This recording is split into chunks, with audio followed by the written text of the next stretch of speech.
This is Audible. The Iron King by Maurice Druon. Read by Peter Joyce. Prologue. At the beginning of the 14th century, Philip IV, a king of legendary personal beauty, reigned over France as absolute master. He had defeated the warrior pride of the great barons, the rebellious Flemings, the English in Aquitaine, and even the papacy, which he had proceeded to install at Avignon. Parliaments obeyed his orders, and councils were in his pay. He had 3 adult sons to ensure his line. His daughter was married to King Edward II of England. He numbered 6 other kings among his vassals, and the web of his alliances extended as far as Russia. He left no source of wealth untapped. He had, in turn, taxed the riches of the Church, despoiled the Jews, and made extortionate demands from the community of Lombard bankers. To meet the needs of the treasury, he debased the coinage. From day to day the gold piece weighed less and was worth more. Taxes were crushing. The police multiplied. Economic crises led to ruin and famine, which, in turn, caused uprisings which were bloodily put down. Rioting ended upon the forks of the gibbet. Everyone must accept the royal authority and obey it, or be broken by it. This cruel and dispassionate prince was concerned with the ideal of the nation. Under his reign, France was great, and the French wretched. One power alone had dared stand up to him, the Sovereign Order of the Knights Templar. This huge organization, at once military, religious, and commercial, had acquired its fame and its wealth from the Crusades. Philip the Fair was concerned at the Templars' independence, while their immense wealth excited his greed. He brought against them the greatest prosecution in recorded history, since there were nearly 15,000 accused. It lasted 7 years, and during its course every possible infamy was committed. This story begins at the end of the 7th year. Part 1.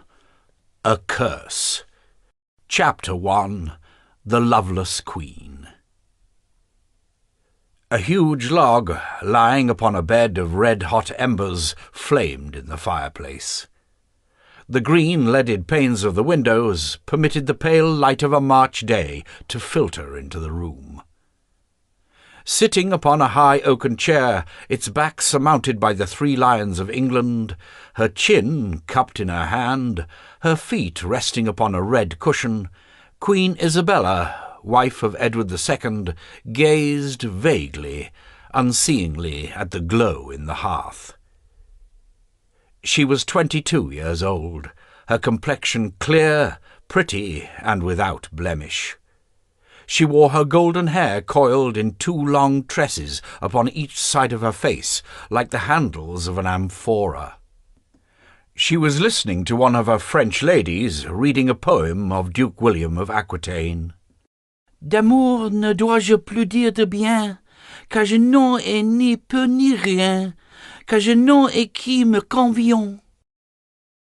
The sing-song voice of the reader was lost in this room, which was too large for women to be able to live in happily. Bientôt m'en irai en exil, en grande peur et en grand péril. The loveless queen sighed. "How beautiful those words are," she said. "One might think that they had been written for me.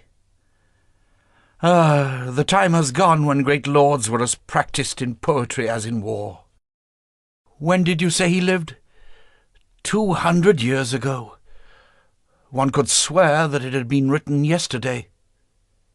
And she repeated to herself, D'amour ne dois-je plus dire de bien, car je n'en ai ni peu ni rien. For a moment she was lost in thought. "Shall I go on, madame?" asked the reader, her finger poised on the illuminated page. "No, my dear," replied the Queen. "My heart has wept enough for today." She sat up straight in her chair, and in an altered voice said, "My cousin Robert of Artois has announced his coming. See that he is shown in to me as soon as he arrives." "Is he coming from France? Then you'll be happy to see him, madame." "I hope to be, if the news he brings is good." The door opened, and another French lady entered, breathless, her skirts raised the better to run. She had been born Jeanne de Joinville, and was the wife of Sir Roger Mortimer. "Madame! Madame!" she cried. "He has talked." "Really?" the Queen replied. "And what did he say?" "He banged the table, madame, and said, 'Want!'" A look of pride crossed Isabella's beautiful face. "Bring him to me," she said. Lady Mortimer ran out, and came back an instant later, carrying a plump, round, rosy infant of 15 months, whom she deposited at the Queen's feet.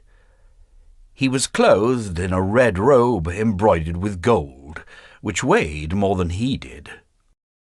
"Well, monsieur, my son, so you have said 'want'?" said Isabella, leaning down to stroke his cheek. "I'm pleased that it should have been the first word you uttered. It's the speech of a king." The infant smiled at her, nodding his head. "And why did he say it?" the Queen went on. "Because I refused him a piece of the cake we were eating," Lady Mortimer replied. Isabella gave a brief smile, quickly gone. "Since he has begun to talk," she said, "I insist that he be not encouraged to lisp nonsense, as children so often are. I'm not concerned that he should be able to say papa and mamma. I should prefer him to know the words king and queen." There was great natural authority in her voice. "You know, my dear," she said, "the reasons that induced me to select you as my son's governess. You are the great niece of the great Joinville, who went to the Crusades with my great-grandfather, Monsieur Saint-Louis. You will know how to teach the child that he belongs to France as much as to England." Lady Mortimer bowed. At this moment the first French lady returned, announcing Monseigneur Count Robert of Artois. The Queen sat up very straight in her chair, crossing her white hands upon her breast in the attitude of an idol.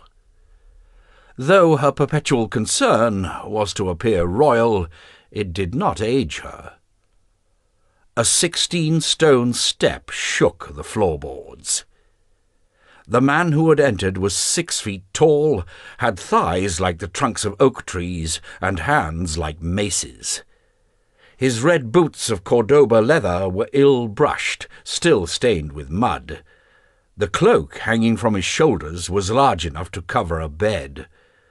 With the dagger at his side, he looked as if he were going to the wars. Wherever he might be, everything about him seemed fragile, feeble, and weak.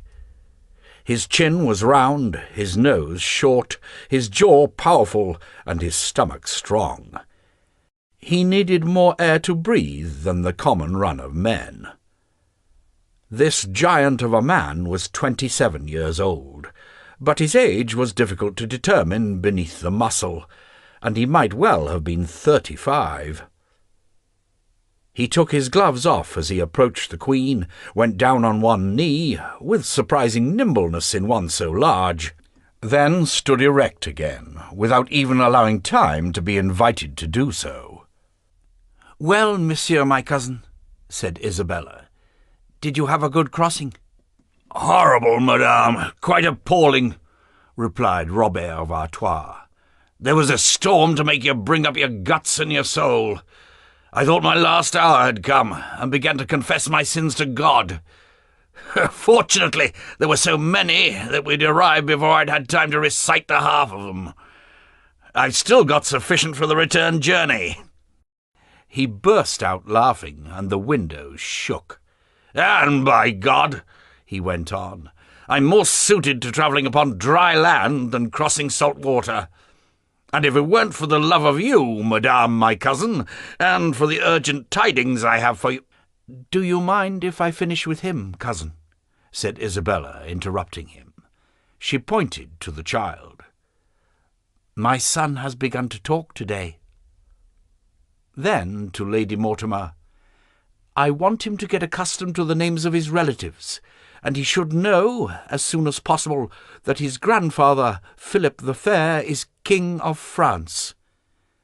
Start repeating to him the Pater and the Ave, and also the prayer to Monsieur Saint Louis. These are things that must be instilled into his heart, even before he can understand them with his reason." She was not displeased to be able to show one of her French relations, himself a descendant of a brother of Saint Louis, how she watched over her son's education. "That's sound teaching you're giving the young man," said Robert of Artois. "One can never learn to reign too soon," replied Isabella. Unaware that they were talking of him, the child was amusing himself by walking with that careful, uncertain step peculiar to infants. "To think that we were once like that," said Artois. "It is certainly difficult to believe it when looking at you, cousin," said the Queen, smiling. For a moment she thought of what the woman must feel who had given birth to this human fortress, and of what she herself would feel when her son became a man. The child went over to the hearth as if he wished to seize a flame in his tiny fist. Extending a red boot, Robert of Artois barred the road.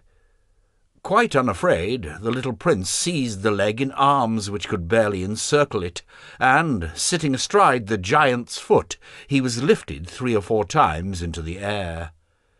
Delighted with the game, the little prince laughed aloud. "Monsieur Edward," said Robert of Artois, "later on, when you're a powerful prince, shall I dare remind you that I gave you a ride on my boot?" "Yes, cousin," replied Isabella, "if you always show yourself to be our loyal friend." "You may leave us now," she added. The French ladies went, taking with them the infant, who, if fate pursued its normal course, would one day become Edward III of England. Robert of Artois waited till the door was closed. "Well, madame," he said, "to complete the admirable lessons you have given your son, you will soon be able to inform him that Marguerite of Burgundy, Queen of Navarre, future Queen of France, granddaughter of Saint Louis, is qualifying to be called by her people Marguerite the Whore." "Really?" asked Isabella. "Is what we suspected true, then?" "Yes, cousin, and not only in respect of Marguerite. It's true for your 2 sisters-in-law as well." "What? Both Jean and Blanche?" "As regards Blanche, I'm sure of it. Jean—" Robert of Artois sketched a gesture of uncertainty with his hand. "She's cleverer than the others," he added, "but I've every reason to believe that she's as much of a whore." He paced up and down the room, and then sat down again, saying, "Your 3 brothers are cuckolds, madam, as cuckold as any clodhopper." The Queen rose to her feet. Her cheeks showed signs of blushing. "If what you're saying is sure, I won't stand it," she said. "I won't tolerate the shame, and that my family should become an object of derision." "The barons of France won't tolerate it either," said Artois. "Have you their names? The proof?" Artois sighed heavily. Well, when you came to France last summer with your husband to attend the festivities, at which I had the honour to be dubbed knight with your brothers, for you know, he said, laughing, they don't stint me of honours that cost nothing. I told you of my suspicions, and you told me yours. You asked me to watch and keep you informed. I'm your ally. I've done the one, and I've come here to accomplish the other. Well, what have you discovered? Isabella asked impatiently. In the first place, that certain jewels have disappeared from the casket of your sweet, worthy, and virtuous sister-in-law, Marguerite.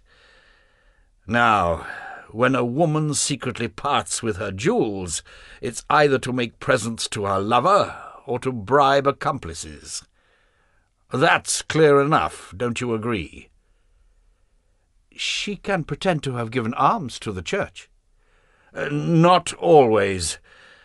Not, for instance, if a certain brooch has been exchanged with a Lombard merchant for a Damascus dagger. And have you discovered at whose belt that dagger hangs? Alas, no, Artois replied. I've searched, but I've lost the scent. They're clever bitches, as I've told you. I've never hunted stags in my forest of Conches that knew better how to conceal their line and take evasive action. Isabella looked disappointed. Stretching wide his arms, Robert of Artois anticipated what she was going to say. "Wait, wait!" he cried. "That is not all. The true, pure, chaste Marguerite has had an apartment furnished in the old tower of the Hôtel de Nesle, in order, so she says, to retire there to say her prayers. Curiously enough, however, she prays there on precisely those nights your brother Louis is away. The lights shine there pretty late. Her cousin Blanche, sometimes her cousin Jean, joins her there. Clever wenches. If either of them were questioned, she's merely to reply, 'What's that? Of what are you accusing me? But I was with the other.' One woman at fault finds it difficult to defend herself. 3 wicked harlots are a fortress. But listen, on those very nights Louis is away, on the nights the Tower of Nesle is lit up, there has been movement seen on that usually deserted stretch of river bank at the tower's foot. Men have been seen coming from it. Men who were certainly not dressed as monks, and who, if they had been saying evensong, would have left by another door. The court is silent, but the populace is beginning to chatter, since servants always start gossiping before their masters do." He spoke excitedly, gesticulating, walking up and down, shaking the floor, beating the air with great swirls of his cloak. Robert of Artois paraded his superabundant strength as a means of persuasion. He sought to convince with his muscles as well as with his words. He enclosed his interlocutor in a whirlwind, and the coarseness of his language, so much in keeping with his appearance, seemed proof of a rude good faith. Nevertheless, upon looking closer, one might well wonder whether all this commotion was not perhaps the showing off of a mountebank, the playing of a part. A calculated, unremitting hatred glowed in the giant's grey eyes, and the young queen concentrated upon remaining mistress of herself. "Have you spoken of this to my father?" she asked. "My good cousin, you know King Philip better than I. He believes so firmly in the virtue of women that one would have to show him your sisters-in-law in bed with their lovers before he'd be willing to listen. Besides, I'm not in such good favour at court since I lost my lawsuit." "I know that you've been wrong, cousin, and if it were in my power that wrong would be righted." Robert of Artois seized the queen's hand and placed his lips upon it in a surge of gratitude. "But precisely because of this lawsuit," Isabella said gently, "might one not think that your present actions are due to a desire for revenge?" The giant bounded to his feet. "But of course I'm acting out of revenge, madame." How disarming this big Robert was! You thought to lay a trap for him, to take him at a disadvantage, and he was as wide open with you as a window. "My inheritance of my county of Artois has been stolen from me," he cried, "that it might be given to my aunt, Mau of Burgundy. The bitch! The sow! May she die! May leprosy rot her mouth and her breasts turn to carrion! And why did they do it? Because, through trickery and intrigue, through oiling the palms of your father's counsellors with hard cash, she succeeded in marrying off to your brothers her 2 sluts of daughters, and that other slut her cousin." He began mimicking an imaginary conversation between his Aunt Mau, Countess of Burgundy and Artois, and King Philip the Fair. "My dear lord, my cousin, my gossip, supposing you married my dear little Jean to your son Louis." "What? He doesn't want her? He finds her rather sickly-looking. Well, then, give him Margot, and Philippe, he can have Jean, and my sweet Blanchette can marry your fine Charles. Oh, how delightful that they should all love each other! And then, if I'm given Artois, which belonged to my late brother, my Franche-Comté of Burgundy will go to those girls. My nephew Robert, well, give that dog some bone or other. The castle of Conches and the county of Beaumont will do well enough for that boor." And I whisper malice in Nogaret's ear, and send 1,000 presents to Marigny, and then I marry 1 off, and then 2, and then 3. And no sooner are they married than the little bitches start plotting, sending each other notes, taking lovers, and set about betraying the throne of France. Yeah, if they were irreproachable, madame, I'd hold my peace. But to behave so basely after having injured me so much, those Burgundy girls are going to learn what it costs, and I shall avenge myself on them for what their mother did to me." Isabella remained thoughtful during this outpouring. Artois went close to her, and, lowering his voice, said, "They hate you." "Though I don't know why. It is true that as far as I am concerned, I never liked them from the start," Isabella replied. "Yeah, you didn't like them because they're false, because they think of nothing but pleasure and have no sense of duty. But they hate you because they're jealous of you." "And yet my position is not a very enviable one," said Isabella, sighing. "Their lot seems to me far pleasanter than my own." "You are a queen, madame. You are a queen in heart and soul. Your sisters-in-law may well wear crowns, but they will never be queens. That is why they will always be your enemies." Isabella raised her beautiful blue eyes to her cousin, and Artois sensed that this time he had struck the right note. Isabella was on his side once and for all.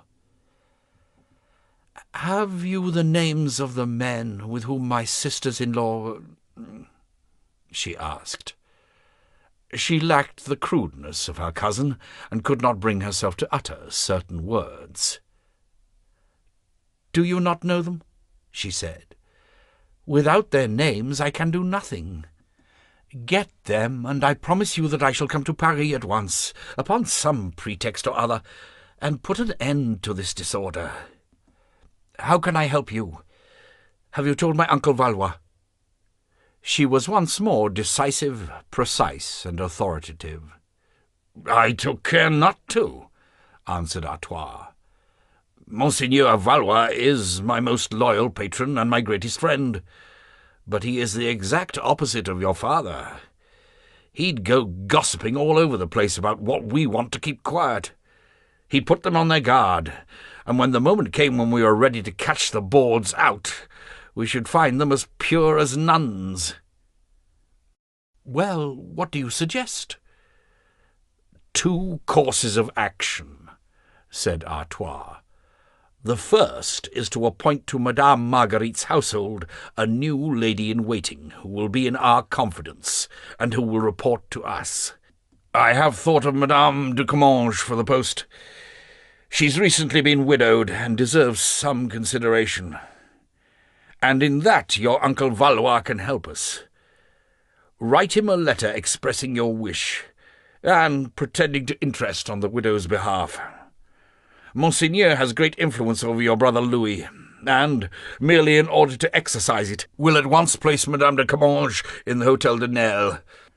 Thus we shall have a creature of ours on the spot, and, as we say in military parlance, a spy within the walls is worth an army outside. I'll write the letter, and you shall take it back with you, said Isabella. And what more? You must allay your sister-in-law's distrust of you. You must make yourself amiable by sending them nice presents, Artois went on. Presents that would do as well for men as women.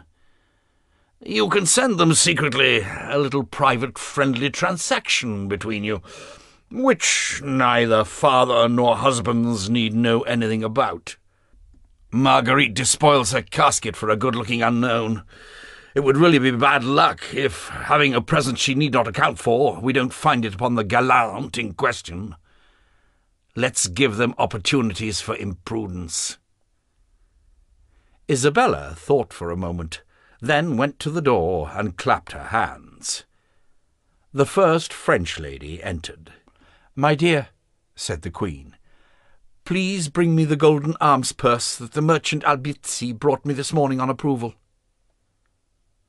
During the short wait, Robert of Artois, for the first time, ceased to be concerned with his plots and preoccupations, and looked round the room, at the religious frescoes painted on the walls, at the huge beamed roof that looked like the hull of a ship.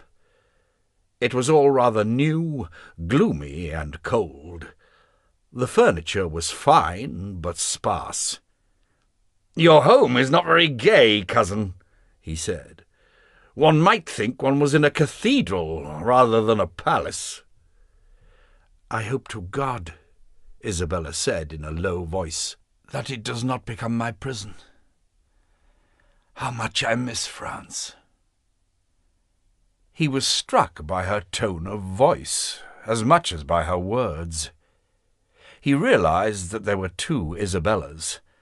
On the one hand, the young sovereign, conscious of her role and trying to live up to the majesty of her part, and on the other, behind this outward mask, an unhappy woman. The French lady-in-waiting returned, bringing a purse of interwoven gold thread, lined with silk and fastened with 3 precious stones as large as thumbnails. "Splendid!" Artois cried. "This is exactly what we want. A little heavy for a woman to wear, but exactly what a young man at court dreams of fastening to his belt in order to show off." "You'll order 2 similar purses from the merchant Albizzi," said Isabella to her lady-in-waiting, "and tell him to make them at once." Then, when the Frenchwoman had gone out, she added for Robert's ear, "You'll be able to take them back to France with you." "No one will know that they pass through my hands," he said. There was a noise outside, shouts and laughter. Robert of Artois went over to the window. In the courtyard, a company of masons were hoisting to the summit of an arch an ornamental stone, engraved in relief with the lions of England.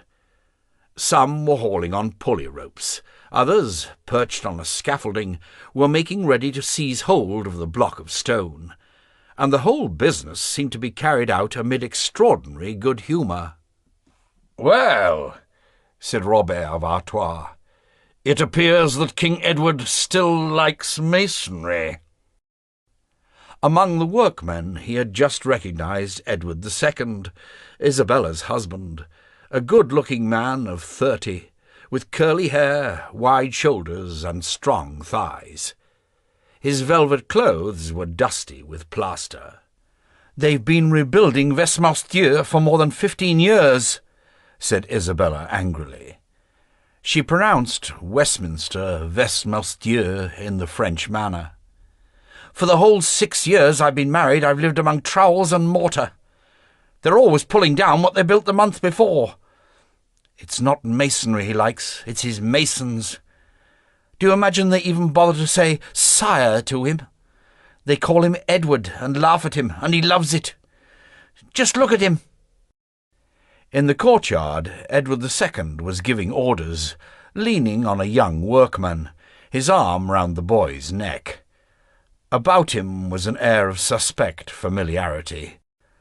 The Lions of England had been lowered back to earth, doubtless because it was thought that their proposed site was unsuitable. "I thought," Isabella went on, "that I had known the worst with Sir Piers Gaveston. That insolent, boastful Béarnais ruled my husband so successfully that he ruled the country too. Edward gave him all the jewels in my marriage casket. In one way or another it seems to be a family custom for the women's jewels to end up on men." Having beside her a relation and a friend, Isabella at last allowed herself to express her sorrows and humiliations. The morals of Edward II were known throughout Europe. "A year or so ago, the barons and I succeeded in bringing Gaveston down. His head was cut off, and now his body lies rotting in the ground at Oxford," the young queen said with satisfaction. Robert of Artois did not appear surprised to hear these cruel words uttered by a beautiful woman. It must be admitted that such things were the common coin of the period. Kingdoms were often handed over to adolescents whose absolute power fascinated them as might a game. Hardly grown out of the age in which it is fun to tear the wings from flies, they might now amuse themselves by tearing the heads from men. Too young to fear or even imagine death, they would not hesitate to distribute it around them. Isabella had ascended the throne at 16. She had come a long way in 6 years. "Well, I've reached the point, cousin, when I regret Gaveston," she went on. "Since then, as if to avenge himself upon me, Edward brings the lowest and most infamous men to the palace. He visits the low dens of the Port of London, sits with tramps, wrestles with lighter men, races against grooms. Fine tournaments these for our delectation. He has no care who runs the kingdom, provided his pleasures are organised and shared. At the moment it's the Baron's dispenser. The father's worth no more than the son who serves my husband for a wife. As for myself, Edward no longer approaches me, and if by chance he does, I am so ashamed that I remain cold to his advances." She lowered her head. "If a husband does not love her, a queen is the most miserable of the subjects of a kingdom. It is enough that she should have assured the succession. After that her life is of no account. What baron's wife, what merchants or serfs would tolerate what I have to bear? Because I am queen. The least washerwoman in the kingdom has greater rights than I. She can come and ask my protection." Robert of Artois knew, as indeed who did not, that Isabella's marriage was unhappy, but he had had no idea of the seriousness of the situation, nor how profoundly she was affected by it. "Cousin, sweet cousin, I will protect you," he said warmly. She sadly shrugged her shoulders, as if to say, "What can you do for me?" They were face to face. He put out his hands and took her by the elbows as gently as he could, murmuring at the same time, "Isabella." She placed her hands on the giant's arms and said, "Robert." They gazed at each other with an emotional disturbance they had not foreseen. Artois had the impression that Isabella was making him some mute appeal. He suddenly found that he was curiously moved, oppressed, a prey to a force he feared to use ill.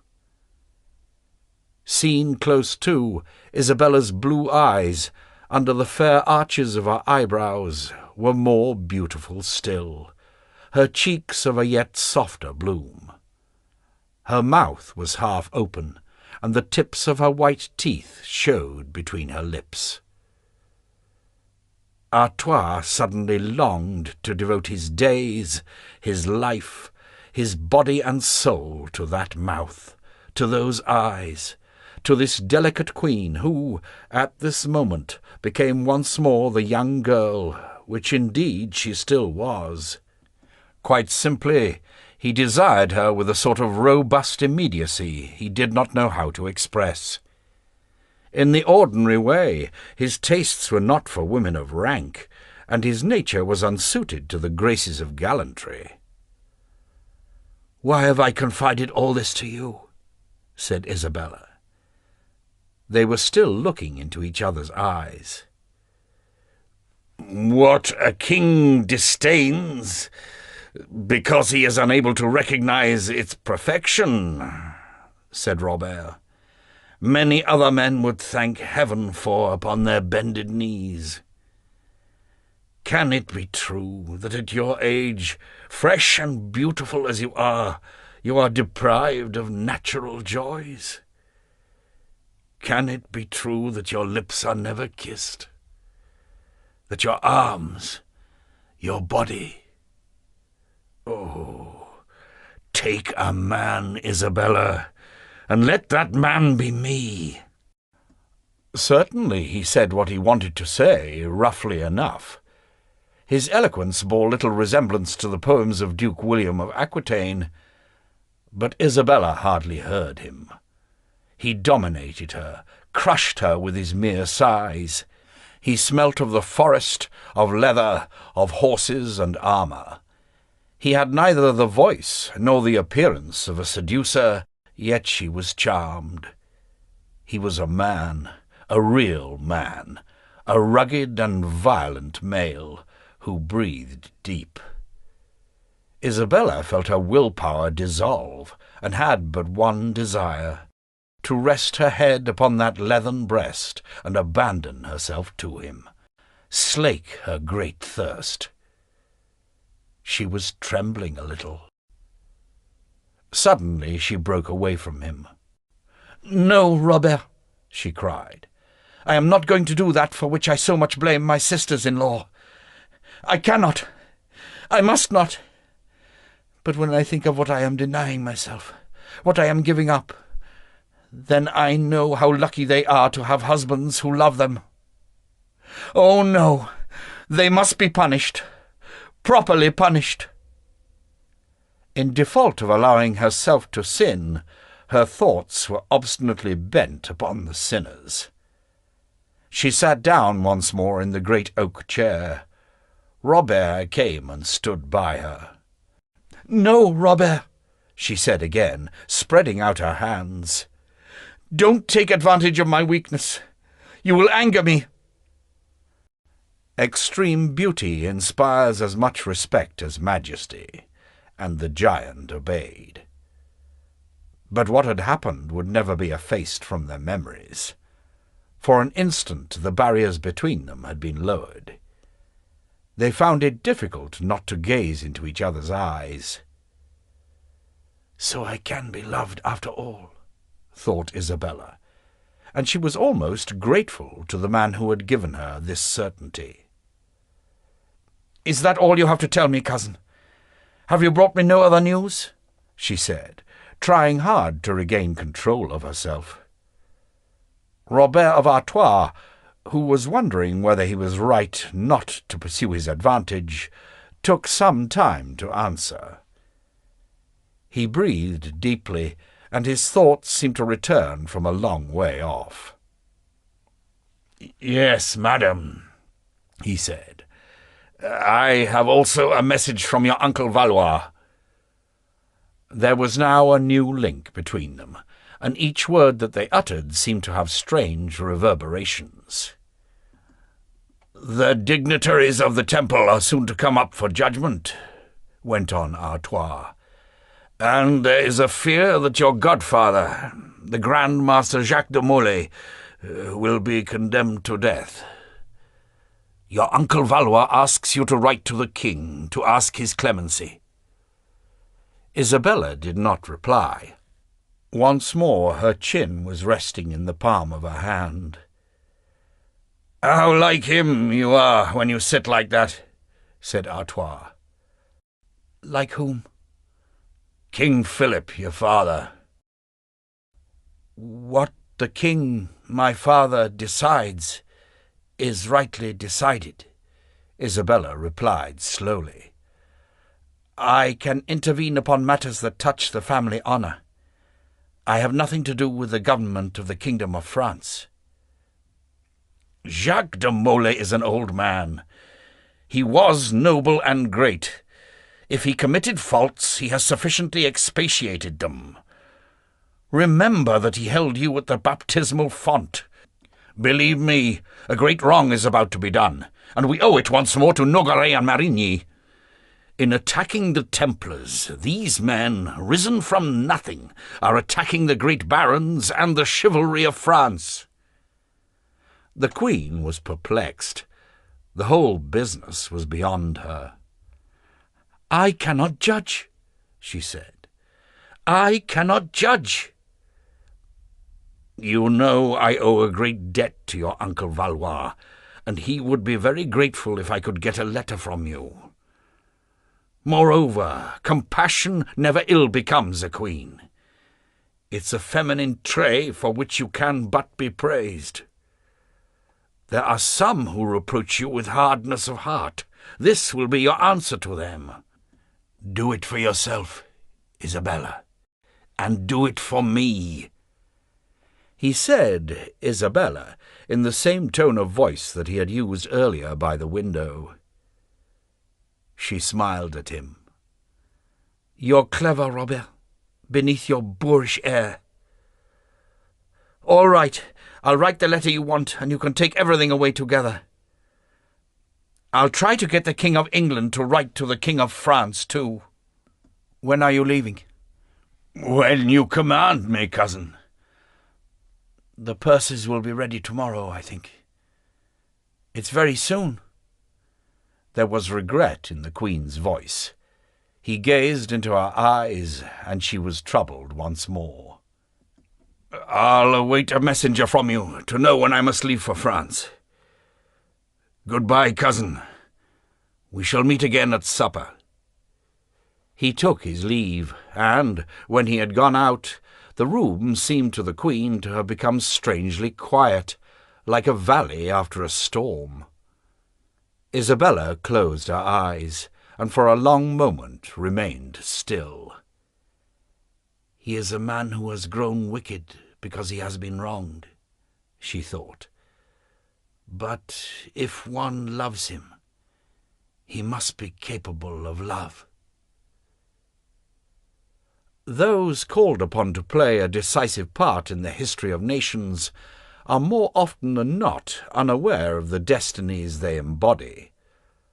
These two people who had this long interview upon a March afternoon of 1314 in the Palace of Westminster could not know that, as a result of their actions, they would, almost alone, become the artisans of a war between the kingdoms of France and England, which would last more than 100 years. Chapter 2. The Prisoners in the Temple. The wall was covered with a damp mould. A smoky yellow light began to filter down into the vaulted underground room.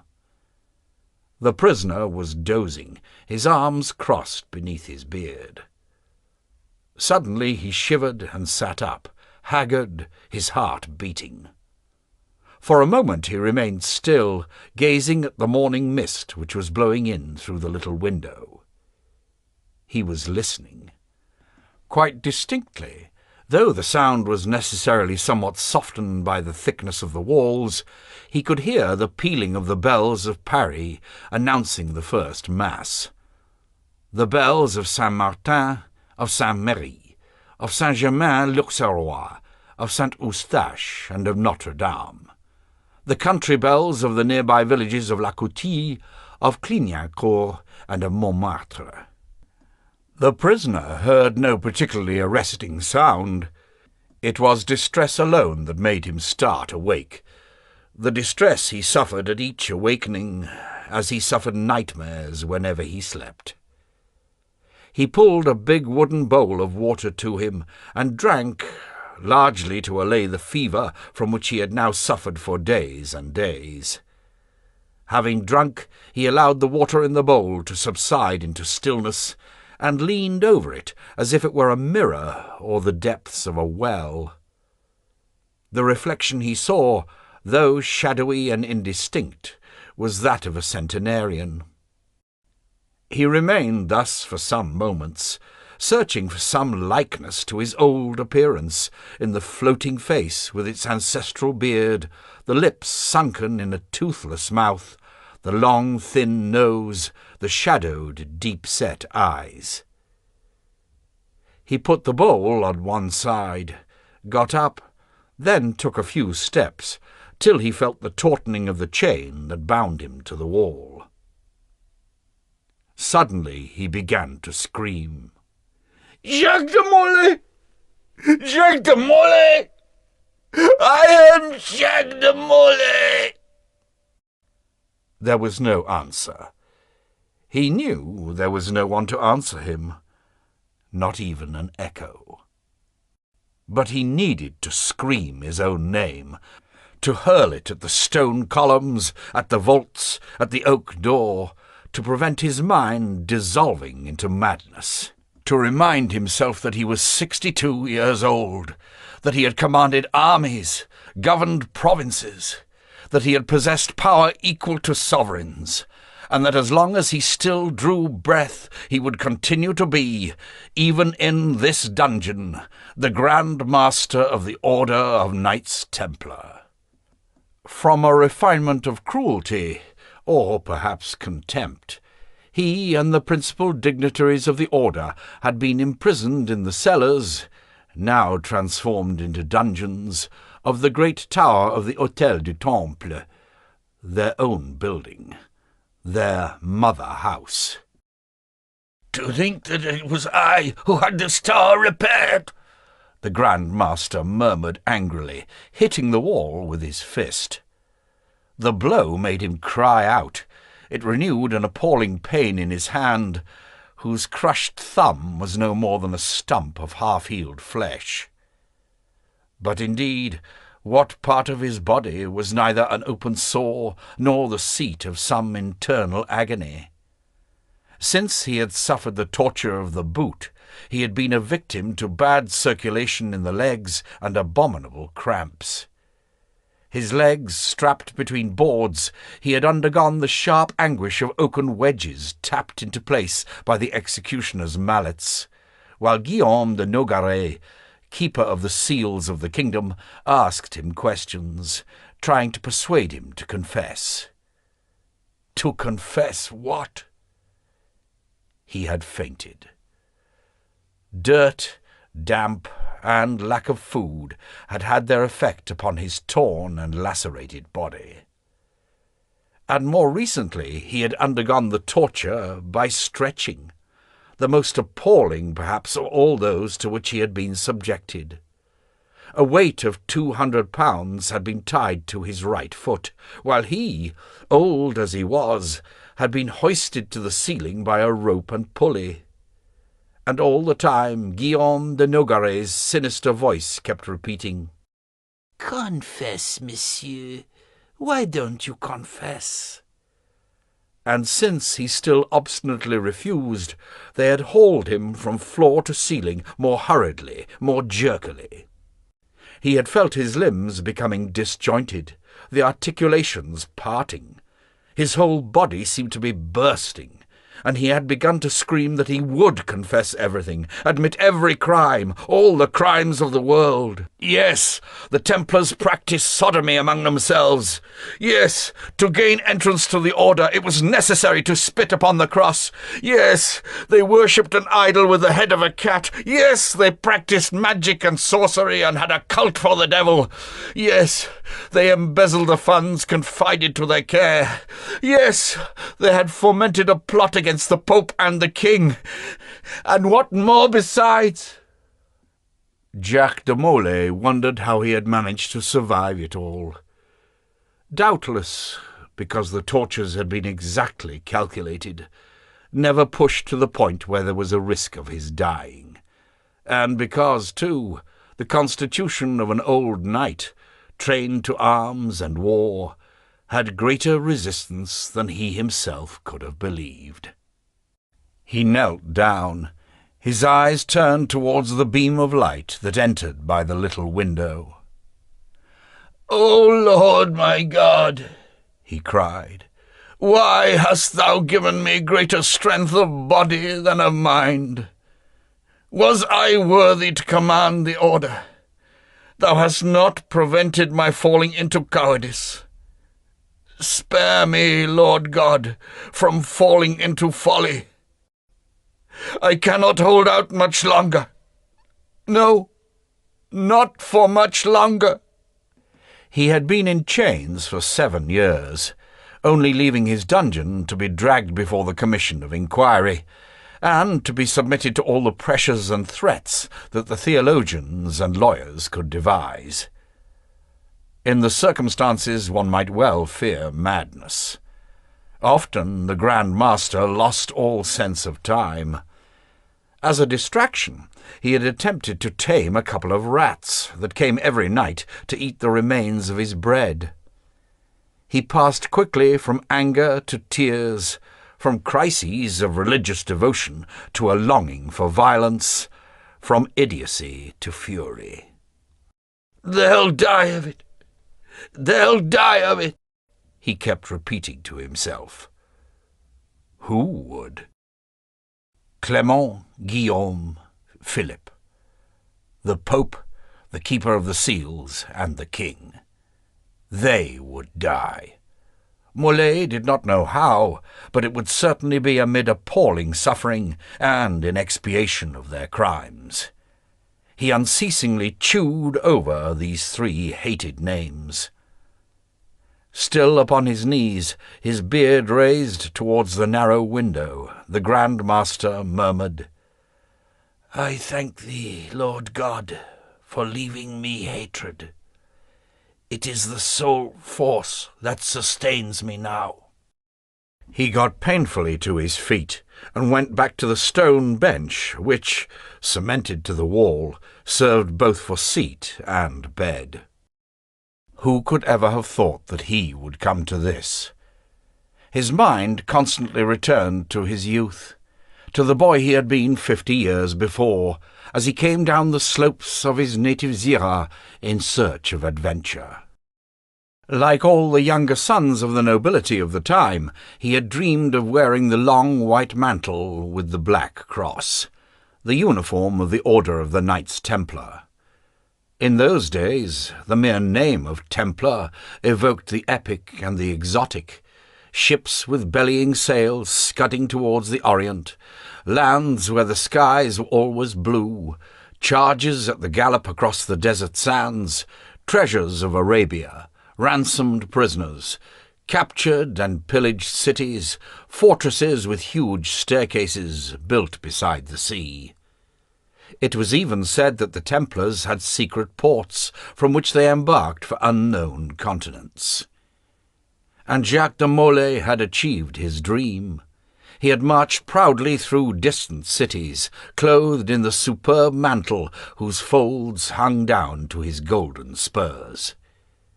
He had risen in the Order's hierarchy, higher than he had ever dared hope, achieving every dignity in turn, at last to be elected by the brothers to the supreme function of Grand Master of France and overseas, and to the command of 15,000 knights.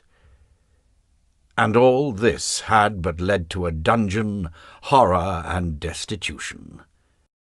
Surely few people's lives could show such prodigious success, followed by so great a fall. Jacques de Molay was idly tracing lines with one of the links in his chain upon the damp mould on the wall, lines which reminded him of the plan of some fortress, when he heard heavy footsteps and the noise of arms upon the staircase that led down to his cell. Once more he was seized with a feeling of pain, but this time it was precise and definite. The heavy door creaked open, and, behind the jailer, Molay saw 4 archers dressed in leather tunics and carrying pikes. Their breath spread out in a thin cloud before their faces. Their chief said, "We have come to fetch you, monsieur." Molay rose silently to his feet. The jailer came forward, and with cold chisel and heavy blows of a hammer broke the rivet that fastened the chain to the heavy iron ankles. Each weighed 4 pounds. He clasped his great, illustrious mantle, now no more than a grey rag, its black cross in tatters at the breast, about his emaciated shoulders. They left the dungeon. And in that reeling, exhausted old man, his feet weighed down with fetters as he mounted the tower's steps, there could still be seen something of the commander who had recaptured Jerusalem from the Saracens for the last time. "O Lord my God," he murmured to himself, "give me strength. Give me a little strength." And, to help himself find it, he repeated the names of his 3 enemies, Clement, Guillaume, Philip. Fog lay thick upon the huge court of the temple, cloaked the turrets of the enclosing wall, floated through the crenellations, and obscured the spire of the great church on the right of the tower. 100 soldiers were standing at ease, talking quietly among themselves, as they stood round a big, square, uncovered wagon. From beyond the walls he could hear the murmur of Paris and the occasional neigh of a horse, sounds that moved him with an ineffable sadness. Monsieur Alain de Paris, captain of the king's archers, the man who attended every execution, who accompanied the condemned to sentence and torture, was walking up and down the centre of the yard, his face impassive, his expression bored. He was 40 years old, and his steel-coloured hair fell in a short fringe across his square forehead. He wore a coat of mail, had a sword at his side, and carried his helmet in the crook of his arm. He turned as he heard the Grand Master's approach, and the latter, seeing him, turned pale, if it were possible for his pallor to increase. Merely for interrogations there was not, as a rule, so much display. There were neither wagon nor men-at-arms. A few royal agents came to escort the accused, generally at nightfall, by boat across the Seine. The presence of Alain de Paris was alone significant enough. "Has judgment been pronounced?" Molay asked the captain of the archers. "It has, monsieur," he replied. "And do you know, my son," Molay asked after a moment's hesitation, "what that judgment contains?" "I do not, monsieur. My orders are to conduct you to Notre Dame to hear it read." There was a silence. Then Jacques de Molay asked, "What day is it?" "The Monday after the feast of St. Gregory." This corresponded to the 18th of March. The 18th of March, 1314. "Am I being taken out to die?" Molay wondered. The door of the tower opened again, and 3 other dignitaries appeared in their turn, escorted by guards: the Visitor-General, the Preceptor of Normandy, and the Commander of Aquitaine. They had white hair and white unkempt beards, Their deep-sunken eyes blinked in the light. Their bodies seemed to float in their ragged mantles. For a moment they stood still, like great night-birds, unable to see in the light. Moreover, the commander of Aquitaine had a white film over his left eye, which gave him something of the appearance of an owl. He seemed completely stupefied. The semi-bald visitor-general had horribly swollen hands and feet. It was Geoffroy de Charnay, the preceptor of Normandy, who first, though hampered by his irons, rushed up to the Grand Master and embraced him. There was a long friendship between the two men. Indeed, it was Jacques de Molay who had helped Charnay in his career. 10 years younger than himself, he had looked upon Charnay as his successor. Charnay's forehead was furrowed by a deep scar, the legacy of an old battle in which a sword cut had also given him a crooked nose. This rugged man, his face marked by war, leant his forehead against the Grand Master's shoulder to hide his tears. "Have courage, brother, have courage," said the Grand Master, clasping him in his arms. "And you too, my brothers, have courage," he went on, embracing the other dignitaries in turn. Seeing each other, they were able to judge of their own appearance. A jailer came up. "You have the right to have your irons removed, monsieur," he said. The Grand Master spread wide his arms in a bitter, hopeless gesture. "I have not the money," he replied. For each time they left their prison, in order to have their irons removed and replaced, the Templars had to pay a denier out of the dozen they were allowed for their wretched food, the straw in their dungeons, and the laundering of their single shirt. Another of Nogaret's subtle cruelties. They were accused, but not condemned. They had the right to a maintenance allowance.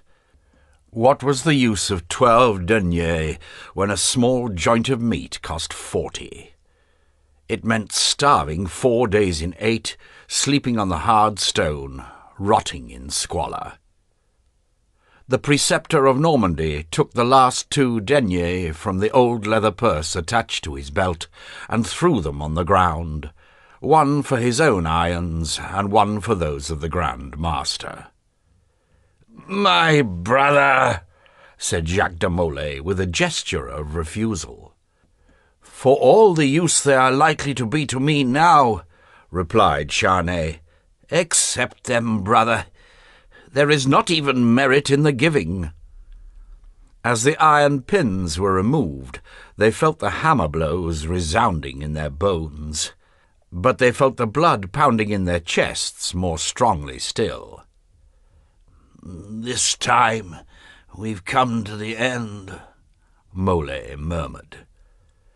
They wondered what kind of death had been reserved for them, whether they would be subjected to ultimate tortures.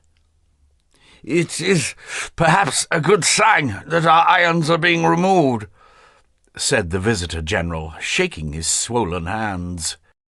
"Perhaps the Pope has decided upon clemency." There were still a few broken teeth in the front of his mouth, and these made him lisp, while the dungeon had turned his mind childish.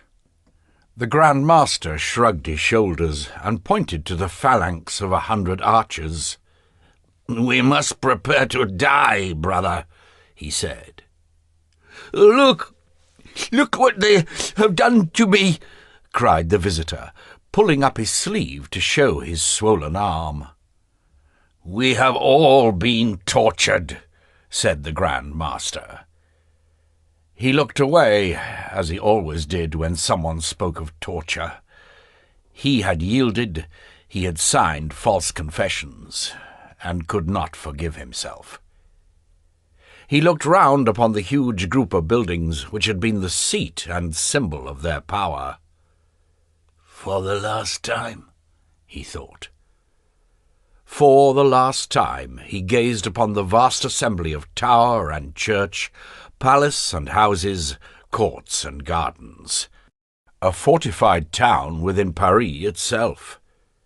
Here it was that for 2 centuries the Templars had lived, prayed, slept, given judgment, transacted business, and decided upon their expeditions to distant lands.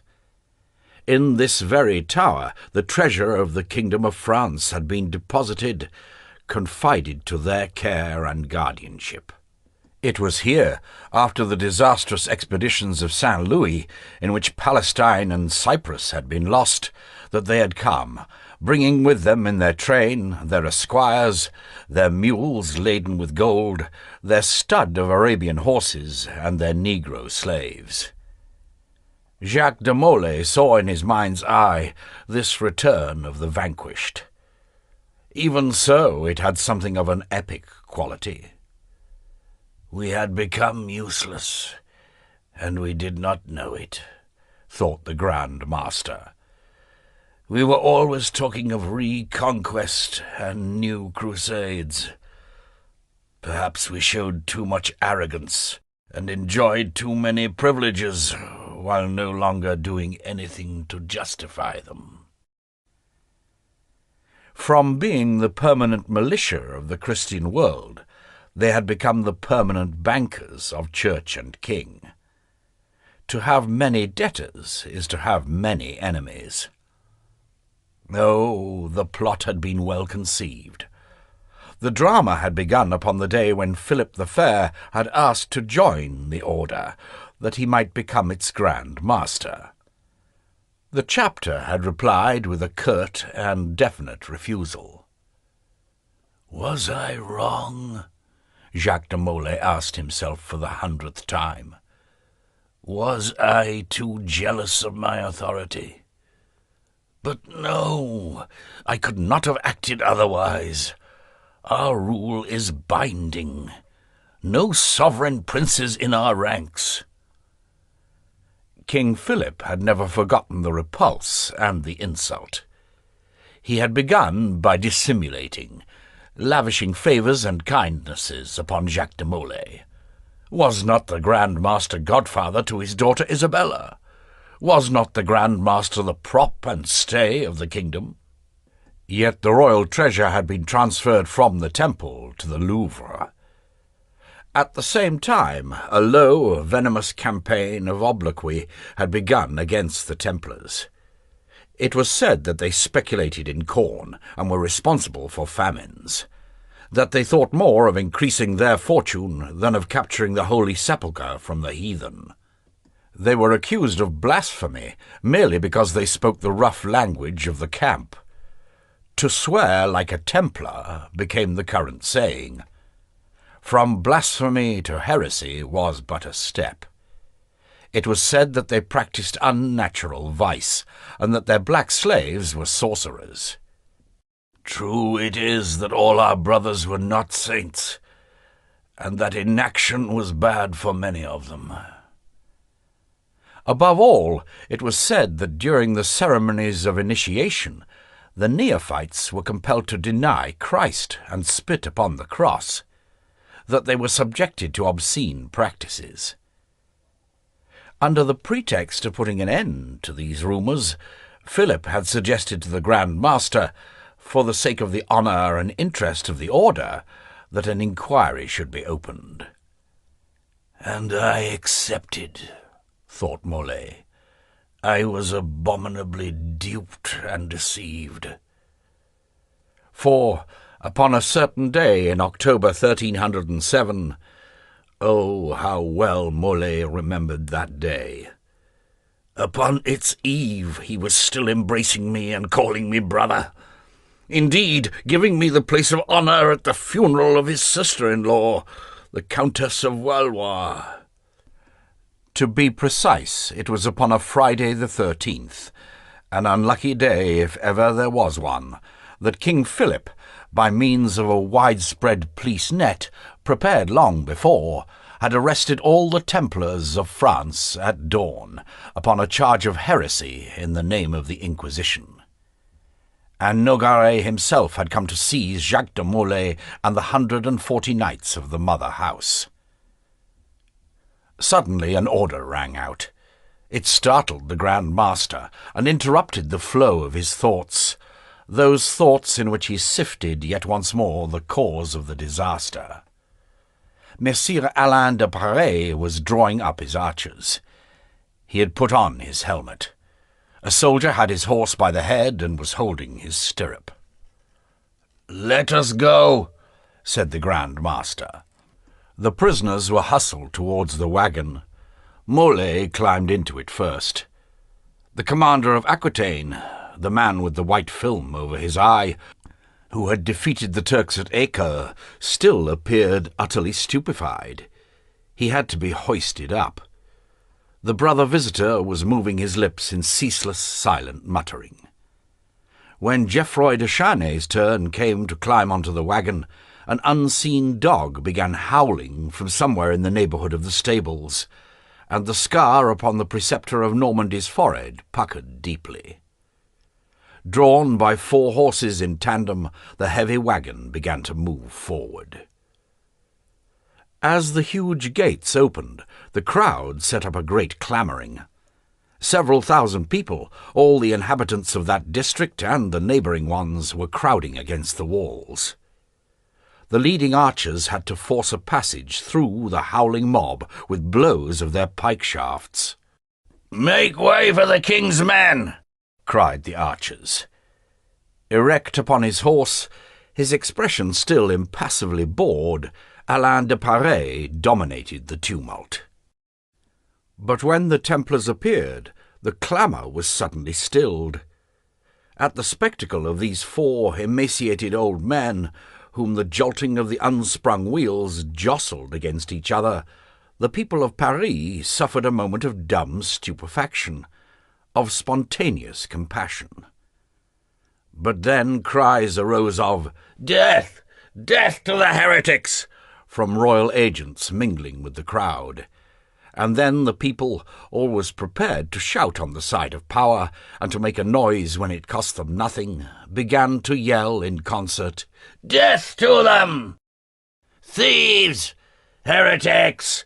Look at them! They're no longer so proud today, heathens that they are! Death to them!" Insults, gibes, threats rose along the whole length of the grim procession. But the frenzy was sporadic. A whole section of the crowd remained silent, and its silence, though prudent, was none the less significant. For things had changed in the 7 years that had elapsed. The way the case had been conducted was known. People had seen Templars at the church doors showing the public the bones fallen from their feet as the result of the tortures they had suffered. It was known that in many of the towns of France the knights had been burned by hundreds at the stake. It was known, too, that certain ecclesiastical commissions had refused to condemn them, and that new bishops had had to be appointed to undertake the task, and that one of them was the brother of the first minister, Enguerrand de Marigny. It was said that Pope Clement V himself had only yielded against his will because he was in the power of the king, and feared to suffer the same fate as Pope Boniface, his predecessor. And, moreover, during these 7 years, corn had become no more abundant, while the price of bread had risen still further, proof that it could no longer be the fault of the Templars. 25 archers, their bows slung, their pikes upon their shoulders, marched in front of the wagon. 25 on each flank, and as many more brought up the rear of the procession. "Ah, if we only still had a little bodily strength," thought the Grand Master. At 20 he would have leapt upon an archer, seized his pike, and tried to escape, or fought there to the death. And now he could hardly have climbed over the wagon's side. Behind him, the brother visitor was muttering through his broken teeth, "They won't condemn us. I cannot believe that they'll condemn us. We're no longer dangerous." and the old Templar with the film across his eye had at last emerged sufficiently from his prostration to murmur, "It's good to be out of doors. It's good to breathe the fresh air again. Isn't that so, brother?" "They're not even conscious of where we're being taken," thought the Grand Master. The preceptor of Normandy placed a hand upon his arm. "Merci, my brother," he said in a low voice. "I can see 2 people among the crowd weeping, and others making the sign of the cross. We are not alone upon our Calvary." "Those people may be sorry for us, but they can do nothing to save us," replied Jacques de Molay. "I am looking for other faces." The preceptor understood to whose faces the Grand Master referred, and to what supreme, incredible hope he clung. In spite of himself, he also began searching the crowd. For among the Knights Templars a certain number had escaped the net drawn about them in 1307. Some had taken refuge in monasteries, others had renounced their order and lived secretly in town or countryside. Others again had reached Spain, where the King of Aragon, refusing to obey the injunctions of the King of France and the Pope, had left the Templars their commanderies and founded a new order for them. And then still others, having appeared before more merciful tribunals, had been handed over to the guardianship of the Knights Hospitaller. All these veteran knights had kept in as close touch as they were able, forming a sort of secret society among themselves. And Jacques de Molay told himself that perhaps a plot had been made. Perhaps from the corner of a street, from the corner of the Rue des Blancs-Manteaux, or the corner of the Rue de la Bretonnerie, or from the cloister of Saint-Méry, would search a group of men, who, drawing their swords from beneath their cloaks, would fall upon the archers, while others, posted at windows, would let fly their bolts. A cart moved into place at the gallop would block the street and complete the panic. "And yet, why should our late brothers do this?" thought Molay. "Merely to rescue their Grand Master who has betrayed them, forsworn the order, yielded to torture." Nevertheless, his eyes searched the crowd, but he saw nothing but fathers of families who had hoisted their young children upon their shoulders that they might miss nothing of the spectacle. Children who, in later years, when they heard mention of the Templars, would remember nothing but the sight of 4 bearded, shivering old men, surrounded like common criminals by men-at-arms. In the meantime, the Visitor-General went on spitting through his teeth, and the hero of Accursed merely kept repeating that it was nice to be out of doors this fine morning. The Grand Master felt surging within him one of those half-crazy rages which had so often come upon him in his prison, making him shout aloud and beat the walls. He felt that he was upon the point of committing some violent and terrible act. He did not know exactly what, but he felt the impulse to do something. He accepted death almost as a deliverance, but he could not accept an unjust death, nor dying dishonoured. Accustomed through long years to war, he felt it stir for the last time in his old veins. He longed to die fighting. He sought the hand of Geoffroy de Charnay, his old companion in arms, the last strong man still standing at his side, and clasped it tightly. Raising his eyes, the preceptor saw the arteries beating upon the sunken temples of the Grand Master. They quivered like blue snakes. The procession reached the bridge of Notre Dame. Chapter 3.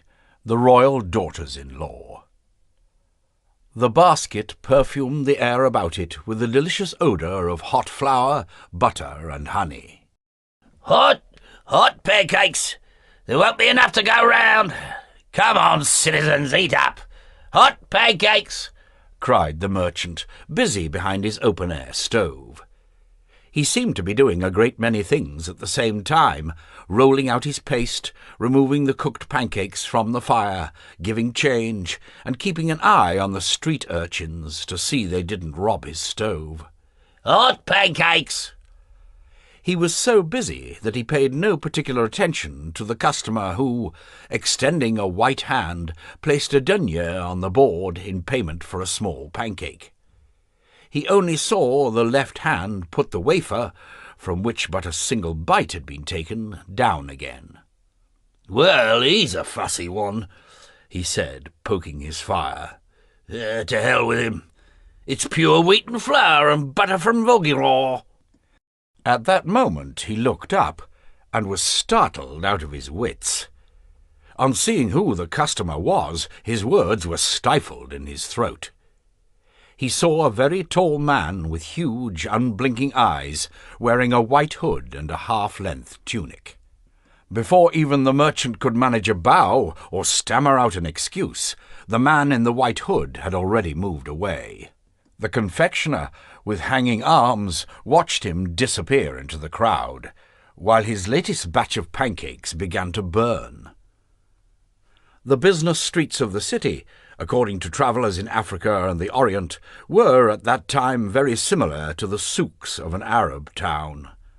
The same incessant din, little stalls touching one another, odours of frying fat, spices and leather, the same slow promenading of shoppers and loungers, the same difficulty in forcing a way through the crowd.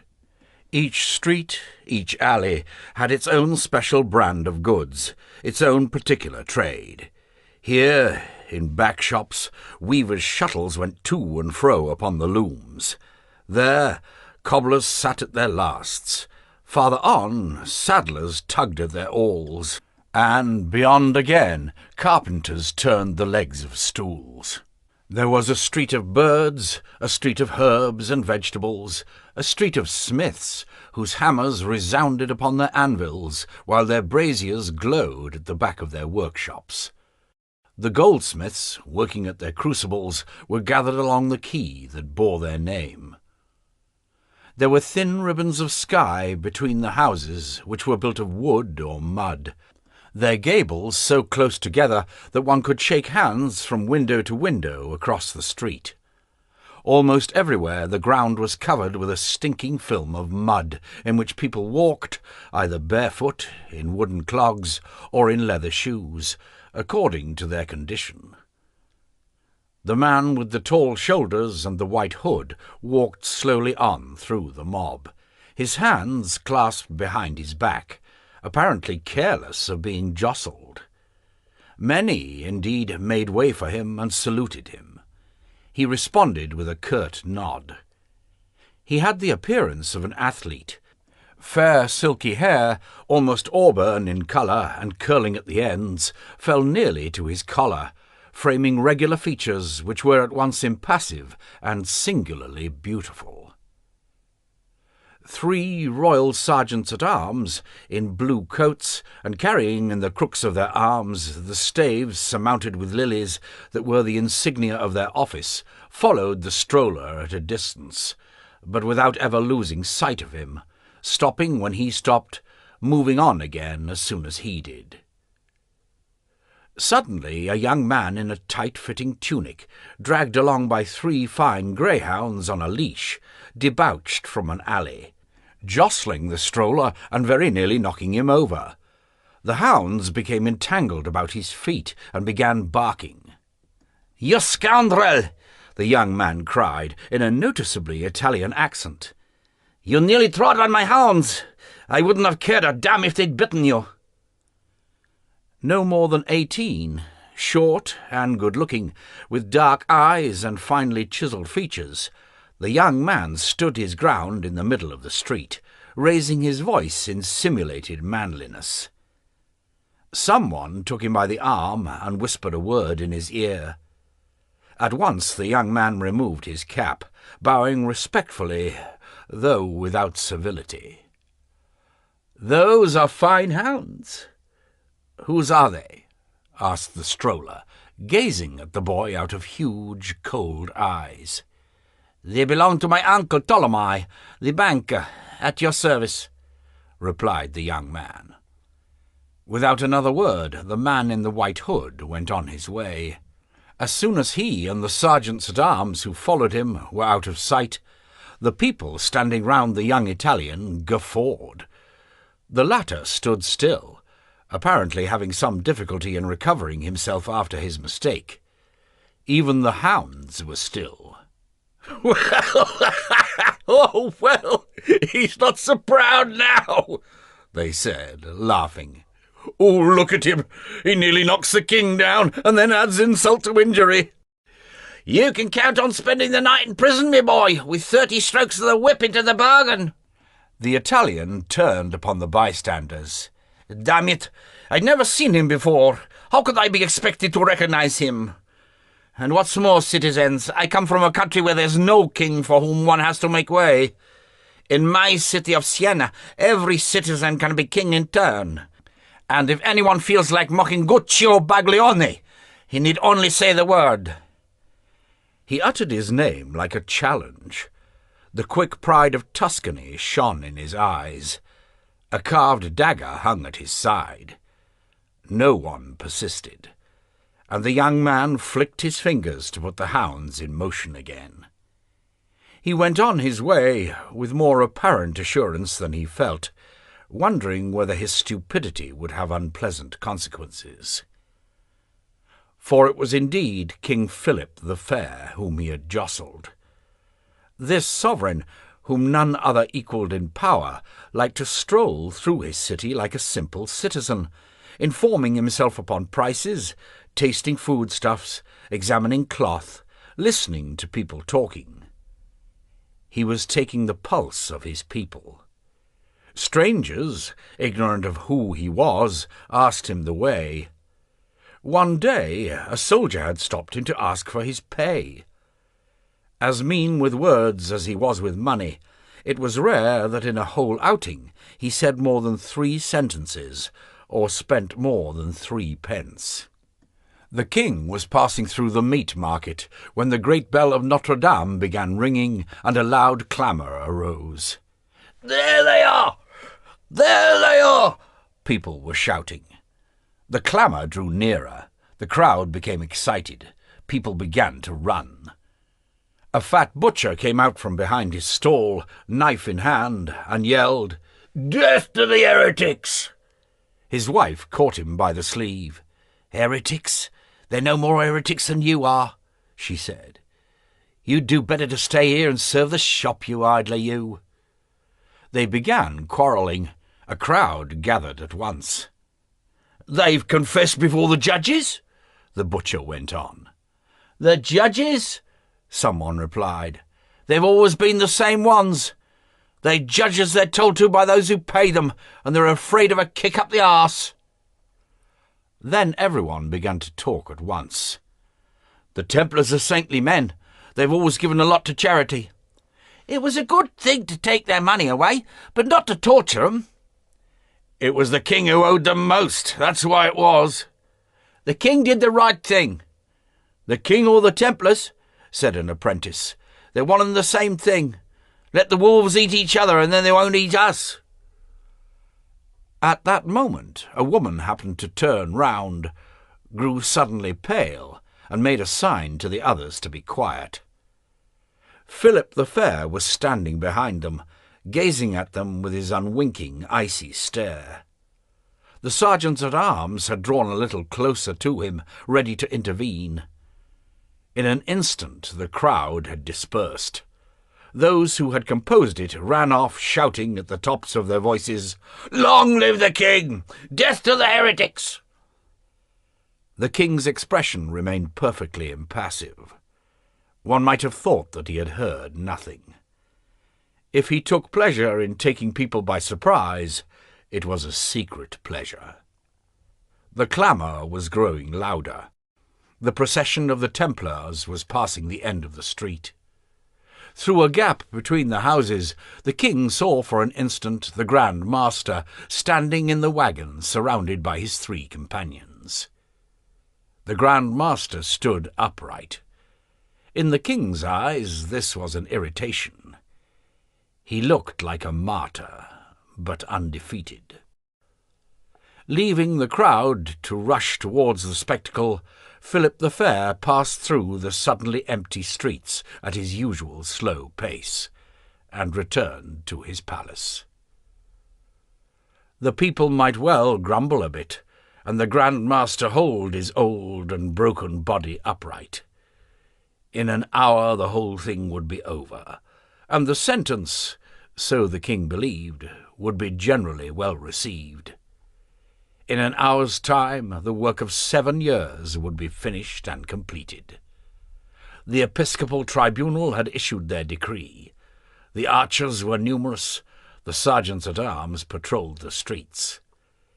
In an hour the case of the Templars would be erased from the list of public cares, and from every point of view the royal power would come out of the affair enhanced and reinforced.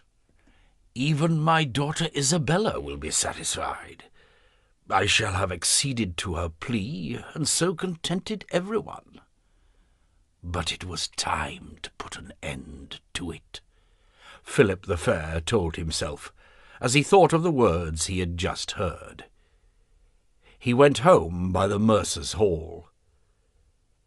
Philip the Fair had entirely renovated and rebuilt the palace, preserving only such ancient structures as the Sainte-Chapelle, which dated from the time of his grandfather Saint Louis. It was a period of building and embellishment. Princes rivalled each other. What had been done in Westminster had been done in Paris too. The mass of the Cité, with its great white towers dominating the Seine, was brand new, imposing, and perhaps a little ostentatious. Philip, if he watched the pennies, never hesitated to spend largely when it was a question of demonstrating his power.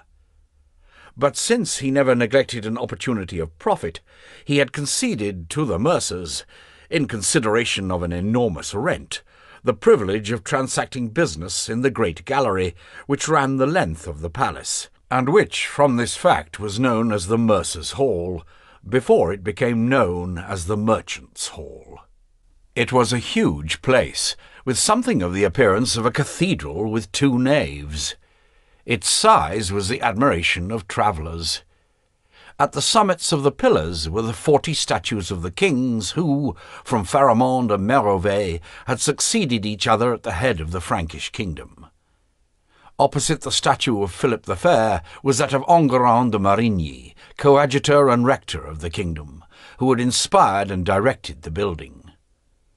Round the pillars were stalls containing articles of dress. There were baskets of trinkets and sellers of ornaments, embroidery, and lace. About them were gathered the pretty Parisian women and the ladies of the court.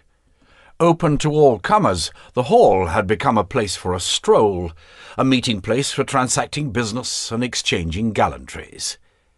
It resounded with laughter, conversation, and gossip, with the claptrap of the salesman over all. There were many foreign accents, particularly those of Italy and Flanders. A raw-boned fellow, who had determined to make his fortune out of spreading the use of handkerchiefs, was demonstrating the articles to a group of fat women, shaking out his squares of ornamented linen. "Ah, my dear ladies," he cried, "what a pity to blow one's nose in one's fingers, or upon one's sleeve, when such pretty handkerchiefs as these have been invented for the purpose. Are not such elegant things precisely made for your ladyship's noses?" A little farther on, an old gentleman was being pressed to buy a wench some English lace. Philip the Fair crossed the hall. The courtiers bowed to the ground. The women curtsied as he passed. Without seeming to do so, the king liked the liveliness of the scene, the laughter, as well as the marks of respect which gave him assurance of his power. Here, because of the tumult of voices, The great bell of Notre Dame seemed distant, lighter in tone, more benign. The king caught sight of a group whose youth and magnificence were the cynosure of every eye. It consisted of 2 quite young women and a tall, fair, good-looking young man. The young women were 2 of the king's daughters-in-law, those known as the Sisters of Burgundy. Jeanne, the Countess of Poitiers, married to the king's 2nd son, and Blanche, her younger sister, married to the youngest son. The young man with them was dressed like an officer of a princely household. They were whispering together with restrained excitement. Philip the Fair slowed his pace, the better to observe his daughters-in-law. "My sons have no reason to complain of me," thought Philip the Fair. "As well as making alliances useful to the crown, I gave them very pretty wives." The 2 sisters were very little alike. Jeanne, the elder, the wife of Philippe of Poitiers, was 21 years old. She was tall and slender, her hair somewhere between blonde and chestnut, and something in the way she held herself, something formal about the line of the neck and the slant of the eye, reminded the king of the fine greyhounds in his kennels. She dressed with a simplicity and sobriety that was almost an affectation. This particular day she was wearing a long dress of grey velvet with tight sleeves. Over it she wore a surcoat edged with ermine, reaching to the waist. Her sister Blanche was smaller, rounder, rosier, with greater spontaneity. Though she was only 3 years younger than Jeanne, she still had childish dimples in her cheeks, and, doubtless, they would remain there for some time yet. Her hair was of a bright blonde, and her eyes, and this is rare, were of a clear and brilliant brown. She had small, translucent teeth. Dress was more to her than a game. It was a passion. She devoted herself to it with an extravagance that was not always in the best of taste. She wore enormous pleated coifs, and hung as many jewels as she could upon her collar, sleeves, and belt. Her dresses were embroidered with pearls and gold thread. But she was so graceful that everything could be forgiven her, and appeared so pleased with herself that it was a pleasure to see. The little group was talking of a matter of 5 days. "Is it reasonable to be so concerned about a mere 5 days?" said the Countess of Poitiers. At the moment the king emerged from behind a pillar, masking his approach. "Good morning, my daughters," he said. The 3 young people fell suddenly silent. The good-looking boy bowed low and moved a pace or 2 aside, with his eyes upon the ground, as befitted his rank. The 2 young women, having made their curtsies, became tongue-tied, blushing, and a little embarrassed.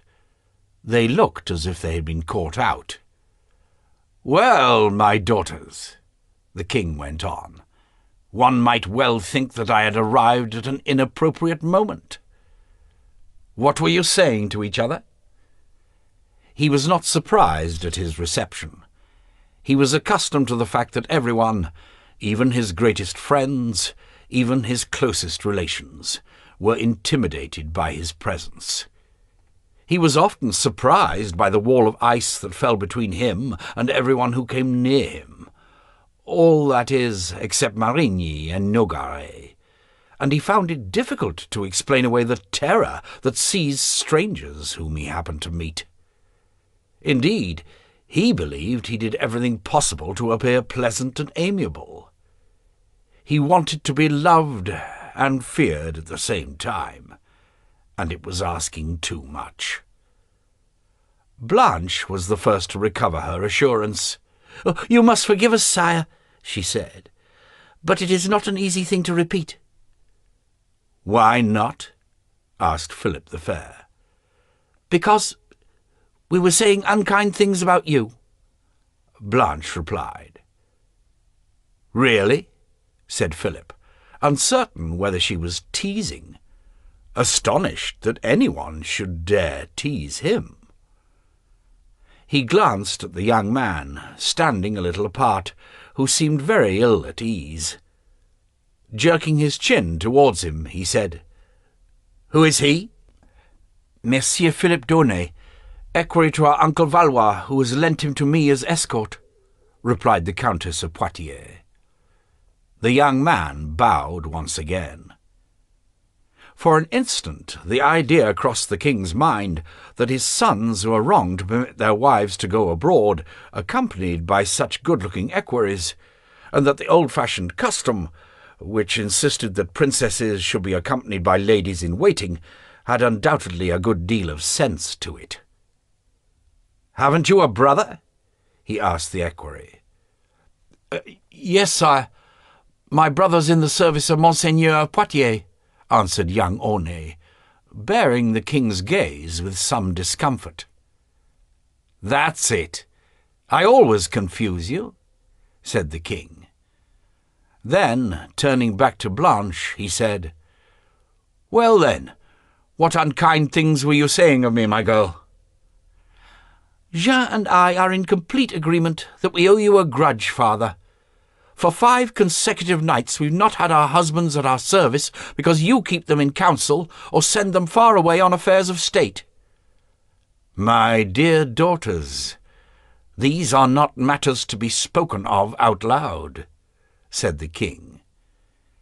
He was a prude by nature, and it was said had remained chaste for all the 9 years that he had been a widower.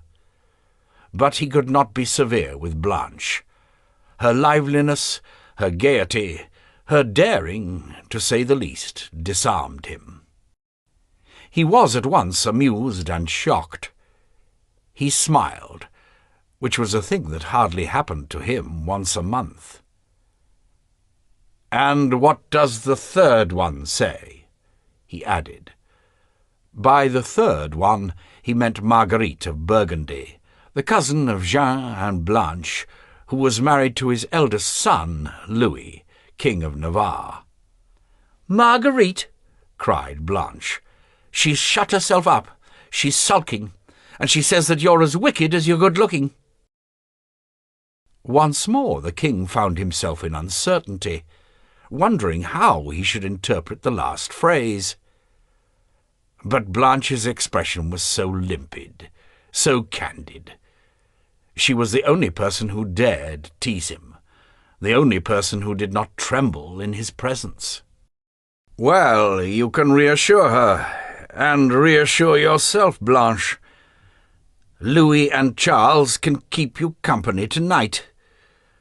Today is a good day for the kingdom," said Philip the Fair. "There will be no council tonight. As for your husband, Jean, I can tell you that he'll be home tomorrow, and that he has forwarded our affairs in Flanders. I am pleased with him."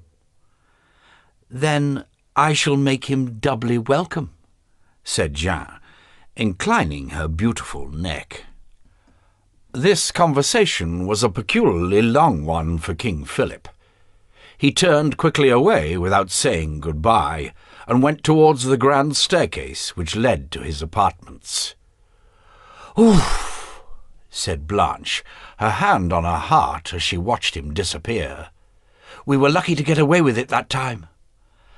"I thought I should faint with terror," said Jean. Philippe d'Aunay was blushing to the roots of his hair, not from embarrassment as a moment ago, but from anger. "Thank you," he said dryly to Blanche. "What you've just said made nice hearing." "What did you expect me to do?" Blanche cried. "Did you think of anything better yourself? You stood there like a stuck pig. He came upon us without warning. He's got the sharpest pair of ears in the kingdom. If by any chance he heard our last words, it was the only way to put him off the scent. And instead of blaming me, Philippe, you'd do better to congratulate me." "Don't begin again," said Jean. "Let's walk towards the stalls and stop looking as if we were plotting." They moved forward, looking unconcerned and acknowledging the bows in their honour. "Messieurs," said Jean in a low voice, "I must tell you that it's you and your ridiculous jealousy that cause all the trouble. If you hadn't started groaning here about what you suffer at the Queen of Navarre's hands, we wouldn't have run the risk of the king hearing too much." Philippe went on, looking gloomy. "Really," Blanche said, "your brother is much more agreeable than you are. Doubtless he's better treated, and I'm glad of it for his sake," answered Philippe. "No doubt I'm a fool to allow myself to be humiliated by a woman who treats me as a servant, who summons me to her bed when she feels inclined, who sends me about my business when the inclination has passed, who leaves me whole days without a sign, and pretends not to recognize me when we meet. After all, what game is she playing?" Philippe Donnet, equerry to Monseigneur the Count of Valois, the king's brother, had been for 3 years the lover of Marguerite, the eldest of Philip the Fair's daughters-in-law. And he dared to speak thus to Blanche of Burgundy, the wife of Charles, Philip the Fair's 3rd son, because Blanche was the mistress of his brother, Gauthier Donnet, equerry to the Count of Poitiers. And if he dared to speak thus to Jeanne, Countess of Poitiers, it was because Jeanne, no one's mistress as yet, nevertheless was a party, partly from weakness, partly because it amused her, to the intrigues of the other 2 royal daughters-in-law. She arranged meetings and interviews. Thus it was that in the early spring of 1314, upon the very day that the Templars came up for judgment, the very day this serious matter was the Crown's main concern, of the 3 royal sons of France, the eldest, Louis, and the youngest, Charles, were cuckolded by 2 equerries, one of whom was in their uncle's household, and the other in their brother's.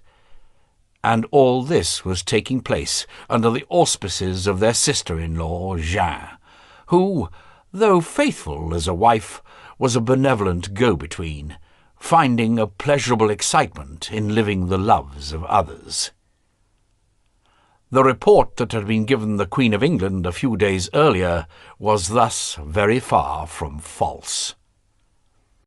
"In any case, there'll be no Tower of Nesle tonight," said Blanche. "As far as I'm concerned, it won't be any different from previous nights," replied Philippe Donnet.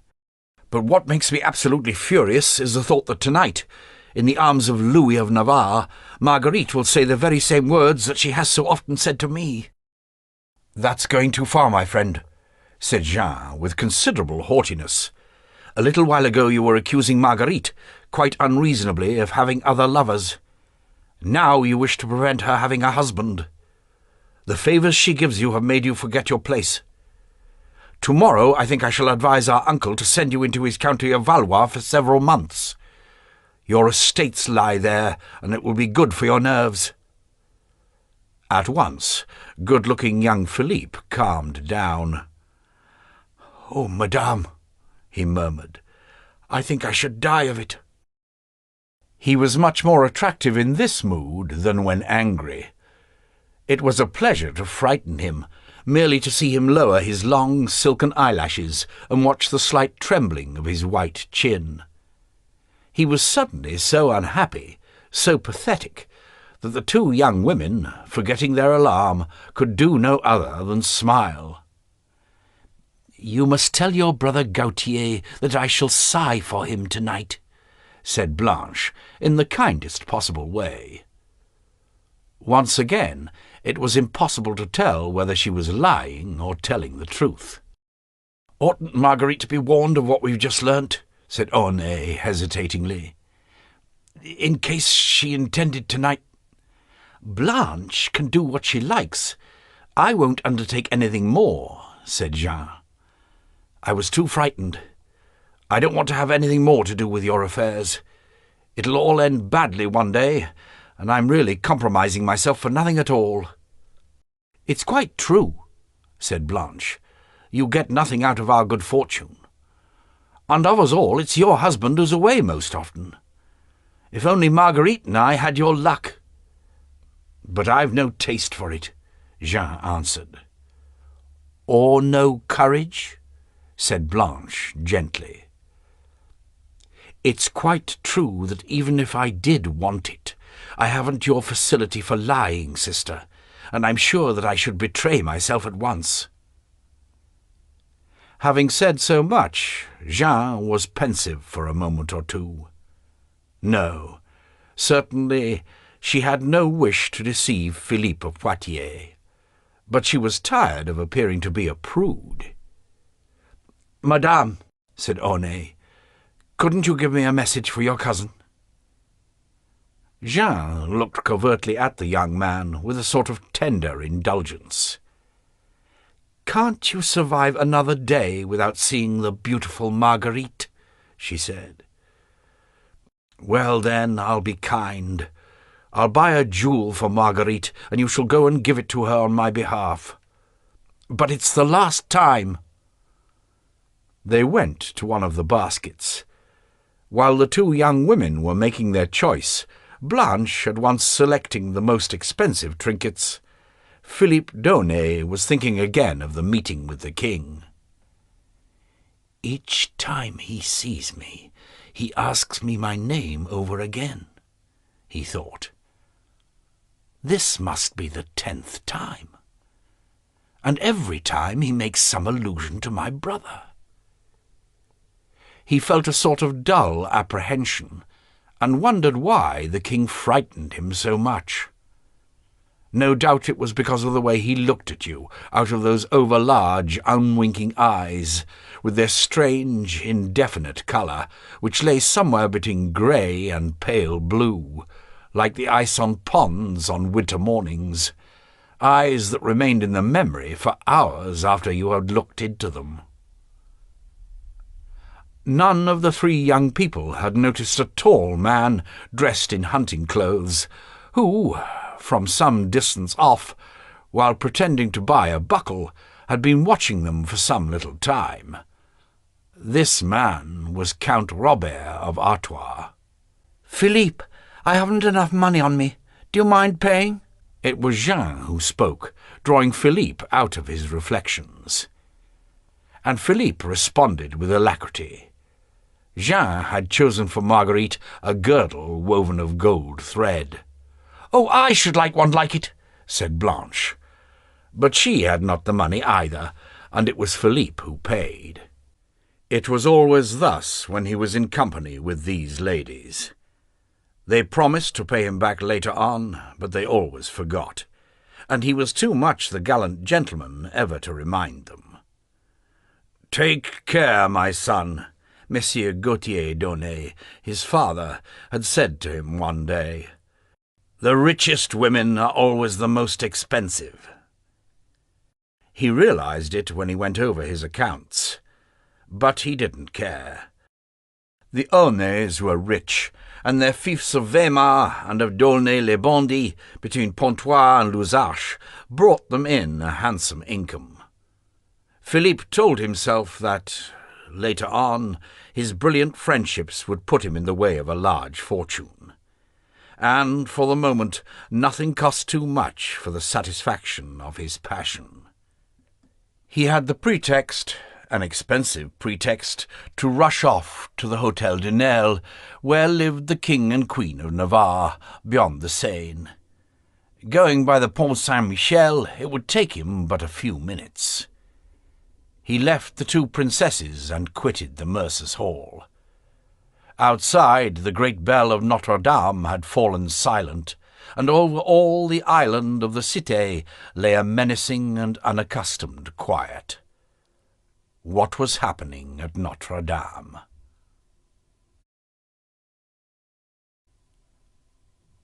Chapter 4. At the Great Door of Notre Dame. The archers had formed a cordon to keep the crowd out of the space in front of the cathedral. Heads appeared in curiosity at every window. The mist had dissolved, and a pale sunlight illumined the white stone of Notre Dame of Paris. For the cathedral was only 70 years old, and work was still continuously in progress upon the decorations. It still had the brilliance of the new, and the light emphasized the curve of its ogival windows, pierced the lacework of its central rows and accentuated the teeming statues of its porches with rose-coloured shadows. Already, for an hour, the sellers of chickens, who every morning did business in front of the cathedral, had been driven back against the houses. The crowing of a cock, stifling in its cage, split the silence, that weighty silence which had so surprised Philippe Daunet as he came out of the mercer's hall, while feathers floated head-high in the air. Captain Alain de Paris stood stiffly to attention in front of his archers.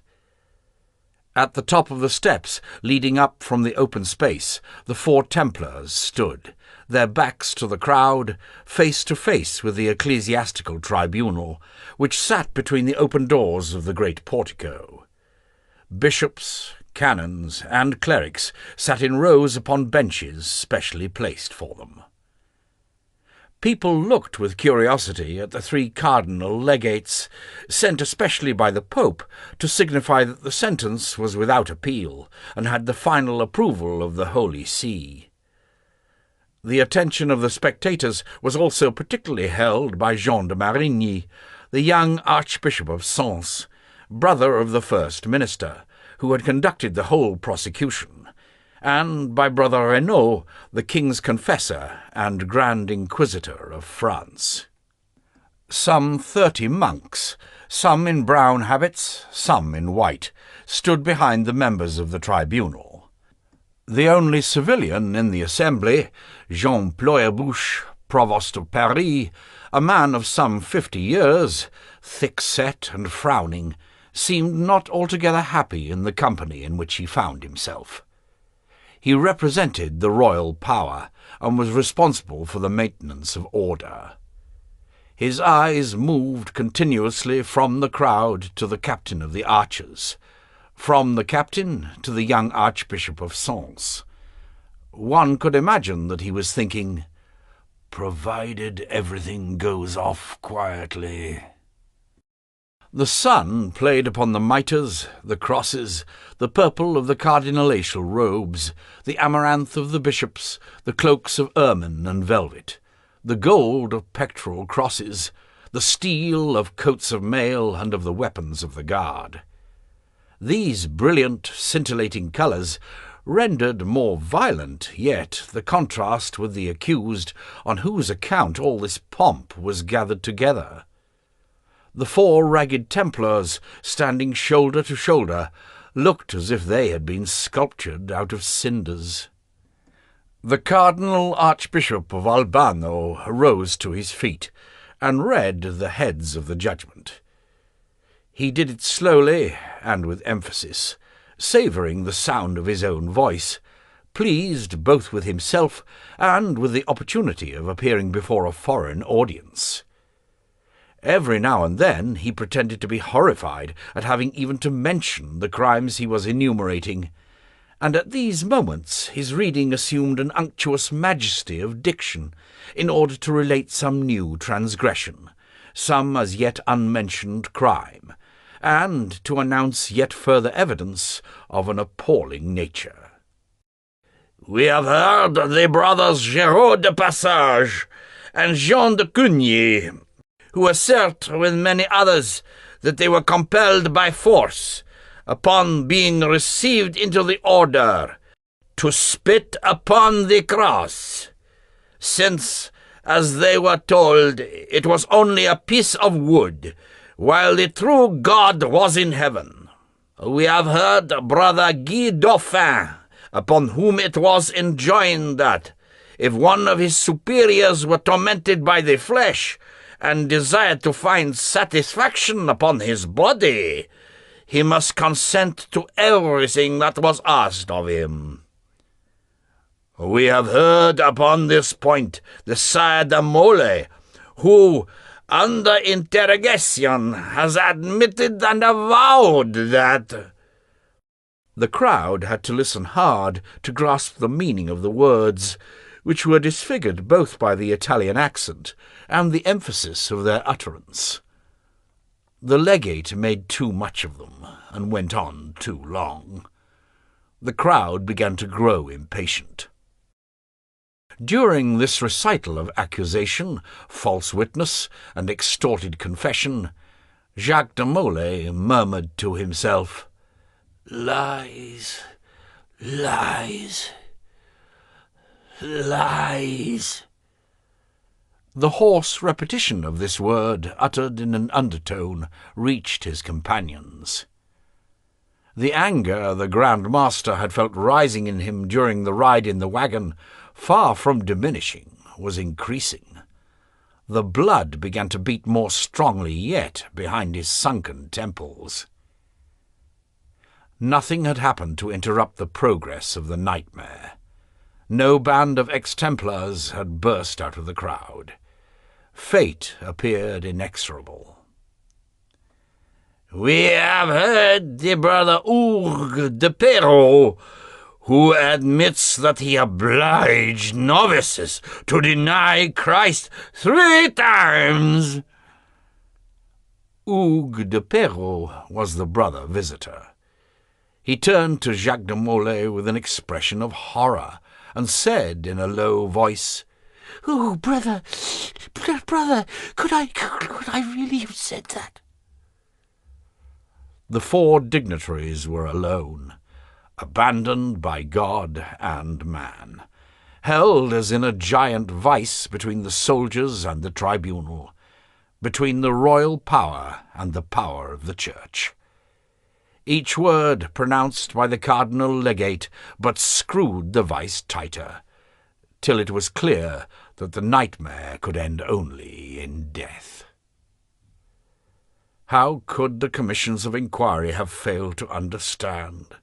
For it had been explained to them 100 times that this test of denial had been imposed upon the novices for the sole purpose of discovering their attitude in the event of their being taken a prisoner by the Saracens and called upon to deny their religion.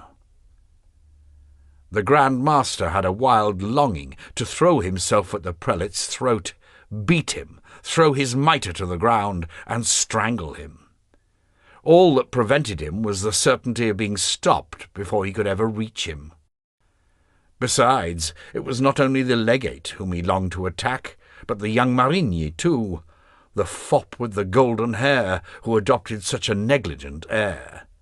But, above all, he longed to attack his 3 real absent enemies, the king, the keeper of the seals, and the Pope.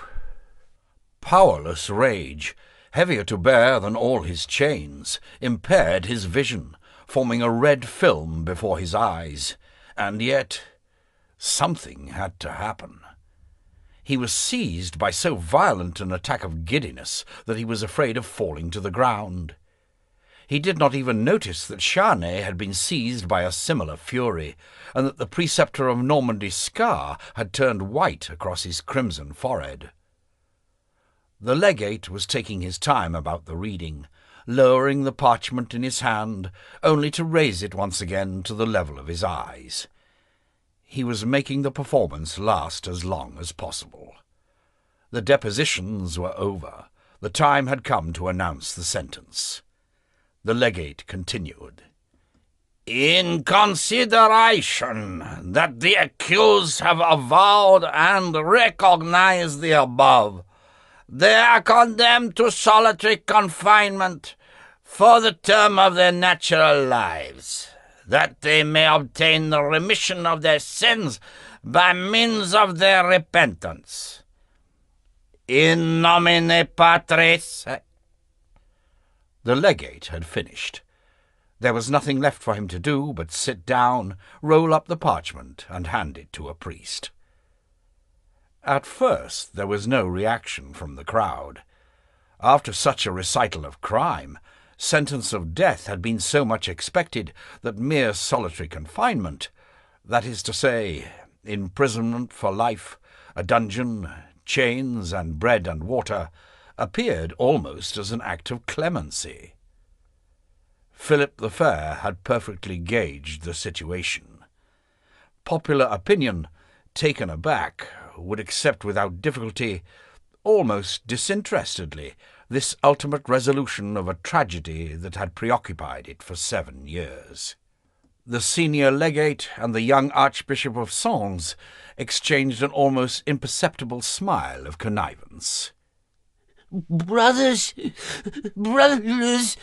stuttered the brother visitor. Did I hear that correctly? They aren't going to kill us. They're going to spare us. His eyes filled with tears, his swollen hands trembled, and his broken teeth parted as if he were about to laugh. It was the sight of this hideous joy that let loose the floodgates. For one instant Jacques de Molay looked at the half-witted face of a man who had once been brave and strong. And suddenly, from the top of the steps, they heard a voice shout, "I protest!" And so powerful was the voice that at first they could not believe that it came from the Grand Master. "I protest against an iniquitous sentence, and I declare that the crimes of which we are accused are wholly invented," cried Jacques de Molay. A huge sigh came from the crowd. The tribunal was thrown into confusion. The cardinals looked at each other in stupefaction. No one had expected anything of the kind. Jean de Marigny leapt to his feet. The time for negligent airs had passed. He was pale and strained, and trembling with rage. "You are lying!" he shouted. "You confessed before the commission!" From instinct the archers had closed their ranks, awaiting an order. "I am guilty," went on Jacques de Molay, "only of having yielded to your promises, your threats, and your tortures. I protest, in the name of God who hears us, that the order of which I am the Grand Master is innocent." And God indeed seemed to hear him, for the Grand Master's voice, caught up in the interior of the cathedral, reverberating in the vaults, returned as an echo, as if another deeper voice were repeating his words from the far end of the nave. "You have confessed to sodomy," cried Jean de Marigny. "Under torture," replied Molay. "Under torture," came the voice which seemed to resound from the tabernacle. "You have admitted to heresy." "Under torture, under torture," came the voice. "I retract everything," cried the Grand Master. "Everything!" The whole cathedral seemed loudly to respond. A new voice was raised. It was Geoffroy de Charnay, the preceptor of Normandy, who, in his turn, was crossing swords with the Archbishop of Sens. "Our weakness has been taken advantage of," he said. "We are the victims of your plotting and of your false promises. It is your hate and your vindictiveness that has brought us to this pass. But I, too, protest before God that we are innocent, and those who say otherwise are telling a damned lie." Then uproar broke loose. The monks, packed behind the tribunal, began shouting, "Heretics! To the stake with them! To the stake with the heretics!" But their voices were soon drowned. With that feeling of generosity the populace always has for the weak and for courage in adversity, the majority of the crowd took the part of the Templars. Fists were shaken at the judges. Disturbances began all over the square. There were shouts from the windows. On the order of Alain de Paris, half the archers had formed up with linked arms to prevent the crowd swarming onto the staircase. The rest lined up with their pikes levelled at the populace. The royal sergeants-at-arms were blindly raining down blows upon the crowd with their belilied staves.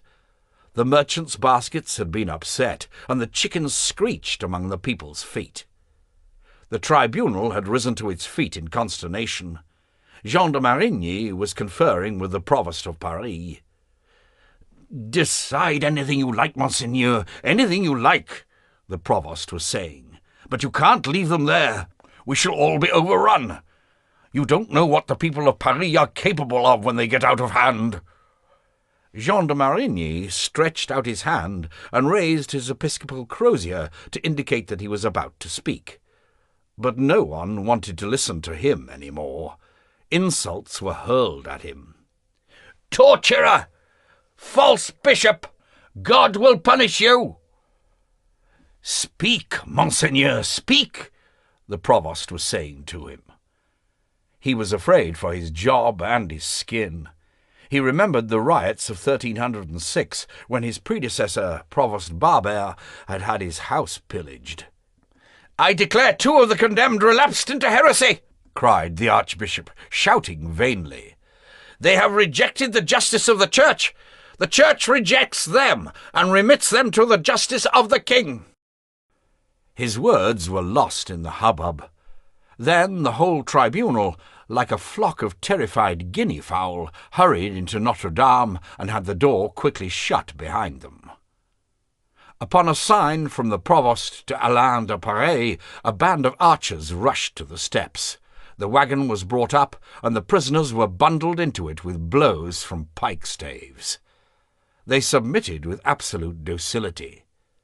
The Grand Master and the Preceptor of Normandy felt at once exhausted and relaxed. At last they were at peace with themselves.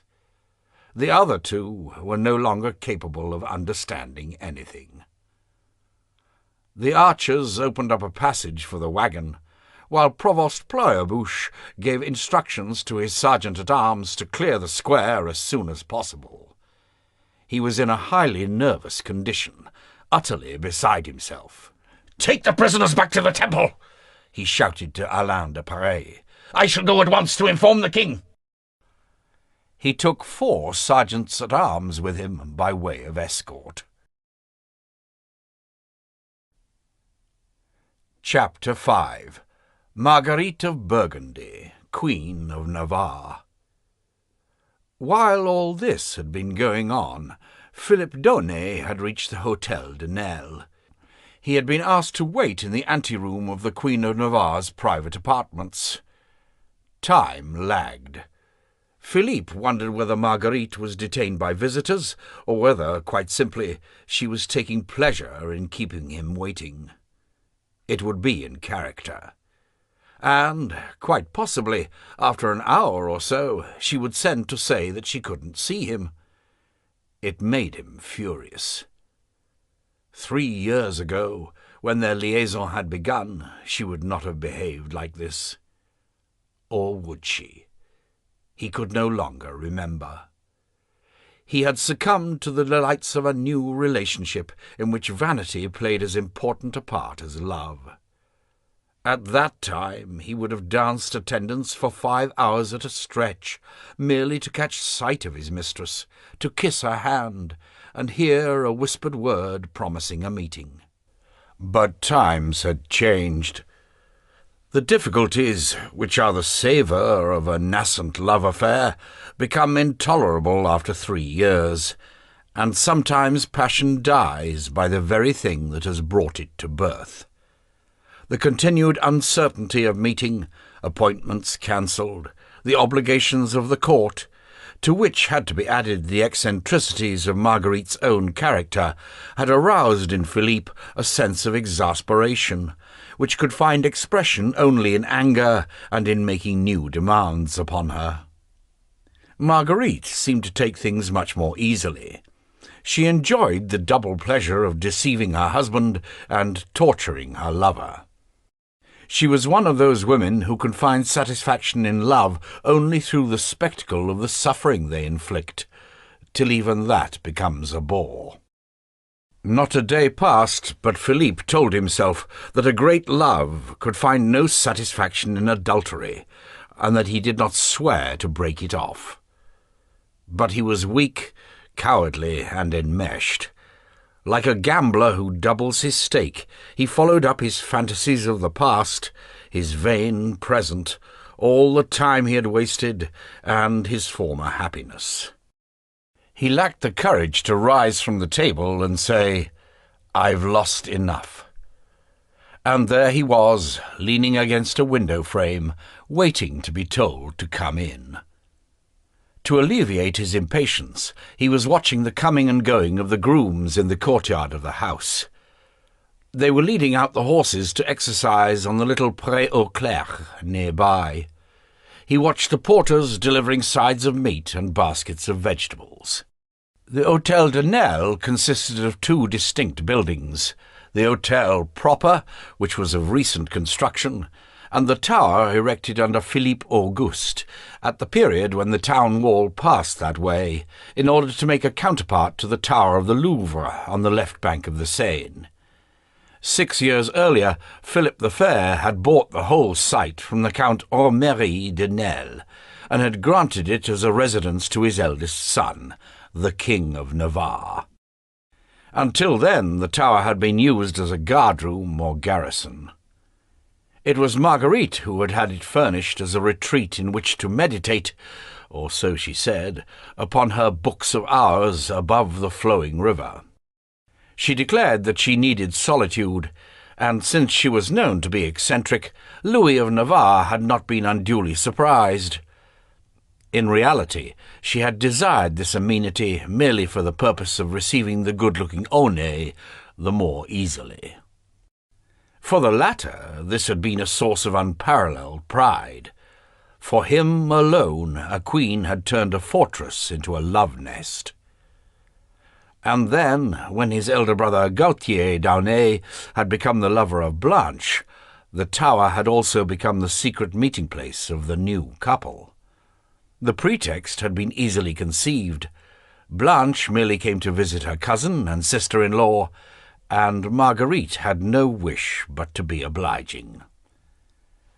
But now, at this actual moment, as Philippe looked out upon the huge, sombre tower with its conical roof and high, narrow windows overlooking the river, he could not help wondering whether other men had not shared those furtive embraces and tumultuous nights. Even to those who thought they knew her best, Marguerite was so unaccountable.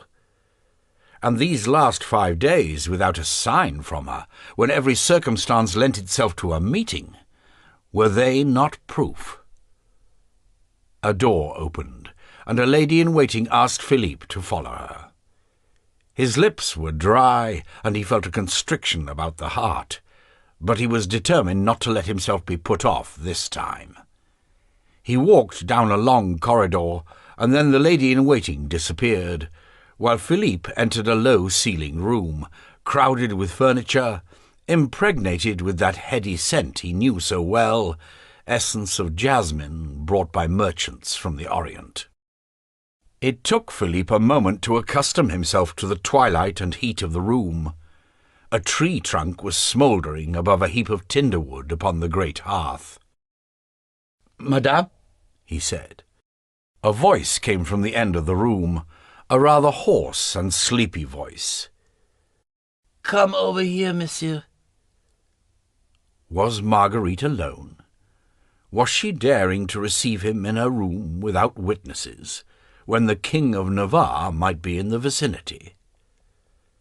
He felt at once relieved and disappointed. The Queen of Navarre was not alone. She was reclining upon her bed, while an elderly woman of the bedchamber, half hidden by the curtain, was engaged in polishing her toenails. Philippe went forward, and in a courtly tone, which was at variance with his expression, announced that the Countess of Poitiers had sent him to ask after the Queen of Navarre, remit her compliments, and deliver a present. Marguerite listened without moving. Her beautiful naked arms were folded beneath her head, and her eyes were half closed. She was small, black-haired, and olive-skinned. It was said that she had the most beautiful body in the world, and she was well aware of it. Philippe looked at her round, sensual mouth, her short chin, her half-naked throat, and her plump, elegant legs revealed by the woman of the bedchamber. "Put the present on the table. I'll look at it in a moment," said Marguerite. She stretched and yawned. Philippe saw her pink tongue, the roof of her mouth, and her little white teeth. She yawned like a cat. As yet she had not once turned her eyes in his direction. He made an effort to keep himself under control. The woman of the bedchamber looked covertly at Philippe in curiosity. He thought that his anger must be too apparent. He had never seen this particular duenna before. Was she newly in Marguerite's service? "Am I to take back a reply to the Countess?" he asked. "Oh!" cried Marguerite, sitting up. "You're hurting me, woman." The woman murmured an excuse. Marguerite, at last, consented to look in Philippe's direction. She had beautiful, dark, velvety eyes, which seemed to caress everyone and everything they looked upon. "Tell my sister-in-law of Poitiers," she said. Philippe had moved to escape being observed by the woman of the bedchamber. With a quick gesture of his hand, he signed to Marguerite to send the old lady away. But Marguerite appeared not to understand. She smiled, but not in Philippe's direction. She seemed to be smiling into the void. "On the other hand, perhaps not," she went on. "I'll write her a letter for you to give her." Then, to the woman of the bedchamber, she said, "That will do for the present. I must dress. Go and prepare my clothes." The old woman went into the next room, but left the door open. Philippe realized that she was watching him.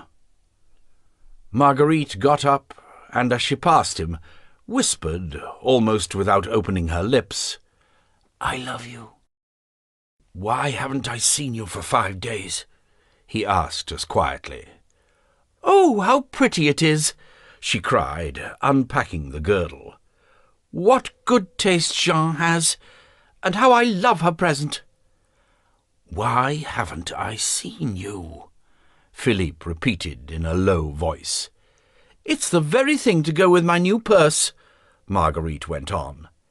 "Monsieur Dronet, can you spare the time to wait while I write a word of thanks?" She sat down at the table, took a goose's quill and a piece of paper, and signalled Philippe to draw near. She wrote so that he could read the word over her shoulder. Prudence. Then, to the woman in attendance, who could be heard in the neighbouring room, she cried, "Madame de Comminges, will you fetch my daughter? I haven't given her a kiss all morning." The woman went out. "You're lying," said Philippe. "Prudence is a good pretext for getting rid of one lover in order to receive others." She was not altogether lying. It is always towards the end of an affair, when lovers either begin to quarrel or get bored with each other, that they betray themselves to those about them, and that the world takes for something new what is in fact upon the point of coming to an end. Had Marguerite said something careless? Had Philippe's ill temper been noted beyond the narrow world of Blanche and Jean? She felt absolutely certain of the porter and the chambermaid of the tower. They were 2 servants she had brought from Burgundy, and whom she terrified with threats upon the one hand, and rewarded handsomely upon the other. But could one ever be certain? She felt that she was vaguely suspected. The King of Navarre had made several allusions to her success, husband's jokes which did not quite ring true. And then there was this new woman of the bedchamber, Madame de Comminges, who had been forced upon her a few days ago in response to a recommendation from Monseigneur Charles of Valois. She was always trailing about in her widow's weeds. Marguerite felt herself less ready to take risks than in the past. "You know, you're a bore," she said. "I love you and you never stop scolding me." "Well, I shall have no opportunity to be a bore tonight," Philippe replied. "The king told us himself that there was to be no council, so you'll have all the time in the world to reassure your husband." From her expression, Philippe could have guessed, had he not been so angry, that from that quarter, at any rate, he had nothing to fear. "And I shall go and visit the whores," he said. "All right," said Marguerite. "I shall be delighted to know how they set about things."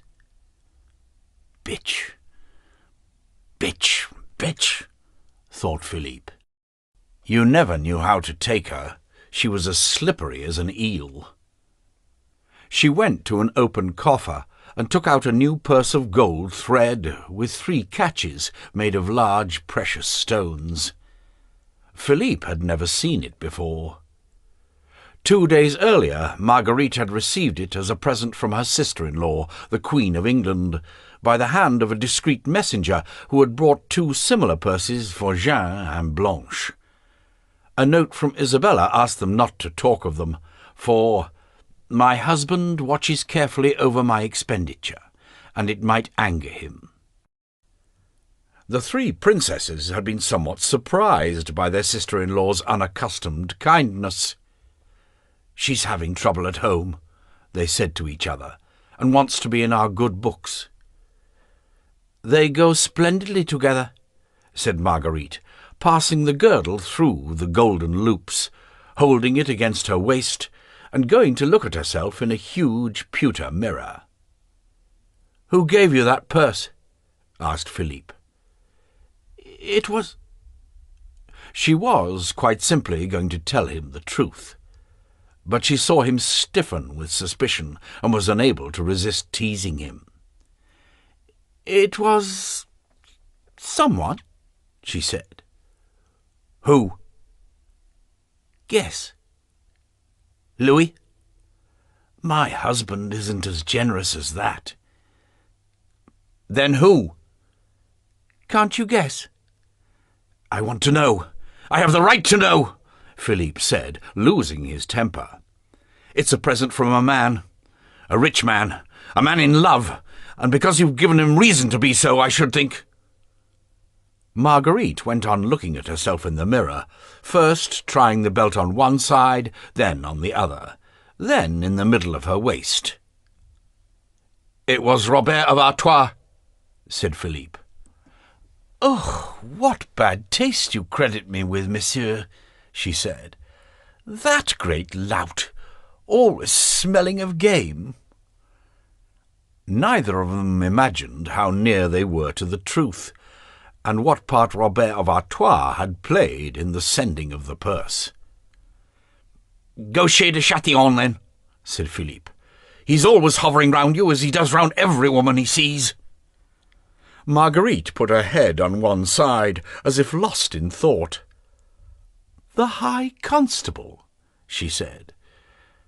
"I hadn't noticed that he was interested in me, but since you tell me that he is, thank you for drawing my attention to it. I shall find out in the end. When you've named everyone at the court of France—" She was going to add, "Then perhaps you'll think of the court of England." But she was interrupted by the return of Madame de Comminges, who entered, pushing before her the Princess Jeanne, still almost an infant. The little girl walked slowly, made awkward by a long velvet dress embroidered with pearls. She bore no resemblance to her mother, except for her round, swelling, almost convex brow. She was fair, had a thin nose, and long eyelashes, which fluttered over clear eyes. She might equally have been the daughter of the King of Navarre or of Philippe d'Aunay. But on that point, too, Philippe had never been able to discover the truth, and Marguerite was much too clever ever to give herself away on so important a matter. Every time Philippe saw the little Jeanne, he asked himself, "Is she mine?" And he thought that one day he would have to bow as he received the orders of a princess who was perhaps his daughter, and might well succeed to 2 thrones. For Louis of Navarre, the heir of France, and Marguerite his wife, had so far no other children. Marguerite picked up the little Jeanne, kissed her forehead, and, commenting that she looked well, handed her back to the woman of the bedchamber. "There, I've kissed her," she said. "You can take her away again." She became aware, from Madame de Comminges's expression, that the latter perfectly understood that she had only been sent to fetch the child in order to get rid of her for a moment. "I must be relieved of this old woman," thought Marguerite. A lady-in-waiting entered hurriedly, asking if the King of Navarre were there. "He's not usually to be found with me at this time of day," said Marguerite. "He's being searched for everywhere," said the lady. "The king wants him at once. There's an urgent council at the palace." "Is it known what it's about?" Marguerite asked. "If I understood aright, madame, the Templars have rejected their sentence. The populace are rioting about Notre-Dame, and the guards have been doubled everywhere." Marguerite and Philippe looked at each other. The same idea had struck them both, and it had nothing to do with affairs of state.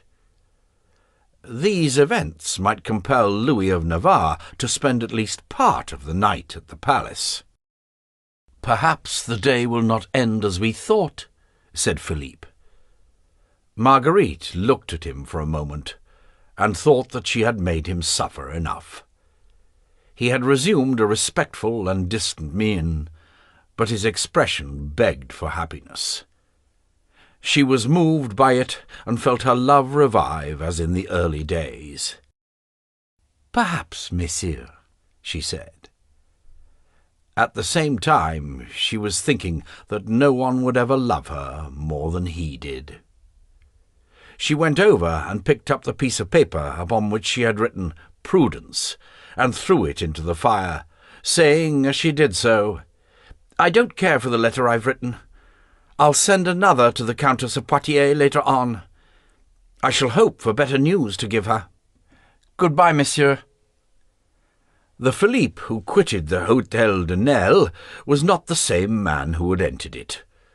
On the strength of a single word of hope, he had a new-found confidence in his mistress, in himself, in life in general, and this particular noon seemed radiant. "She loves me as much as ever. I've been unjust to her," he thought. As he passed the guard, he ran into the Count of Artois, who was coming in. One might have thought that the giant was following up Philippe's tracks, but it was not so. For the moment Artois was busy with other matters. "Is Monseigneur the King of Navarre at home?" he asked Philippe. "I know that they've been looking for him for the King's council," said Philippe. "Were you sent to warn him?" "Yes," said Philippe instinctively. And as soon as he had said it, he realized that the lie was foolish and too easy to check. "I'm seeking him for the same reason," said Artois. "Monseigneur Valois wishes to talk with him before the council." They separated, but this chance meeting gave the giant a lead. "Can it be he suddenly thought as he crossed the courtyard. An hour earlier he had seen Philippe in the mercer's hall with Jean and Blanche, and now he had met him again at Marguerite's door. Is that young man their messenger, or is he the lover of one of them? If he is, I shall very soon know it. For he had lost no time since his return from England. Since entering Marguerite's service, Madame de Comminges sent him a report every day. He had a man of his own watching the surroundings of the Tower of Nesle at night. The net was spread. Bad luck to that gaily feathered bird, should he be caught in it. Chapter 6. What happened at the King's Council? The Provost of Paris, who had dashed off to see the King, found him in good humour. Philip the Fair was engaged in admiring 3 tall greyhounds, which had been sent to him with the following letter. Sire, My nephew, abashed by his offence, has confessed to me that these 3 greyhounds, while held by him on a leash, have run against you. Humbled though they are as an offering, I do not feel that I am worthy to keep them, now that they have touched so high and mighty a prince. They arrived the day before yesterday from England. I ask you to accept them, that they may bear towards you the same devotion and humility as your servant, Spinello Ptolemy." "A clever man, this Ptolemy," said Philip the Fair. Though he refused all other presents, he was prepared to accept hounds. He had the best packs in the world, and to give him animals as beautiful as these was to humour his only passion. While the provost was explaining what had happened at Notre Dame, Philip the Fair continued fondling the 3 greyhounds, raising their pendulous lips to examine their white teeth and black jaws, patting their deep chests. Between the king and all animals, particularly dogs, there was an immediate, secret, silent understanding. Unlike men, dogs were never afraid of him. And already the largest of the 3 greyhounds had come of his own accord to place his head upon the king's knee and gaze up at his new master. "Bouville!" cried Philip the Fair. Hugues de Bouville, first chamberlain to the king, whose hair alternated curiously between white and black locks, making him look like a piebald horse, entered. "Bouville, assemble the inner council within the hour," said the king.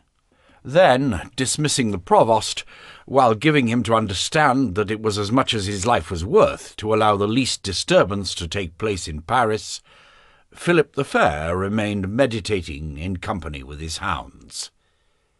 He decided that the largest greyhound, which seemed already to be attached to him, should be called Lombard, because he came from an Italian banker.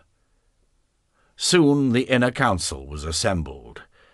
It did not meet in the vast hall of justice, which could hold 100 people and was used for the grand council, but in a small neighbouring room where a fire burned on the hearth. The members of this smaller council took their places round a long table to decide the fate of the Templars. The king sat at one end, his elbow on the arm of his great chair, his chin cupped in his hand. To his right sat Enguerrand de Marigny, coadjutor and rector of the kingdom, Nogaret, the keeper of the seals, Raoul de Presles, Lord Chief Justice, and 2 other lawyers as secretaries. To his left sat his eldest son, King Louis of Navarre, who had at last been found, and Hugues de Bouville, the Grand Chamberlain. 2 places remained vacant, those of the Count of Poitiers, who had been sent on a mission, and of Prince Charles, the king's youngest son, who had gone hunting that morning and had not been found in time. There was only Monseigneur of Valois still to come. He had been sent for to his house, where, doubtless, he was conspiring, as he did before every council. The king had decided to begin without him. Enguerrand de Marigny spoke first. 6 years older than Philip the Fair, less tall, but of as imposing an aspect, this great lord had not been born noble. He came of middle-class Norman stock, and had been called Enguerrand le Portier before becoming the Lord of Marigny. He had had a fabulous career, which had aroused as much jealousy as respect, and the title of coadjutor, created especially for him, had made him the king's alter ego. He was 52 years old, of solid aspect, large-chinned, rugged-skinned, and lived magnificently upon the huge fortune he had acquired. He was considered to have the greatest gift for speaking in the kingdom, and his political intellect dominated his period from a lofty eminence.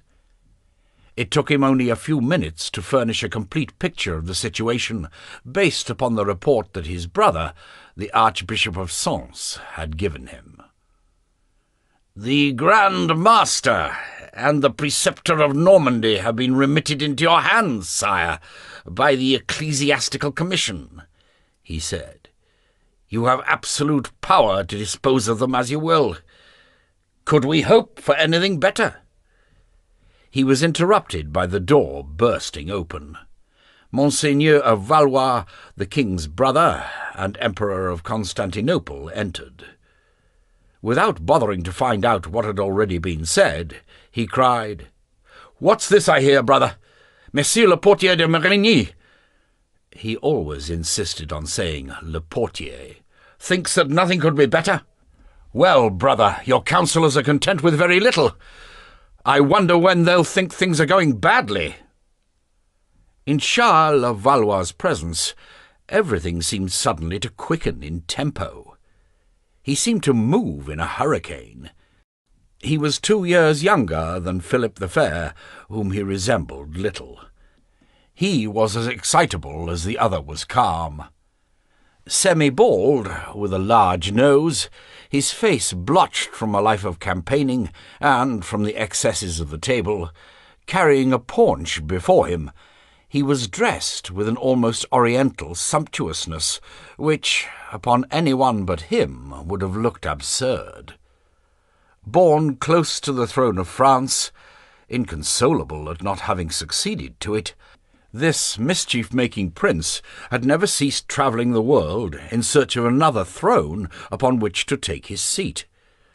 For a short time he had been King of Aragon, had then renounced that kingdom in order to intrigue for the crown of Emperor of Germany, but he had been defeated in the election. By his second marriage, to Catherine of Courtenay, he was Emperor Pretender to Constantinople, though a real emperor, Andronic II Palaeologos, was at this moment ruling in Byzantium. Everything else about him was in keeping. His greatest claims to fame were his lightning campaign in Guienne in 1297, for he was a good general, and his campaign in Tuscany, where, supporting the Guelphs against the Ghibellines, he had ravaged Florence, and sent a certain political rhymer named Dante into exile. It was upon this account that the late Pope had created him Count of Romagna. Valois kept royal state, had his court and his own chancellor, and he loathed Enguerrand de Marigny for many reasons: for his plebeian birth, for his title of coadjutor, because his statue had been placed among those of kings in the Mercers' Hall, because his policy was hostile to the great feudal barons, indeed, on every possible count. Valois could not stomach the fact, grandson of Saint Louis as he was, that the kingdom should be governed by a man of the people. On this particular day he was dressed in blue and gold, from hat to shoes. "What?" he cried. "4 senile old men, whose fate, so we were told, was all fixed, and how successfully, alas, can hold the royal power in check, and you say that all is for the best? The populace are spitting upon the verdict of the Ecclesiastical Commission, and what a commission it is, though it does represent the Church, and everything is for the best. The crowd is shouting, and do you know what, brother? Death to you, and everything is for the best. Oh, very well, brother, everything is undoubtedly for the best." He raised his hands, which were fine and laden with rings, and sat down in the nearest chair at the bottom end of the table, as if to show that, if he could not sit at the king's right hand, he would sit opposite him. Enguerrand de Marigny stood up, a flicker of irony showing at the corners of his mouth. "Monseigneur of Valois must be misinformed," he said. "Of the 4 old men of whom he speaks, only 2 protested against their sentence. As for the populace, every report I have assures me that they are much divided in opinion." "Divided?" cried Charles of Valois. "By what right are they divided? Who asks the people their opinion?" "You do, Monsieur de Marigny, and one may well guess why. This is the result of your charming policy of assembling the middle class, the serfs, and the peasants to approve the king's decisions. Now the populace think they can do as they please." In every period, and in every country, there have always been two parties, the reactionary and the progressive. These two tendencies came face to face at the King's Council. Charles of Valois considered himself the natural head of the great barons. He was the incarnation of the permanence of the past, and his political gospel derived from certain principles which he was prepared to defend to the last. The right of private war between the great barons, the right of the great feudal overlords to coin money within their own territories, a return to the morality of chivalry, submission to the Holy See as the supreme arbitrating power, and the maintenance of the feudal organization of society in its integrity. All those things which had become established owing to the circumstances of society in previous centuries, and which now Philip the Fair, inspired by Marigny, had abolished, or still sought to overthrow. Enguerrand de Marigny stood for progress. His main ideas concerned the centralization of power, the unification of finance and administration, the independence of the civil power from religious authority, external peace by fortifying strategic towns and permanently garrisoning them, internal peace by enforcing submission to the royal authority, the augmentation of production and commerce, and the security of communications. But there was another side to the medal. Police proliferated, and they were as expensive to maintain as fortresses were to build. Vehemently opposed by the feudal party, Enguerrand succeeded in rallying to the king a new and growing class, which was gradually becoming aware of its own importance, the middle class. On many occasions, for instance, when it was a question of raising taxes or over the affair of the Templars, he had called upon the middle class of Paris to gather before the palace of the Cité. He had done the same thing in various provincial towns. He had in his mind the example of England, where the House of Commons was already functioning. As yet, these small French assemblies had no right to discuss. They were merely to listen to the measures the king proposed and approve them.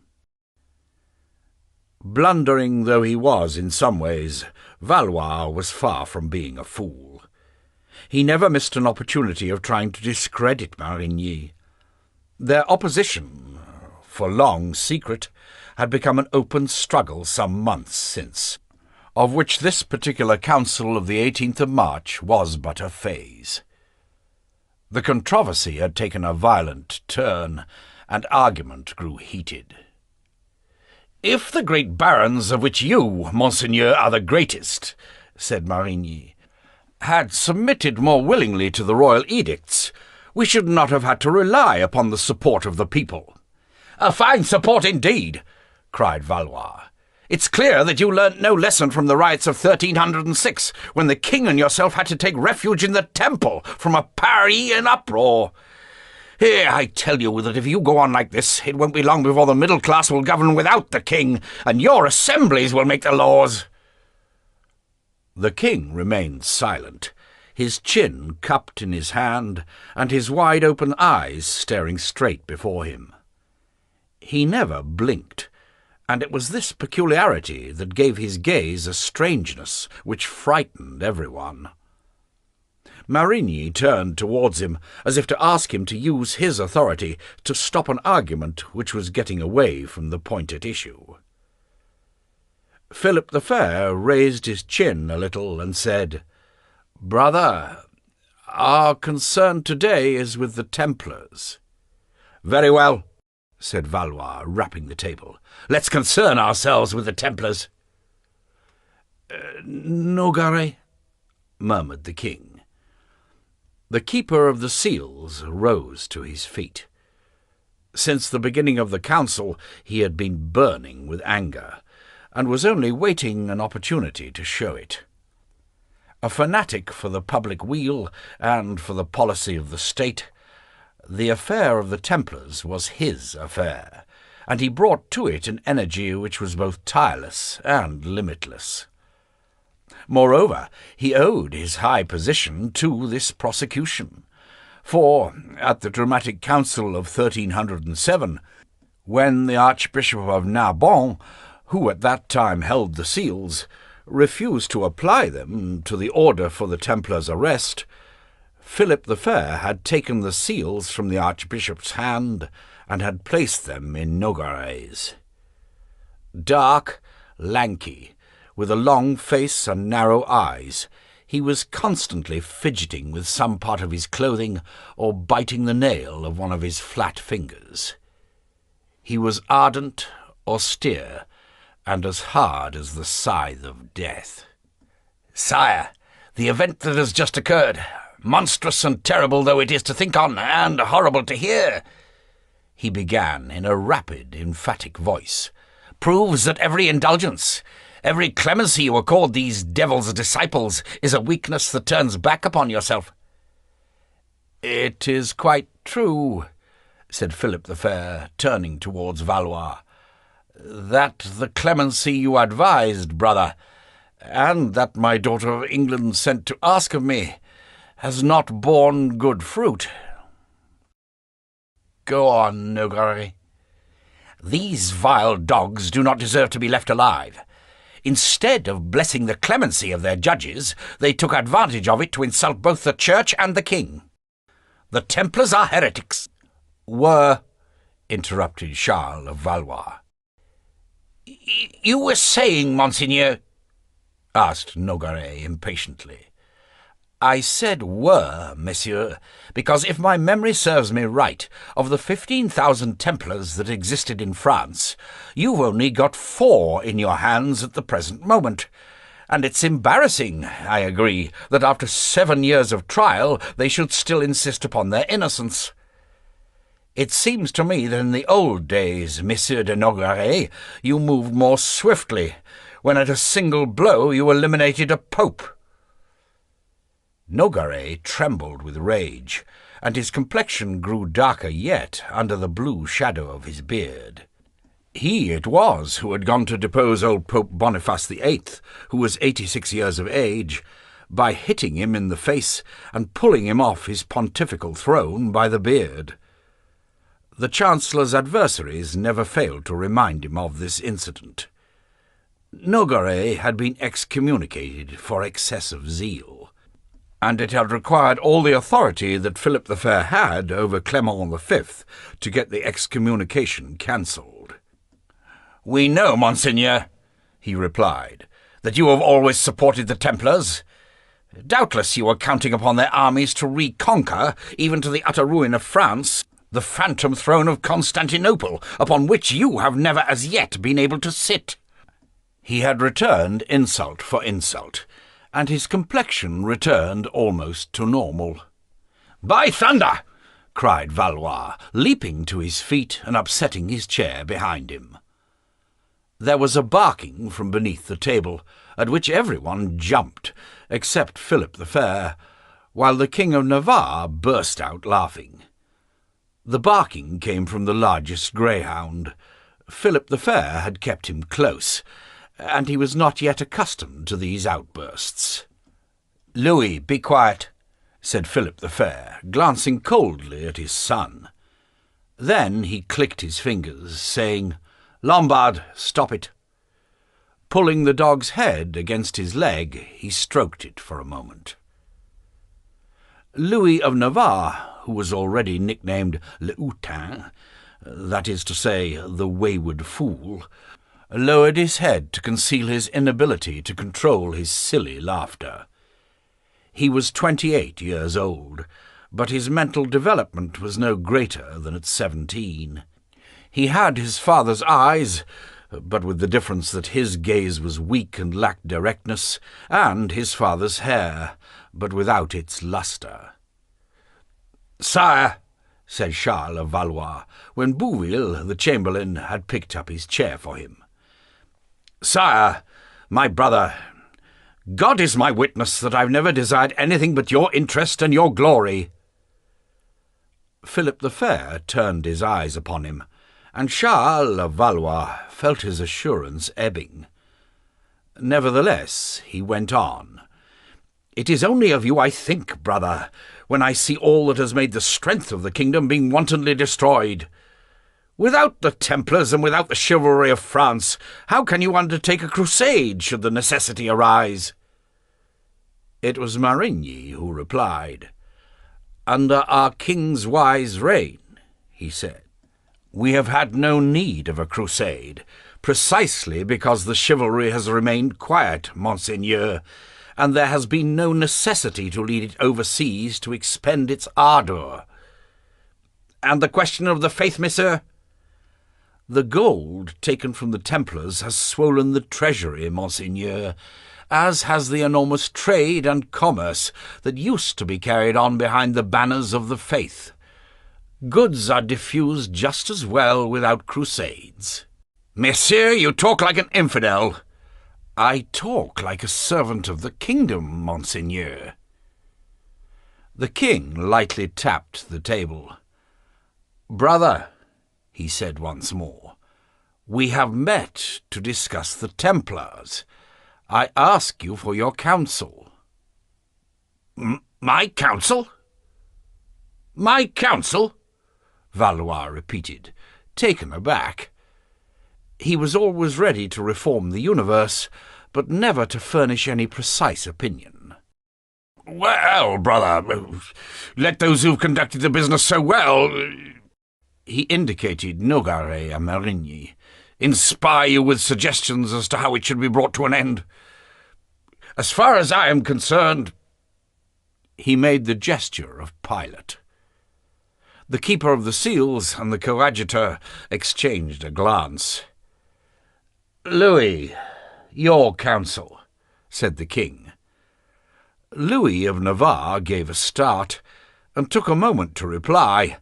In the first place, because he had not the remotest idea what to say, and in the second, because he was sucking a sweet made of honey, and it had stuck in his teeth. "Supposing we handed over the Templars to the Pope?"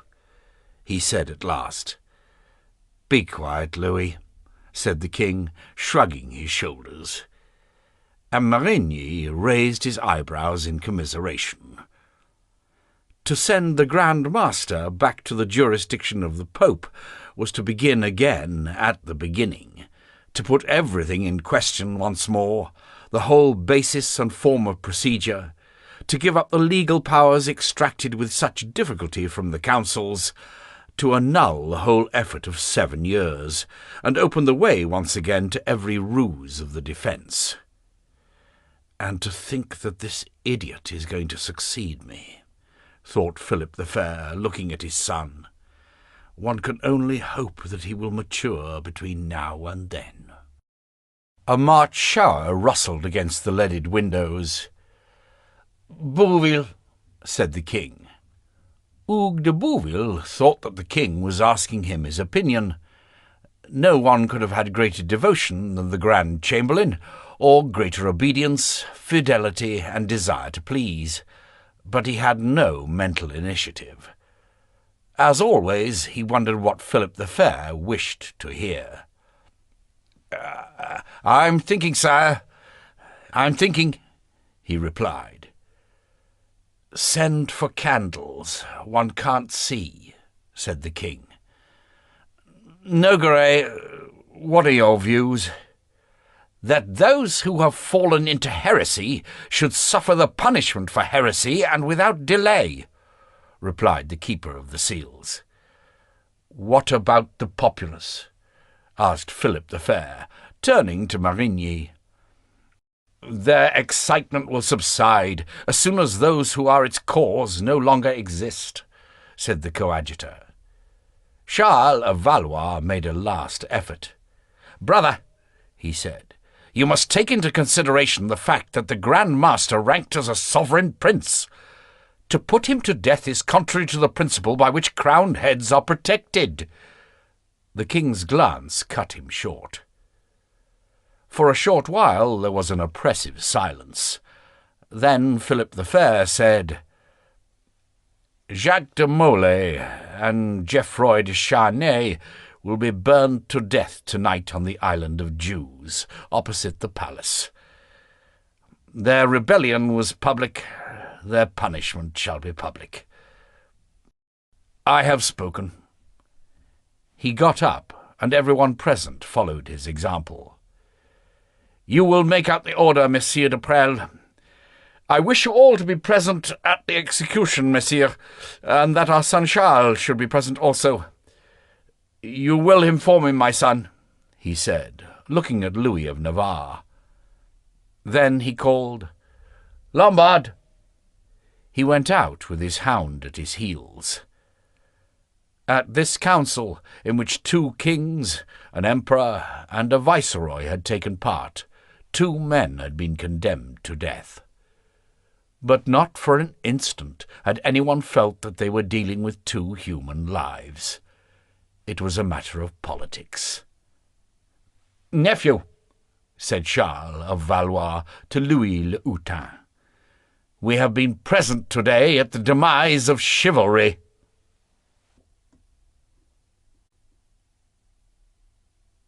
Chapter 7. The Tower of Love. Night had fallen. Upon the gentle breeze were borne the odours of wet earth, mud, and springing sap. Black clouds were flowing across a starless sky. A boat, putting off from the river-bank by the tower of the Louvre, drifted across the Seine, whose waters gleamed like the oily surface of an old breastplate. There were 2 passengers seated in the boat's stern, their faces hidden by the high collars of their cloaks. "Funny weather today," said the ferryman, bending slowly to his oars. "In the morning you wake up to such a mist that you can't see 2 fathoms distance. And then, about 10 o'clock, out comes the sun. One says to oneself, 'Here's spring on the way,' and no sooner said than hailstorms set in for the afternoon. And now the wind's getting up, and there's going to be quite a blow, that's certain. Funny weather." "Get a move on," said one of the passengers. "I'm doing the best I can. Getting old, that's what it is. I'll be 53 at the Feast of St. Michael. I'm no longer as strong as you are, young sirs," said the ferryman. He was dressed in rags, and seemed to take pleasure in his own querulous speech. "You really want to go to the Tower of Nell?" he asked. "Is there anywhere to land there?" "Of course," replied the same passenger. "We don't go there much, you know. It's little frequented." Some little distance away, on the left, the lights of the island of Jews twinkled, and, still farther off, shone the lighted windows of the palace. Over there many boats were going to and fro. "Well, gentlemen, aren't you going to watch the Templars grilled?" went on the ferryman. "I'm told that the king's going to be there with his sons. Is that true?" "So it seems," said the passenger. "And will the princesses be there too?" "I don't know. I expect so," said the passenger, turning his head away to indicate that he had no wish to pursue the conversation. Then he said, in a low voice to his companion, between his teeth, "I don't like this fellow. He talks too much." The other passenger carelessly shrugged his shoulders. Then, after a silence, he whispered, "Who let you know?" "It was through Jean, as always," the first replied. "Dear Countess Jean, how much we owe her."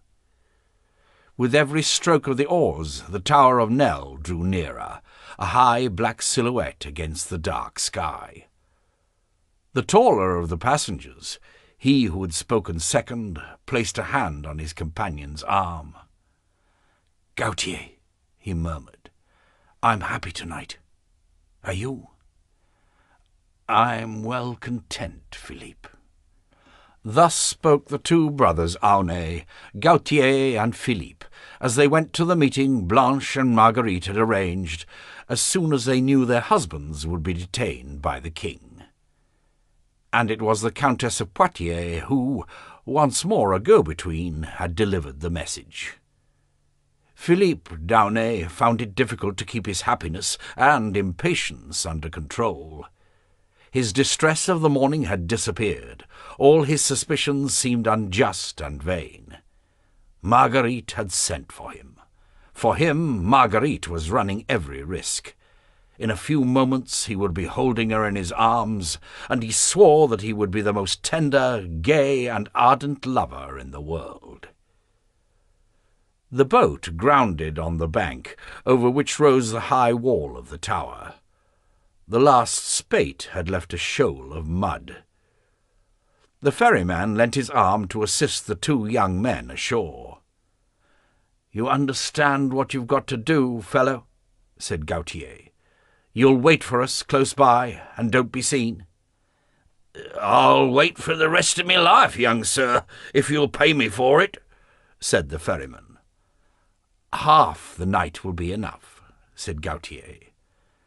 He gave him a silver groat, 12 times what the journey was worth, and promised him another upon their return.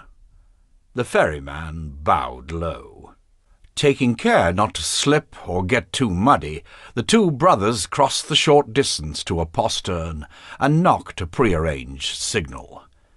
The door was silently opened. "Good evening, sirs," said the maid, whom Marguerite had brought from Burgundy. She carried a lantern, and, having barricaded the door behind them, led the way into a turret staircase. She showed them into the big room of the tower on the first floor. Its only light was a huge fire of logs on an open hearth. The glow rose and was lost among the tops of the 12 arches supporting the barrel roof. Like Marguerite's, this room, too, was scented with jasmine. The furnishings seemed impregnated with it. The gold-embroidered hangings on the walls, the carpets, the furs of wild beasts spread about on low beds in the oriental manner. The princesses were not there. The maid went out, saying that she would inform them of their arrival. The two young men, having taken off their cloaks, went over to the fire and automatically held out their hands to the warmth. Gautier d'Aunay was 2 years older than his brother, whom he very much resembled, though he was shorter, more solidly built and fairer. He had a thick neck, pink cheeks, and laughed at life. He was not, as was his brother, a prey to passion. He was married, and well married, to a Montmorency, by whom he already had 3 children. "I always wonder," he said as he warmed his hands, "why Blanche took me for a lover, and, indeed, why she has a lover at all. As for Marguerite, it's obvious. One's only got to look at Louis of Navarre, with his downcast eyes, his gawky walk and hollow chest, and then compare him with you to understand. And then, of course, there are other reasons, of which we know." He was alluding to certain secrets of the alcove, to the King of Navarre's lack of sexual vigour, and to the disharmony existing between husband and wife. "But I don't understand Blanche," Gautier d'Aunay went on. "She's got a good-looking husband, much better looking than I am. Oh, of course he is, Philippe, don't protest. He looks exactly like his father, the king. He loves her, and, I believe, whatever she may say, that she loves him. Then why does she do it? Every time I see her, I wonder why such a piece of luck should have come my way. Because she wants to do the same as her cousin, Philippe replied. There were light steps and whisperings in the passage that led from the tower to the house, and the two princesses came in. Philippe moved quickly towards Marguerite, but suddenly stopped short. He had caught sight, at his mistress's belt, of the gold purse with the precious stones that had so much angered him in the morning. "What's the matter with you, Philippe, darling?" Marguerite asked, her arms extended towards him, her face raised to receive a kiss. "Aren't you happy this evening?"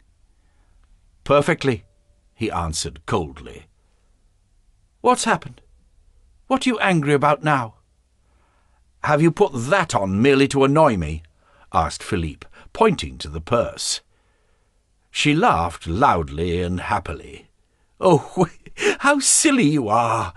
How jealous and how sweet! Didn't you realize that I was teasing you? Just to calm you down, I'll give you the purse. You'll know then that it was no present from a lover."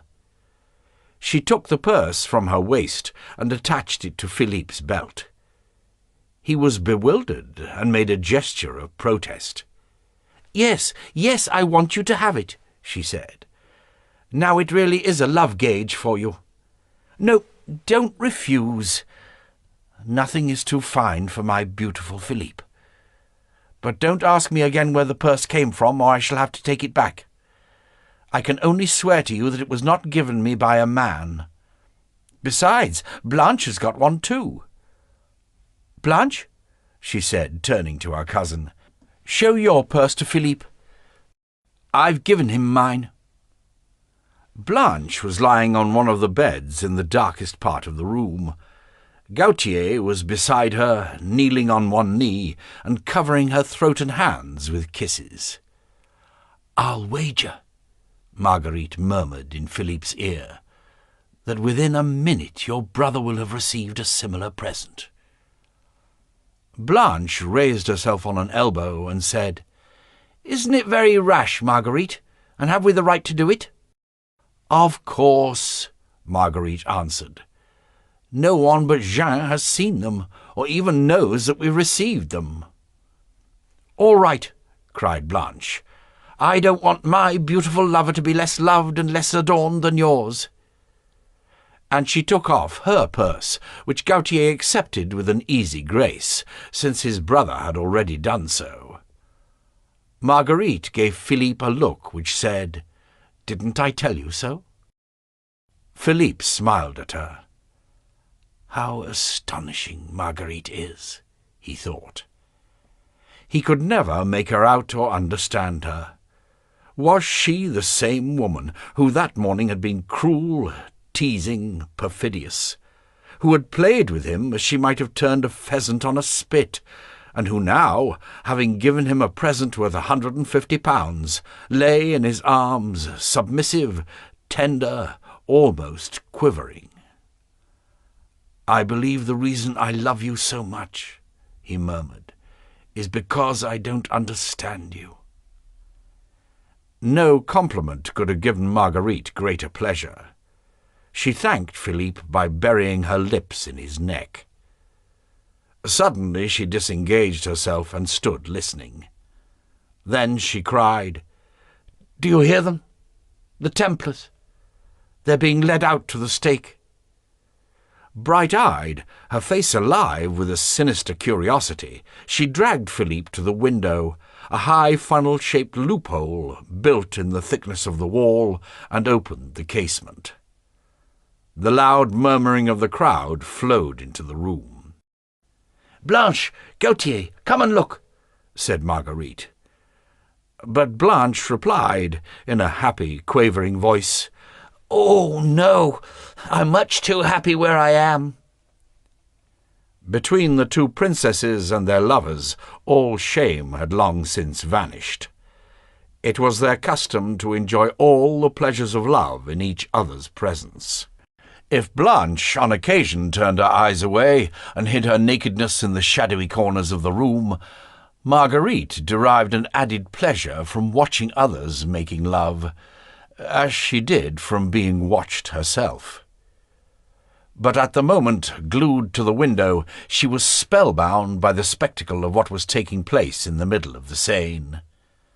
There, on the island of the Jews, 100 archers, drawn up in a circle, held lighted torches in their hands, and the flames of the torches, flaring in the wind, formed a central pool of light in which could clearly be seen the huge pile of faggots and the assistant executioners clambering over it and stacking heaps of logs.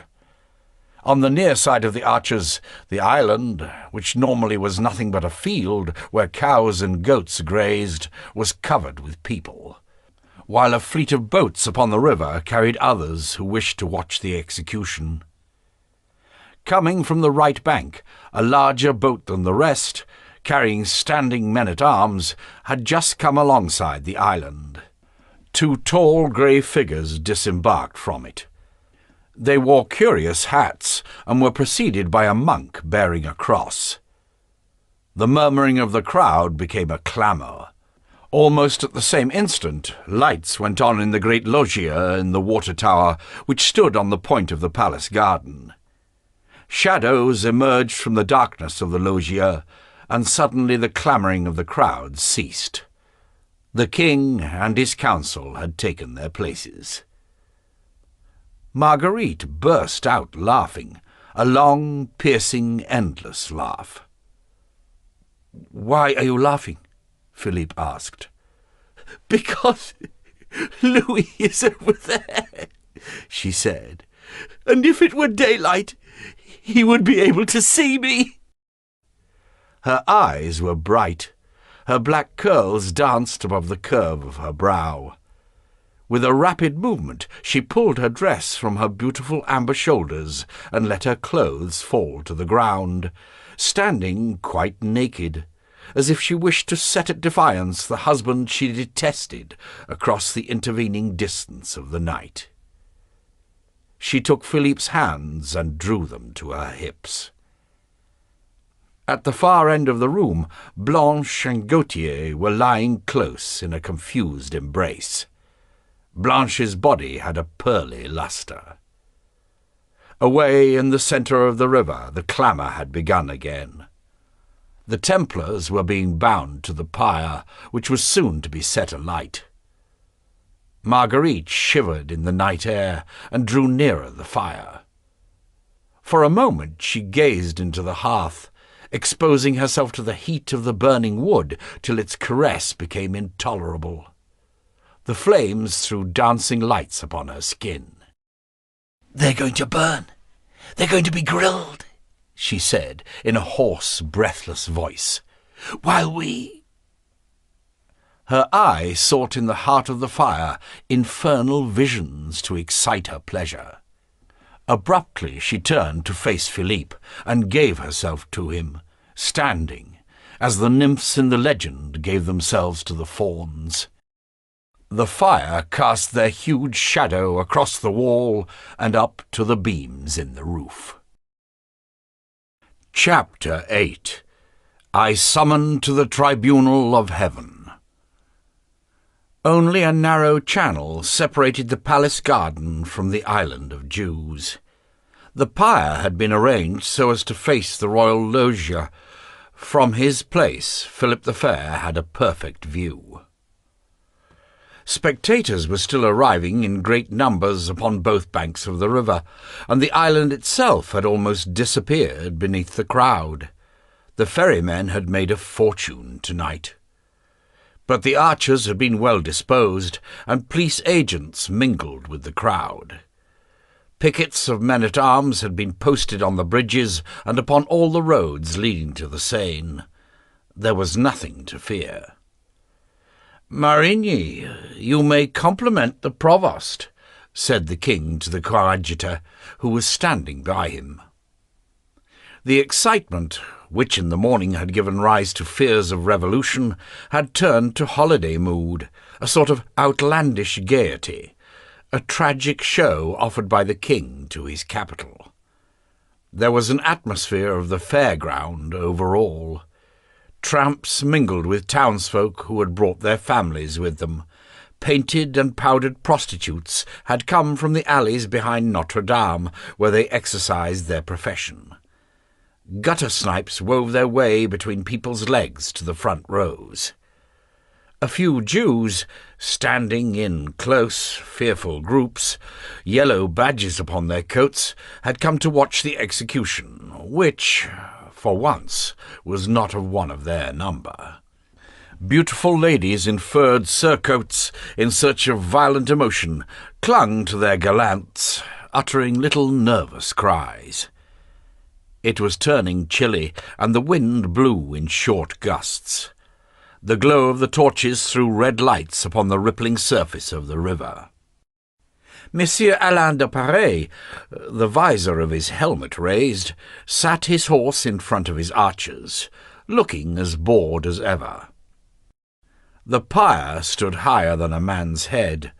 The chief executioner and his assistants, clothed in red and wearing hoods, were busying themselves about the pyre, aligning logs, preparing reserve faggots, with the precision of careful professionals.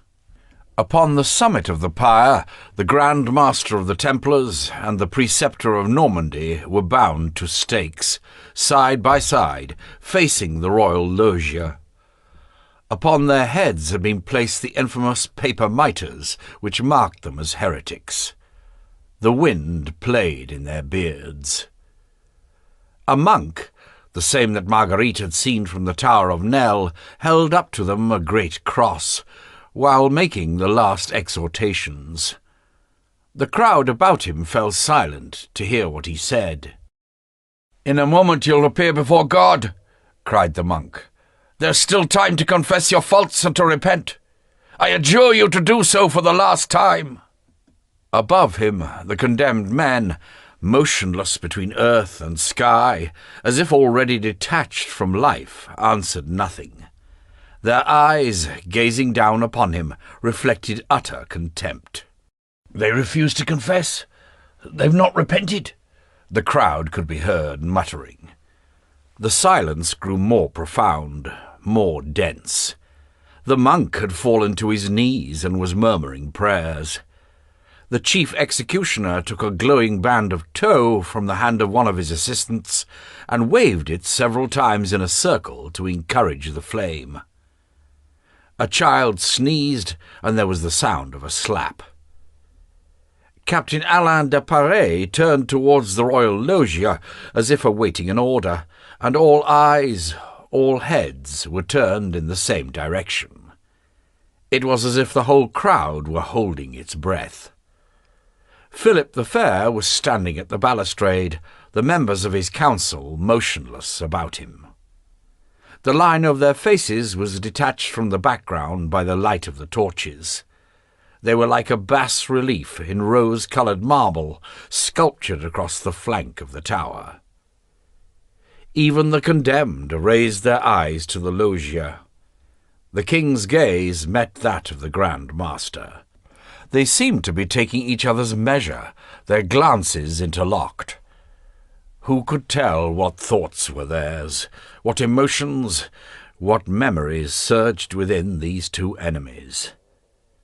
Instinctively the crowd felt that something grand, something terrible and superhuman had become implicit in this mute confrontation between the all-powerful prince, surrounded by the servants of his will, and the Grand Master of Chivalry, bound to the stake of infamy.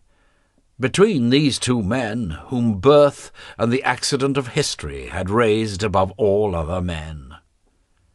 Would Philip the Fair, with a gesture of ultimate clemency, reprieve the condemned? Would Jacques de Molay at this final moment humiliate himself and plead for mercy? The king made a sign with his hand, and an emerald shone upon his finger. Alain de Paris repeated the gesture to the executioner, who placed the lighted brand of tow under the faggots and brushwood of the pyre. A huge sigh rose from thousands of breasts, a sigh of relief and horror, excitement and dismay, a sigh made up of anguish and of revulsion and of pleasure. Several women screamed. Children hid their heads in their parents' clothes. A man's voice was heard shouting, "I told you not to come!" Smoke was rising in dense spirals, which a gust of wind blew towards the loggia. Monseigneur of Valois began coughing with the maximum of ostentation. He took a step backwards between Nogaret and Marigny and said, "If this goes on, we shall all be suffocated before your Templars are burned. You might at least have seen that they used dry wood." No one replied to his remark. Nogaret, with taut muscles and fiery eye, was greedily savouring his triumph. This pyre was the crown to 7 years of struggle and of exhausting journeys, the result of thousands of words intended to convince, thousands of pages written to prove. "Go on, flame and burn," he thought. "You've held me at bay long enough. But I was in the right, and you're defeated." Enguerrand de Marigny, taking his attitude from the king's, forced himself to remain impassive, and to look upon the execution as one of the necessities of power.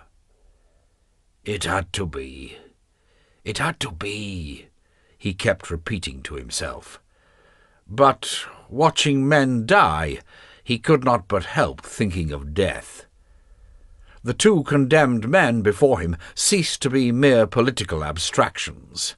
That they should have been declared prejudicial to public order in no way prevented their being creatures of flesh and blood, capable of thought, desire, and suffering, like anyone else. Indeed, like himself. In their place, would I have been capable of such courage? Marigny asked himself, making no effort to restrain his admiration. The words, "in their place," gave him a cold shiver down the spine. He recovered himself. "Where the deuce do these thoughts come from?" he thought. "I am as prone to illness and accident as anyone else, but nothing more. There is never a moment when my person is not guarded. I am as untouchable as the king." But 7 years earlier the Grand Master had been in no danger. No one had been more powerful. Hugues de Bouville, the good chamberlain with the white and black hair, was secretly praying. The wind veered, and the smoke, growing denser and rising higher every second, enveloped the condemned, almost hiding them from the crowd. The 2 old men could be heard coughing and choking at their stakes. Louis of Navarre, rubbing his red eyes, laughed inanely. His brother Charles, the youngest of Philip the Fair's sons, turned his face away. It was obvious that he found the spectacle painful. He was 20 years old. He was slender and had a pink and white complexion. Those who had known his father at the same age said that the resemblance was startling, but that Charles had less vitality, and less authority too, a weak copy of a great original. The appearance was there, but the temper was lacking. "I've just seen a light in your house, in the tower," he said to Louis in a low voice. "It must be the guards wanting to have a look too." "They could have my place with pleasure," murmured Charles. "What? Doesn't it amuse you to see Isabella's godfather roast?" said Louis of Navarre. "Yes, it's a fact that Molay was the godfather of our sister," murmured Charles. "I think that's funny," said Louis of Navarre. "Be quiet, Louis," said the king, annoyed by their whispering. To get rid of the uneasiness that was growing upon him, young Prince Charles compelled himself to think of something pleasant. He began to think of his wife Blanche, of Blanche's wonderful smile, of Blanche's body, of her tender arms soon to be stretched out to him, making him forget this horrible spectacle. How well she knew how to love him and spread happiness about her. If only their 2 children had not died when a few months old. But they would have others, and then life would contain no single shadow. Enchantment and plenitude. Blanche had told him that tonight she was going to keep her cousin Marguerite company. But she would be home by now. Had she covered herself up well? Had she taken a sufficient escort? The roaring of the crowd made him start. Flames were now leaping from the pyre. On an order from Alain de Paris, the archers extinguished their torches in the grass, and the night was now lit by the great brazier alone. The flames reached the preceptor of Normandy first. He made a pathetic movement of withdrawal as the tongues of fire licked at him, and his mouth opened wide as if he were trying vainly to breathe. In spite of the rope that bound him, his body bent almost double. His paper mitre fell off, and the great white scar across his purple face became visible. The fire was all about him. Suddenly a pall of grey smoke engulfed him. When it had dissipated, Geoffroy de Charnay was in flames, screaming and gasping and trying to tear himself from the fatal stake which was shaken to its base. The Grand Master could be seen shouting something to him, but the crowd was growling so loudly in an attempt to drown its own horror that it was impossible to hear what he said, except for the word "Brother!" twice repeated. The assistant executioners were falling over each other in their haste to bring up reserves of wood and poke the fire with long iron prongs. Louis of Navarre, whose mind always worked slowly, asked his brother, "Did you say there was a light in the Tower of Nesle?" For one moment he seemed disquieted. Enguerrand de Marigny had placed a hand before his eyes, as if to protect them from the light of the flames. "A fine vision of hell you've given us here, Nogaret," said Monseigneur of Valois. "Were you thinking of your future life?" Guillaume de Nogaret did not reply. The pyre had become a furnace, and Geoffroy de Charnay was now no more than a blackened, sizzling object, swollen and blistered, slowly collapsing into the cinders, becoming cinder itself. Women were fainting. Others were going quickly to the river bank to vomit into the channel, almost beneath the king's nose. The crowd, after so much shouting, had grown calmer, and was beginning to talk about miracles, because the wind obstinately continued blowing in the same direction, and the flames had not yet reached the Grand Master. How could he last so long? On his side the pyre seemed intact. Then suddenly the pyre caved in, and the flames, reviving, leapt all about him. "That's done for him too!" cried Louis of Navarre. With his long face and neck thrust forward, he was suddenly shaken by one of those incomprehensible gusts of laughter that always seized him at the most tragic moments. Even at this spectacle, Philip the Fair's huge, cold eyes were unblinking.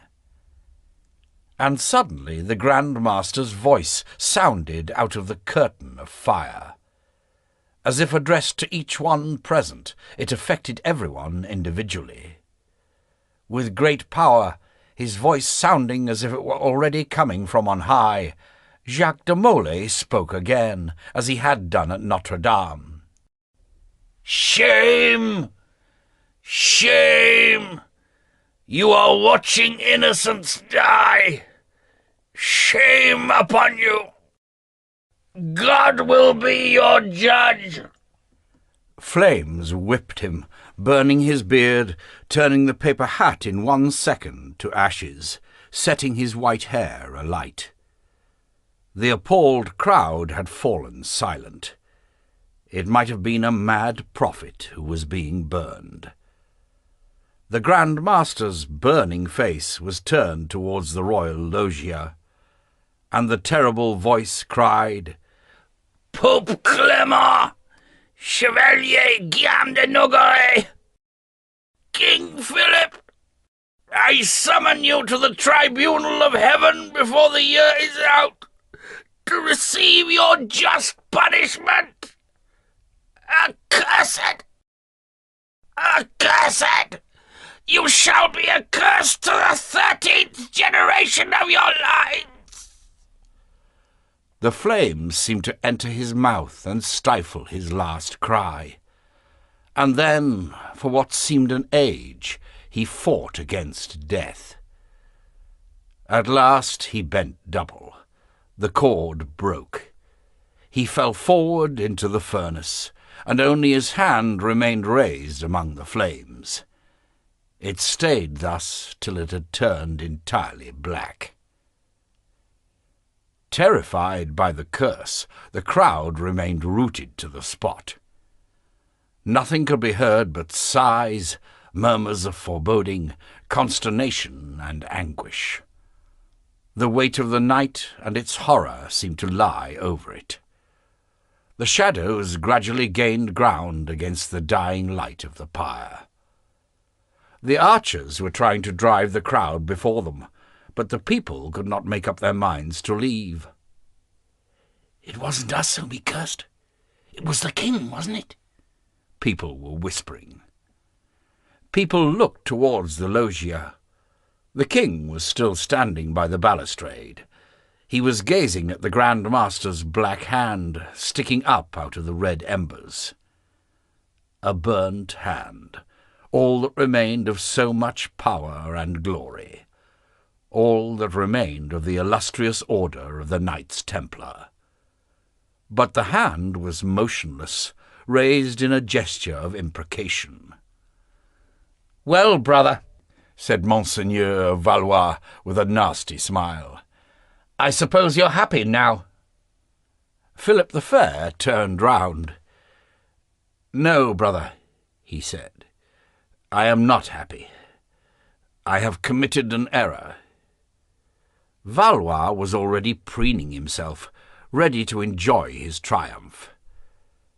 "Yes, I have committed an error," Philip repeated. "I ought to have had their tongues torn out before burning them." Still impassive, he left to return to his apartments, followed by Nogaret, Marigny, and his chamberlain. The pyre had now turned grey, with here and there a spark of fire suddenly glowing only to die as quickly again. The loggia was full of smoke and a bitter stench of burning flesh. "Oh, it stinks," said Louis of Navarre. "I really think it stinks. Let's go." Young Prince Charles was wondering whether even in Blanche's arms he would manage to forget what he had seen. Chapter 9. The Cutthroats. On leaving the tower of Nesle, the brothers Aunay, walking to and fro in the mud, gazed into the darkness with some indecision. Their ferryman had disappeared. "I told you I didn't like the look of the fellow," said Gautier. "I ought to have acted on my suspicions." "You gave him too much money," Philippe replied. "The scoundrel obviously thought he'd made enough for the day and went off to the execution." "Let's hope that's all there is to it." "What more could there be?" "I don't know, but I don't like the look of it. The fellow came and offered to take us over, pleading that he hadn't earned a penny all day. We told him to wait. Instead of doing so, he goes off." "But what else could we have done? We had no choice. He was the only one there." "Exactly," said Gautier, "and he asked rather too many questions." He stopped, listening for the sound of oars, but there was nothing but the rustling of the river and the widespread rumour from the crowd going back to their homes in Paris. Over there, upon the island of Jews, which people from tomorrow would begin to call the island of the Templars, the fire had gone out. A smell of smoke mingled with the dank stench of the Seine. "There's nothing for it but to go home on foot," said Gautier. "We shall get muddy to the thighs, but after all, it's been worth it." Arm in arm, to avoid slipping, they made their way by the wall of the Hôtel de Nesle. As they went, they continued to search the darkness. There was no sign of the ferryman. "I wonder who can have given them to them," Philippe said suddenly. "What are you talking about?" "The purses." "Oh, you're still thinking of that, are you?" said Gautier. "For my part, I must admit I don't care a damn. Of all the presents they've made us, we've never had finer ones than these." As he talked, he stroked the purse at his belt, feeling the precious stones in relief beneath his fingers. "It can't be anyone connected with the court," Philippe went on. "Marguerite and Blanche would never have risked their being recognized on us." "So who can it be? A present from their family in Burgundy, perhaps? It's so odd that they didn't want to tell us." "Which do you prefer?" asked Gautier. "To know or to have?" Philippe was about to reply when they heard a low whistle in front of them. They started and at once put their hands to their daggers. They had no other weapons with them, having decided to leave their swords behind, as they would be in the way. An encounter at this hour and in this place had every prospect of being a dangerous one. "Who goes there?" said Gautier. They heard a second whistle, and had barely time to draw their daggers. 6 men surged out of the night and hurled themselves upon them. 3 attacked Philippe, and, holding him back to the wall with arms outstretched, prevented his using his dagger. The other 3 were not so fortunate with Gautier. The latter had managed to knock one of his attackers down, or, more exactly, the man had slipped in trying to avoid a dagger thrust. But the other 2 caught Gautier d'Aulnay from behind and twisted his wrist till he dropped his weapon. Philippe could feel that they were trying to take his purse from him. It was impossible to shout for help. If the guard from the Hôtel de Nesle came to their aid, they might be questioned about their presence there. They both had the same instinct not to shout. They must get out of it by themselves, or not get out of it at all. Philippe, spread-eagled against the wall, fought with all the violence of despair, and, since he could not use his dagger, kicked out with his feet. He did not want to lose his purse. It had suddenly become his most precious possession in the world, and he intended to save it at all costs. Gautier was more inclined to come to terms. Let them take their money, but leave them their lives. The point was, would they leave them their lives, or would they rob them first and throw their bodies into the Seine afterwards? It was at this moment that another shadow appeared out of the night. Gautier, who had not at first seen it, had no time to make up his mind whether it was friend or foe. Everything happened very quickly. One of the assailants cried, "Watch out! Watch out!" The new arrival rushed into the middle of the fight like a lion, the light shining on his drawn sword. "Thieves! Scoundrels! Knaves!" he cried in a powerful voice as he distributed a shower of blows about him. The thieves disappeared like flies before his attack. As one of the cutthroats passed within reach of his hand, he took him by the collar and hurled him against the wall. The whole gang decamped along the river-bank without asking for more. They could be heard running towards the Petit Pré aux Clercs, and then there was silence. Gasping and stumbling, his hands clasped to his chest, Philippe went over to his brother. "Are you hurt?" he asked. "No," said Gautier breathlessly, rubbing his shoulder. "And you?" "Nor am I. But it's a miracle to have got away with it."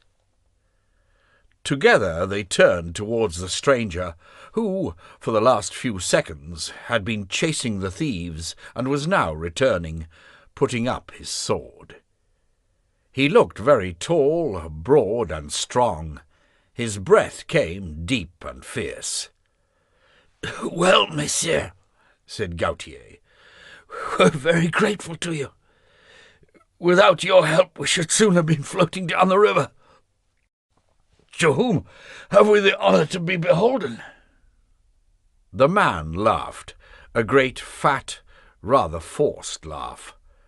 One could imagine his strong, pointed teeth in the darkness. For an instant the two brothers thought that they recognized the laugh. Then the moon came out from behind the clouds, and they knew their defender. "By heaven, monseigneur, it's you, is it?" cried Philippe. "And by heaven, young sirs," replied the man, "I know you too." They had been saved by Robert of Artois. "The brothers Ornay," he cried. "The handsomest young fellas at court. Devil take it, I didn't expect that. I was just passing along the bank when I heard the row down here, and said to myself, there's some peaceable townsman getting done in. I must say Paris is infected with these rogues, and that fool of a provost is too busy licking Marini's boots to attend to cleaning up the town." "Monseigneur," said Philippe, "we don't know how to thank you." "It's nothing," said Robert of Artois, patting Philippe on the shoulder with a hand that made him reel.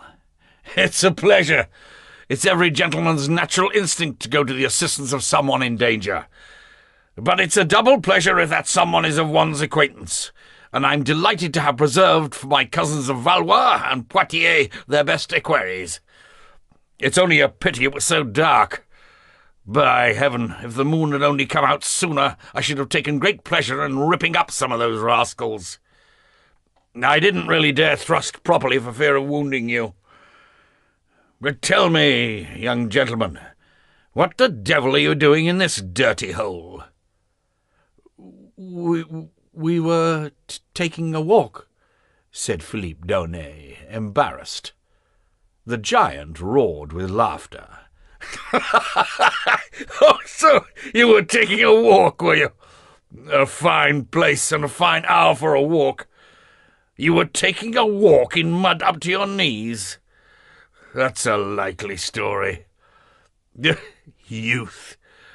This is a little matter of some love affair, isn't it? A question of women?" he said jovially, crushing Philippe's shoulder once more. "Always on heat, huh? What it is to be your age." He suddenly saw their purses shining in the moonlight. "Christ!" he cried. "On heat, and to good purpose. Fine ornaments, young gentlemen, fine ornaments." He tried the weight of Gautier's purse. "Gold thread and fine work. Italian or English, maybe?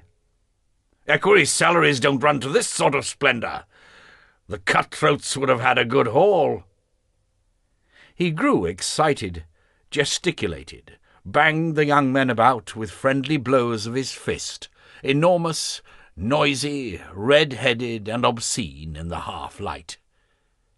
He was beginning to get seriously on the brothers' nerves. But how do you tell a man who has just saved your life to mind his own business? "Love obviously pays, my fine young sirs," he said, walking beside them. "Your mistresses must be very great ladies, and very generous ones. Good God! You young Ornays! Who would have thought it, eh?" "Monseigneur is in error," said Gautier rather coldly. "These purses came to us through the family." "Of course they do. I knew it," said Artois. From a family you visited at midnight under the walls of the Tower of Nell. Quite. I shan't say anything. Honour comes first. I approve of you, young sirs. One must respect the reputation of the women one sleeps with. All right. Goodbye, and don't venture out at night wearing all your jewellery again. He went off into another great gale of laughter. With a huge gesture of embracing them, he banged the two brothers one against the other, and then went off, leaving them there anxious and disquieted, without even giving them time to repeat their thanks. They were at the Porte de Bussy, and went on their way to the right, while Artois went off through the fields in the direction of Saint-Germain-des-Prés. "I hope to God he doesn't go telling all the court where he found us," said Gautier. "Do you think he's capable of keeping his great mouth shut?" "Yes," said Philippe. "He's not a bad sort of chap. And the proof is that without his great mouth, as you call it, and his great arms for that matter, we shouldn't be here now. Don't let's be ungrateful. Not yet, anyway." "That's true. Besides, we might have asked him what the hell he was doing there anyway." "I'd swear he was looking for a whore. And now he's gone off to a brothel," said Philippe. He was wrong. Robert of Artois had not gone off to a brothel. He had made a detour through the Pré aux Clercs, and, returning to the river bank, had come back to the neighbourhood of the Tower of Nell. The moon was obscured once more. He whistled with the same low whistle that had preceded the fight. The same 6 shadowy figures detached themselves from the wall, and a 7th stood up in a boat. The shadowy figures stood in respectful attitudes. "Good. You've done your work well," said Artois. "Everything went off as I wished. Here, Karl Hans," he called to the chief blackguard. "Share this between you." He threw him a purse.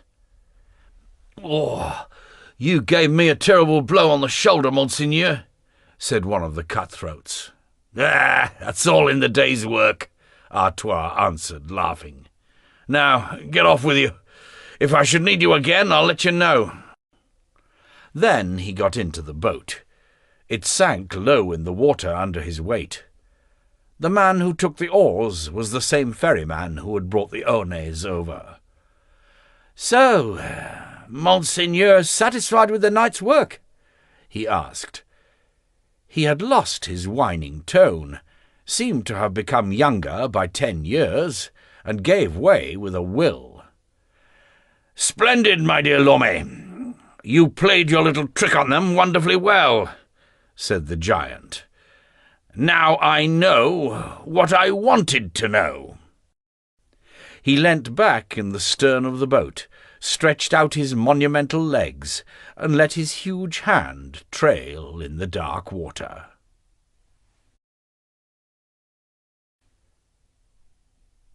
Part 2. The Adulterous Princesses. Chapter 1. The Ptolemy Bank. Messer Spinello Ptolemy's expression took on a reflective seriousness. Then, lowering his voice as if he feared someone might be listening at the door, he said, £2,000 in advance. Would that suit you, monseigneur?" His left eye was closed. His right eye shone with calm innocence. Though he had lived in France for many years, he had never been able to get rid of his Italian accent. He was fat and dark, and had a double chin. His greying hair, carefully cut, fell upon the collar of his robe, which was of fine cloth and edged with fur. At the belt the robe was stretched taut over his pot belly. When he spoke, he raised fat, pointed hands and rubbed them together. His enemies asserted that his open eye was the lying one, and that he kept the truthful one shut. He was one of the most powerful bankers in Paris, and had the manners of a bishop. At all events, he assumed them on this occasion, because he was speaking to a prelate. The prelate was Jean de Marigny, a slender, elegant, almost graceful young man, who, the day before, at the episcopal tribunal in front of Notre-Dame, had been remarked for his languid air, until the moment came when he lost his temper with the Grand Master. He was the brother of Enguerrand de Marigny, and had been appointed to the archbishopric of Sens, from which depended the diocese of Paris, in order to bring the proceedings against the Templars to a happy conclusion. He was therefore in the closest touch with the great affairs of state. £2,000, he said. He seemed a little on edge, and turned his head away to hide his gratified surprise at the banker's figure. He had not expected so much. "Yes, certainly that figure will suit me pretty well," he said, with an assumed air of detachment. "I'd like to settle the business as soon as possible." The banker watched him as a cat watches a fat bird. "We can deal with the matter at once," he replied. "Excellent," said the young archbishop. "And when shall I send you the—" He interrupted himself, thinking he heard a noise beyond the door. But no, all was quiet. There was nothing to be heard but the usual morning sounds from the street of the Lombards, the cries of the knife-grinders, the water-sellers, the hawkers of herbs, onions, watercress, white cheese, and charcoal. "Milk, ladies, milk! Fine cheeses from Champagne! Charcoal, sackful for a penny!" From the triple mullioned window, built in the Sienese fashion, the light fell softly upon the rich tapestries on the walls, with their warrior themes, upon tables of polished oak, and upon the great coffer bound with iron. "The objects," said Ptolemy, finishing the archbishop's sentence. "At your convenience, monseigneur. At your convenience." He had gone over to a long work-table, which was covered with goose quills, rolls of parchment, tablets, and styles. He took 2 bags from a drawer. 1,000 in each, he said. "Take them now, if you wish. They were prepared for you. Will you sign this receipt, monseigneur?" And he handed Jean de Marigny a document which had also been prepared in advance. "Oh, certainly," said the archbishop, taking up a quill pen. But as he was about to sign, he hesitated. On the receipt were listed the objects which he was to send to Ptolemy, that the latter might sell them. Church plate, gold chalices, jewelled crucifixes, valuable weapons, all that had been sequestered from the Templars in the diocese of Sens. Yet all these valuables should have been handed over either to the royal treasury or to the order of Hospitallers. The young archbishop was committing, and without losing any time over it, malversation and embezzlement. To append one's signature to that list when the Grand Master had been roasted only the night before. "I would prefer," he said, "that the objects should not be sold in France," said the Sienese. "That goes without saying, monseigneur. Non sono pazzo. I am not mad." "I meant to say that this receipt—" "It will never be seen by any eyes but mine. It's as much to my interest as to yours," said the banker. "It's merely in case something should happen to one or other of us. May God preserve us." He crossed himself, and then quickly, behind the table, made the sign for warding off the evil eye with 2 fingers of his right hand. "They won't be too heavy?" he went on, indicating the bags, as if the matter, as far as he was concerned, required no further discussion. "Would you like me to send someone with you?" "Thank you. My servant is below," said the Archbishop. "Then just here, if you please," said Ptolemy, indicating the place on the document where the Archbishop was to sign. The latter could no longer refuse. When one is compelled to have accomplices, one is also compelled to trust them. "Besides, you must very well realize, Monseigneur," the banker went on, "that in giving you a sum such as this, I am making no profit. I shall have all the trouble and none of the reward. But I want to help you because you are a powerful man, and the friendship of powerful men is more precious than gold." He had said all this in an easy, good-natured way, but his left eye was still closed. "After all, the man's telling the truth," thought Jean de Marigny. "He's thought to be cunning, but his cunning is merely frankness." He signed the receipt. "By the way, Monseigneur," said Ptolemy, "do you know how the king received those English hounds I sent him yesterday?" "Oh, so that big greyhound that never leaves him, and which he calls Lombard, came from you, did it?" "He calls it Lombard. I am happy to know it. The king is a man of wit," said Ptolemy, laughing. "Do you know that yesterday morning, Monseigneur?" He was going to tell the story when there was a knock on the door. A clerk appeared and announced that Count Robert of Artois asked to be received. "Very well, I'll see him," said Ptolemy, dismissing the clerk with a wave of his hand. Jean de Marigny looked glum. "I would rather not meet him," he said. Of course, of course," the banker replied soothingly. "Monseigneur of Artois is a great talker, eh? He'd tell everyone that he had seen you here." He rang a bell. The hangings immediately parted, and a young man in a tight-fitting tunic came into the room.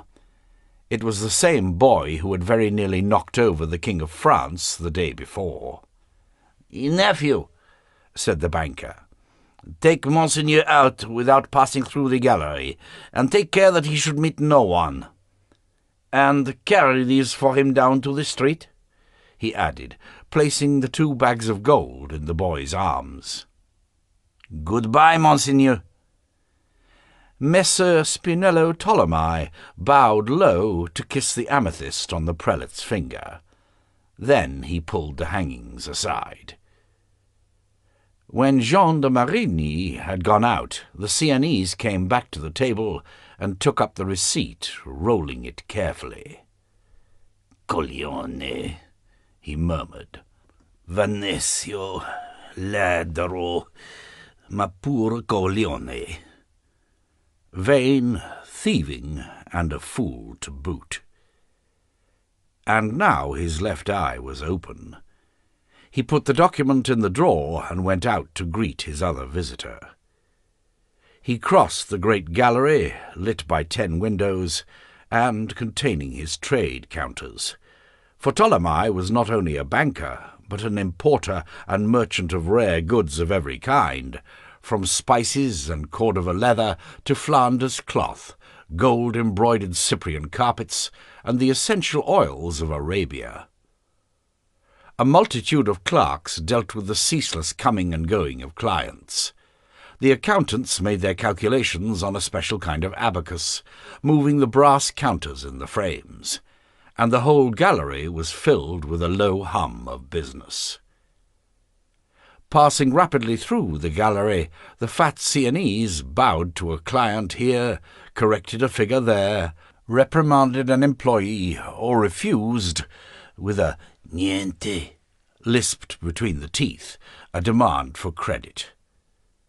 Robert of Artois was leaning over a counter of oriental weapons, weighing a heavy Damascene dagger in his hand. The giant turned quickly when the banker placed his hand on his arm, assuming that boorish, jovial manner which he generally affected. "Well," said Ptolemy, "you want to see me?" "Yes," said the giant. "I've got 2 things to ask of you." "And the first is money, I suppose?" "Quiet," groaned Artois. "Must all Paris know, you damned moneylender, that I owe you a fortune? Let's go and talk privately." They left the gallery. Once in his private room, with the door closed, Ptolemy said, "Monseigneur, if it's a question of a new loan, I very much fear that it is not possible." "Why?" "My dear Monseigneur Robert," Ptolemy went on calmly, "when you brought a lawsuit against your Aunt Mahou for the inheritance of the county of Artois, I paid the costs. Well, you lost the case." "But you know very well that I lost it through dishonesty," cried Artois. "I lost it through the intrigues of that bitch Mahou. May she die of it. A thieves' market. She was given Artois so that Franche-Comté should revert to the crown through her daughter. But if there were any justice in the world, I should be a peer of the realm and the richest baron in France. And I shall be. Do you hear me, Ptolemy? I shall be." And he banged the table with his enormous fist. "My dear fellow, I sincerely hope so," said Ptolemy, still perfectly calm. "But in the meantime you'll lose your case." He had discarded his episcopal manners, and was a great deal more familiar with Artois than he had been with the archbishop. "Nevertheless, I've received the county of Beaumont-le-Roger, and an income of £5,000, as well as the castle of Conches in which I live," replied the giant. "Certainly," said the banker, "but that has not paid me back. Rather the contrary." "I haven't yet succeeded in getting paid. The Treasury owes me for several years in arrears." "Of which you borrowed the greater part from me. You needed money to repair the roof of Conches and the stables." "They had been burnt down," said Robert. "Very well. And then you needed money to maintain your partisans in Artois." "What should I do without them? It's through them, fines and others, that one day I shall win my case, arms in hand if necessary. And then, Messer Banker, tell me—" And the giant changed his tone, as if he had had enough of playing the part of a rebuked schoolboy. He took the banker's robe between his thumb and forefinger, and began slowly pulling him to his feet. "Tell me this. You paid for my costs, my stables, and all the rest of it. Of course you did. But haven't you been able to do a very satisfactory deal or two because of me? Who told you that the Templars were about to be arrested, and advised you to borrow money from them which you never had to pay back? Who told you about the debasing of the currency, which permitted you to lay out all your gold in merchandise and resell it for twice the amount? Well, who did that for you?" For Ptolemy, obeying a tradition which still exists in high banking circles, had informers who were close to the councils of state, and his principal informer was Robert of Artois, who was the friend and close companion of Charles of Valois, who told him everything. Ptolemy disengaged himself, smoothed out the crease in his robe, smiled, and, his left eye closed, replied, "I grant it, monseigneur. I grant it. You have sometimes given me useful information. But alas—" "Alas what?" "Alas, The profits I have been able to make through you are very far from covering the advances I have made you." "Is that true?" "It is," said Ptolemy, with the most innocent air in the world. He was lying, and was sure of being able to do so with impunity, for Robert of Artois, though clever in intrigue, understood very little about accountancy. Said the latter, vexed. He scratched the stubble on his chin and meditatively shook his head. "All the same, when I think of the Templars, you ought to be pretty pleased this morning, huh?" he asked. "Yes and no, Monseigneur. Yes and no. For a long time they have done our business no harm. Who is going to be attacked next, eh? Is it to be us? Us Lombards, as we're called? Dealing in gold is not an easy business, and without us nothing could be done. But by the way," Ptolemy went on, "has Monsieur de Valois said anything to you about another change in the value of the Paris pound, as I hear is proposed?" "No," said Artois, who was following his own line of thought. "But this time I've got Mahou. I've got Mahou because I hold her daughters and her niece in the hollow of my hand, and I'm going to strangle them, crack, like that." Hatred hardened his features and made him almost good-looking. He had moved nearer to Ptolemy once more. The latter was thinking, "This man, due to his obsession, is capable of almost anything. Anyway, I've made up my mind to lend him another £500, though he does smell of game." Then he said, "How have you done this?" Robert of Artois lowered his voice. His eyes were bright. "The little sluts have got lovers," he said, "and last night I found out who they are. But not a word, huh? I don't want anybody to know. Yet." The Sienese grew thoughtful. He had already heard the story, but had not believed it. "What good can it do you?" he asked. "Good?" cried Artois. "Listen, banker, can't you imagine the scandal? The future Queen of France caught like a whore with her coxcombs. There'll be a row.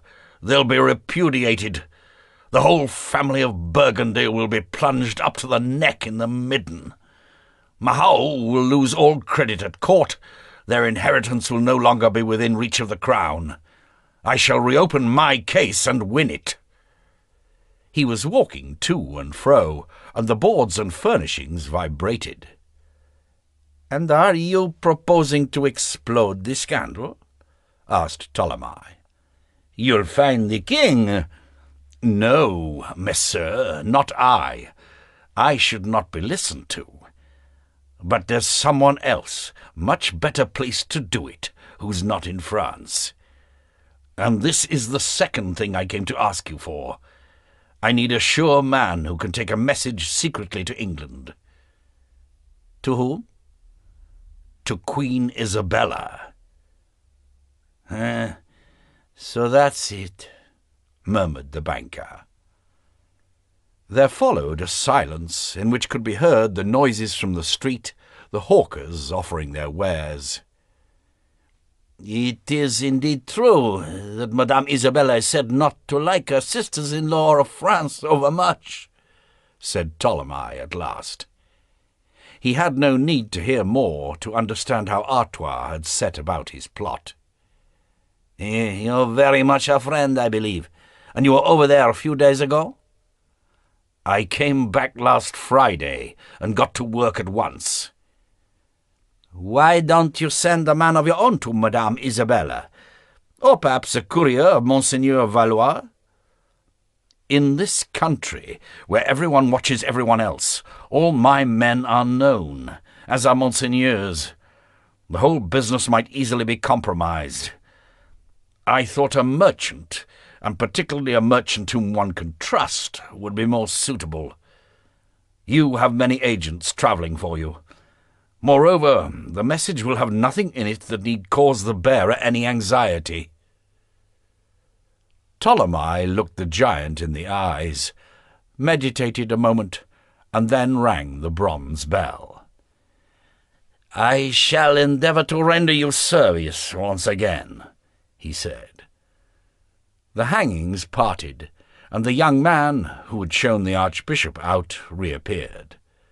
The banker presented him. "Guccione Baglione, my nephew, who has but recently come from Siena.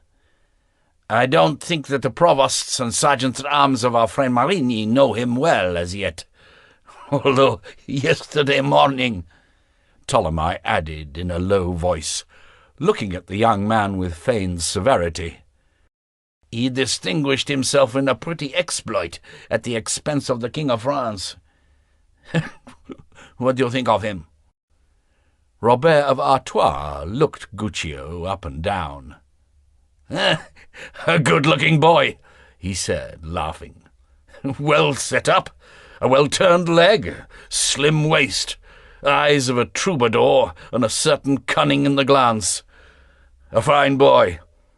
Is it he you propose sending, Messer Ptolemy?"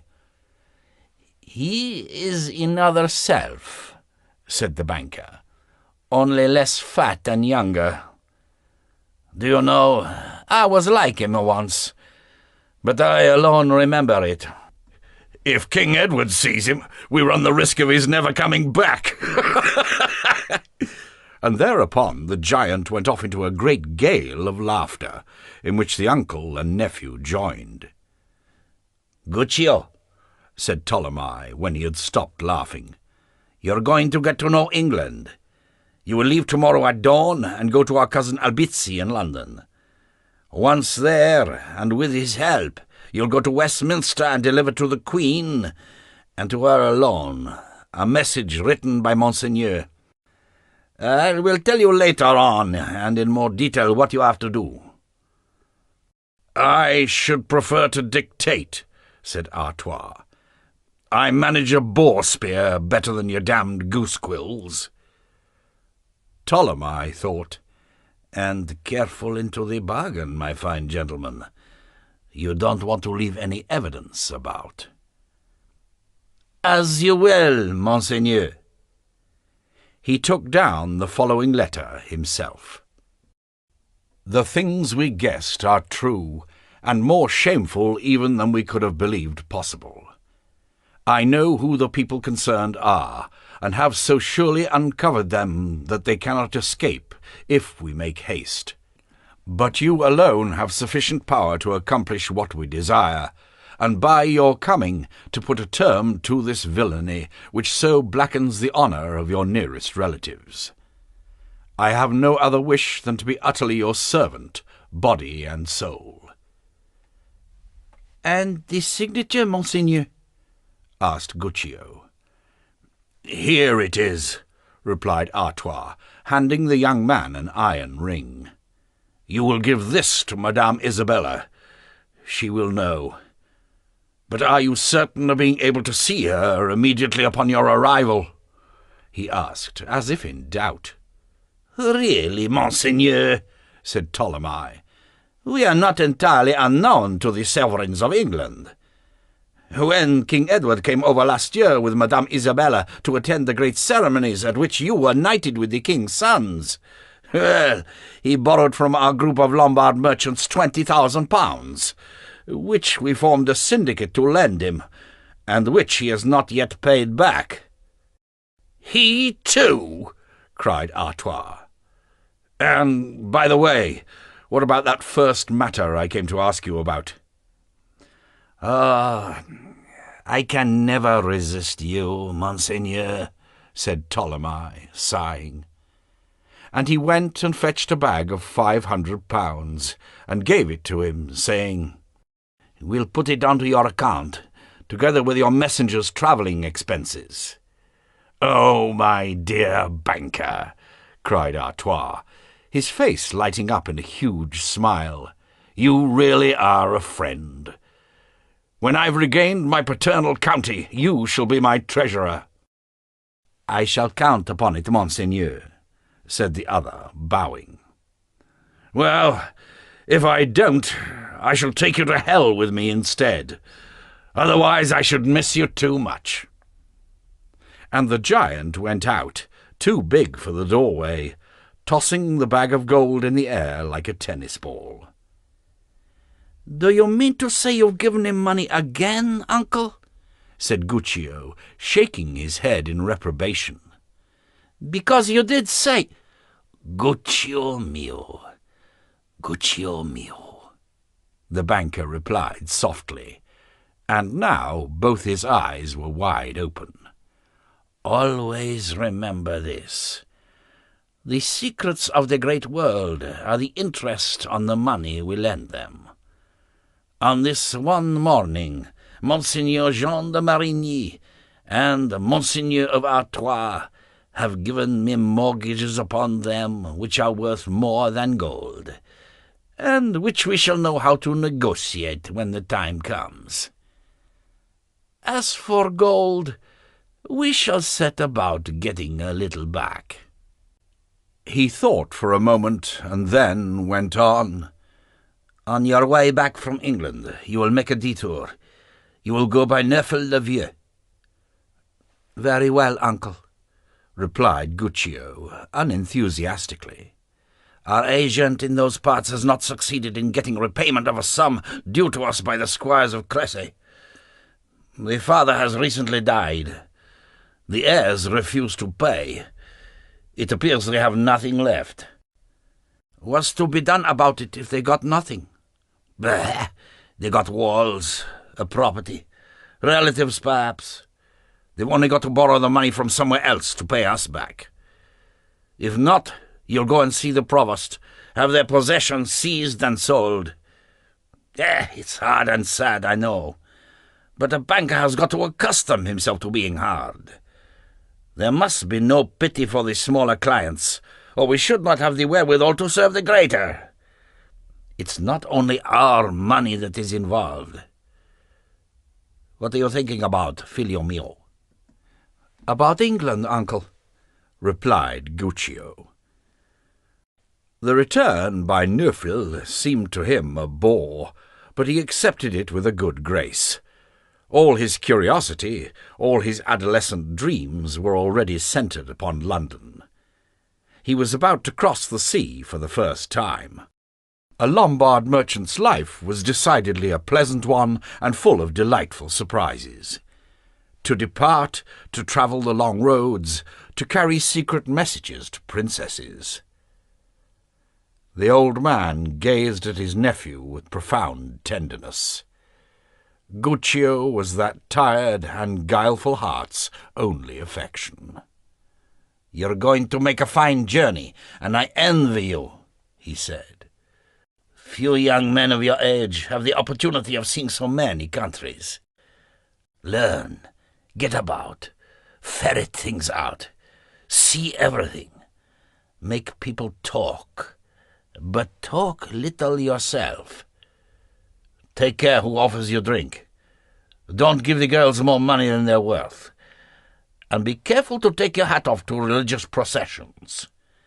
And, should you meet a king in your path, manage things this time so that it doesn't cost me a horse or an elephant." "Is Madame Isabella as beautiful as they say she is, uncle?" asked Guccio, smiling. Chapter 2. The Road to London.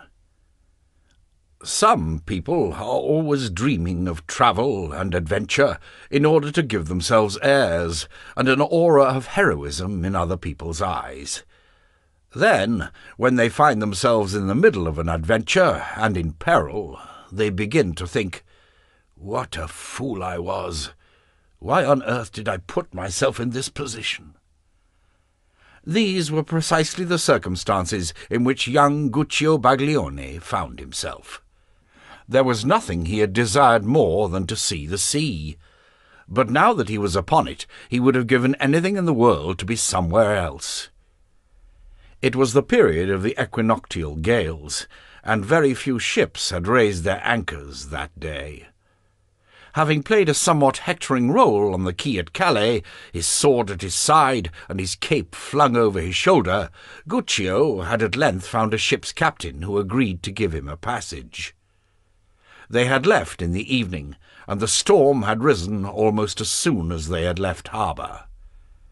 Having found a corner below decks, next to the mainmast, "This is where you'll feel the least movement," the captain had said, and where a wooden shelf served as a bunk, Guccio was spending the most disagreeable night of his life. The waves beat against the ship like battering rams, and Guccio felt that the world around him was being turned topsy-turvy. He rolled off the shelf onto the floor, and for a long time struggled in total darkness, colliding now against the ship's side, now against coils of rope hardened by sea-water, or, again, against ill-stowed packing cases, which were noisily sliding from side to side. He kept on trying to clutch invisible objects that escaped his grasp. The hull seemed to be on the point of disintegrating. Between two gusts of the storm, Guccio heard the sails flapping and great masses of water breaking over the deck above him. He wondered whether the whole ship had not been swept clear, and whether he was not the only survivor in an empty ship that was thrown upwards to the sky by the waves, and then dropped once more into the depths with a descent so rapid that it seemed to have no end to it. "I shall most certainly die," Guccio said to himself. "How stupid to die in this way at my age, engulfed in the sea. I shall never see my uncle again, or the sun.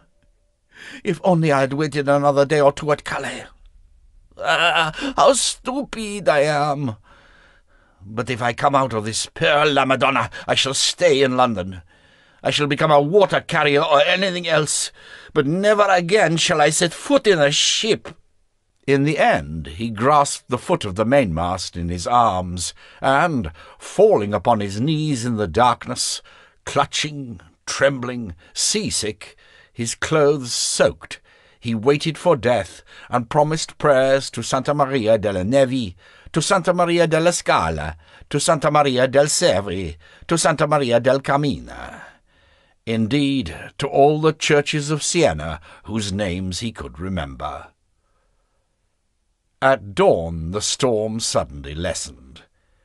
Guccio, exhausted, looked about him. Packing cases, sails, tarpaulins, anchors and ropes were heaped in terrifying disorder, and, in the bilges, beneath the open joints of the planking, water was sloshing. The hatch which gave access to the bridge opened, and a coarse voice cried, "Hey there, signor! Did you manage to have a good sleep?" "Sleep?" answered Guccio rather angrily. "Am I to be dead for all you care?" They let down a rope ladder to him and helped him up on deck. He felt a strong, cold breeze that made him shiver in his wet clothes. "Couldn't you have told me that there was going to be a storm?" said Guccio to the captain of the ship. "Good God, me fine young gentleman, we have had something of a bad night. But you seemed in a hurry. For us, you know, it's nothing much out of the ordinary," replied the captain. "Anyway, we're now close to land." He was an elderly, fine-looking man with little dark eyes. He looked at Guccio rather mockingly. Pointing to a white line that was taking shape in the mist, the old sailor added, "That's Dover over there." Guccio sighed, wrapping his cloak about him. "How long before we get there?"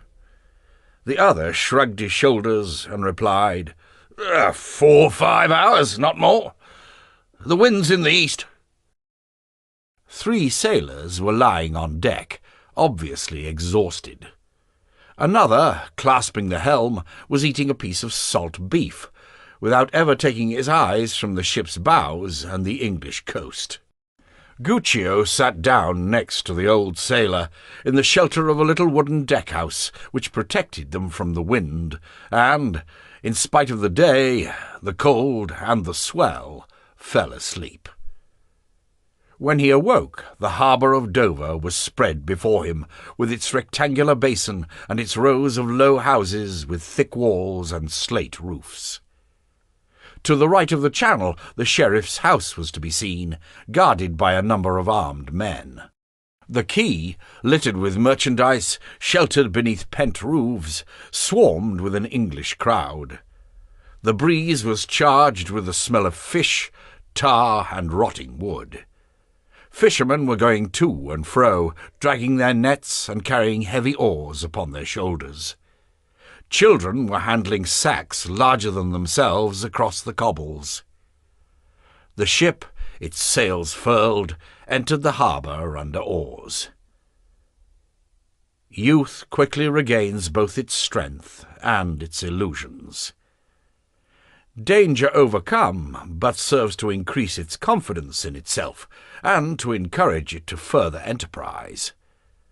A few hours' sleep had sufficed to obliterate Guccio's fears of the night.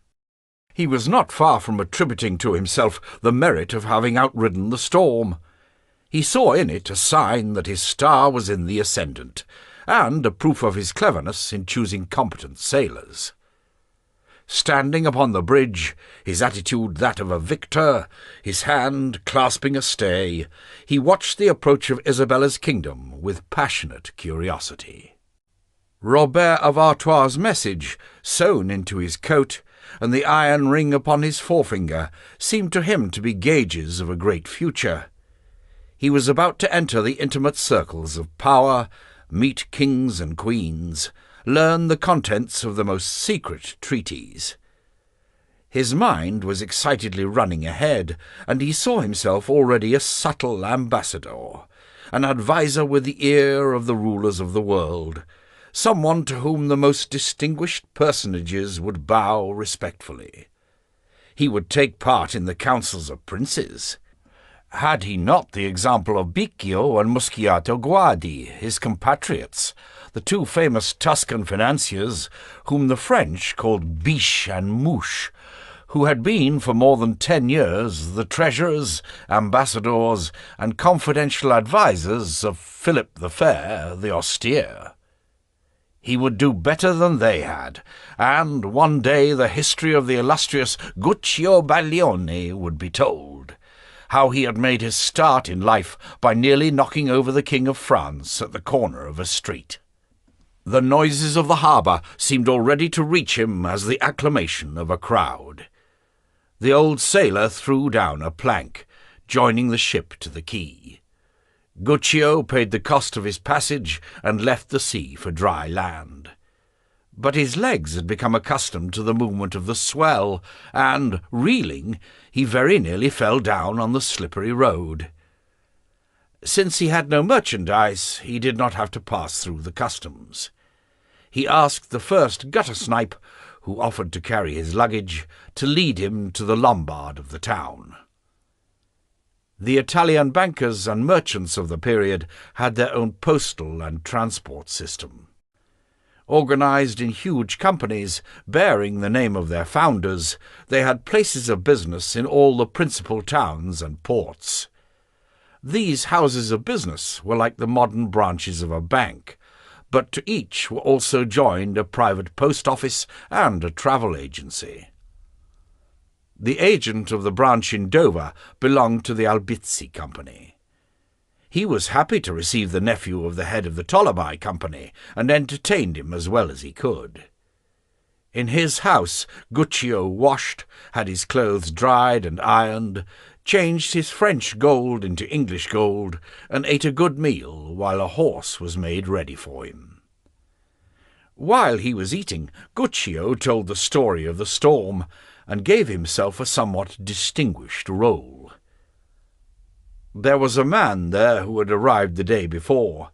His name was Boccaccio, and he was travelling for the Bardi Company.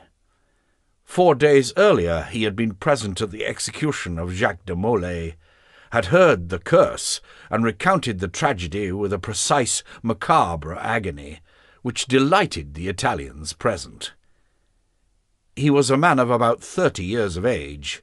To Guccio he seemed elderly, had an intelligent, witty face, thin lips, and eyes that seemed to be amused by all he saw. As he was also going to London, Guccio and he decided to travel together. They left in the middle of the day, accompanied by a servant. Remembering his uncle's advice, Guccio made his companion talk, who indeed desired nothing better. Signor Boccaccio appeared to have seen a good deal in his time. He had been everywhere, to Sicily, Venice, Spain, Flanders, Germany, even the Orient, and had survived many adventures with extraordinary presence of mind, knew the customs of all these countries, had his own opinion about the comparative values of their religions, held monks in some contempt, and loathed the Inquisition. He was, too, extremely interested in women. He let it be understood that he had loved a great deal in his time, and recounted curious anecdotes about a great many of these affairs, both illustrious and obscure. He appeared to have no regard for woman's virtue, and his language, when he talked of them, was redolent with anecdotes that made Guccio pensive. Moreover, he seemed to possess as much audacity as cunning. A free spirit was Signor Boccaccio, and out of the common run. "I should like to have written it all down, if I had had the time," he said to Guccio. "The harvest of stories and ideas I have gathered upon my travels." "Why don't you do it, signor?" asked Guccio. The other sighed as if he were admitted to some unattainable dream. "Troppo tardi. One does not start writing at my age," he said. "When one's profession is making money, one can do nothing else after 30. Besides, if I wrote everything I know, I should run the risk of being burned at the stake." The journey, in intimate companionship with an interesting fellow traveller, across a beautiful green countryside, delighted Guccio. He breathed delightedly the air of early spring. The sound of the horses' hoofs seemed to lend an accompaniment of joyous song to their journey, and he began to have as exalted an opinion of himself as if he had shared every one of his companion's adventures. In the evening they stopped at an inn. The halts upon a journey tend to the making of confidences. As they sat before the fire, drinking cans of mulled ale, strong beer laced with Geneva rum, spices and cloves, while a meal and a bed were being prepared for them, Signor Boccaccio told Guccio that he had a French mistress, by whom he had, the previous year, a boy who had been baptized Giovanni. "They say that bastard children are more intelligent, and have more vitality than others," remarked Guccio sententiously. He had several admirable clichés at his disposal to make conversation with. "Undoubtedly God gives them gifts of mind and body to compensate them for the advantages of inheritance and position that he withholds. Or, perhaps more simply, they have a harder row to hoe in life than others, and do not expect to become famous but by their own efforts," replied Signor Boccaccio. "This one, however, will have a father who can teach him much, unless he comes to owe his father a grudge for having brought him into the world in such unfortunate circumstances," said the commercial traveller, with a slight shrug of the shoulders. They slept in the same room, sharing the same pallet. At 5 o'clock in the morning they set out once more. Wisps of mist still clothed the ground. Signor Boccaccio was silent. He was not at his best at dawn. The weather was cool, and the sky soon cleared. Guccio saw about him a countryside whose beauty delighted him. The trees were still bare, but the air smelt of sap working, and the earth was already green with young and tender grass. Ivy clothed the walls of cottage and turreted manor house. Fields and hillsides were crisscrossed with innumerable hedges. Guccio was delighted by the undulating wooded countryside, by the green and blue reflection of the Thames seen from a hilltop, by a group of huntsmen and their pack of hounds met at the entrance to a village. "Queen Isabella has a beautiful kingdom," he kept repeating to himself. As they passed on through the land, the Queen, who was to give him audience, took a more and more important place in his thoughts. Why should he not, he thought, try to please as well as to accomplish his mission? It might well be that through Isabella's interest Guccio would reach that high destiny for which he felt himself designed. The history of princes and empires had many examples of stranger things than that. "She is no less a woman because she is a queen," Guccio told himself. "She is 22, and her husband does not love her. The English lords dare not court her for fear of displeasing the king, whereas I am arriving as a secret messenger. To get to her I have braved a storm. I go down on my knee. I salute her, uncovered, with a deep obeisance. I kiss the hem of her robe." He was already composing the phrases with which he would place his heart, his intelligence, and his right arm at the service of the fair young queen. "Madame, I am not of noble birth, but I am a free citizen of Siena, and I am worthy of my condition of gentleman. I am 18, and have no greater desire than to gaze upon your beauty and offer you my heart and soul." "We are nearly arrived," said Signor Boccaccio. They had come to the suburbs of London without Guccio being aware of it. The houses had drawn closer together and formed long lines each side of the road. The fresh smell of the woods had disappeared. The air smelt of burning peat. Guccio looked about him in surprise.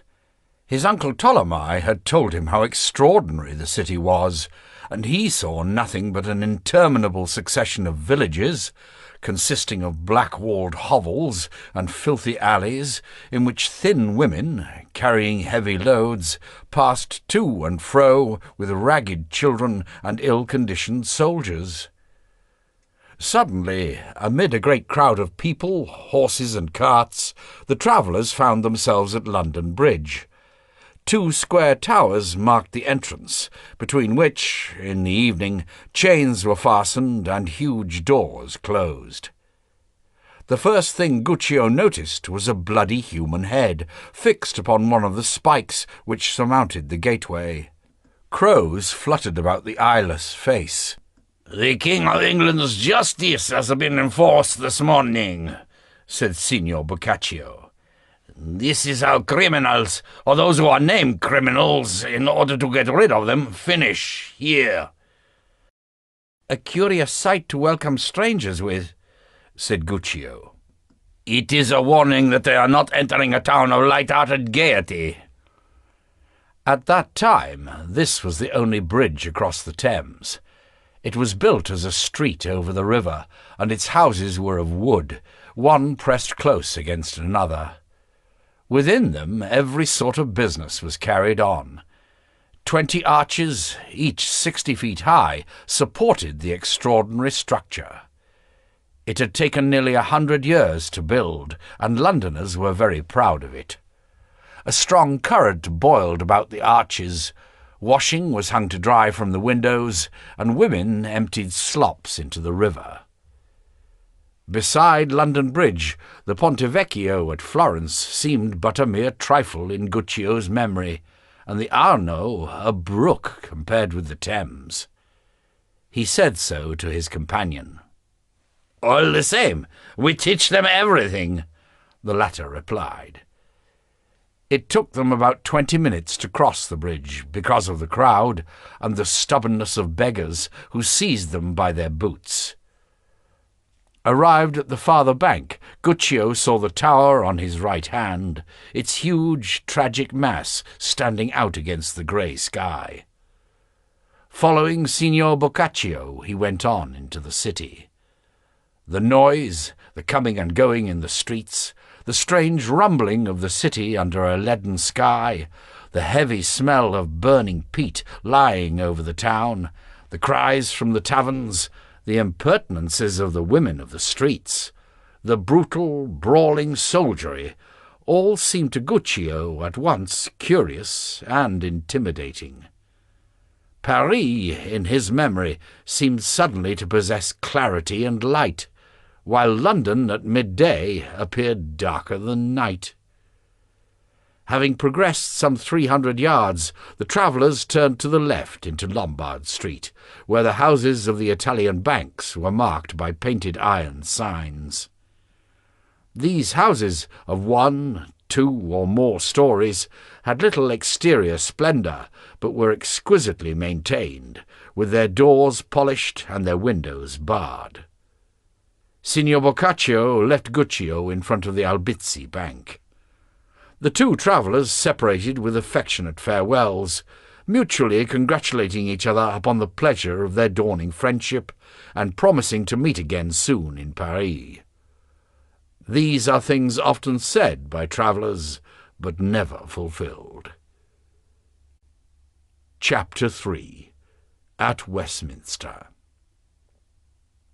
Master Albizzi was a tall, dry-looking man with a long brown face, thick eyebrows, and tufts of black hair appearing beneath his hat. He received Guccio with serene graciousness and the condescension of a great lord. He talked of his house with a casual gesture of the hand, as if he attached no importance to the fortune of which his home was, nevertheless, a fairly remarkable manifestation. Standing behind his desk, his thin body clad in a blue velvet robe, ornamented with silver buttons, Albizzi had the manner of a Tuscan prince. While the usual greetings were being exchanged, Guccio looked from the high oaken chairs to the Damascus hangings, from the stools of precious woods encrusted with ivory to the rich carpets that covered the whole floor, from the monumental chimney-piece to the massive silver torch-holders. And the young man could not help making a rapid valuation in his mind. The carpets, £60 apiece, certainly. The torch-holders, twice as much. The house, if every room in it is on the same scale as this one, must be worth 3 times my uncle's. For, though he might dream of himself as a secret ambassador, a knight-errant of the Queen's, Guccio was none the less a merchant, the son, grandson, and great-grandson of merchants. "You should have taken passage in one of my ships, for we are shipowners too, and sail from Boulogne," said Master Albizzi. "You would have had a more comfortable crossing, cousin." He had hippocras served, an aromatic wine that one drank with comfits. "You want to have an audience with the Queen, do you?" said Albizzi, playing with the great ruby that he wore on his right hand. "Your uncle Ptolemy, whom I hold in great esteem, was wise to send you to me. I will not conceal from you that this particular business, impossible perhaps for others, will be easy for me. One of my principal clients, who owes me much, is called Hugh the Dispenser." "The particular friend of Edward?"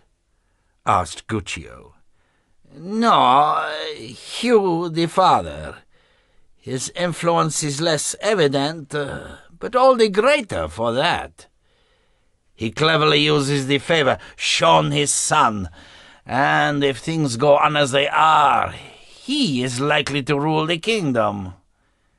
He is, therefore, not precisely of the king's party." "In that case," asked Guccio, "is he the right person from whom I should ask assistance?" "Cousin," interrupted Albizzi with a smile, "you seem still very young. Here, as elsewhere, are people who, while belonging to neither one party nor the other, profit from both by playing one off against the other. You need only measure out your smiles and words, know how to profit by the weaknesses of the great. Indeed, get to know them better than they know themselves. I know what I can do." He summoned his secretary and rapidly wrote a few lines, which he then sealed. "You will be at Westminster this very day after dinner, cousin," he said, sending the secretary on his way. "And the Queen will give you audience. You will seem to everyone but a merchant of precious stones and goldsmith's work, come especially from Italy and recommended to her by me. Like all the women, Isabella likes pretty things. While showing her jewels, you will be able to give her your message." He went to a great coffer, opened it, and took out a casket covered in red velvet and ornamented with a gold lock. "Here are your credentials," he added. Guccio raised the cover. There were rings with shining stones, heavy necklaces of pearls. At the bottom of the box lay a mirror framed in emeralds and diamonds. "Should the Queen wish to buy one of these jewels, what do I do?" Albizzi smiled. "The Queen will buy nothing from you direct, because she has no money in her own right, and her expenditure is supervised. If she should wish to purchase something, she will let me know. Last month I had made for her 3 purses, for which I have not yet been paid." When they had eaten, and Albizzi had made excuses for the poorness of the meal, which, nevertheless, was worthy of the most aristocratic table, Guccio mounted his horse again to go to Westminster. He was accompanied by a servant from the bank, a sort of bodyguard, who wore a short black leather coat and carried the casket fastened to his belt by a chain.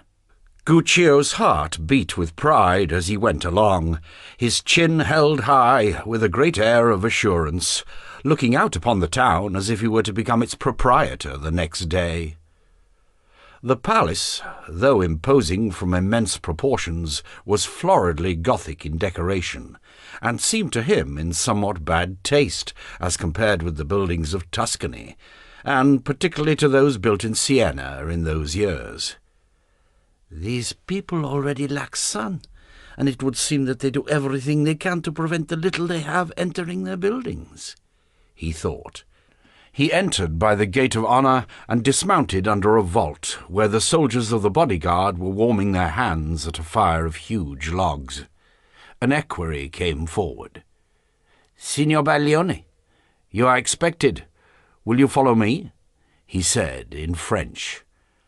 Still escorted by the servant carrying the casket of jewels, Guccio followed the equerry. They crossed a courtyard surrounded by a cloister, then another, then mounted a huge stone staircase and arrived at the private apartments. The ceilings were enormously high and echoed curiously. The light was dim.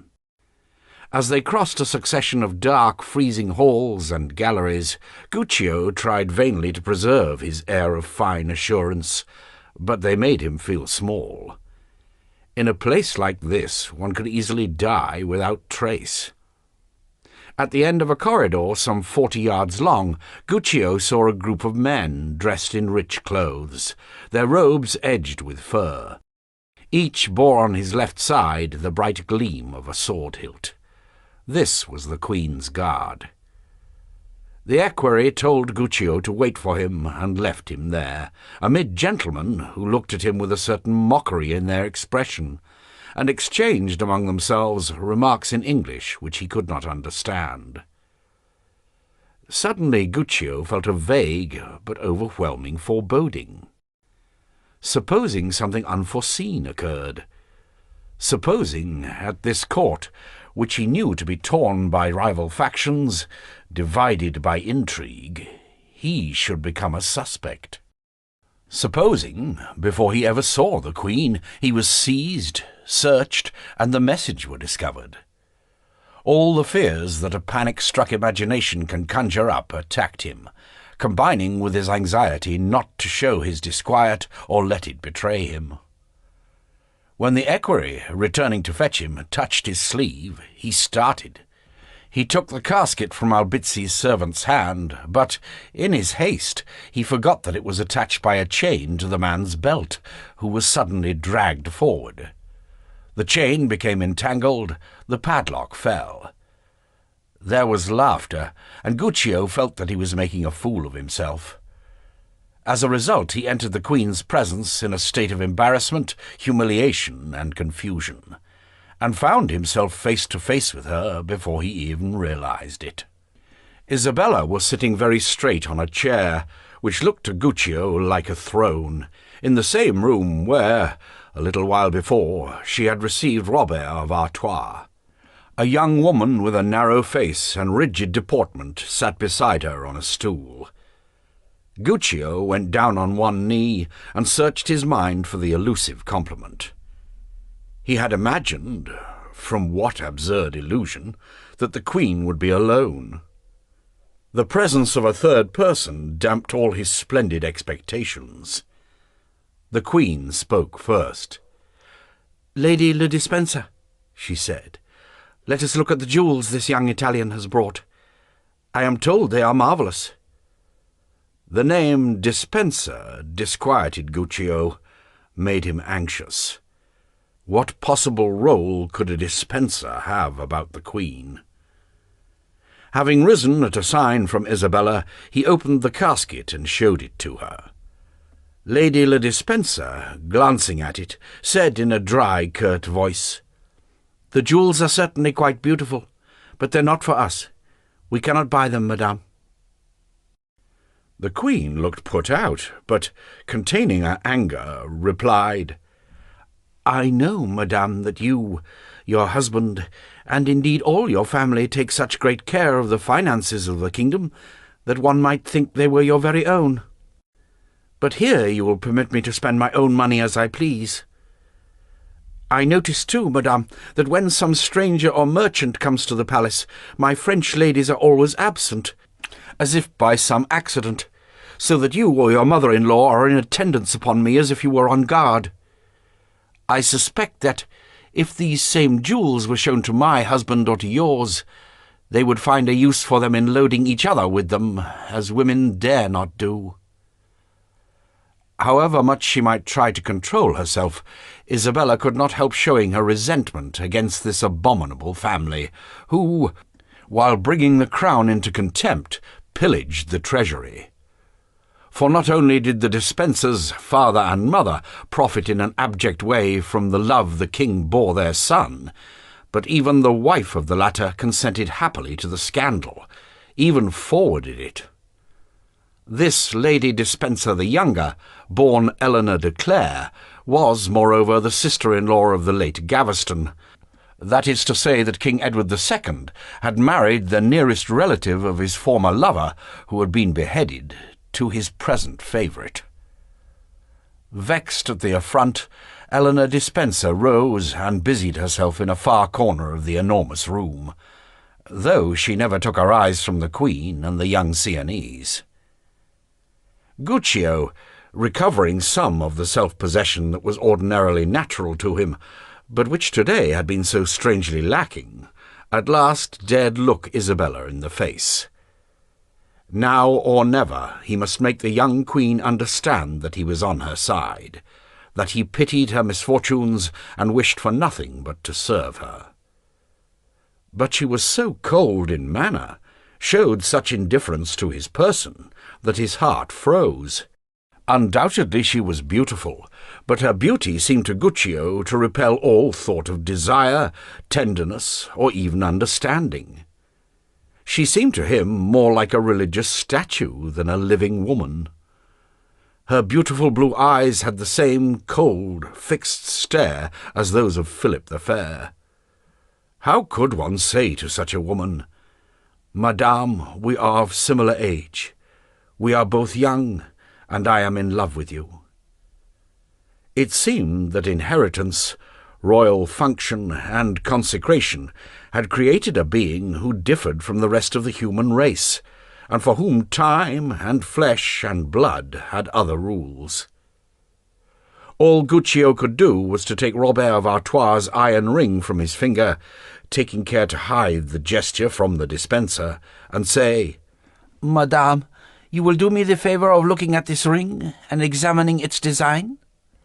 The Queen nodded her head, and, her expression unaltered, looked at the ring. "It pleases me," she said. "I imagine you have other things worked by the same hand."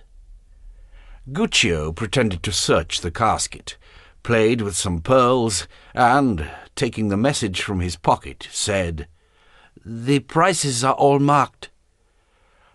"Let us go to the light, that I may better see these pearls," replied Isabella. She rose, and, accompanied by Guccio, went to a window embrasure where she read the message at her ease. "Are you going back to France?" she said in a low voice. "As soon as it pleases you to order me to do so, madame," replied Guccio softly. "Then tell Monseigneur of Artois that I shall shortly be in France, and that everything will be done as we agreed." Her face showed some animation, but her attention was entirely centred upon the message and not upon the messenger. Nevertheless, a royal desire to recompense those who served her made her add, "I will tell Monseigneur of Artois that he must reward your trouble better than I know how to do at this moment." "The honour of seeing and obeying you, madame, is the finest reward that I could wish." Isabella thanked him with a movement of her head, merely as she would have greeted the simple compliment of a servant, and Guccio realized that between the great-granddaughter of Monsieur St. Louis and the nephew of a Tuscan banker there was a distance that could never be crossed. In a loud voice, so that the dispenser might hear, Isabella said, "I will let you know through Albizzi what I may decide about these pearls. Goodbye, monsieur." She dismissed him with a gesture.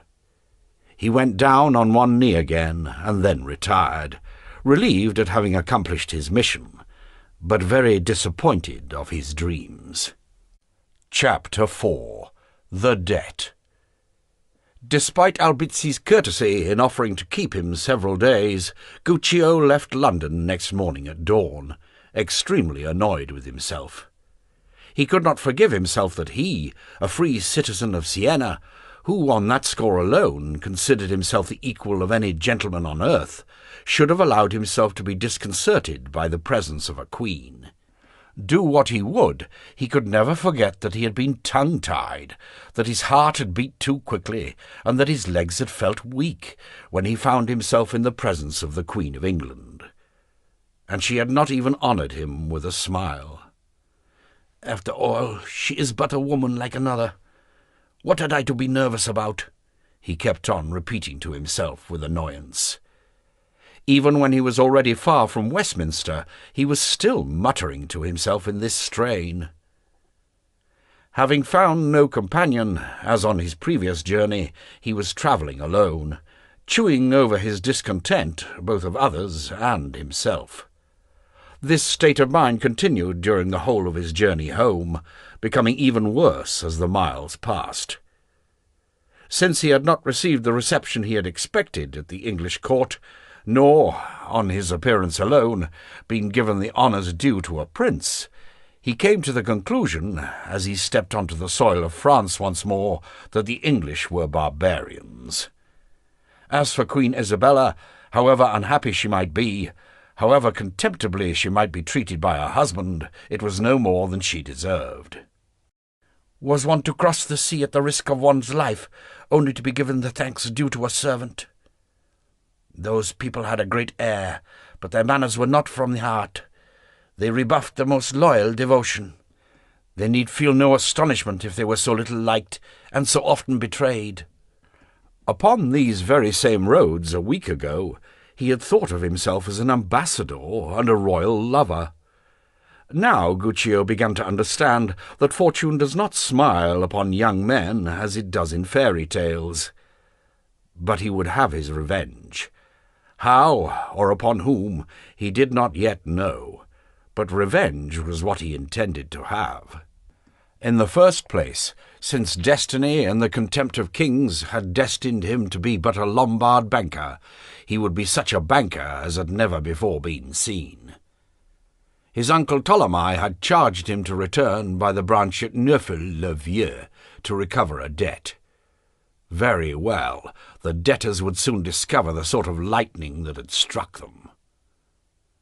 Journeying by Pontoise in order to turn off across the Ile-de-France, Guccio, who always had to be playing a part to himself, had become the implacable creditor.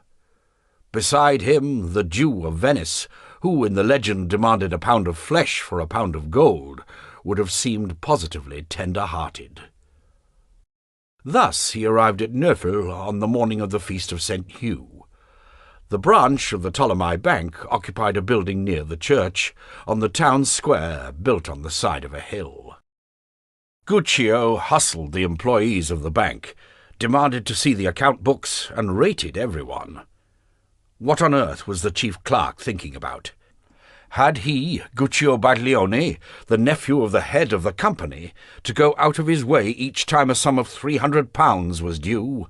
Primo, who were these squires of Cresse who owed £300? He was informed. The father was dead, which Guccio already knew. What more? There were 2 sons, aged 20 and 22. What did they do? They spent their time hunting. Evidently idlers. There was also a daughter aged 16. Certainly ugly, Guccio decided. And what of the mother who ran the house since the squire of Cresse's death? They were people of good family, but utterly ruined. How much was their house and land worth? £1,500, more or less. They had a mill and 100 serfs on their property. "And owning all that, do you mean to say you haven't been able to make them pay up?" Guccio cried. "You'll see that they'll soon do so for me." Where did the provost live? At Montfort-l'Aumônier. Very well. What was his name? Portefroux. Good. If they hadn't paid up by tonight, he would go and see the provost and have their property seized. That was all there was to it. He mounted his horse again and left for Cresse as if he were going to take a fortress single-handed. "My gold or distraint! My gold or distraint!" he kept repeating to himself. "And they can pray to God and his saints."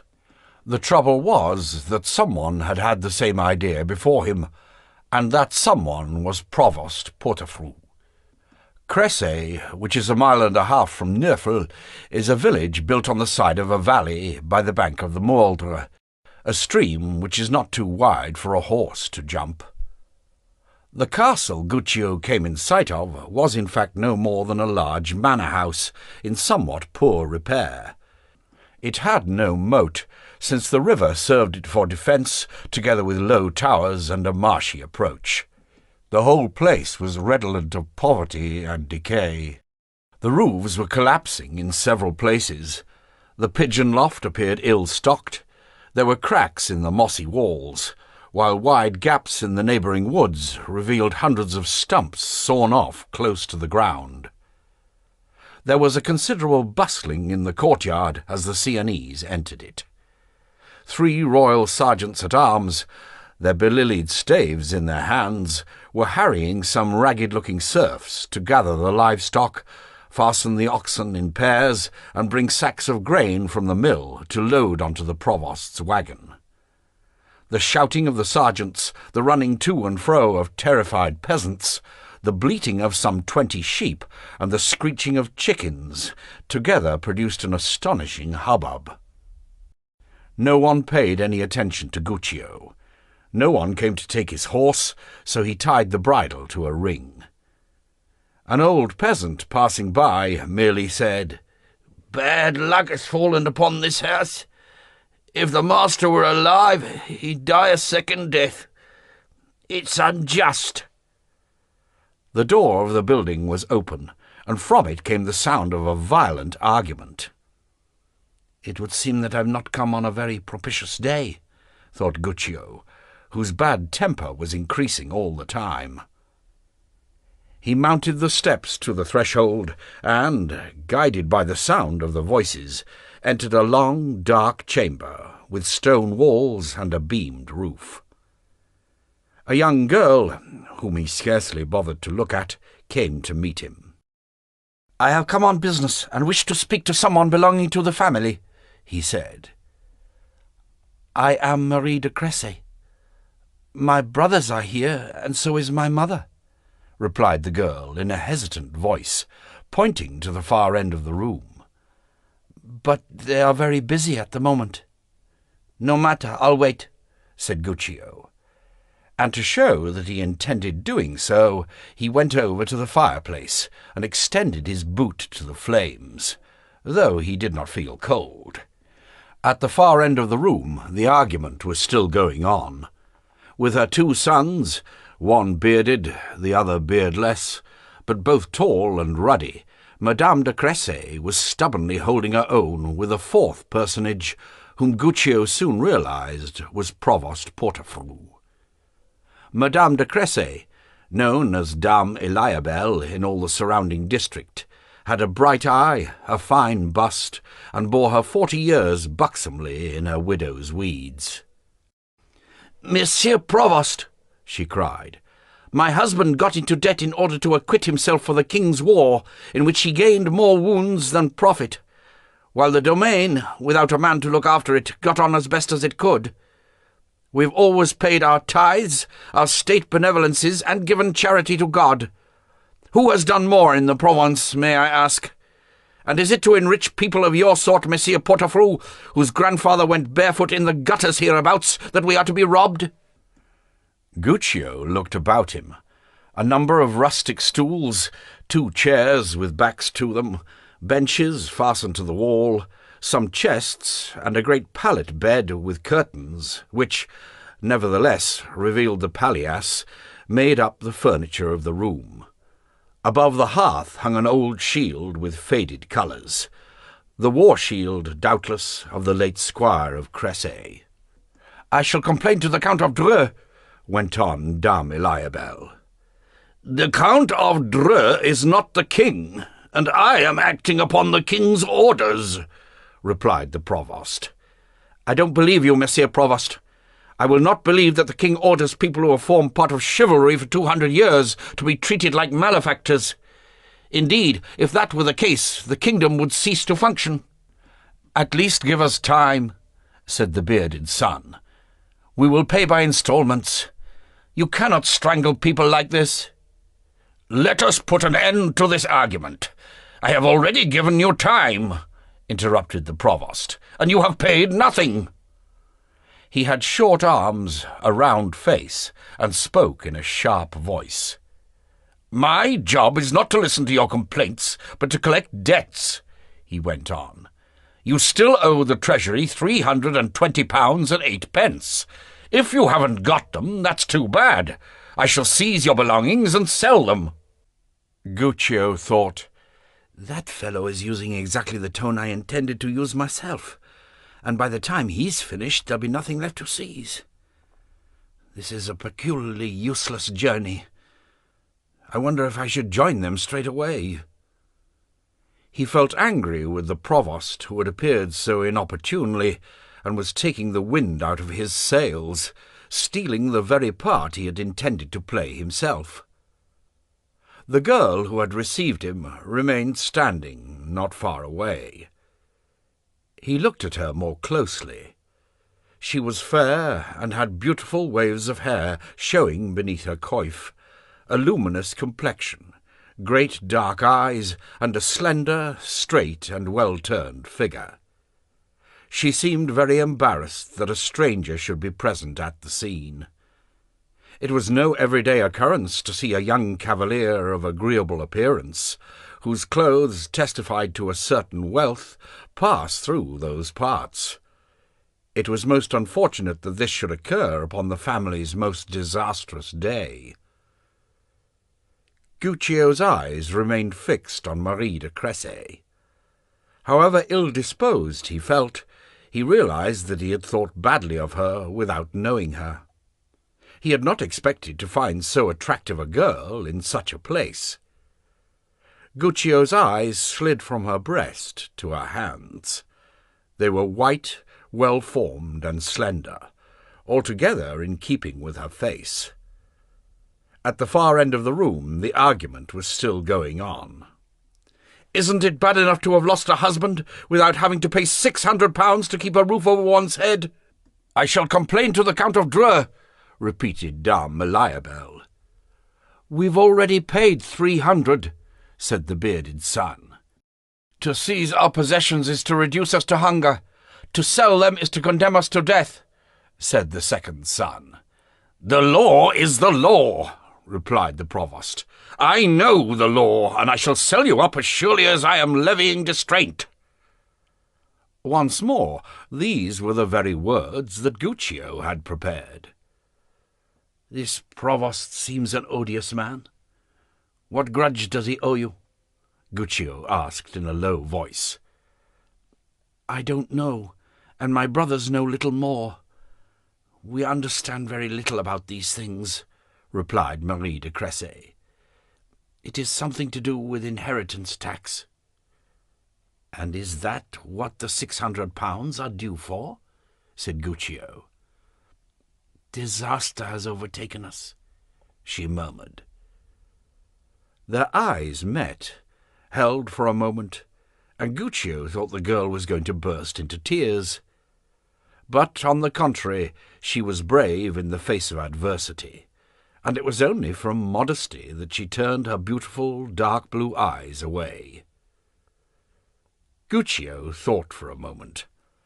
His anger against the provost was beginning to mount, precisely because the man was showing him the disagreeable part that he had been prepared to play himself. Suddenly, leaping across the room, Guccio flung himself before the agent of authority and cried, "Wait a moment, Monsieur Provost. Are you quite sure that you're not in process of committing theft?" In his stupefaction, the provost turned upon him and asked him who he was. "That does not matter," replied Guccio, "and you'll be much happier in ignorance, if by any chance your accounts are not correct. I, too, have reason to be interested in the inheritance of the squires of Cressay. Would you be so good as to tell me your estimate of the value of the estate?" As the other tried to take a high tone with him, threatening him with the sergeants-at-arms, Guccio went on, "Take care. You are speaking to a man who but the other day was the guest of the Queen of England, and who tomorrow has the power to make known to Messieurs Enguerrand de Marigny how his provosts behave. So you'd better answer, monsieur. How much is the estate worth?" These words had considerable effect. At the name of Marigny, the provost was troubled. The family fell silent, listening astonished, and Guccio felt that he had grown in stature by a couple of inches. "According to the estimates of the bailiwick, Cressay is worth £3,000, the provost at length replied. "Really? 3,000? cried Guccio. £3,000 a country manor? Well, the Hôtel du Nel, one of the most beautiful houses in Paris, the residence of Monseigneur the King of Navarre, is scheduled on the registers of the tithe at £5,000. Estimates in your bailiwick are very high. There is the land, too. The whole estate is worth no more than 1,500, and I know this from a sure source." Upon part of his forehead, above his left eye, the provost had a birthmark, a huge strawberry mark which turned violet in emotion. While talking to him, Guccio never took his eyes off it, and this put the provost somewhat out of countenance. "Would you mind telling me now," went on Guccio, "what the inheritance tax is?" "4 pence in the pound in this bailiwick." "You're lying disgracefully, Monsieur Portefeuille. The tax is 2 pence in the pound for nobles in every bailiwick. You are not the only one who knows the law. I know it too. This man is taking advantage of your ignorance to cheat you like the thief he is," said Guccio, turning to the Cressy family. "He comes here to cheat you by using the king's name, but he has failed to tell you that he farms tithes and taxes, and that he will send to the king's treasury only what is prescribed by law, while the rest goes into his own pocket. And if he sells you up, who will then buy the castle of Cressy, not for 3,000, but for 1,500 or less, or merely for the debt? This is a fine plan, Monsieur Provost." All Guccio's irritation, all his anger and annoyance, accumulated upon the journey, had now found its outlet. He grew heated as he talked. He had found at last an opportunity of seeming important, of being respected, and of playing the part of a strong man. Without being altogether aware of it, he had gone over to the camp he had come to attack. He was defending the weak and assuming the role of a righter of wrongs. As for the provost, his fat round face had grown pale, and the violet strawberry mark above his eye made a dark patch upon his forehead. He waved his overshort arms up and down like a duck. He protested his honesty. It was not he who had calculated the accounts. A mistake might have been made by his clerks, or perhaps by those of the bailiwick. "Very well, we will calculate these accounts over again," said Guccio. In a few minutes he was able to show that the Cressys owed no more than £150. "So you had better order your sergeants to release the oxen, take the corn back to the mill, and leave honest people in peace." Taking the provost by the sleeve, he led him to the door. The provost did as he was bidden, and called to his sergeants that a mistake had been made, that the whole matter must be checked, that they would return upon some future occasion, but that for the moment all must be restored to its accustomed place. He thought that he had finished with the affair, but Guccio led him back to the centre of the hall, saying, "Now return us £150. Guccio had taken the part of the Cressys to such an extent that he was beginning to say "us" in defending their cause. At this point the provost was wild with anger, but Guccio quickly deflated him. "Didn't I hear you say a moment ago," he asked, "that you had already collected £300 in the past?" The two brothers agreed that this was so. "Well, Monsieur Provost, £150, said Guccio, holding out his hand. The fat Portefeuille tried to argue. What had been paid had been paid. The accounts of the provostship must be looked into. Besides, he hadn't so much gold on him. He would come back. "It would be better for you if you could find the gold about you. Are you sure that you have received no other sums today?" "Monsieur de Marigny's agents work very quickly," said Guccio, "and it would be healthier for you to have done with this business on the spot." The provost hesitated for a moment. Should he call his sergeants? But the young man looked so peculiarly active, and carried such a good small sword at his side. Besides, the two brothers Cressy were there, and they were solid fellows, who had hunting spears at hand upon a chest. The peasants would undoubtedly take their master's part. It seemed a bad business in which he should try to avoid complications, particularly since Marigny's name was suspended over his head. He surrendered. Taking a heavy purse from beneath his coat, he counted out the amount of the overcharge upon the lid of a chest. Then only did Guccio let him go. "We shall remember your name, Monsieur Portefroux," he shouted to him from the door. He returned, a broad smile upon his face, revealing fine teeth, white and regular. The family immediately surrounded him, plying him with thanks, treating him as their saviour.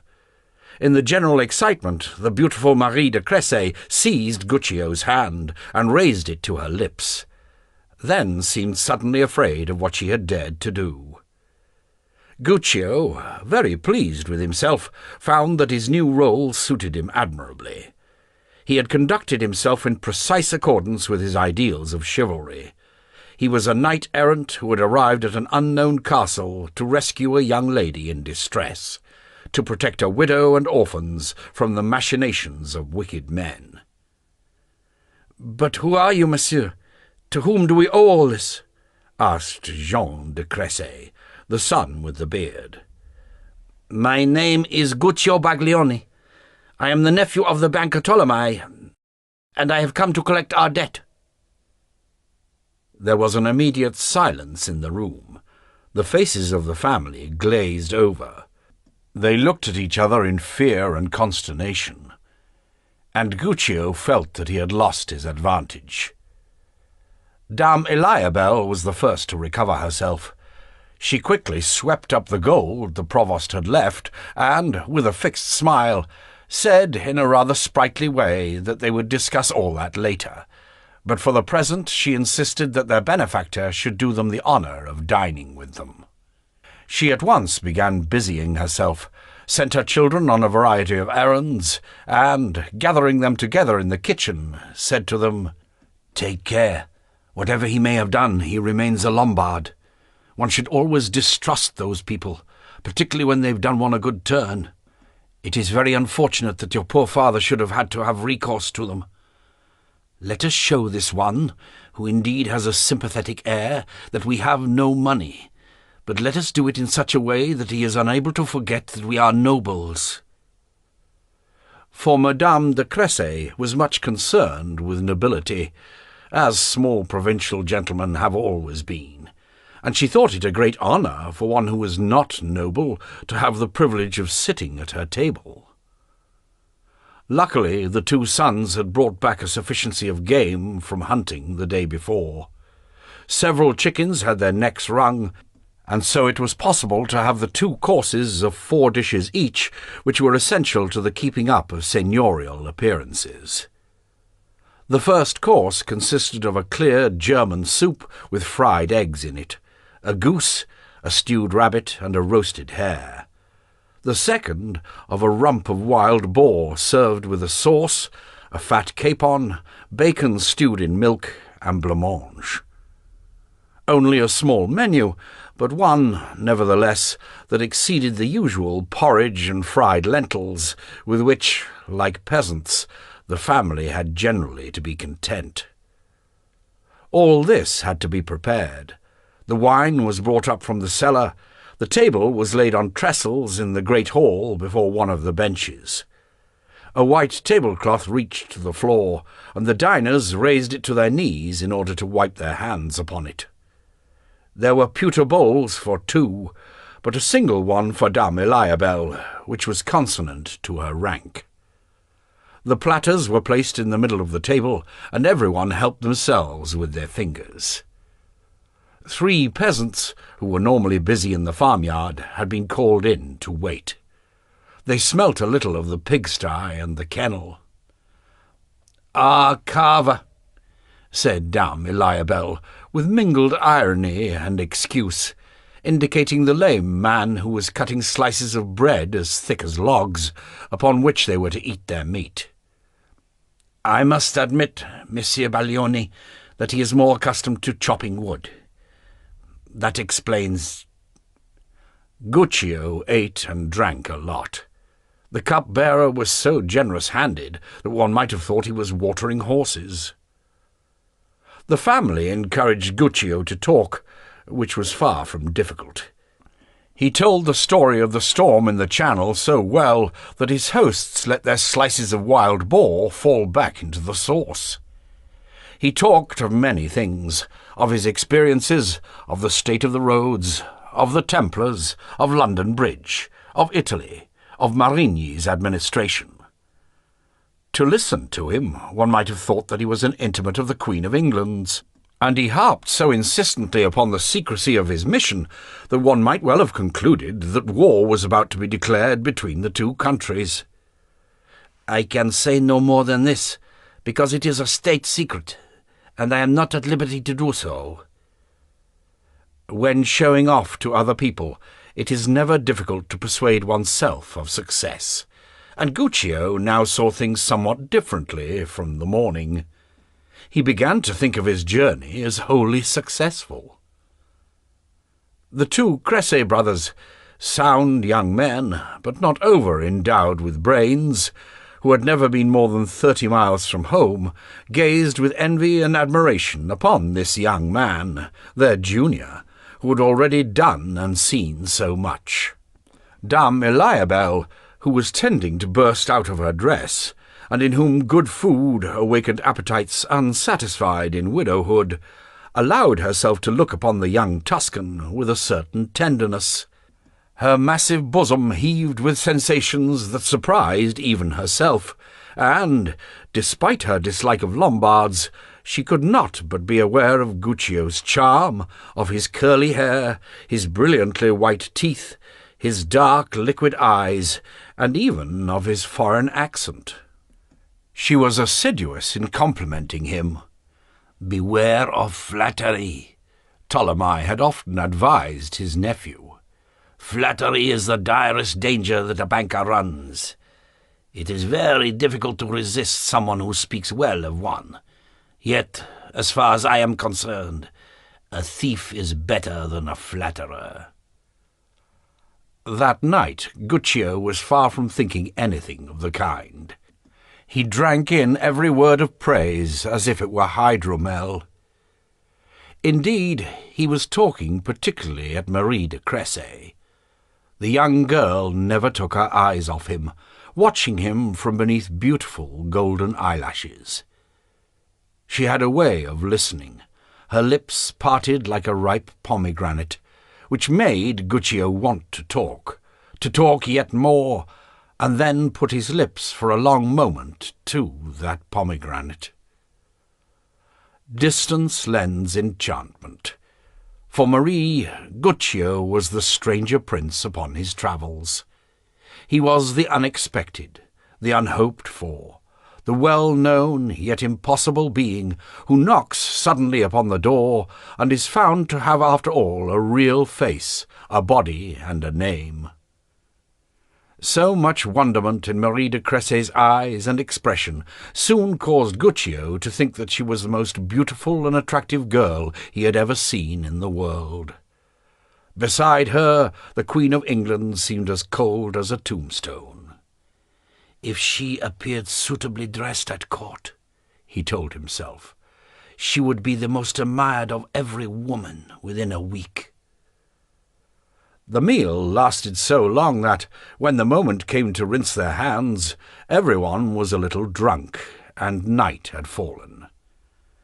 Dame Eliabelle decided that the young man could not leave at that late hour, and invited him to stay the night, however modest the accommodation might be. "You will sleep there," she said, indicating the large pallet with the curtains, upon which 6 people could have lain with ease. "In happier times this was where the guards slept. Nowadays my sons sleep here. You may share their bed." She assured him that his horse had been taken to the stables and well cared for. The life of a knight-errant seemed to Guccio to be continuing. He found it most exhilarating. Soon Dame Eliabelle and her daughter retired into the woman's chamber, and Guccio lay down upon the vast palliasse in the great hall with the Cressay brothers. He fell asleep at once, thinking of a mouth like a ripe pomegranate to which he pressed his lips, drinking in all the love in the world. Chapter 5. The Road to Neufel. He was awakened by a hand pressing gently upon his shoulder. He very nearly took the hand and pressed it to his face. Opening his eyes, he saw above him the smiling face and abundant bosom of Dame Eliabelle. "I hope you have slept well, monsieur." It was broad daylight. Guccio, somewhat embarrassed, assured her that he had passed an admirable night, and said that he felt in need of an immediate wash. "I am ashamed to be seen by you in this state," he said. Dame Eliabelle clapped her hands, and the lame peasant, who the night before had served at dinner, appeared, an axe in his hand. Madame de Cressy told him to bring a basin of warm water and towels. "In the old days we had a proper bathroom to wash in," she said, "but it has fallen into ruins. It dates from the time of my late husband's grandfather, and we have never had sufficient money to repair it. Today we store wood in it. Life, you know, is not easy for us who live in the country." "She is tentatively asking for further credit," thought Guccio. His head felt rather heavy from the wine of the night before, and Dame Eliabelle was not precisely the person he would have wished to see upon awakening. He asked where Pierre and Jean de Cressy were. They had gone hunting at dawn. More hesitatingly he asked after Marie. Dame Eliabelle explained that her daughter had had to go to Neufel, where she had shopping to do. "I shall have to go there myself later on," Guccio said. "Had I known, I could have taken her upon my horse and spared her the fatigue of the road." That this suggestion was unrealizable did not appear to cause Dame Eliabelle much regret, and Guccio wondered if the lady of the manor had not sent the whole of her family away in order to be alone with him. More particularly since Dame Eliabelle, when the lame man had brought the basin, spilling in the process at least a quarter of its contents upon the floor, remained in the room, warming towels before the fire. Guccio waited till she should retire. "Why don't you start washing, young monsieur?" she said. "Our servants are such dolts that, if left to dry you, they would be certain to scratch you. The least I can do is to look after you. Go on. Don't mind me. I'm old enough to be your mother." Mumbling a thanks he did not feel, Guccio decided to strip to the waist, and, taking care not to catch the lady's eye, sprinkled his head and body with warm water. He was rather thin, as young men are at his age, but was well built and had a slender waist. "It's just as well that she did not have a tub brought, as I should have had to strip completely under her eyes. These country people have very odd manners." When he had finished washing, she came over to him with the warm towels and began drying him. Guccio thought that, if he could leave at once and push on his way at a gallop, he might have a chance of overtaking Marie on the road to Neufel, or at least of finding her in the town. "What a pretty skin you have, monsieur," said Dame Eliabelle, in a lively, but nevertheless somewhat uncertain voice. "A woman might well be jealous of such a smooth skin. I suspect there are many who find it attractive. I have no doubt that your lovely olive colouring pleases them."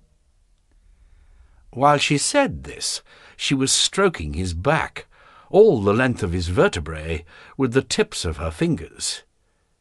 It tickled Guccio, who turned round, laughing. Dame Eliabelle looked disturbed, breathless, and there was a peculiar smile upon her face. Guccio quickly put on his shirt. "Oh, how wonderful youth is," said Dame Eliabelle. "Only to look at you, I wager you enjoy every moment of it, and profit by every opportunity it offers." Guccio dressed himself as decently as he could. Madame de Cressy fell silent for a moment, and he could hear her breath coming in gasps. Then she said in the same tone of voice, "Well, my dear monsieur, what are you going to do about our debt?" "Here it comes," thought Guccio. "You can ask us for what you please," she went on. "You are our benefactor, and we bless you. If you want the gold that you made that thief of a provost give us back, it's yours. Take it away. 100 pounds, if you like. But you have seen our circumstances, and you have already shown that you have a heart." As she said this, she was watching Guccio buckling his breeches, and it did not seem to him a suitable moment to discuss business. "The man who saved us cannot destroy us now," she went on. "You people who live in towns cannot understand how difficult our life is. If we haven't yet repaid our debt to the bank, it is because we cannot do so. The government officials thieve from us. You've shown this to be the case. Serfs no longer work as they did in the past. Since the orders in council, the idea of freedom has gone to their heads. One can get nothing out of them these days, and really the clodhoppers are almost on the point of thinking themselves of the same species as you or I. For though you are not noble," she said, to underline the honour she was doing him by placing him on her side of the divide, "you certainly very much deserve to be. If you add the fact that whatever we may harvest one year, bad weather deducts it the next, and that our menfolk spend the little one is able to save at the wars, if they don't go and get killed into the bargain." Guccio, who had but one idea in his head, and that to find Marie, tried to evade the implication. "It is not I, but my uncle who decides these things," he said. But he already knew he was beaten. "You can show your uncle that this is no bad investment. I can only wish for his sake that he never has less honest debtors. Give us another year. We will pay you interest. Do this for me.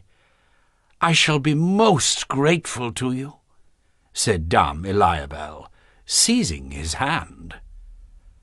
Then, with a certain modest confusion, which nevertheless did not prevent her gazing into his eyes, she added, "Do you know, sweet monsieur, that since your arrival yesterday— oh, a woman doubtless should not say these things, but there it is— I have felt a peculiar friendship for you, and there is nothing I would not do to give you pleasure." Guccio had not the presence of mind to reply, "Well then, pay your debt and I shall be happy." From all the evidence, it appeared that the widow was prepared to pay in her own person, and one might well have asked if she was submitting to sacrifice to evade the debt, or whether she was merely using the debt as an opportunity of personal sacrifice. As a good Italian, Guccio thought that it would be extremely pleasing to have both mother and daughter at the same time. Dame Eliabel still had many charms, particularly for those who did not mind a certain fullness of figure. Her hands were soft, and her bosom, abundant as it might be, seemed nevertheless to preserve a certain firmness. But this could be no more than an additional amusement. To risk missing the younger in order to linger with the older would destroy the enjoyment of the game. Guccio managed to get away by pretending that he was touched by Dame Eliabel's advances, and by assuring her that he would most certainly arrange the matter, but that, in order to do this, he must go at once to Neufel and confer there with his clerks. He went out into the courtyard, found the lame man, persuaded him to saddle his horse, leapt into the saddle, and went on his way towards the town. There was no Marie upon the road. While he galloped along, he asked himself if the girl were really as beautiful as he had thought her to be the day before, if he had not counted too much upon the promise he had thought to see in her eyes, and whether indeed the whole business which was perhaps but an after-dinner illusion, were worth his haste. For there are women who, when they look at you, seem to surrender to you in the first instant, but that is merely their natural expression. They look at a piece of furniture, at a tree, in exactly the same way, and, in the end, give nothing at all. Guccio saw no sign of Marie in the town square.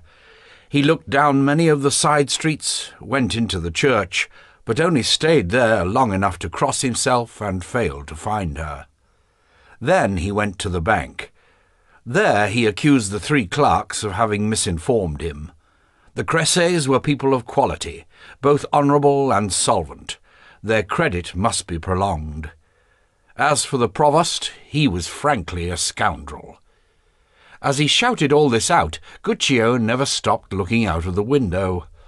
The employees wagged their heads as they gazed at the young fool who changed his mind from one day to the next.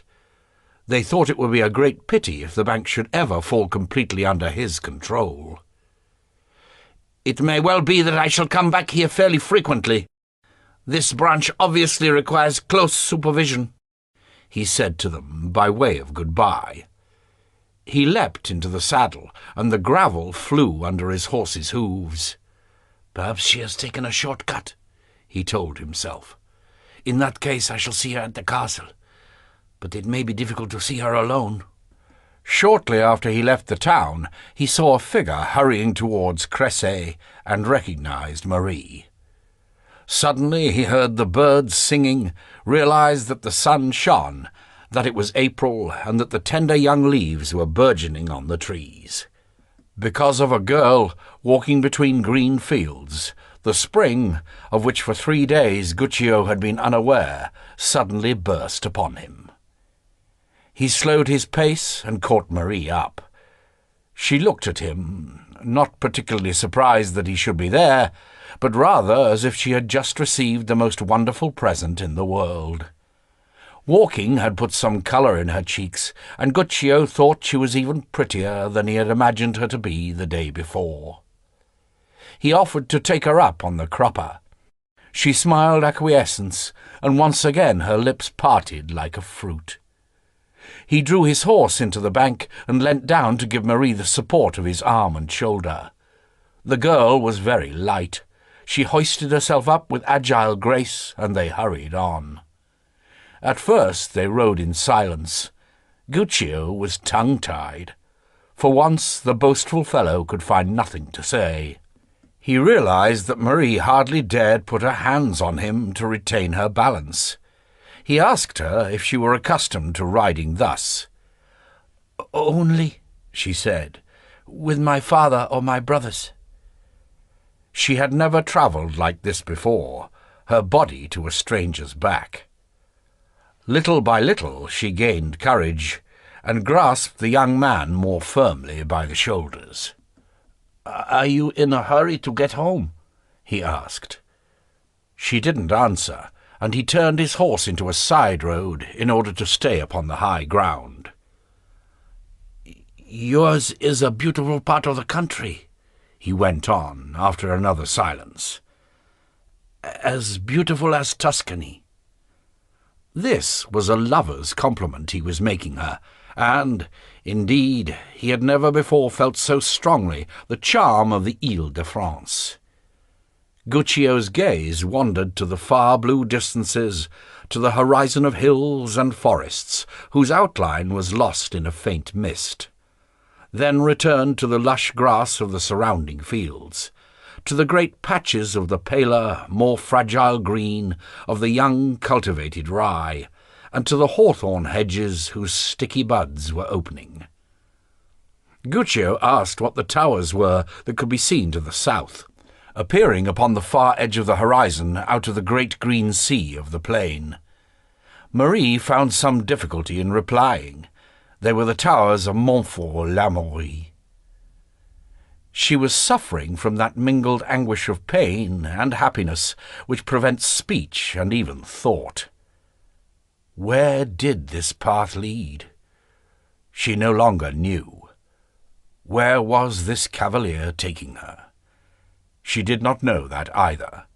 She was under the thrall of something to which, as yet, she could give no name, something which was stronger than her fear of the unknown, stronger than the morality she had been taught, the precepts instilled by her family, the warnings of her confessors. She was entirely subject to a stranger's will. Her hands clutched his coat more firmly, grasped at the back of this man who, at this instant in time, seemed to be, when all else was chaos, the only certainty in the universe. And through the double thickness of the cloth, Guccio felt Marie's heartbeats echoing in his breast. The horse, ridden on a loose rein, stopped of its own accord to eat a young shoot. Guccio dismounted, and, giving Marie his arm, lowered her to the ground. But he did not let her go. He stood there with his arm about her waist, and he was astonished to find it so small and slim and firm. The girl stood there motionless, a prisoner, anxious but consenting of his encircling arm. Guccio felt he must say something, but the trite words of seduction would not come to him. Only Italian words came to his lips. "Ti voglio bene. Ti voglio tanto bene." The sense was so implicit in his voice that she appeared to understand. Looking at Marie's face close to in sunlight, Guccio saw that her eyelashes were not gold, as he had thought the night before. Marie's colouring was auburn with red lights, her complexion that of a blonde, her eyes large and dark blue, their outline firmly chiselled beneath the arch of the eyebrows. What caused the golden light that seemed to emanate from her? From instant to instant, as Guccio gazed at her, Marie's presence became more precise, more real, and that reality seemed to him the perfection of beauty. He drew her closely to him, moving his hands slowly and gently the length of her thigh and then across her breast, learning the reality of her body. "No," she murmured, setting his hand aside. But as if she were afraid of disappointing him, she raised her face a little way towards his. Her lips were parted and her eyes closed. Guccio leaned down towards her mouth, towards that exquisite fruit he so much desired. And thus they remained for a long moment clasped to each other, as birds sang to them, dogs barked in the distance, and the deep panting breath of nature seemed to raise the earth beneath their feet. When they parted, Guccio became aware of the black twisted trunk of a huge apple tree that grew nearby, and this tree seemed to him astonishingly beautiful and alive, more so than any he had seen until that day. A magpie was hopping about in the young rye, and this boy, brought up in towns, was amazed by the love that had come to him in the depths of the countryside. Happy at the joy which shone upon his face, Marie could not take her eyes from Guccio. "You have come. You have come at last," she murmured. She might have been waiting for him through the ages, through the long night of eternity, and known his face for all time. He wanted her mouth again, but this time she pushed him aside. "No," she said. "We must go home." She knew for certain now that love had come into her life, and for the moment she was overwhelmed by it. She had nothing more to wish for. When she was again seated upon the horse, behind Guccio, she put her arms round the young man's chest, placed her head against his shoulder, and thus rode to the rhythm of the horse's gait, linked to the man God had sent her. She had a taste for miracles and a sense of the absolute, but lacked the gift of imagination. Not for an instant could she imagine that Guccio's spiritual state might be different from her own, and that their love might have for him a significance other than it had for her. She neither sat straight nor resumed the deportment proper to her rank till the roofs of Cressay appeared in the valley. The two brothers had come back from hunting. Dame Eliabelle was not altogether pleased to see Marie return in Guccio's company. She felt towards her daughter a certain resentment, which was less inspired by her regard for the conventions than by unconscious jealousy. Though they did their best to conceal it, the young people had an air of happiness about them which displeased the lady of the manor. But she dared say nothing in the presence of the young banker. "I met Demoiselle Marie and asked her to show me round the estate," said Guccio. "Your land seems rich." Then he added, "I have given orders that your credit shall be extended till next year. I hope my uncle will approve. It is impossible to refuse anything to so noble a lady." He said these last words, smiling at Dame Eliabelle.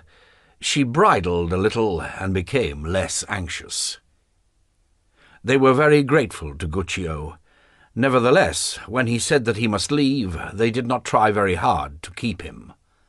They had got from him what they wanted. Undoubtedly he was a charming young man, this Lombard, and had done them a great service, but they scarcely knew him. And Dame Eliabelle, when she thought of the advances she had made him that morning, and how he had left her with a certain abruptness, could not feel altogether pleased with herself. The essential was that their credit had been extended. Dame Eliabelle had little difficulty in persuading herself that her charms had materially helped towards this end. The only person who really wished that Guccio should stay could neither do nor say anything. Suddenly the atmosphere became a little embarrassed. Nevertheless, they forced upon Guccio a haunch of roe deer, which the brothers had killed, to take with him, and made him promise to return. He promised, but it was to Marie he gave a secret glance. "You may be certain I shall come back to collect the debt," he said lightly, though it was intended to put them on the wrong scent. His luggage having been fastened to his saddle, he mounted his horse. Watching him go off along the bank of the Moldre, Madame de Cressay sighed, and said to her sons, more for her own sake than for theirs, "Children, your mother still knows how to talk to young men. I was singularly tactful with this one, and you would have found him harder if I had not spoken to him alone." For fear of betraying herself, Marie had already gone into the house.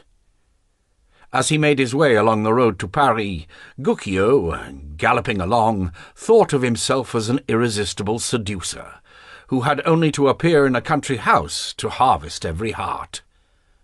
The vision of Marie beside the field of rye was constant in his mind, and he promised himself that he would return to Neufel very soon, perhaps even in a few days' time. But these are thoughts one has travelling, but which are never put into effect. He arrived that night at the Street of the Lombards, and talked to his uncle Ptolemy till a late hour. The latter accepted without difficulty the explanations Guccio made about the debt. He had other worries on his mind. But he seemed to take a particular interest in the activities of Provost Portefeux. All night long, as he slept, Guccio imagined that he was thinking of no one but Marie. But the following day he was already thinking of her rather less. In Paris he knew 2 merchants' wives, handsome townswomen of about 20 years of age, who were far from being cruel to him.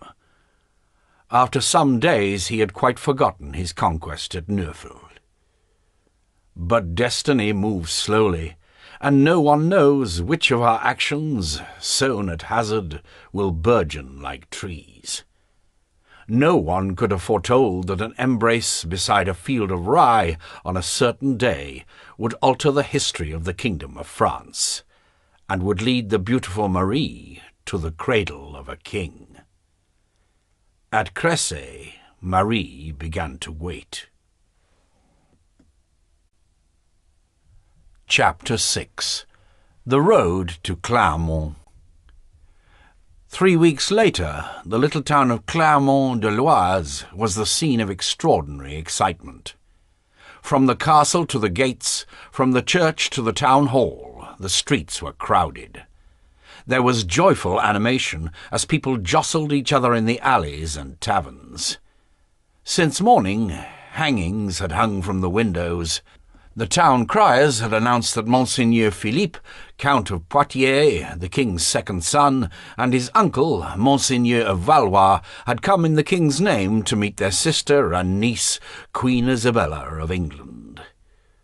The Queen, having disembarked upon the soil of France 2 days before, was making her way across Picardy.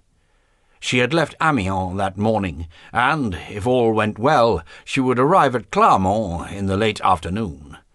She would sleep there, and, next day, her English escort, reinforced by that of France, would proceed to Pontoise, where her father, Philip the Fair, was awaiting her at the castle of Maubisson. Shortly after vespers, the arrival of the princes having been announced, the provost, the captain of the guard, and the alderman went out of the Porte de Paris to present the keys. Philippe of Poitiers, riding in the lead, received their welcome, and was the first to enter Clermont. Behind him, amid a great cloud of dust raised by the horses, followed more than 100 gentlemen, equerries, valets, and men-at-arms, who formed his and Charles of Valois' suite. One head overtopped all others, that of the huge Robert of Artois, whose progress attracted every eye.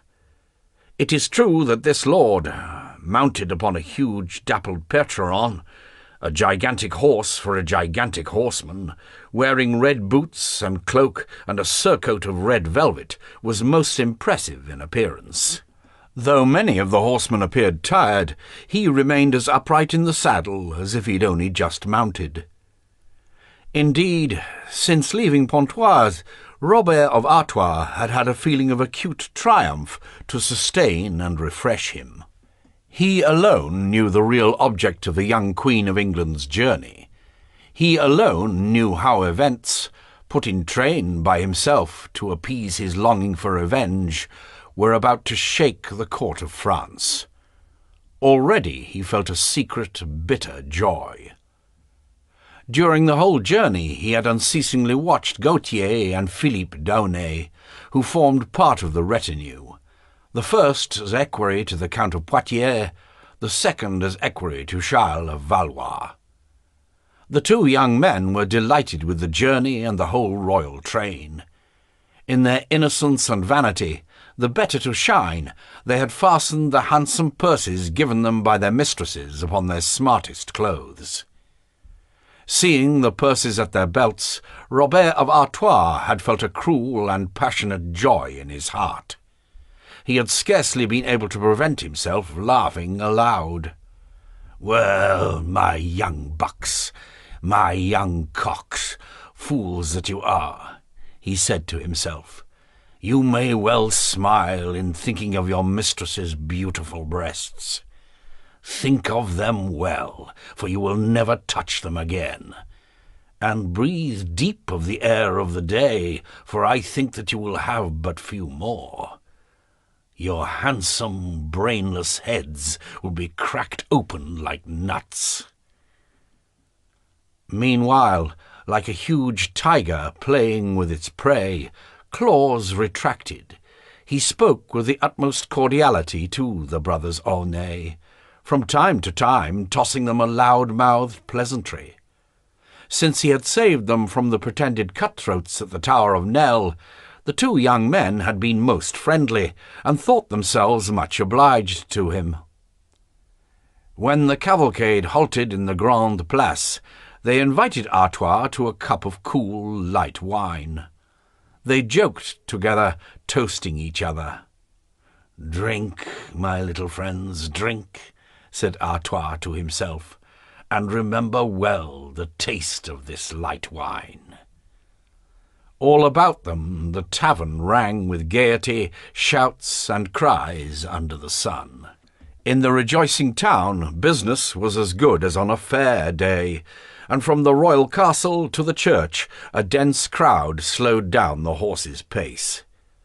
The great swathes of multicoloured hangings ornamenting the windows floated in the breeze.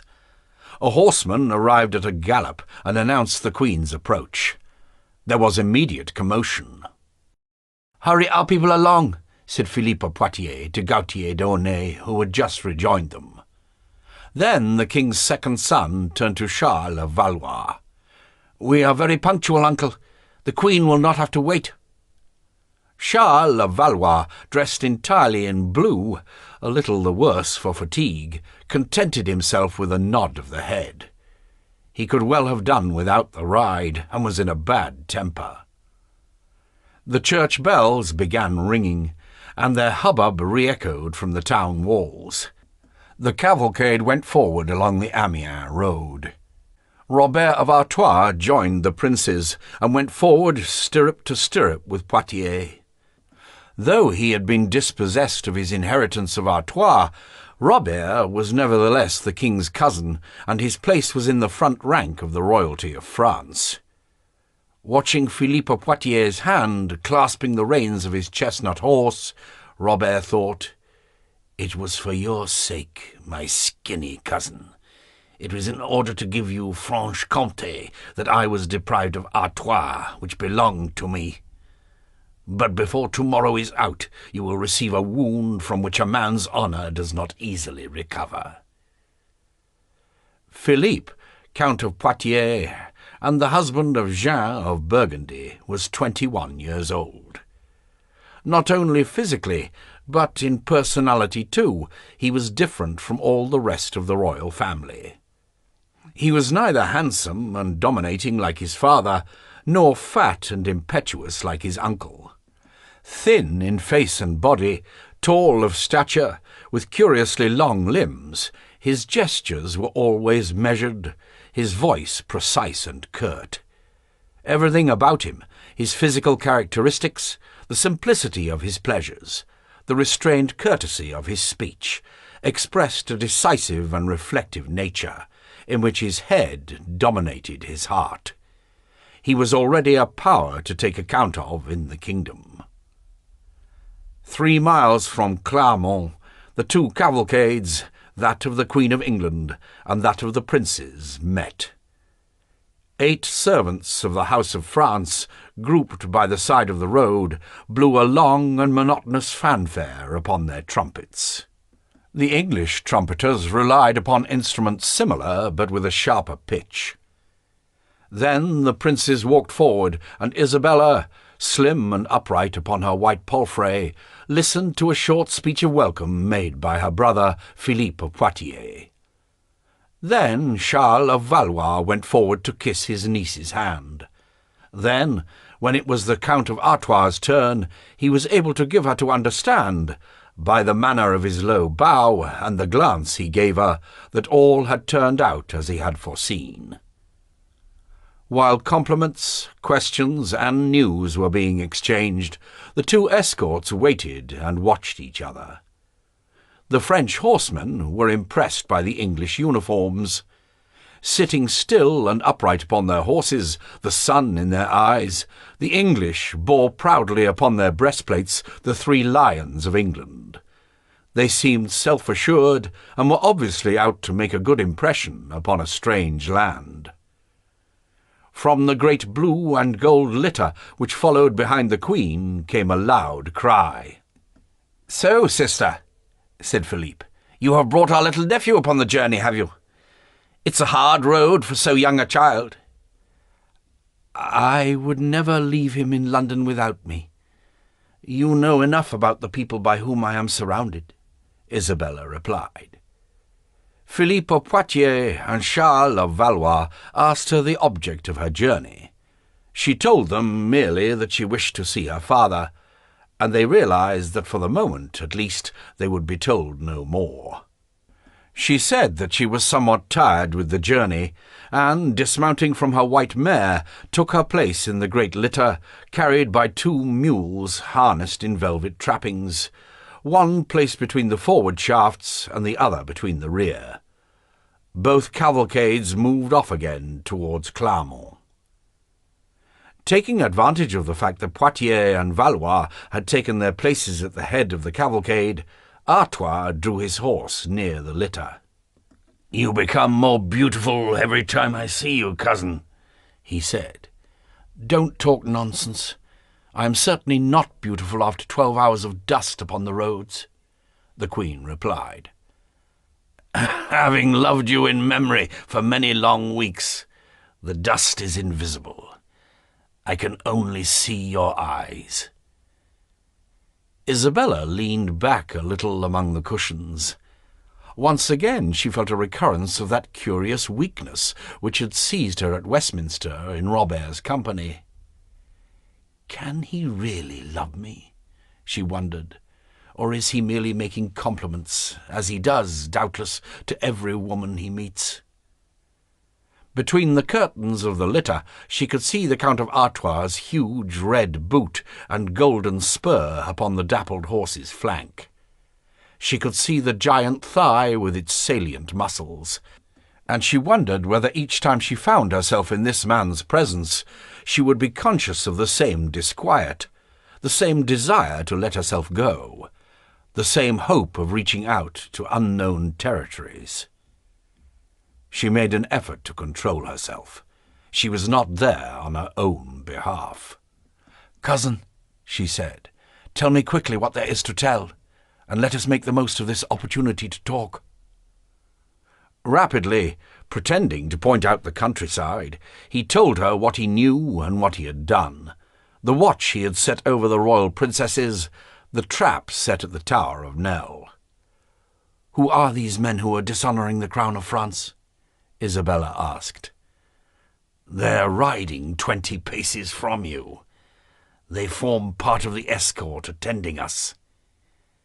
And he gave her the essential information about the brothers Aunay, their estate, their parentage, and their family relationships. "I want to see them," Isabella said. Signalling vigorously, Artois called the two young men over. "The Queen has noticed you," he said, winking broadly, "and I have spoken to her of you." The faces of the two Aunays reflected their pleasure and their pride. The giant motioned them towards the litter as if he were in process of making their fortunes, and, as the young men bowed lower than their horses' withers, he said, with feigned joviality, "Madame, here are Messieurs Gautier and Philippe d'Aunay, the most loyal equerries of your brother and your uncle. I recommend them to your notice. They are, to some extent, protégés of mine."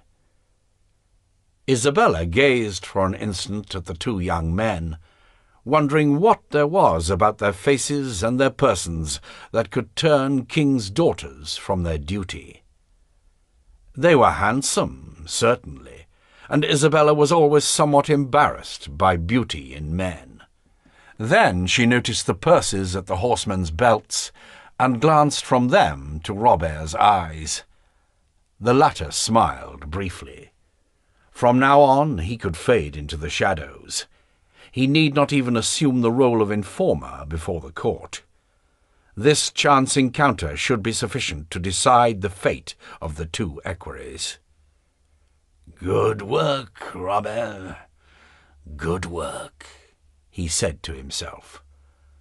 The brothers Aunay, their heads full of dreams, returned to their places in the procession.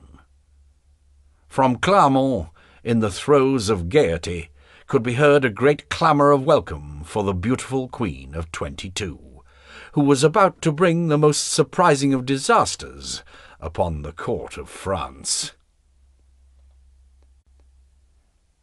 Chapter 7. Like Father, Like Daughter. It was the evening of Isabella's arrival.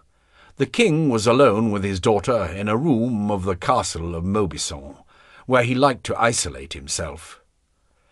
"It is there I think things over," he had told his familiars one day, when he was being particularly forthcoming. Upon the table was a 3-branched silver candelabra, whose light fell upon a file of parchments which the king was reading and signing. Beyond the windows the park rustled in the twilight, and Isabella, looking out into the night, watched the dark absorb the trees one by one. Since the time of Blanche of Castile, Maubuisson, on the borders of Pontoise, had been a royal residence, and Philip had made it one of his regular country retreats. He liked the silence of the place, closed in as it was by high walls. He liked his park, his garden, and his abbey, in which Benedictine sisters lived out their peaceful lives. The castle itself was not very large, but Philip the Fair liked its quiet, and preferred Maubuisson to all his greater houses. Isabella had met her 3 sisters-in-law, Marguerite, Jeanne, and Blanche, with a serenely smiling face, and had replied conventionally to their words of welcome.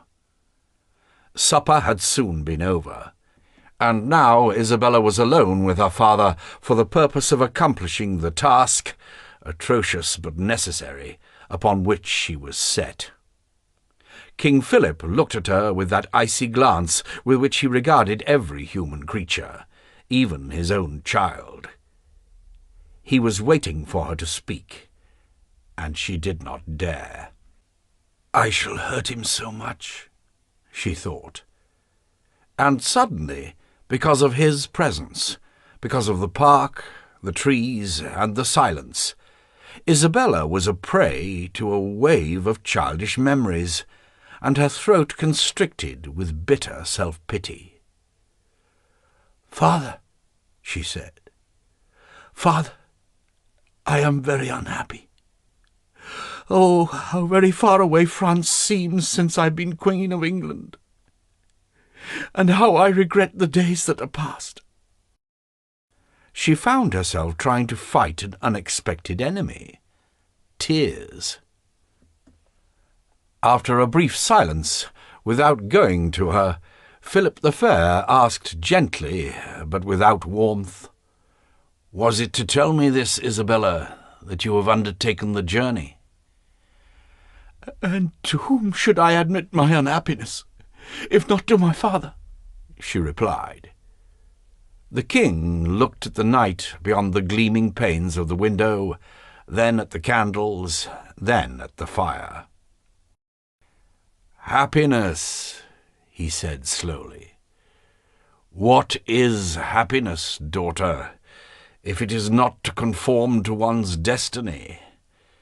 If it is not learning to say yes, always to God, and often to men?" They were sitting opposite each other on cushionless oak chairs. "It is true that I am a queen," she said in a low voice. "But am I treated as a queen over there?" "Are you done wrong by?" But there was little surprise in the tone of his voice as he put the question. He knew only too well what she would answer. "Don't you know to whom you've married me?" she said with some force. "Can he be called a husband who deserted my bed from the very first day? From whom all my care, all my respect, all my smiles cannot get a single word of response? Who shuns me as if I were ill, and confers, not upon mistresses, but upon men, father, upon men, the favours he denies me?" Philip the Fair had known all this for a long time, and his reply had also been ready for a long time. "I did not marry you to a man," he said, "but to a king. I did not sacrifice you by mistake. I don't have to tell you, Isabella, what we owe to our position, and that we are not born to succumb to personal sorrows.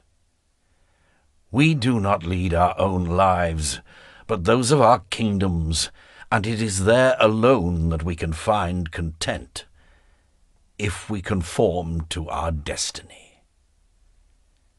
He had drawn somewhat nearer to her while speaking, and the light of the candle flames etched the shadows upon his face, bringing his beauty into better relief, emphasizing his air of always searching for self-conquest and being proud of it.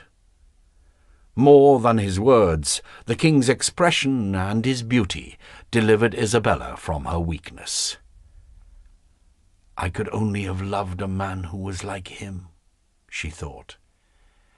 "And I shall never love, nor shall I ever be loved, because I shall never find a man in his likeness."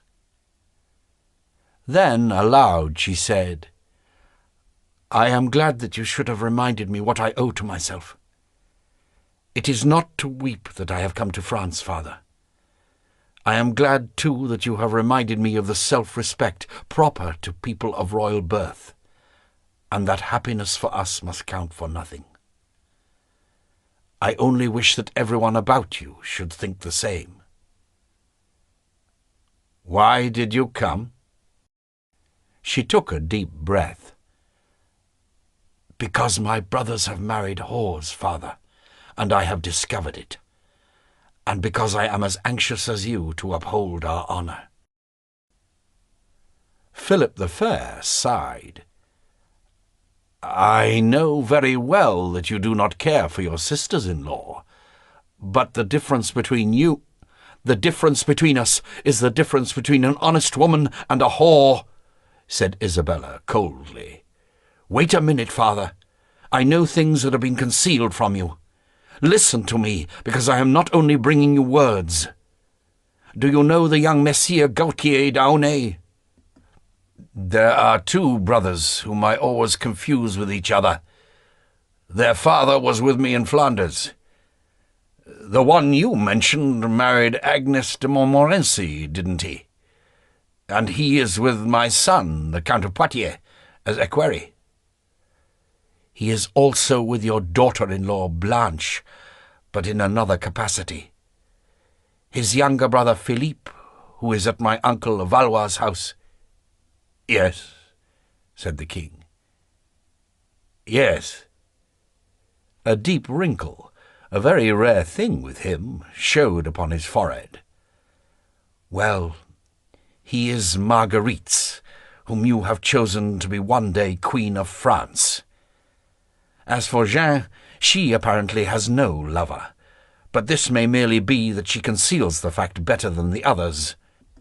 At least it is known that she is a party to the pleasures of her sister and her cousin, that she covers the visits of the gallants to the Tower of Nesle, and appears to be adept at a profession which has a name all its own. And you may as well know that the whole court talks of it, except you." Philip the Fair raised a hand. "Your proofs, Isabella?" Isabella then told him about the purses. "You will find them at the belts of the brothers Aulnay. I saw them myself upon the road. That is all I have to tell you." Philip the Fair looked at his daughter. It seemed that under his very eyes she had changed both in face and character. She had brought her accusation without hesitation, without weakening, and there she sat, upright in her chair, tight-lipped, with something stern and icy at the back of her eyes. She had not spoken from wickedness or jealousy, but from justice. She was, in truth, his daughter. The king rose without replying. For a long moment he stood before the window, and still the long, deep wrinkle showed upon his forehead. Isabella did not move, awaiting the consequences of what she had unleashed, ready to give further proof. "Come," the king said suddenly. "Let us go to them." He opened the door, passed through a long dark corridor, and pushed open a second door. Suddenly they were in the grip of the night wind, which made their full clothing flow out behind them. The three daughters-in-law had apartments in the other wing of the castle of Maubuisson. From the tower, where the king's study was, their apartments were reached by a covered rampart. A guard dozed by each loophole. Short gusts of wind shook the slates. From below, the smell of damp earth rose up to them. Without speaking, the king and his daughter followed the ramparts. Their feet rang out in time upon the stone, and every 20 yards an archer rose to his feet. When they came to the door of the princess's apartments, Philip the Fair paused for a moment. He listened. Laughter and little cries of pleasure came from beyond the door. He looked at Isabella. "It is necessary," he said. Isabella nodded her head without replying, and Philip the Fair opened the door. Marguerite, Jean, and Blanche uttered a cry of surprise, and their laughter came to an abrupt end. They had been playing with marionettes, and were amusing themselves by recapitulating a scene they had invented, and which, produced by a master juggler, had much diverted them one day at Vincennes, but which had much irritated the king. The marionettes were made to resemble the principal personages of the court. The little scene represented the king's chamber, where he himself appeared sleeping in a bed covered with cloth of gold. Monseigneur of Valois knocked on the door and asked to speak to his brother. Hugues de Bouville, the chamberlain, replied that the king could not receive him, and had given instructions that no one was to disturb him. Monseigneur of Valois went away in a rage. Then the marionettes representing Louis of Navarre and his brother Charles knocked at the door in their turn. Bouville gave the same answer to the 2 sons of the king. At last, preceded by 3 sergeants-at-arms carrying maces, Enguerrand de Marigny presented himself. At once the door was opened wide, and the chamberlain said, "Monseigneur, you are welcome. The king much desires to speak with you." This satire upon the habits of the court had very much annoyed Philip the Fair, who had forbidden a repetition of the play. But the 3 young princesses paid no attention, and secretly amused themselves with it all the more because it was forbidden. They varied the dialogue and improved upon it with new mockeries, particularly when they manipulated the marionettes which represented their husbands. When the king and Isabella came in, they felt like schoolgirls caught out.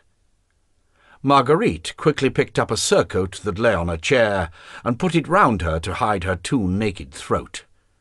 Blanche smoothed back her hair, which had become disarranged in simulating her Uncle Valois in a rage.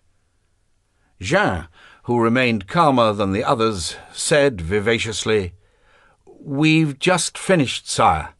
We have just this moment finished, and you might have heard it all without there being anything to wound you. We shall tidy it all away."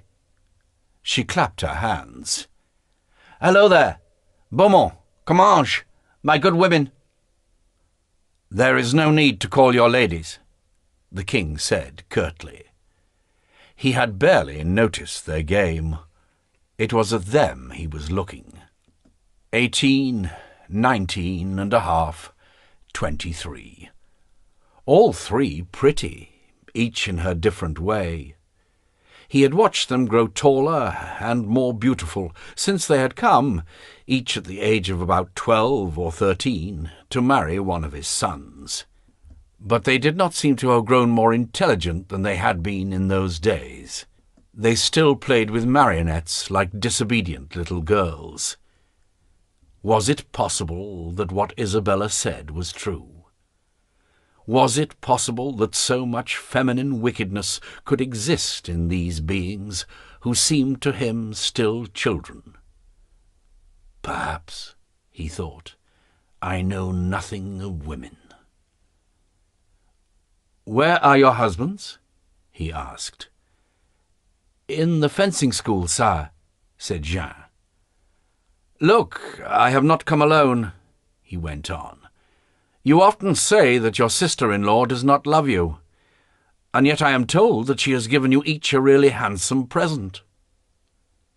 Isabella watched Marguerite's and Blanche's eyes fade, as if their brilliance had been doused. "Will you," Philip went on slowly, "show me the purses you received from England?" The silence that followed seemed to separate the world into two parts. On one side was Philip the Fair, Isabella, the court, the barons, the kingdom, and on the other were the Iron King's 3 daughters-in-law, on the point of entering a realm of appalling nightmare. "Well," said the king, "why this silence?" He continued to look fixedly at them with his huge, unblinking eyes. "I have left mine in Paris," said Jean. I too, the others at once assented. Slowly Philip the Fair went towards the door that gave upon the corridor, and the wood of the floorboards could be heard creaking beneath his feet. Lividly pale, the 3 young women watched his every movement.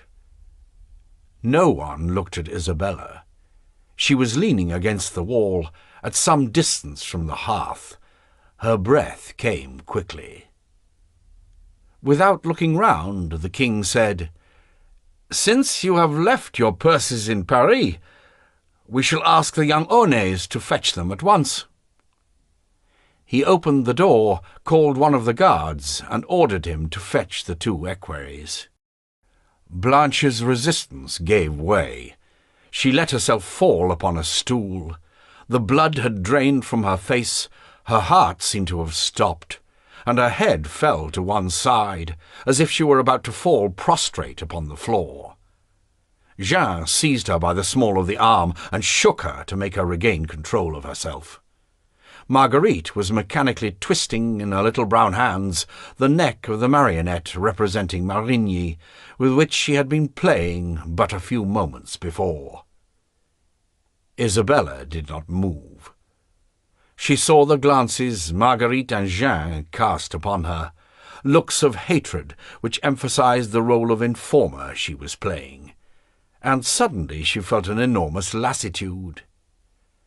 "I shall play this out to the end," she thought. The brothers Aunais came in, eager, confused, almost falling over each other in their desire to make themselves useful and to show their worth. Without leaving the wall against which she was leaning, Isabella stretched out a hand and said only, "Father, these gentlemen seem to have divined your thought, since they have brought my purses attached to their belts." Philip the Fair turned towards his daughters-in-law. "Can you tell me how these equerries come to be wearing the presents that your sister-in-law gave you?" None of them answered. Philippe d'Aunay looked at Isabella in astonishment, like a dog that does not understand why he is being beaten. Then turned his eyes towards his elder brother, looking for protection. Gautier's mouth was hanging open. "Guards!" cried the king. His voice sent cold shivers down the spine of everyone present, and echoed, strange and terrible, through the castle and the night.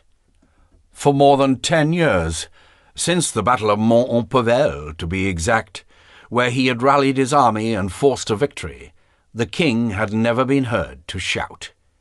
Indeed, everyone had forgotten that he might still have so powerful a voice. Moreover, it was the only word that he produced in this fashion. "Archers, send for your captain," he said to the men who came running. There was a sound of heavy feet, and Monsieur Alain de Paris appeared, bareheaded, buckling on his belt. "Monsieur Alain," said the king, "seize these 2 men. Put them in a dungeon in irons. They will have to answer at the bar of justice for their felony." Philippe d'Aunay wished to rush forward. "Sire," he stammered, "sire—" "Enough," said Philip the Fair. "It is to Monsieur de Nogaret that you must speak now. Monsieur Alain," he went on, "the princesses will be guarded here by your men till further orders. They are forbidden to go out. No one whatever, neither servants, relations, nor even their husbands, may enter here or speak to them. You will answer to me for any breach of these orders." However surprising the orders sounded, Alain heard them without flinching. The man who had arrested the Grand Master of the Templars could no longer be surprised by anything. The king's will was his only law. "Come on, messieurs," he said to the brothers Aunay, pointing to the door, and he ordered his archers to carry out the instructions he had received. As they went out, Gautier murmured to his brother, "Let us pray, brother, because this is the end."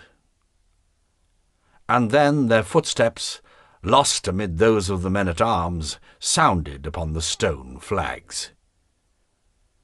Marguerite and Blanche listened to the sound of the footsteps dying away. Their lovers, their honour, their fortune, all their lives were going with them. Jeanne wondered whether she would ever manage to exculpate herself. With a sudden movement, Marguerite threw the marionette she was holding into the fire. Once more Blanche was on the point of fainting. "Come, Isabella," said the king. They went out. The Queen of England had won, but she felt tired and strangely moved, because her father had said, "Viens, Isabelle." It was the first time he had addressed her in the second person since she was a small child. Following one another, they went back the way they had come.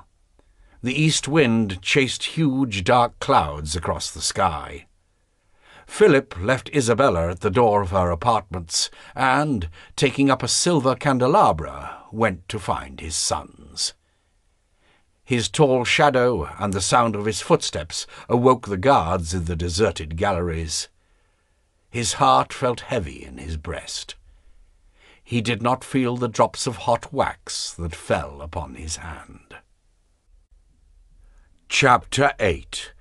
Mahou of Burgundy. In the middle of the night, 2 horsemen rode away from the castle of Maubuisson.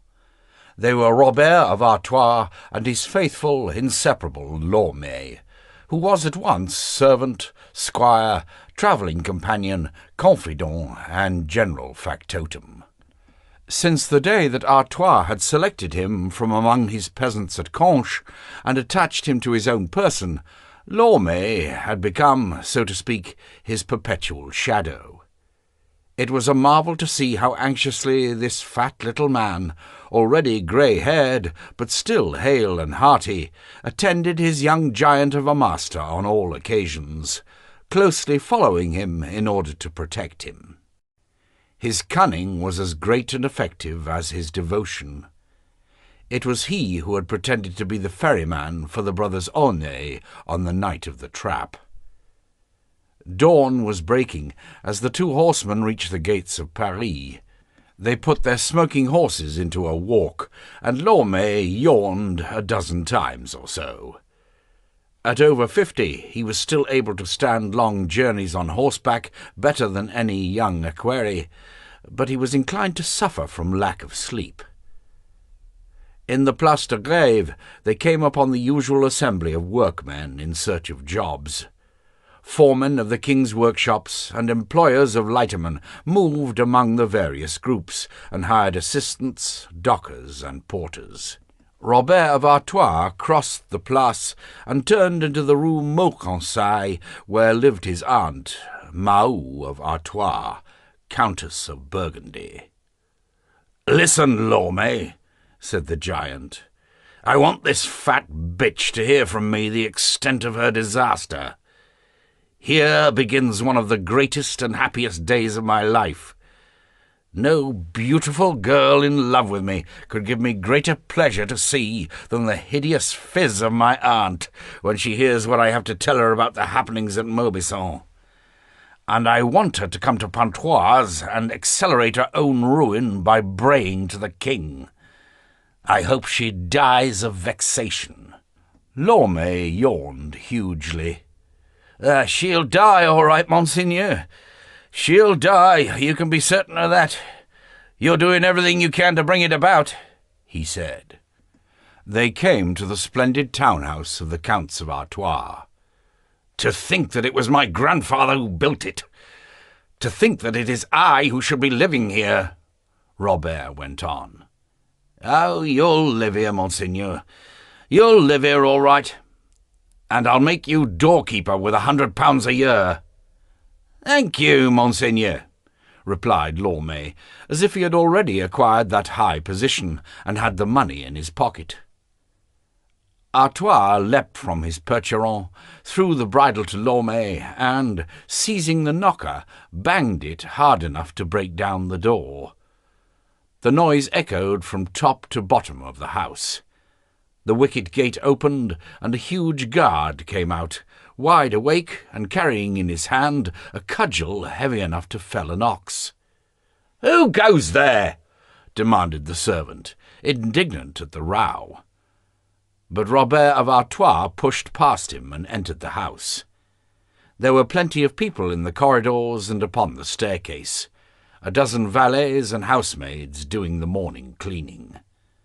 There was anxiety upon every face.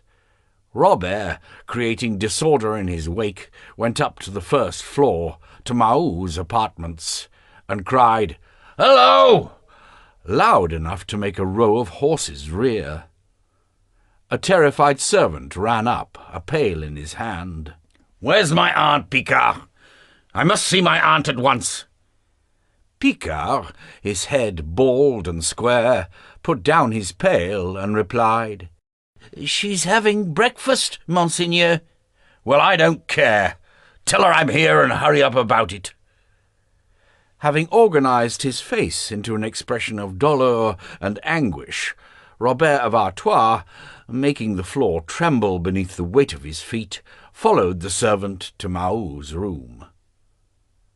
The Countess Mahou of Artois, regent of Burgundy and peer of France, was a strong woman of 50, solid, massive, strong-limbed. Under a covering of fat, her face, which had once been beautiful, still preserved an expression of assurance and pride. Her forehead was high, wide and bulging, her hair still largely black. There was too much down on her lip, her mouth was red and her chin heavy. Everything about the woman was on a large scale, her features, her limbs, her appetite, her anger and her avarice, her ambition and her lust for power. With the energy of a warrior and the tenacity of a lawyer, she moved from Artois to Burgundy, from her court of Arras to her court of Dole, superintending the administration of her 2 counties, exacting the obedience of her vassals, setting limits to the power of others, and pitilessly destroying her known enemies. 12 years of fighting with her nephew had taught her to know him well. Whenever a difficulty arose, whenever the lords of Artois proved refractory, whenever a town protested against her taxes, she could be certain that Robert was behind them. "He is a savage wolf, a big, cruel, false wolf," she said when speaking of him. "But I am more intelligent, and he will end by destroying himself through going too far." They had hardly been on speaking terms for many months, and never saw each other except by necessity at court. That morning, sitting at a little table set at the foot of her bed, she was eating slice after slice of a pâté of hare, the first course of her breakfast. As Robert took care to feign distress and emotion, she, for her part, assumed a natural and casual manner when she saw him come in. "Well, you're bright and early, nephew," she said, showing no surprise. "You come rushing in like the wind. What's all the hurry about?" "Aunt! Aunt!" cried Robert. "All is lost!" Without changing position, Mahou calmly drank off a full tankard of ruby-coloured Artois wine. It came from her own lands, and she preferred it to all others to start the day with. "What have you lost, Robert? Another lawsuit?" she asked. "I swear to you, aunt, that this is no moment for bickering. The disaster that has come upon our family is very far from being a joke." "What disaster for one of us could possibly be a disaster for the other?" said Mao, with calm cynicism. "Aunt, the king holds us in the hollow of his hand." Some slight anxiety showed in Mao's expression. She was wondering what trap had been set for her, what this preamble could mean.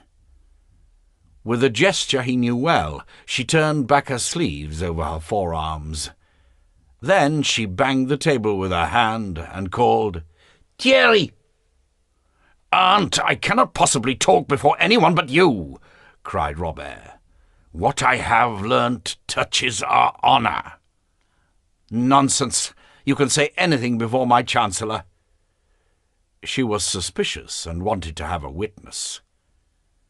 For a short moment they measured each other with their eyes, she all attention, he delighting in the comedy. "Call in everyone," he thought. "Call them all in and let them all hear." It was a singular sight to see these two taking each other's measure, to watch these two people with so many natural characteristics in common, these two cattle of the same blood, resembling each other so much, hating each other so well, come face to face. The door opened, and Thierry d'Hirson came in. An ex-canon of Arras Cathedral, Mao's chancellor for the administration of Artois, and perhaps something in love with the Countess, this chubby little man with his round face and white pointed nose gave a surprising impression of assurance and authority. He had curiously thin lips, and great cruelty showed in his eyes. He believed in cunning, intelligence, and tenacity. He bowed to Robert of Artois. "A visit from you is rare, monseigneur," he said. "It appears that my nephew has a grave disaster to inform me of," said Mao. "Alas!" said Robert, sinking into a chair. He took his time. Mao began to betray some impatience. "We have had our differences, aunt," he said. "More than that, nephew. Horrible quarrels which have ended ill for you." True. And God is my witness that I've wished you all the ill in the world." He was using his favourite wile, a sound, basic frankness, the avowal of his ill intentions, in order to dissimulate the weapon he held in his hand. "But I would never have wished you this," he went on, "for you know that I am a good knight, and stand firm upon everything that touches one's honour." "What on earth is this all about? Speak, for goodness' sake!" cried Mao. "Your daughters, my cousins, are convicted of adultery, and have been arrested on the order of the king, and Marguerite with them." Mao did not immediately react to the blow. She did not believe it. "Who told you this story?" "I know it of my own knowledge, aunt, and the whole court knows of it too. This happened yesterday evening." From then on he enjoyed himself, teasing the fat woman, putting her in agony, telling her only as much of the business at a time as he wanted to, scrap by scrap, recounting how all Maubuisson had been startled by the king's anger. "Have they confessed?" asked Thierry d'Hirson. "I don't know," Robert replied, "but doubtless the young Aunets are at this moment confessing on their behalf at the hands of your friend Nogaret." "I don't like Nogaret," said Mao. "Even if they were innocent, they'd come out of the affair blacker than pitch if he's involved." "Aunt," Robert went on, "I have ridden the 30 miles from Pontoise to Paris through the night in order to warn you, for no one else had thought of doing so." Do you still think that it's ill will that brings me here?" Under the shock and uncertainty, Maou looked at her giant of a nephew and thought, "Perhaps he sometimes is capable of a kindly gesture." Then she said in a surly voice, "Do you want anything to eat?" By this question alone, Robert knew that she was really hard hit. He seized a cold pheasant from the table, tore it apart with his hands, and began eating it. Suddenly he noticed his aunt change colour in the most curious way. First, the top of her throat, above her dress edged with ermine, became scarlet, then her neck, then the lower part of her face. The blood could be seen rising across her face, touching her forehead and turning it crimson. The Countess Maou put her hand to her breast. "That's done it," Robert thought. "It's killing her. It will kill her." But not at all. The Countess rose to her feet, and there was a sudden clatter. With a wide gesture of her arm, she had swept the pâté of hair, the tankard, and the silver plates to the floor. "The sluts!" she howled. "After all I've done for them! After the marriages I've arranged for them! To be caught out like a couple of drabs! Well, let them lose all they possess. Let them be imprisoned, impaled, hanged." The canon remained motionless. He was accustomed to the Countess's tempers. "Do you know, that was just what I was thinking, Aunt," said Robert with his mouth full.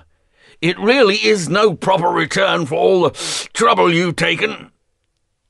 "I must go to Pontoise at once," said Maou, without hearing him. "I must see them and tell them what to say." "I doubt if you'll be allowed to see them, Aunt. They're in solitary confinement, and no one—" "Then I shall speak to the king. Beatrice! Beatrice!" she called, clapping her hands.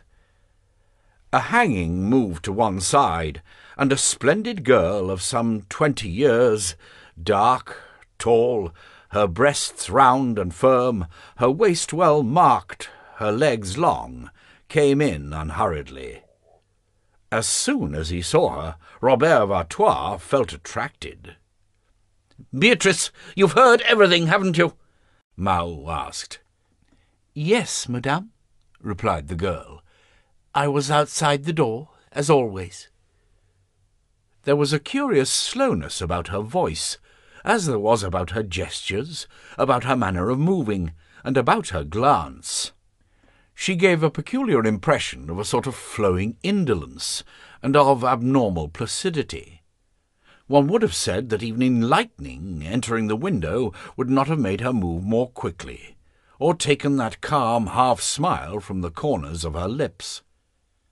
But there was irony shining in the eyes beneath the long black lashes.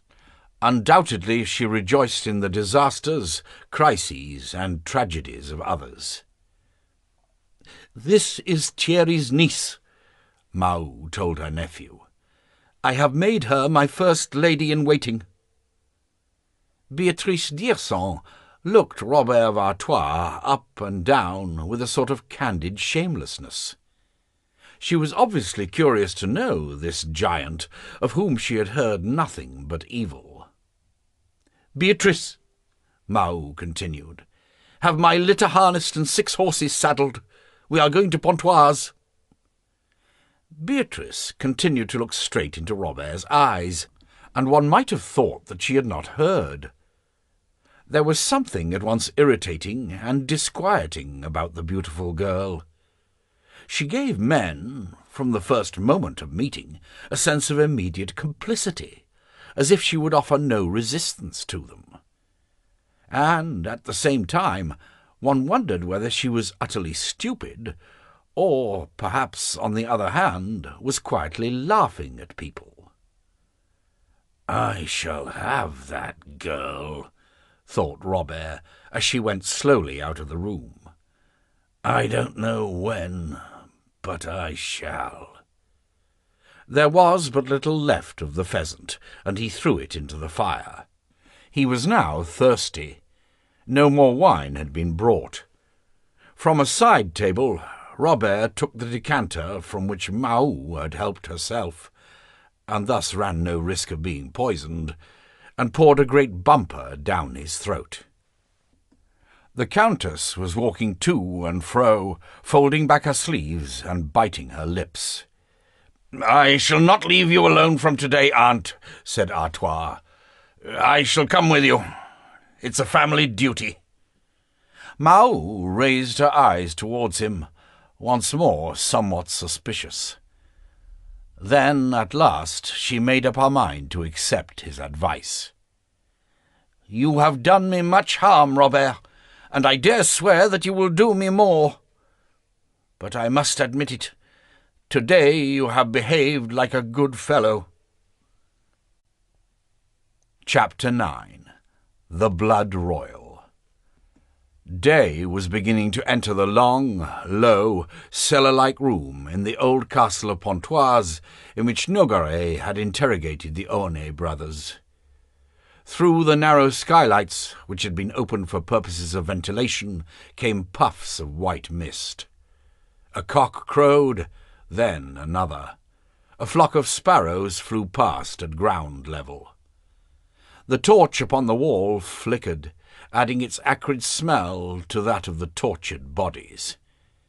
It gave but little light, and Guillaume de Nogaret said, in his curt, impersonal voice, "The torch."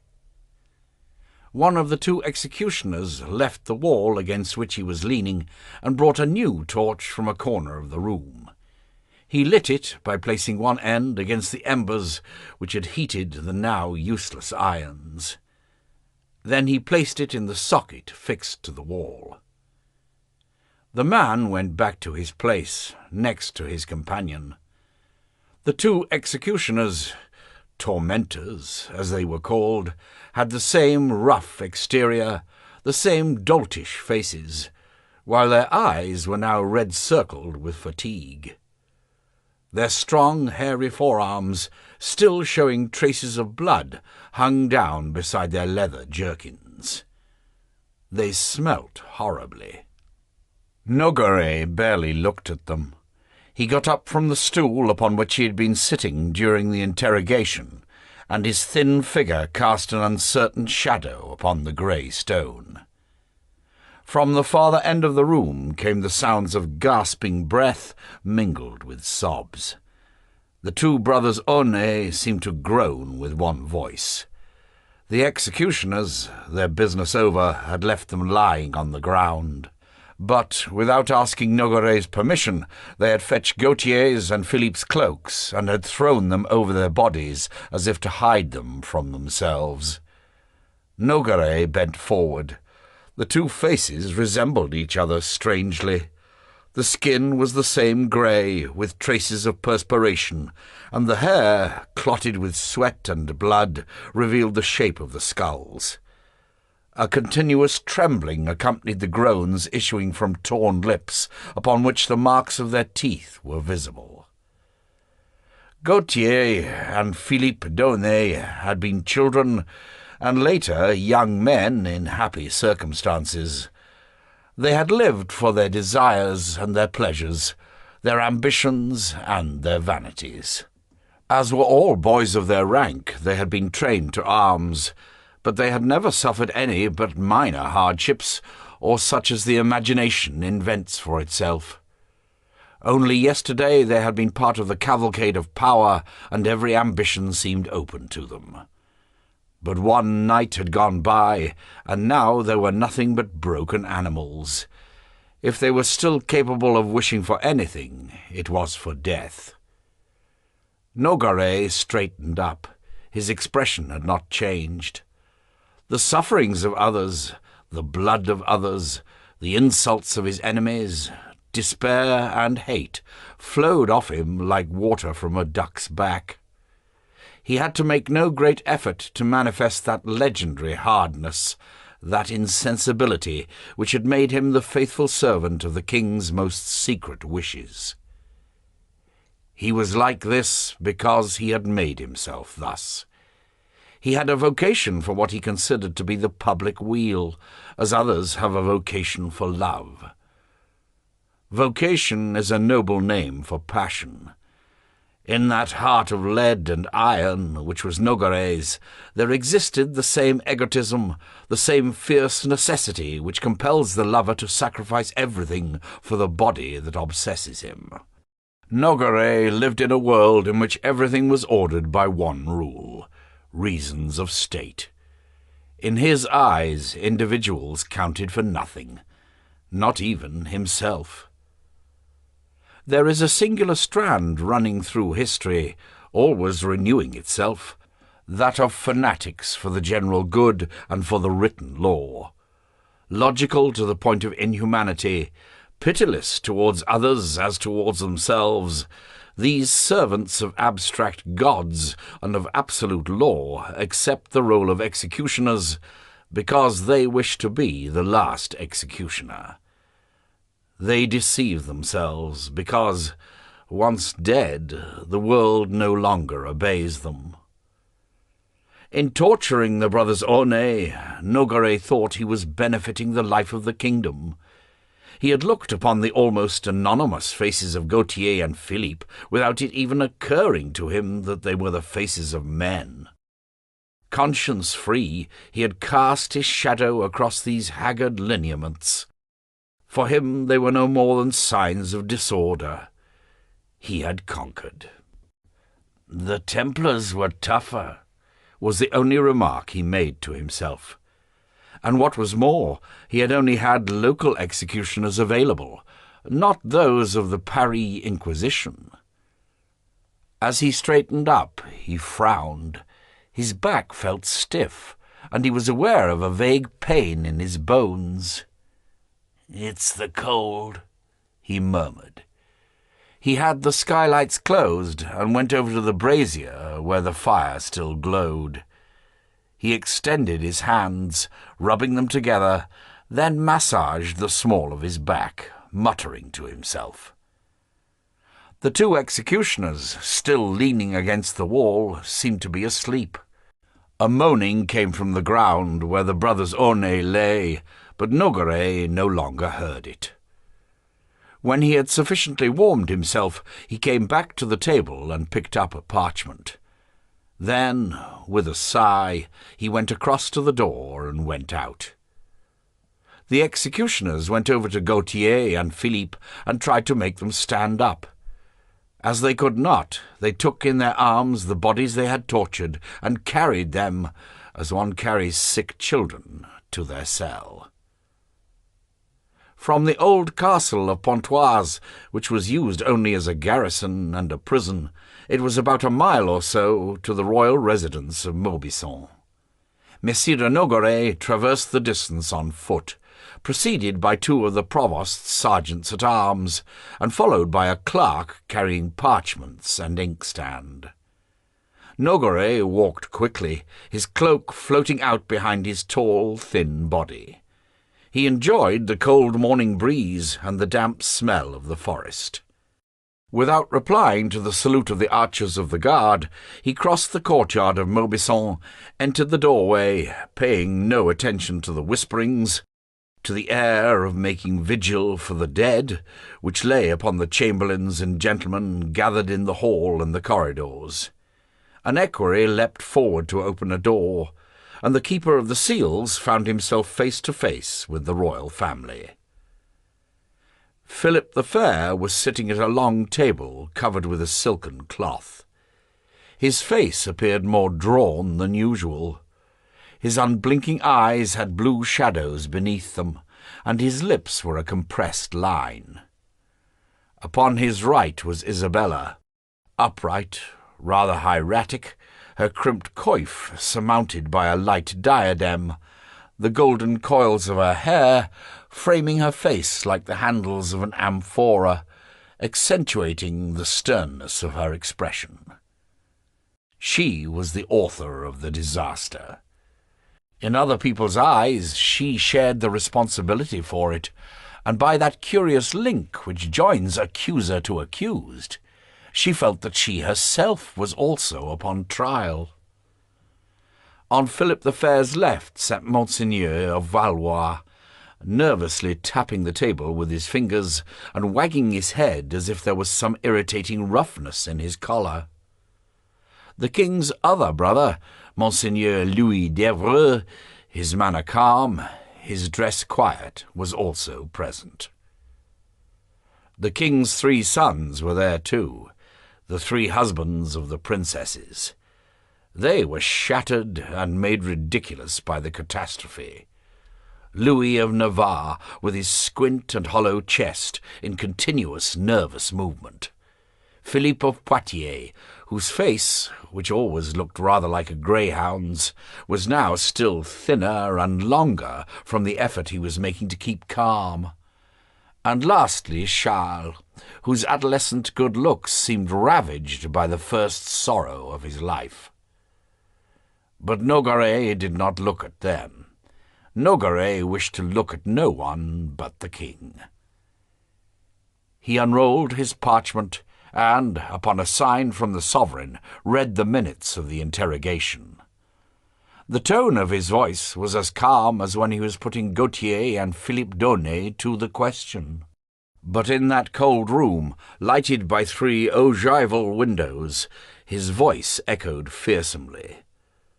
The royal family were now being put to the test.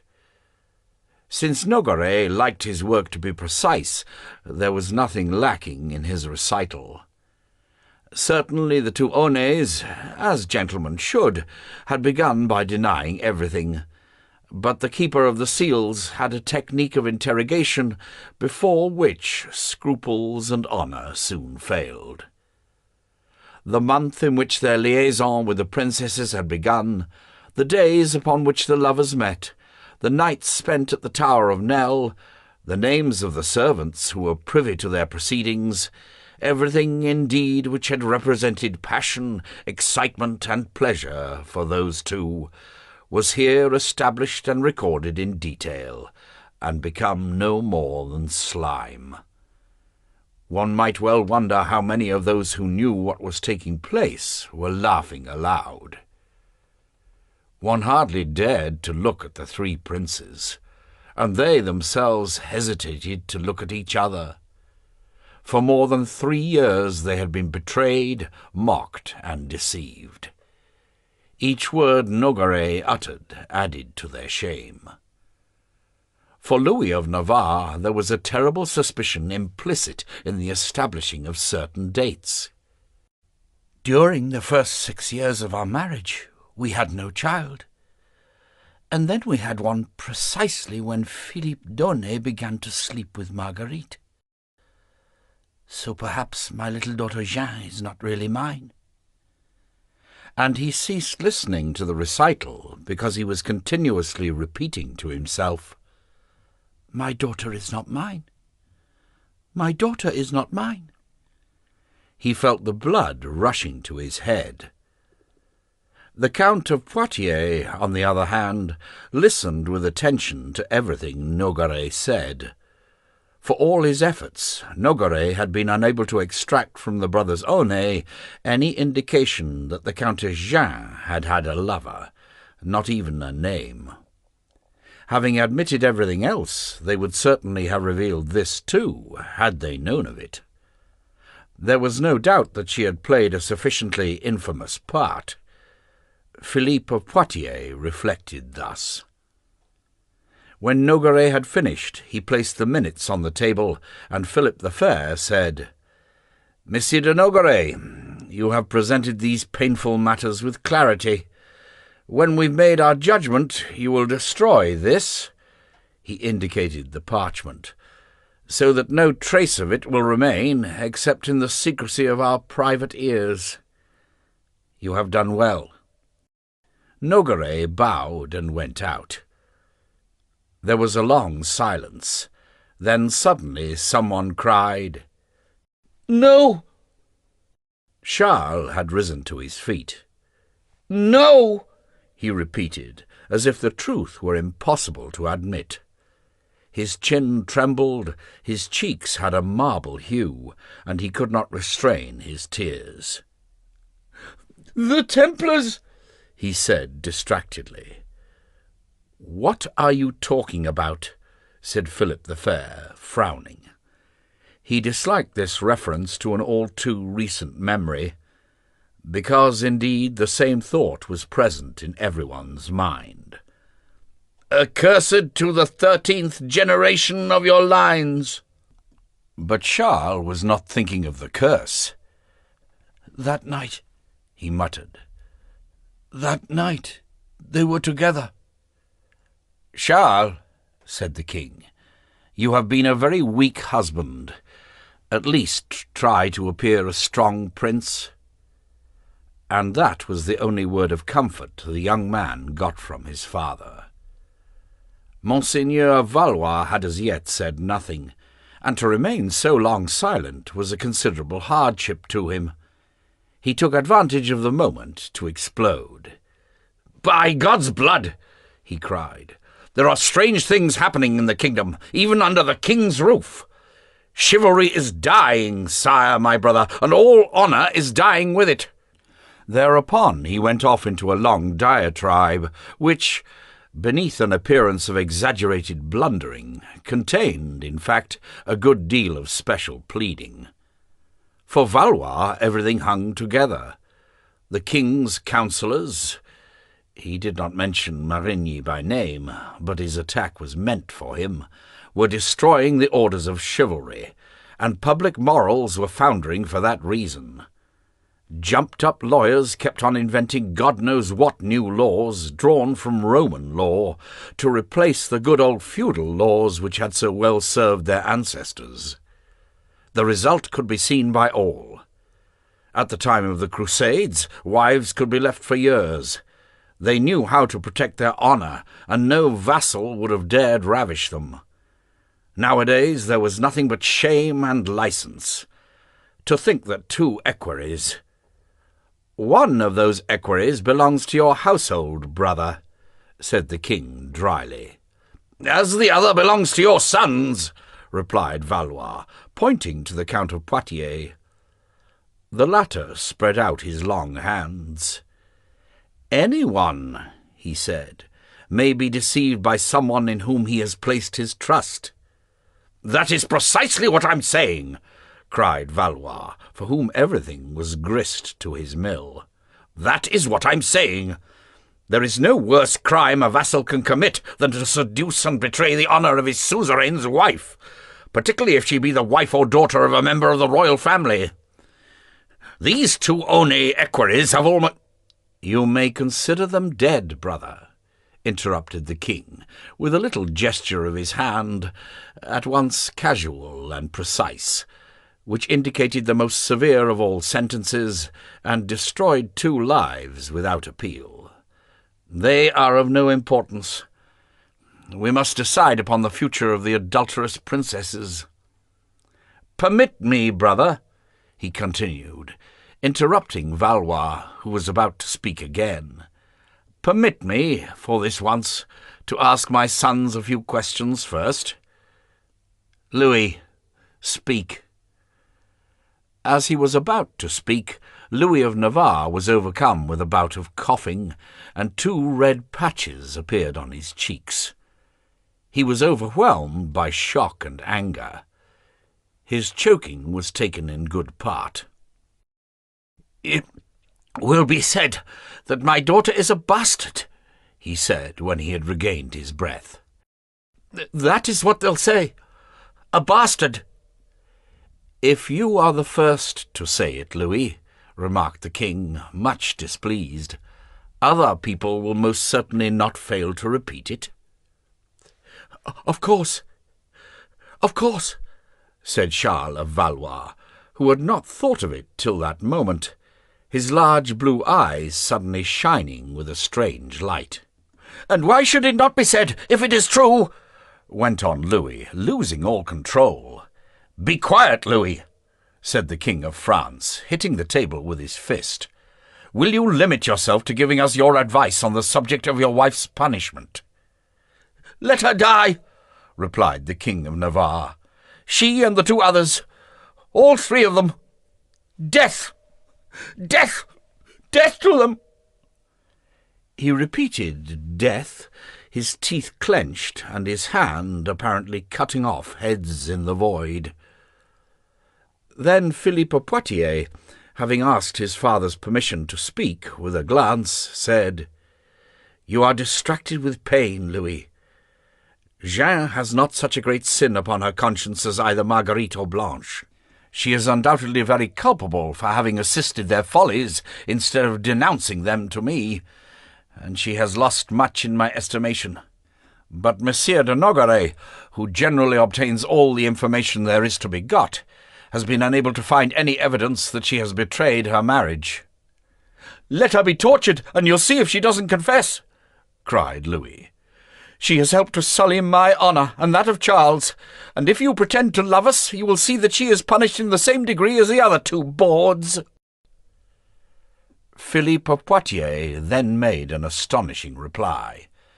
It was most revealing of his character. "Your honour is dear to me, Louis, but Franche-Comté is no less so." All those present looked at each other, and Philippe went on. "You, Louis, own Navarre by direct inheritance, which came to you from our mother, and you will have, God willing, a long time hence, France. As far as I am concerned, I have but Poitiers, which our father graciously gave me, and I am not even a peer of France. But through Jeanne I am Count Palatine of Burgundy, Lord of Salins, from whose mines I derive the greater part of my revenues, and at Mahou's death I shall have the whole county. That's all. May Jeanne be shut up in a convent for as long as is necessary for all this to be forgotten, even for ever, if it is essential to the honour of the crown, but let her life be spared." Monseigneur Louis of Evreux, who had said nothing until now, agreed with Philippe. "My nephew is right, both before God and before the kingdom," he said. "Death is a grave matter, which will be a great distress for each one of us, and we should not decide upon it for others while in anger." Louis of Navarre gave him a nasty look. There were two clans in the family, dating from long before. Uncle Valois had the affection of his two nephews, Louis and Charles, who were weak and malleable, lost in admiration of his loquacity, the prestige of his adventurous life, and the thrones he had lost and conquered. Philippe of Poitiers, on the other hand, was on the side of his uncle of Evreux, a calm, honest, reflective man, who, if fate had willed it, would have made a good king, of whom no one would ever have heard. He was without ambition, and remained perfectly contented with the estates he administered so intelligently. The salient characteristic of his nature was that he was easily obsessed with the idea of death. Those present were not surprised when, in this family matter, they saw him supporting the position his favourite nephew had taken up. Their affinity was well known. More astonishing was Valois' attitude, who, after his wild diatribe, now changed front, and, for once leaving his dear Louis of Navarre without support, announced that he too was against the death penalty for the princesses. A convent, certainly, was too light a punishment, but a prison, a fortress for life. He was very positive about this. For life. That was what he advised. Forbearance was not part of the titular Emperor of Constantinople's disposition. It was always the result of calculation, and, indeed, this particular calculation had occurred to him when Louis of Navarre mentioned the word bastard. Indeed, the three sons of Philip the Fair had no male heirs. Louis and Philippe had each a daughter, but now, already, Here was the little Jean under the grave suspicion of illegitimacy, which might prove an obstacle to her eventual succession to the throne. Charles had had 2 stillborn daughters. If the guilty wives were executed, the 3 princes would quickly marry again and have good chances of achieving sons. Whereas, if the princesses were shut up for life, they would still be married and prevented from contracting new unions, and would remain without much posterity. There was, of course, such a thing as annulment, but adultery was no ground for an annulment. All this passed very rapidly through the imaginative prince's head. As certain officers who, going to war, dream of the possibility of all their seniors being killed, and already see themselves promoted to command the army, Uncle Valois, looking at his nephew Louis's hollow chest, the thin body of his nephew Philippe, thought that disease might well make unexpected ravages. There were, too, such things as hunting accidents, lances that broke accidentally in tournaments, and horses that came down. And, indeed, one knew of many uncles who had survived their nephews. "Charles," said the man with the unblinking eyes, who, for the moment, was the one and only true King of France. Valois started, as if he feared that his thoughts had been read. But Philip the Fair was not speaking to him, but to his youngest son. The young prince took his hands from his face. He had been in tears all the time. "Blanche! Blanche! How can she have done it, father? How can she have done this?" he groaned. "She always said how much she loved me, and showed it so well." Isabella felt a wave of impatience and contempt. This love men have for the bodies they have possessed, she thought, and the ease with which they swallow lies, provided that they have the physical satisfactions they desire. Is this act, which disgusts me, really so important to them? "Charles," insisted the king, as if he were talking to a half-wit, "what do you advise should be done with your wife?" "I don't know, father. I don't know. I want to hide myself. Go away. Enter a monastery." It seemed as if he was on the point of asking to be punished because his wife had deceived him. Philip the Fair realized that he would get nothing out of him. He looked at his children as if he had never seen them before, and wondered about the value of primogeniture. He thought that nature often served the law of the throne extremely ill. What absurdities might not Louis, his unreflecting, impulsive, cruel eldest son, commit as head of the kingdom? And what support to him would be the youngest, this mere rag of a man, who collapsed at the first crisis? The most qualified to reign was undoubtedly the second, Philippe. But it was clear that Louis would never listen to him. "What do you advise, Isabella?" he asked his daughter in a low voice, leaning towards her.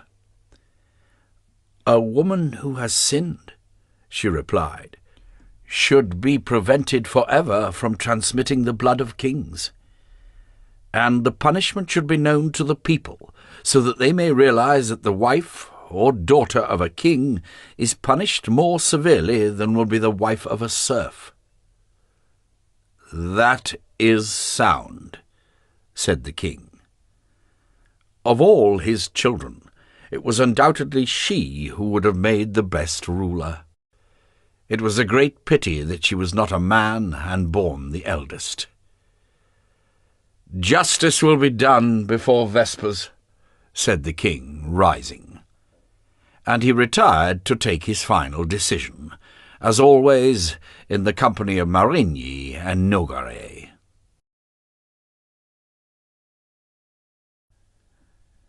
Chapter 10. The Judgment. During the journey from Paris to Pontoise, the Countess Mahou, in her litter, had thought of nothing but of how she was going to attempt to make the king relent, but she found it difficult to think coherently. She was assailed by too many thoughts, too many fears, too great an anger at the folly of her daughters and her cousin, at the stupidity of their husbands, the impudence of their lovers, against all those who, through frivolity, blindness, or sensuality, ran such grave risks of ruining the whole edifice of her power. As the mother of repudiated princesses, what would Mahou be? She decided to accuse Marguerite in order to save the other two. After all, Marguerite was not her daughter. Moreover, she was the eldest, and one might be able to place the blame on her easily enough for having led the younger ones astray. Robert of Artois had led the cavalcade at a good pace, as if he wished to demonstrate his zeal. He took pleasure in watching Beatrice d'Hirason's exquisite bosom moving to the rhythm of their progress, but he enjoyed still more the spectacle of the ex-canon shaken up and down in the saddle, and above all in listening to the groans of his aunt.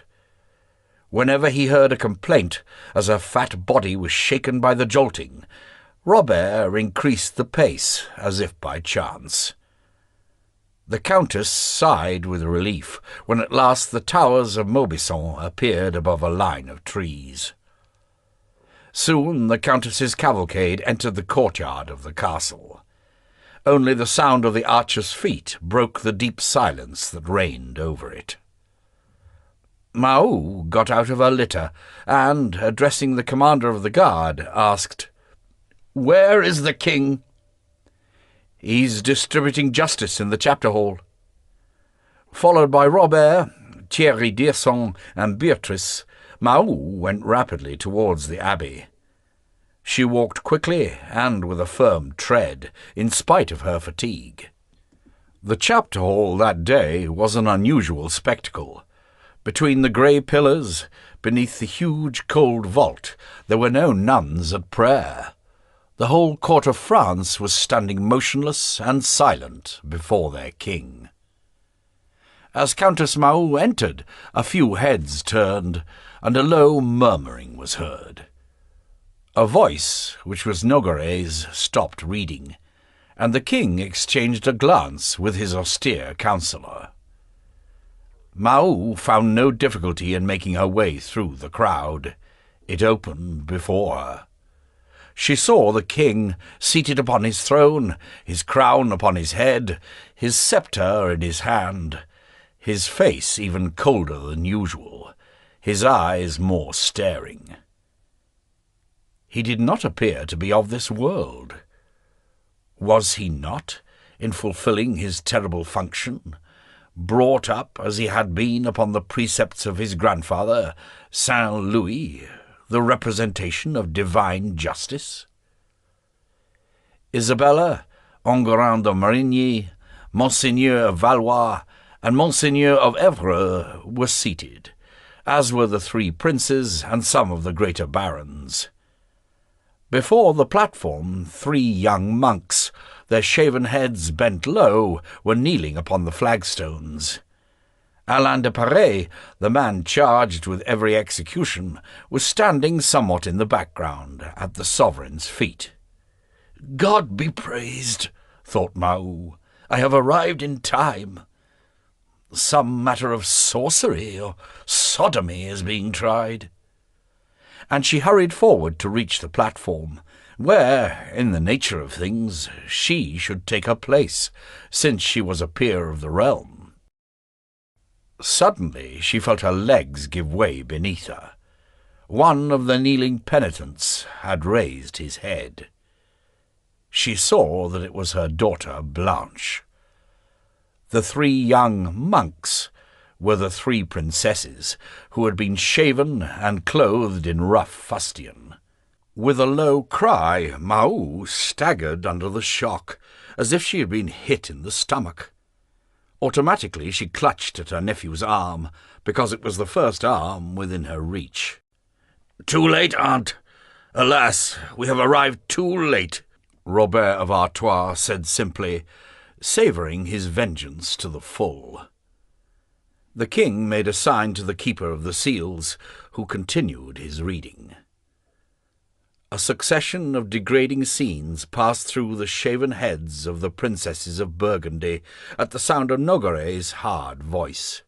Mahou was also affected by their shame, as were the three princes, the deceived husbands, who, sitting beside their father, lowered their heads as if they themselves were culprits.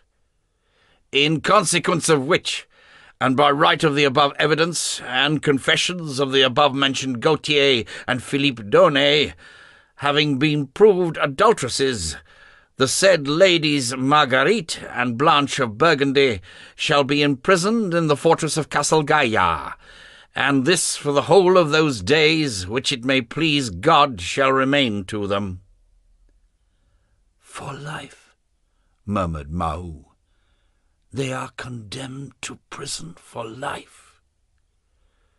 "Lady Jeanne, Countess Palatine of Burgundy, and Countess of Poitiers," continued Nogaret, "in respect of the fact that she has not been convicted of having offended the state of matrimony, and that this crime cannot in justice be imputed to her, but as it is established that she has been guilty of complicity and culpable complaisance, she shall be imprisoned in the castle of Dourdan for as long as shall be necessary to effect her repentance, and during the king's pleasure."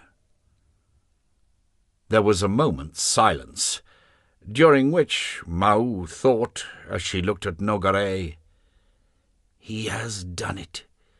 He's the dog who has done it all, with his passion for spying, informing, and torturing.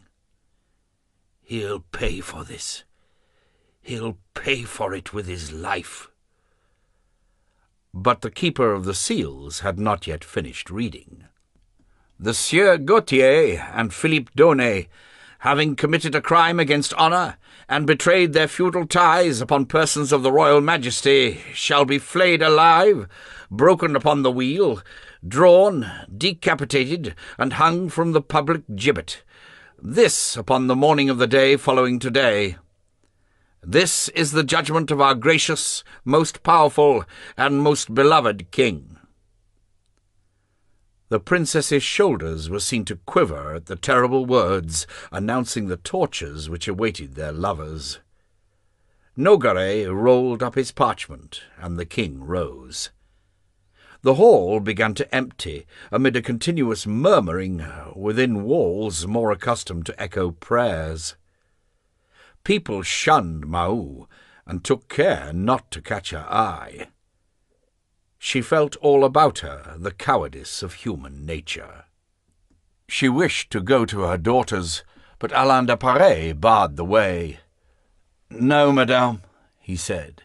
"The king will only permit his sons, should they so desire, to receive the farewells and repentance of their wives." She then tried to turn to the king, but he had already left, with Louis of Navarre behind him, choking with rage and humiliation, while Philippe of Poitiers, in the same condition, left without even glancing towards his wife. "Mother!" cried Blanche, seeing Mahou moving away, supported by her chancellor and Beatrice. Alone of the three deceived husbands, Charles had remained behind.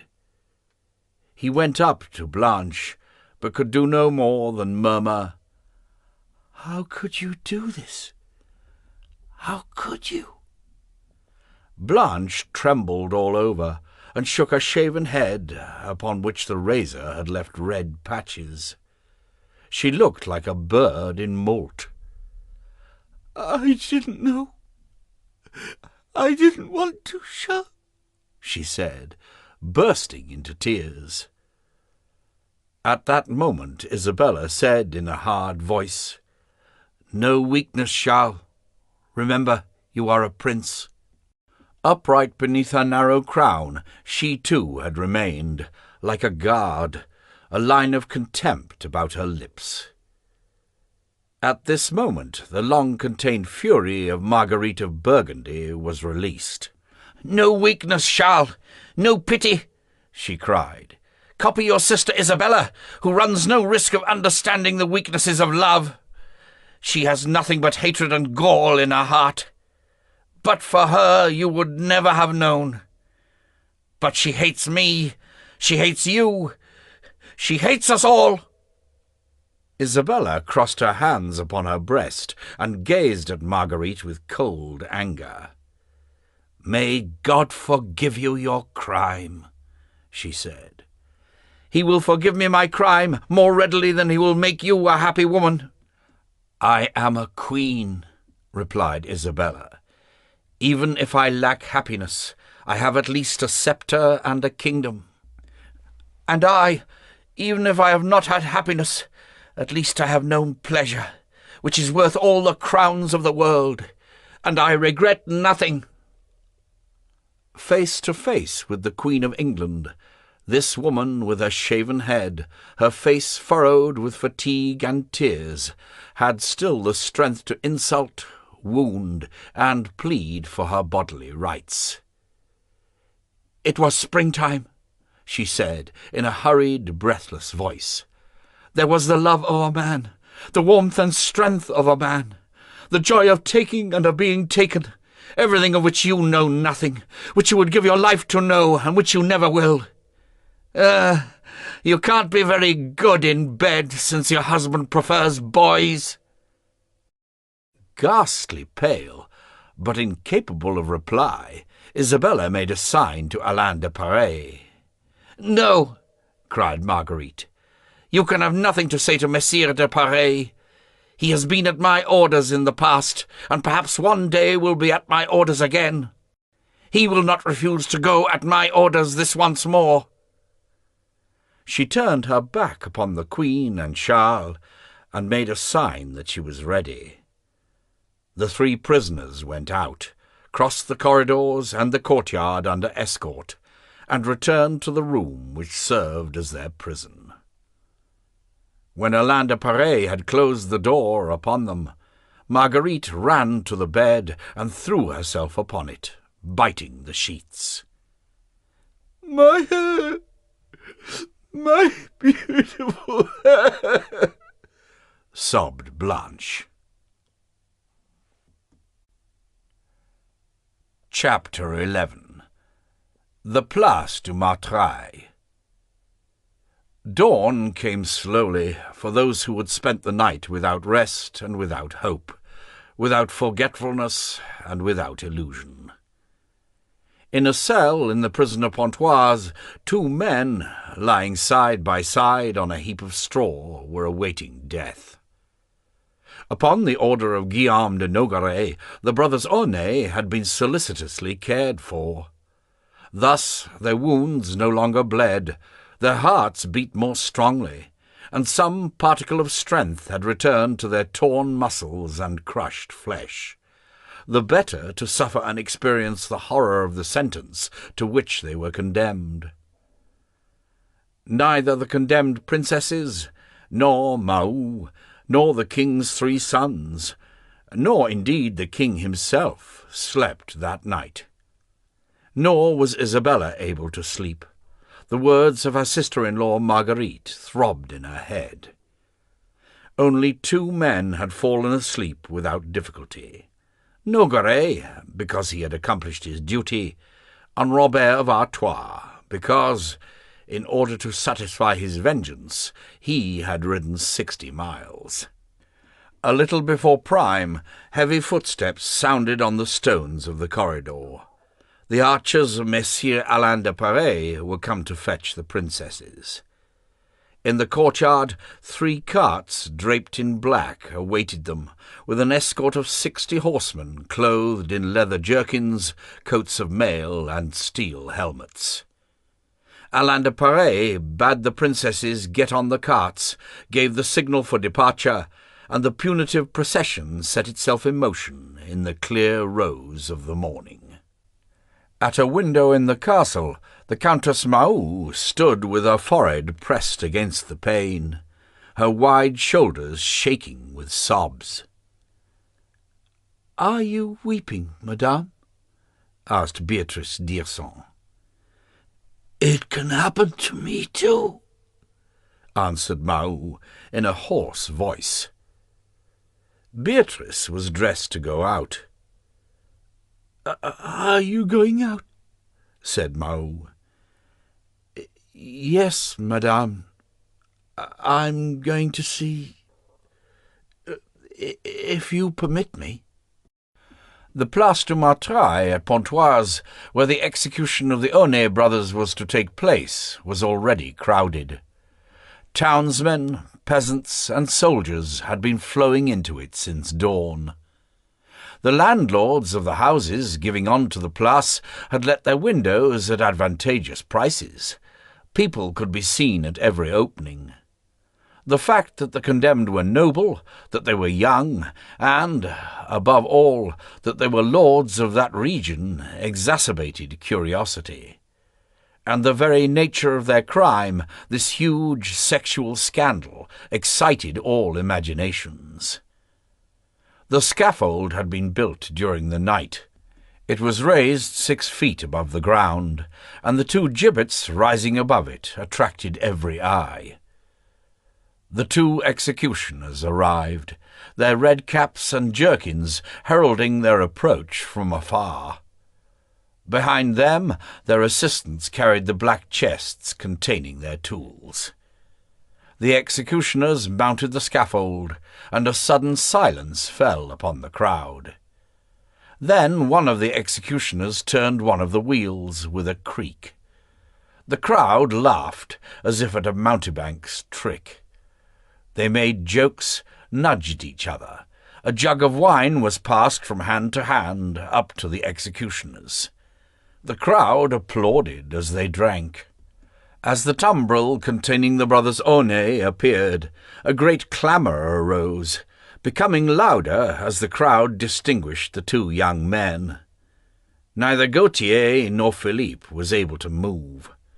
Without the ropes that bound them to the tumbril's rail, they would have been unable to remain upright.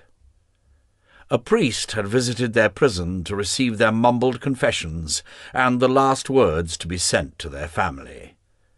Exhausted, gasping, half insensible, they were incapable of making any stand against their fate.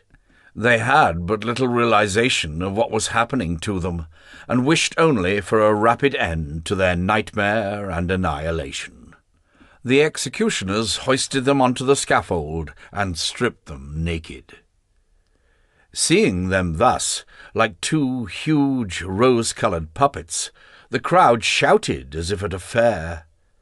As the 2 men were being tied to the wheel, their faces turned towards the sky, a flood of gross and obscene remarks spread across the crowd. Everyone waited. The executioners were leaning against the poles of the gibbets, their arms crossed. Several minutes went by. The crowd began to grow impatient, to ask questions, to become turbulent. Suddenly the reason for the delay became evident. 3 carts draped in black arrived at the entrance to the Place. Nogaret, in agreement with the king, and through a superb refinement of punishment, had ordered that the princesses should be present at the execution. Blanche fainted when she saw the 2 naked bodies tied in the form of crosses to the wheels. Jeanne, in tears, clutching the side of her cart, screamed to the crowd, "Tell my husband! Tell Monsieur Philippe that I am innocent!" Until that moment she had been able to control herself, but now her nerves gave way, and the crowd laughed at her despair. Marguerite of Burgundy alone had the courage to look at the scaffold, and those about her wondered for a moment if she did not feel an appalling, an atrocious pleasure at seeing, exposed to every eye, rosy under the sun, the man who was about to die for having possessed her. As the executioners raised their maces to break the bones of the condemned, she cried, "Philippe!" in a voice that seemed far removed from anguish. Then the maces fell. There was a cracking of bones, and for the brothers One, the sky above them went out. With iron hooks the executioners tore the skin from the insensible bodies. Blood flowed down from the scaffold. The crowd was moved to a sort of hysteria when the two master executioners with long butcher's knives mutilated the two culprit lovers, and, at one and the same time, with the precision of jugglers, threw the offending parts high in the air. The crowd jostled forward, the better to see. Women cried to their husbands, "This doesn't mean you can do the same thing, you lecherous old man. You see what'll happen to you. You deserve as much." The bodies were taken down from the wheels, and the axes glinted in the sunlight as the heads were cut off. Then, what remained of Gautier and Philippe Daunet, those two fair equerries who, but a day or two ago, were still riding upon the road to Clermont, was hoisted, shapeless bloody masses, onto the forks of the gibbets. And the crows from the neighbouring churches began already to circle about them. Then the three black-draped carts began to move again. The provost's sergeants-at-arms began to empty the place, and everyone went back to his business, his forge, his butcher's shop, or his garden, with the strange spiritual calm of people for whom the death of others was no more than a spectacle.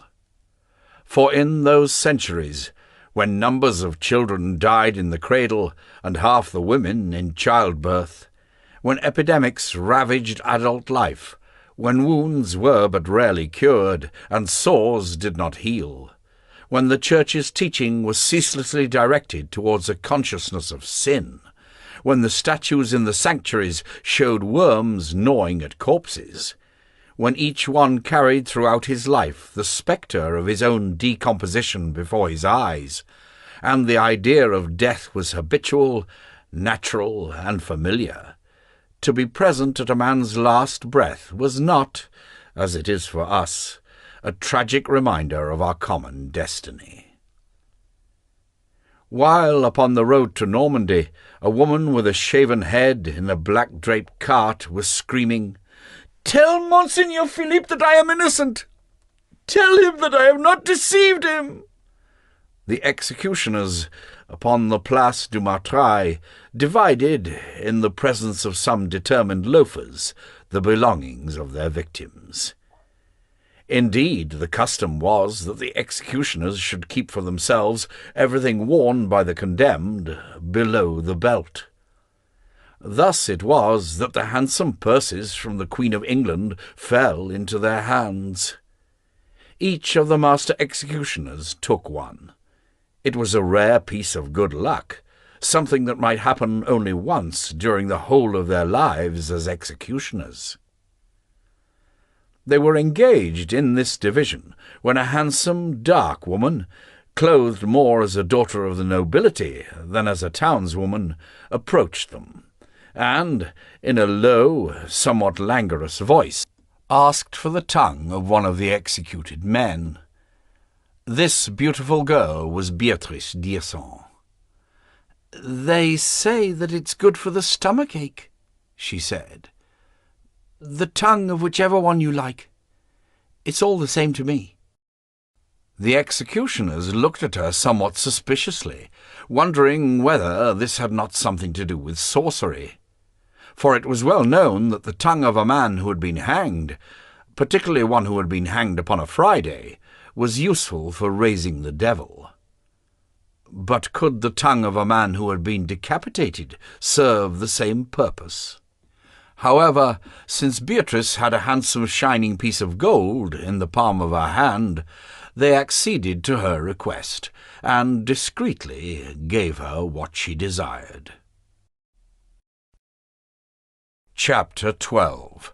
The Horseman in the Dusk. While the blood of the brothers Aunay dried upon the yellow earth of the Place du Martreuil, where the dogs, for many days, came to sniff and yelp, Maubisson was slowly recovering from its nightmare. The king's 3 sons remained invisible till evening. No one visited them, except for the gentlemen attached to their persons. Everyone kept clear of the doors of their apartments, behind which the 3 men were in the profound grip of anger, humiliation, or sorrow. Mahou, with her small escort, had returned to Paris at midday. Distracted with hate and sorrow, she had tried to force herself into the king's presence. Nogaret had come to inform her that the king was working and did not wish to be disturbed. "It is he. It is this watchdog who bars the way and prevents my reaching his master." Everything confirmed the Countess Mahou's impression that the Keeper of the Seals was the sole artisan of the disaster which had overtaken her daughters and of her own personal disgrace. Everything tended to make her believe this. Nogaret was capable of anything. "I leave you to God's mercy, Monsieur de Nogaret. God's mercy," she said in a threatening voice as she left him. Other passions and interests were already in question at Maubisson. The familiars of the exiled princesses tried to renew the invisible threads of power and intrigue, even by denying the friendships of which they had been so proud but a short time before. The loom of fear, vanity, and ambition set itself going once more to weave again, upon a new design, the cloth so brutally torn. Robert of Artois, always prudent, had the cunning not to boast of his triumph. He waited merely to harvest its fruits. But already the respect that normally was given to the Burgundy clan was turning towards himself. In the evening at supper, the king had about him not only his 2 brothers and his daughter, Marigny, Nogaret, and Bouville, but also Robert of Artois, from which fact it became evident that he was already regaining favour. It was a small supper, almost a morning supper. In the long, narrow room next to the king's chamber, where the repast was served, there reigned a heavy silence.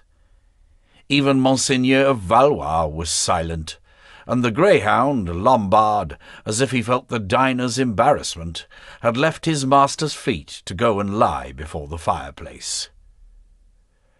When the equerries, between 2 courses, were changing the slices of bread, Lady Mortimer came in, carrying in her arms the little Prince Edward, so that he might kiss his mother good night. "Madame de Joinville," said the king, calling Lady Mortimer by her glorious maiden name, "bring my grandson to me." "My only grandson," he added to himself. He took up the child, and for a long moment held him before his eyes, studying the little innocent face, round and rosy, the dimples marked by shadows. "Whose child will you show yourself to be?" Philip the Fair wished to ask. "Your weak, unstable, and debauched father's, or my daughter Isabella's? For the honour of my blood, I should like you to take after your mother. But for the welfare of France, I pray heaven that you should only be your weak father's son." "Edward, give a smile for monsieur your grandfather," said Isabella. The child appeared to have no fear of the unblinking stare fixed upon him. Suddenly, putting out his little hand, he buried it in the sovereign's golden hair, and pulled out a curly lock. Philip the Fair smiled.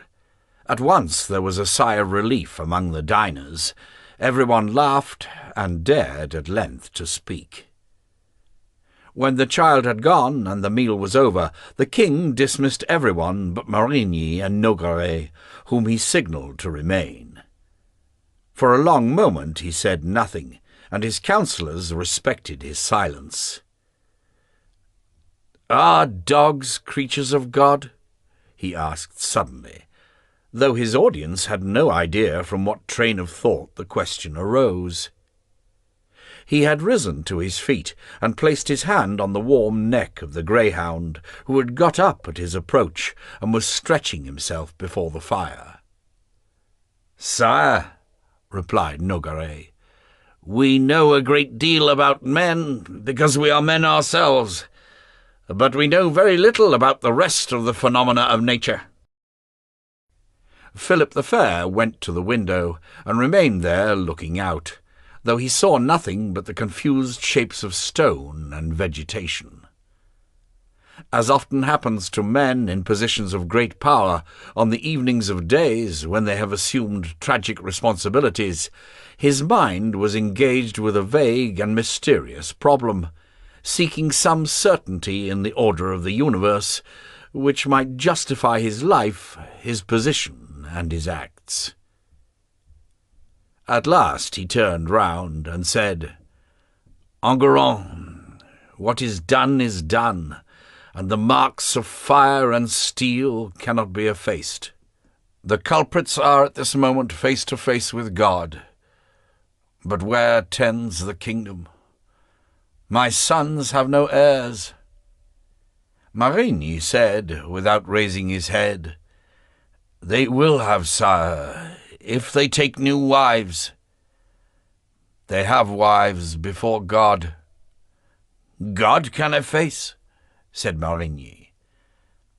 "God does not obey the laws of the earth. God does not consider my kingdom, but only his own. It is not by prayer that I shall free my sons from their ties." "The Pope can free them," said Marigny. The king then turned to look at Nogaret. "Adultery is no motive for annulling a marriage," said the keeper of the seals dryly. "We have no other recourse today but Clement," said Philip the Fair. "And my first consideration must not be the common law, even if it is in the hands of the Pope. A king must foresee the fact that he may die at any time. To whom, Nogaret, and you, Enguerrand, would you first go to announce my death, if it occurred at this moment? To Louis? He is the eldest, so he must be the first to be freed." Nogaret raised his long, thin hand, which caught the light from the hearth. "Indeed, I cannot see how Monseigneur of Navarre can ever wish to take back his wife, nor can I see that it would in any circumstances be a desirable thing for the kingdom." "I feel sure," said Philip the Fair, "that you will know how to convince the Curia and Pope Clement that a king's reasons are not those of an ordinary man, but that they are, in short, reasons."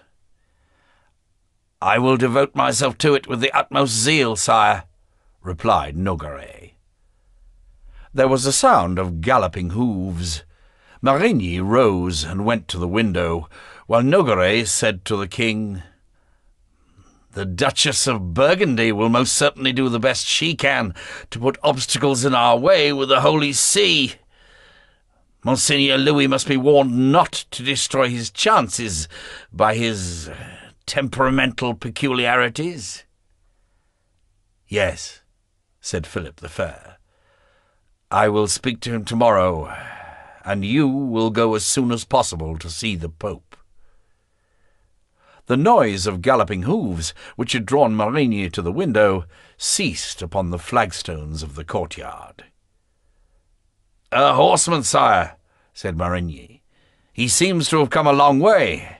His clothes are covered with dust, and his horse is exhausted." "From whence does he come?" asked the king. I do not know. I cannot see his livery. Indeed, night had fallen, and the precincts of the castle were lost in shadow. Marigny turned from the window and came back to the fire. A moment later there was a hasty step in the corridor, and Bouville, the first chamberlain, entered. "Sire, a courier has arrived from Carpentras and demands an audience of you." "Show him in." A young man of about 25 years of age came in. He was tall and broad in the shoulder. His yellow and black tunic was covered with dust. The embroidered cross of the papal couriers gleamed on his chest. He held his hat, covered with dust and mud, in his left hand, and the carved staff which was the insignia of his function. He advanced towards the king, knelt on his right knee, and took from his belt the silver and ebony box which contained the message. "Sire," he said, "Pope Clement is dead." The king and Nogaret started, and their faces turned pale. An appalling silence followed upon the announcement. The king opened the ebony box, took out the parchment, and broke the seals. He read it with concentration, as if to make sure of the truth of the news. "The Pope we created is now dead," he murmured, handing the parchment to Marigny. "When did he die?" asked Nogaret. 6 whole days ago, on the night of the 19th, 20th, replied the courier. 40 days, said the king. He had no need to say more, for his 3 ministers were in process of making the same calculation. 40 days had passed, and no more, since upon the island of Jews the voice of the Grand Master of the Templars had cried from among the flames, "Pope Clement, Chevalier Guillaume de Nogaret, King Philip, I summon you to the tribunal of heaven before the year is out." No more than 6 weeks had elapsed, and the curse had already fallen upon the first of them. "Tell me," said the king, speaking to the courier and making him a sign to rise, "how did the Holy Father die? And what was he doing at Carpentras?" "Sire, he was journeying to Cahors, and was forced to stop on the way. He was suffering from fever and pain for several days. He said that he wished to return to die in his birthplace. The doctors tried everything to cure him, even to the point of making him take a powder of powdered emeralds, which, so it appears, is the best remedy for the illness from which he suffered. But nothing was any good. He choked to death. The cardinals were at his bedside.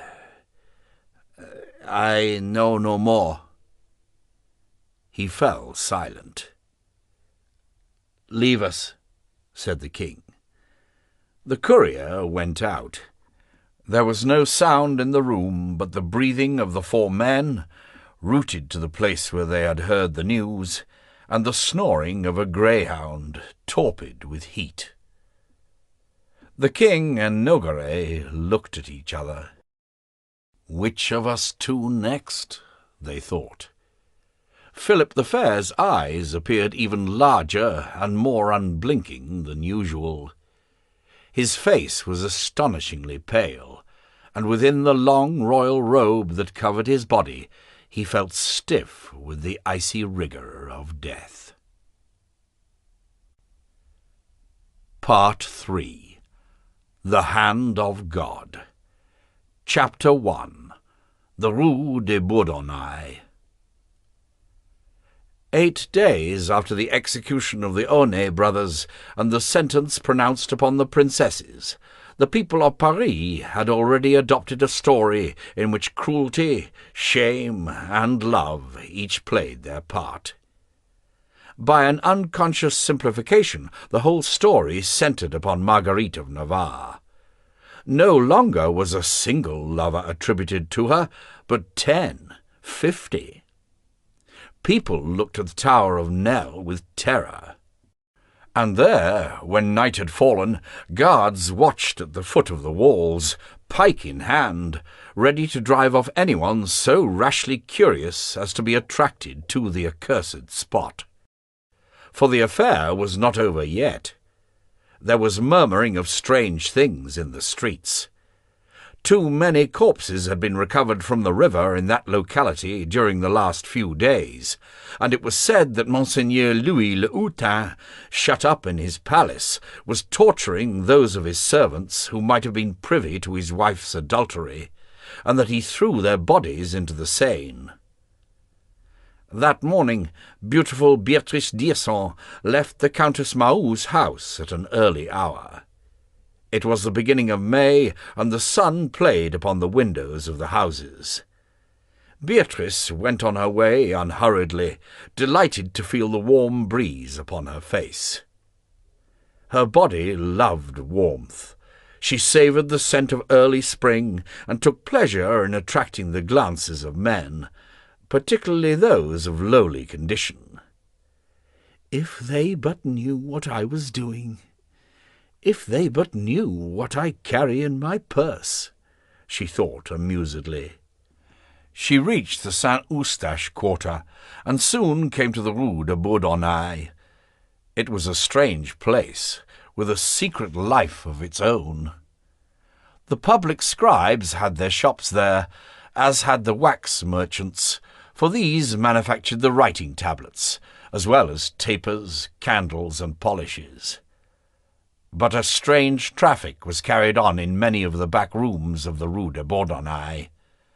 With infinite precautions, the mysterious ingredients needed by those who practised sorcery could be bought here for gold. Powdered snakes, ground toads, cat's brains, tongues of the hanged, boar's hairs, and all kinds of plants from which love philters were made, or the poisons with which enemies could be destroyed. This all gave excellent reason to those who called this narrow street, where the devil bought and sold wax, the prime material for casting spells, the Street of the Sorcerers. Casually, unhurriedly, looking about her, Beatrice d'Yson entered a shop whose painted sign bore the following inscription: Engelbert furnishes tapers and candles to the royal court, and many churches and chapels. The shop, wedged between two houses, was long, low, and dark. From the ceiling hung every size of taper, and, upon large shelves fixed to the wall, lay bundles of candles tied in dozens, as well as cakes of the brown, red, and green wax used for seals. The air was heavy with the smell of wax, and everything felt rather greasy to the touch. The shopkeeper, a little old man wearing a large bonnet of brown holland, was poking the embers of a furnace and attending to his moulds. As soon as he saw Beatrice, his face crumpled into a wide, toothless smile. "Master Engelbert," said Beatrice, "I've come at once to pay you the bill from the Hôtel d'Artois." That's very kind of you, my beautiful young lady, because business is very bad. Purchase tax, that invention of the devil, is killing us. Indeed, I really don't know whether I shall be able to keep my shop open much longer," said Master Engelbert, wiping his dirty hands on his apron. He went to a corner of the room and came back with a tablet, which he consulted with a frown. "Well, let's see if we agree the figure." "I am sure that we shall agree upon it," said Beatrice softly, placing several pieces of silver in the shopkeeper's hand. Oh, well, that's the way to go about things. I only wish more people would do likewise, said the fellow, laughing as he counted the money. Then he added, with an air of complicity, I shall call your protégé. I'm well pleased with him, because he works willingly and talks little. Master Everard! The man who came in from the back of the shop was about 30 years old, thin but solidly built. His face was bony, his eyes dark and sunken, his lips thin. He limped, and his limping made him grimace nervously from time to time. He was an ex-Knight Templar of the Commandery of Artois. Having been tortured for 12 hours, he had escaped from his executioners, but that one night of inhuman suffering, of which his crushed foot was a constant reminder, had left him slightly crazy. He had lost his faith, and had learnt to hate. He lived only for the vision of revenge. Without the tic which from time to time suddenly twisted his face, and without the disquieting wildness of his eyes, he would not have been lacking in a certain rough charm. He had come one day to take refuge, like a hunted animal, in the stables of the Hôtel d'Artois. Beatrice had placed him with Engelbert, who fed him, gave him a bed to lie upon, and, above all, provided him with an alibi for the agents of the provost. In exchange for this, the ex-knight, besides doing the rough work, kept the accounts and sent out the bills. As he did each time Beatrice came to the shop, Master Engelbert pretended that he had an urgent appointment, and went out. He went without anxiety. Other clients might come. Everard would never hand over goods without payment. As for the traffic in wax for casting spells, Engelbert preferred that it should take place out of his sight, and that somebody else should be responsible for it. He wished to know nothing of it, and was content merely to put the money in his pocket. As soon as they were alone, the ex-Templar seized Beatrice by the hands and said, "Come." The young woman followed him, passed through a curtain which he raised for her, and found herself in the store, where Master Engelbert kept the cakes of raw wax, casks of tallow, and parcels of wicks. This was where Everard slept, lying on a narrow pallet, squeezed between an old chest and the leprous wall. "My castle, my domain, the commandery of the Chevalier Everard," he said with bitter irony, indicating with a wild gesture of his hand the dark and sordid habitation. "All the same, it's better than death," he added. Then, taking Beatrice by her shoulders, he pulled her to him. "And you," he murmured, "are better than eternity." The more Beatrice's voice grew slow and calm, so Everard's became excited. Beatrice smiled with that air she always wore, and which seemed vaguely to mock both men and things. She gazed at the ex-Templar's forehead. She felt a perverse joy in knowing that people were in her power. Indeed, this man was doubly at her mercy. In the first place, because he was a secret fugitive, and she could give him up at any moment, and also because he had an erotic obsession for her. While he feverishly passed his hands over her body, which she suffered with her usual placidity, she said, "You must be pleased. The Pope is dead." "Yes, yes," said Everard, a savage joy lighting up his eyes. "His doctors made him eat powdered emeralds, an excellent remedy which pierces the bowels. Whoever they are, those doctors are friends of mine. The curse begins to work out, Beatrice. One of them is dead already. The hand of God strikes swiftly, particularly when assisted by the hand of man." "And the devil's too," she said, smiling. She did not appear to notice that he had raised her skirt. The ex-Templar's wax-covered fingers caressed her fine, smooth, warm thigh. "Do you want to help the curse to work again?" she went on. "Upon whom?" "The man to whom you owe your crushed foot." "Nogaret," murmured Everard.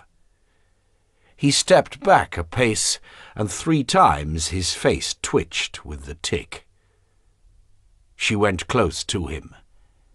"You can avenge yourself if you will," she said. "Doesn't he buy his lights here?"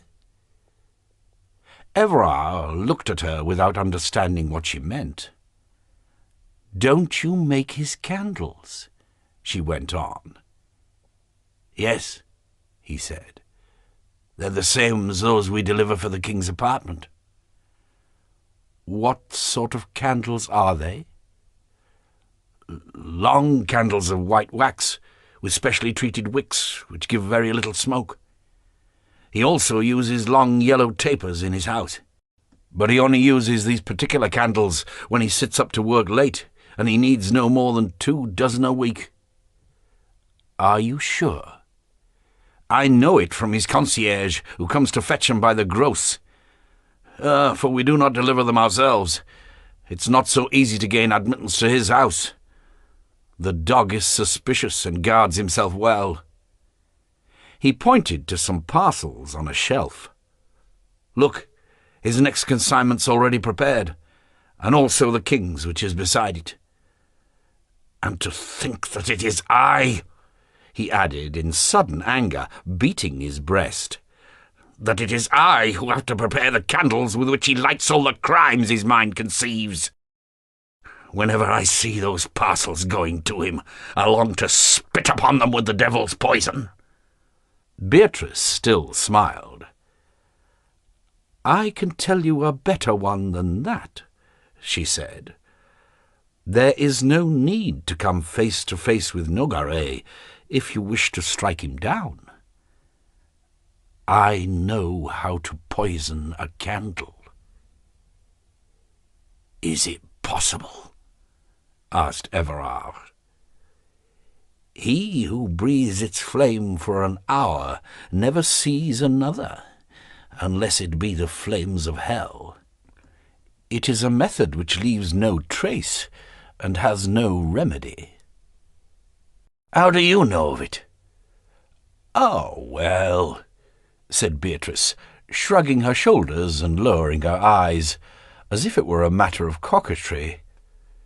"It's only a question of mixing a powder with the wax." "And why should you wish—" said Everard. She pulled him by the shoulder, placing her mouth close to his ear, as if about to kiss him. "Because there are other people beside yourself," she whispered, "who wish to avenge themselves. Believe me, you risk nothing." Everard thought for a moment. He was breathing quickly and harshly. His eyes grew brighter, more intelligent. "Then we must hurry," he said, the words falling over each other. "I may have to leave here soon. Don't tell anyone of this, but the nephew of the Grand Master, Monsieur Jean de Longy, has begun to take account of us. He's also sworn to avenge Monsieur de Molay.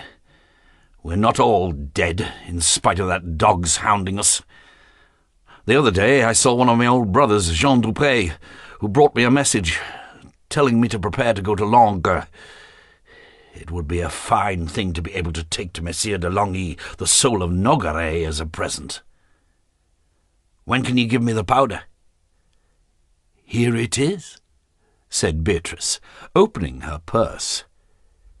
She handed Everard a little bag, which he opened cautiously. The bag contained 2 ill-mixed materials, one grey, the other white and crystalline. "That's ash," said Everard, pointing to the grey powder. "Yes," she replied, "the ash of the tongue of a man who was killed by Nogaret, to bring the devil upon him, and make no mistake about it." She pointed to the white powder. "That is Pharaoh's serpent. Don't be afraid. It can kill only when burning. When will you make the candle?" "At once," said Everard. "Have you time? Won't Engelbert come back?" "Not before a good hour's out. You keep watch in case a customer should come." He went and fetched the brazier, bringing it into the storeroom, and poked the embers. Then he took a candle which had been prepared for the keeper of the seals, placed it in a mould, and set it to melt. Then he slit it down its length with a knife, and tipped the contents of the bag into it. Beatrice, in the shop, looked like a customer who was waiting to be attended to, but through a chink in the curtain she watched Everard, his face lit up by the embers, limping busily about the brazier.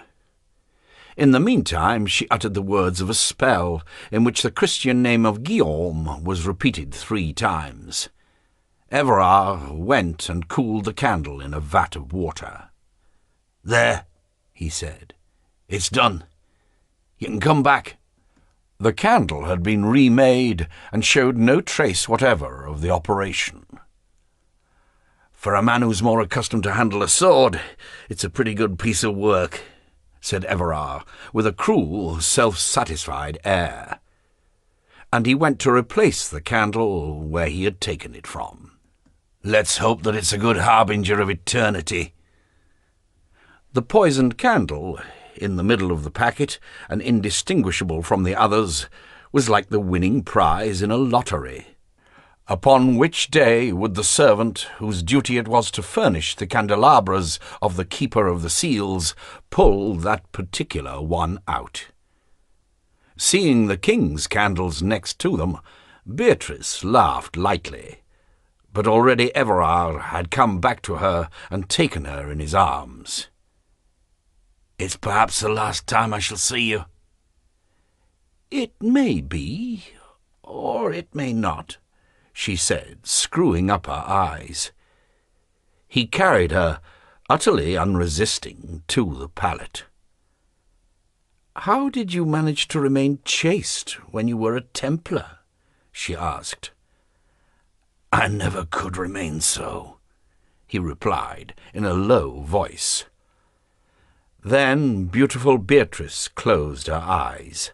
Her upper lip curled curiously, uncovering little white teeth, and she gave herself up to the illusion that she was in the devil's grasp. Besides, did not Everard limp? Chapter 2. The Tribunal of the Shadows. Nogaret worked every night, as he had done all his life, and every morning the Countess Mahou hoped for the arrival of news which would reopen to her the king's door. In vain. Messire de Nogaret seemed to be in peculiarly good health, and Beatrice had to bear the fury of the terrible countess. She went back to Master Engelbert. As she expected, Everard had suddenly disappeared. She began to have doubts about him, and also doubted the power of Pharaoh's serpent.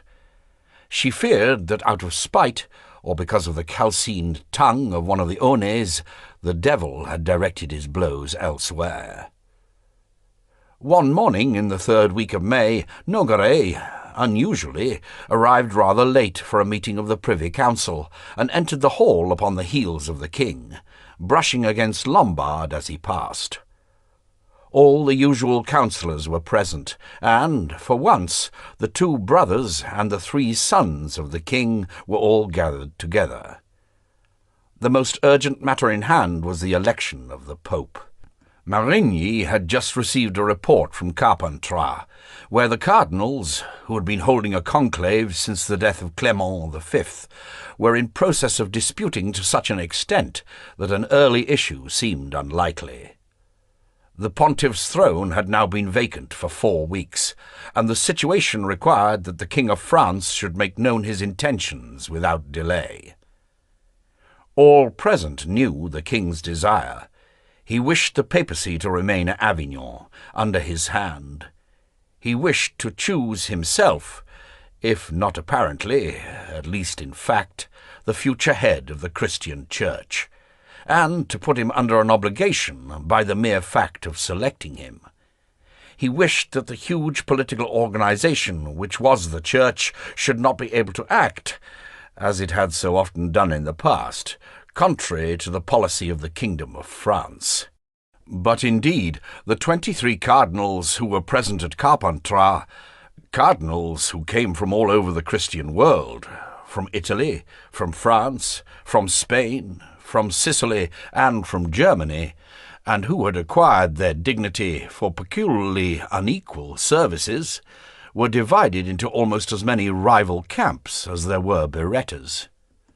Theological argument, political opposition, rivalry of interest, and family jealousies exacerbated their disagreement. With the Italian cardinals in particular, there existed irremediable hatreds between the Caetani, the Colonna, and the Orsini.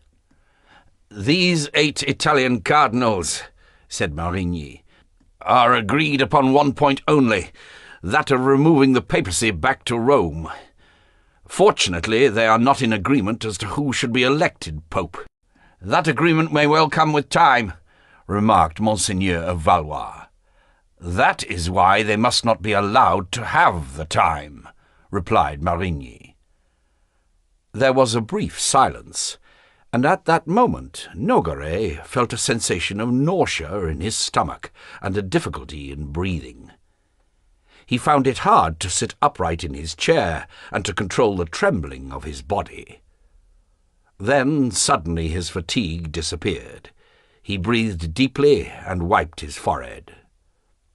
"For many Christians," said Charles of Valois, "Rome is the seat of the papacy. In their eyes, Rome is the centre of the world."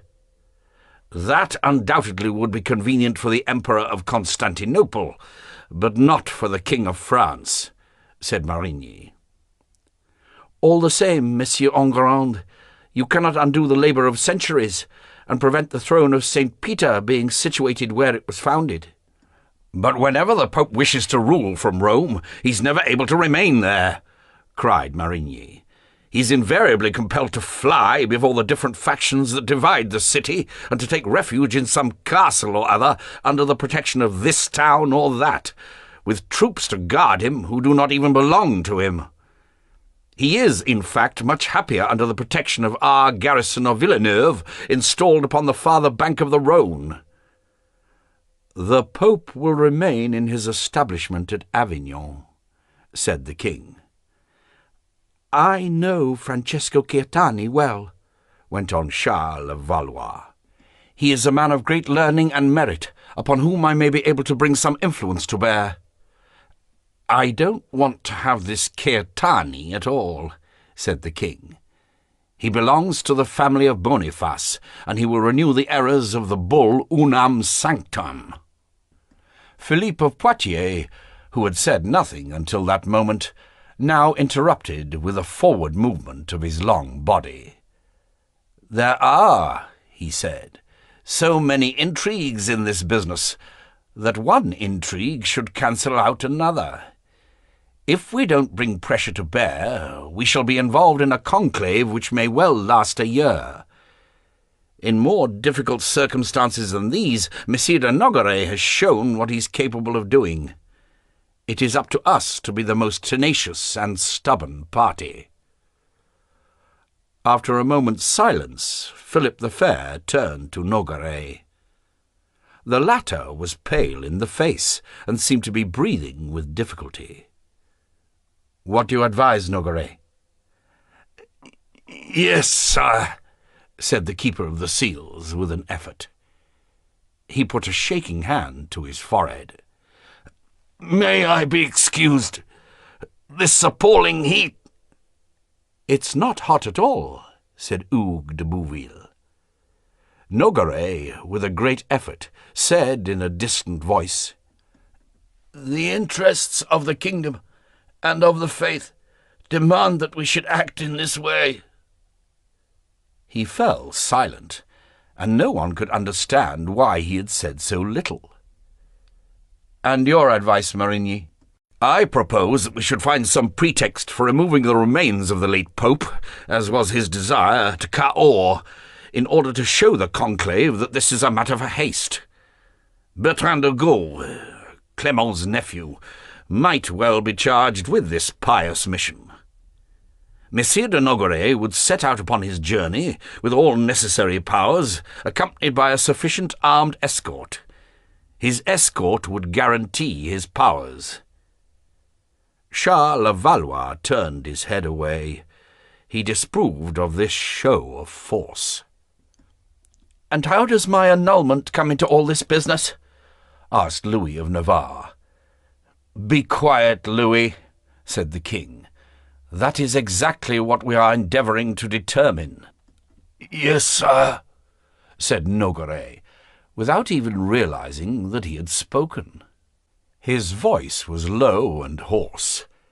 He felt troubled in mind and appeared to see things out of focus. The beams of the hall suddenly seemed to him as high as those of the Sainte-Chapelle. Then, suddenly, they seemed as near as those of the subterranean chambers in which he was accustomed to interrogate his prisoners. "What is going on?" he asked, trying to loosen the buttons of his coat. He appeared to have suffered a sudden cramp. His knees were raised against his stomach, his head was lowered, and his hands clutched at his chest. The king rose, followed by all those present. Nogaret cried aloud as if strangled, and fell vomiting upon the floor. It was Hugues de Bouville, the Grand Chamberlain, who took him back to his house, where he was immediately visited by the king's doctors. These consulted lengthily among themselves before coming to give the sovereign their diagnosis. Their report meant nothing whatever. But very soon, both at the court and in the town, there was talk of some unknown malady. Poison? It was said that the most powerful antidotes had been tried. Affairs of state that day were to all intents and purposes suspended.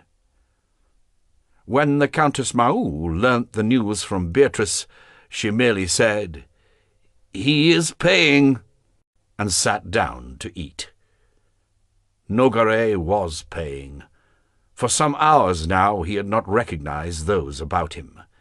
He was at death's door upon his bed, and, lying on his side, his body shaken with spasms, was spitting blood.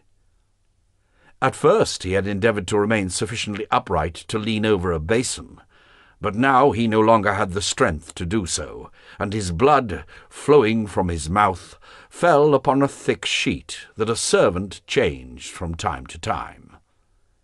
The room was full of people, couriers in relays, taking the latest news to the king, servants, majordomos, secretaries, and, in a corner, forming a small, sly, talkative group, were Nogaret's relations, thinking of the possible spoils and putting a value upon the furniture.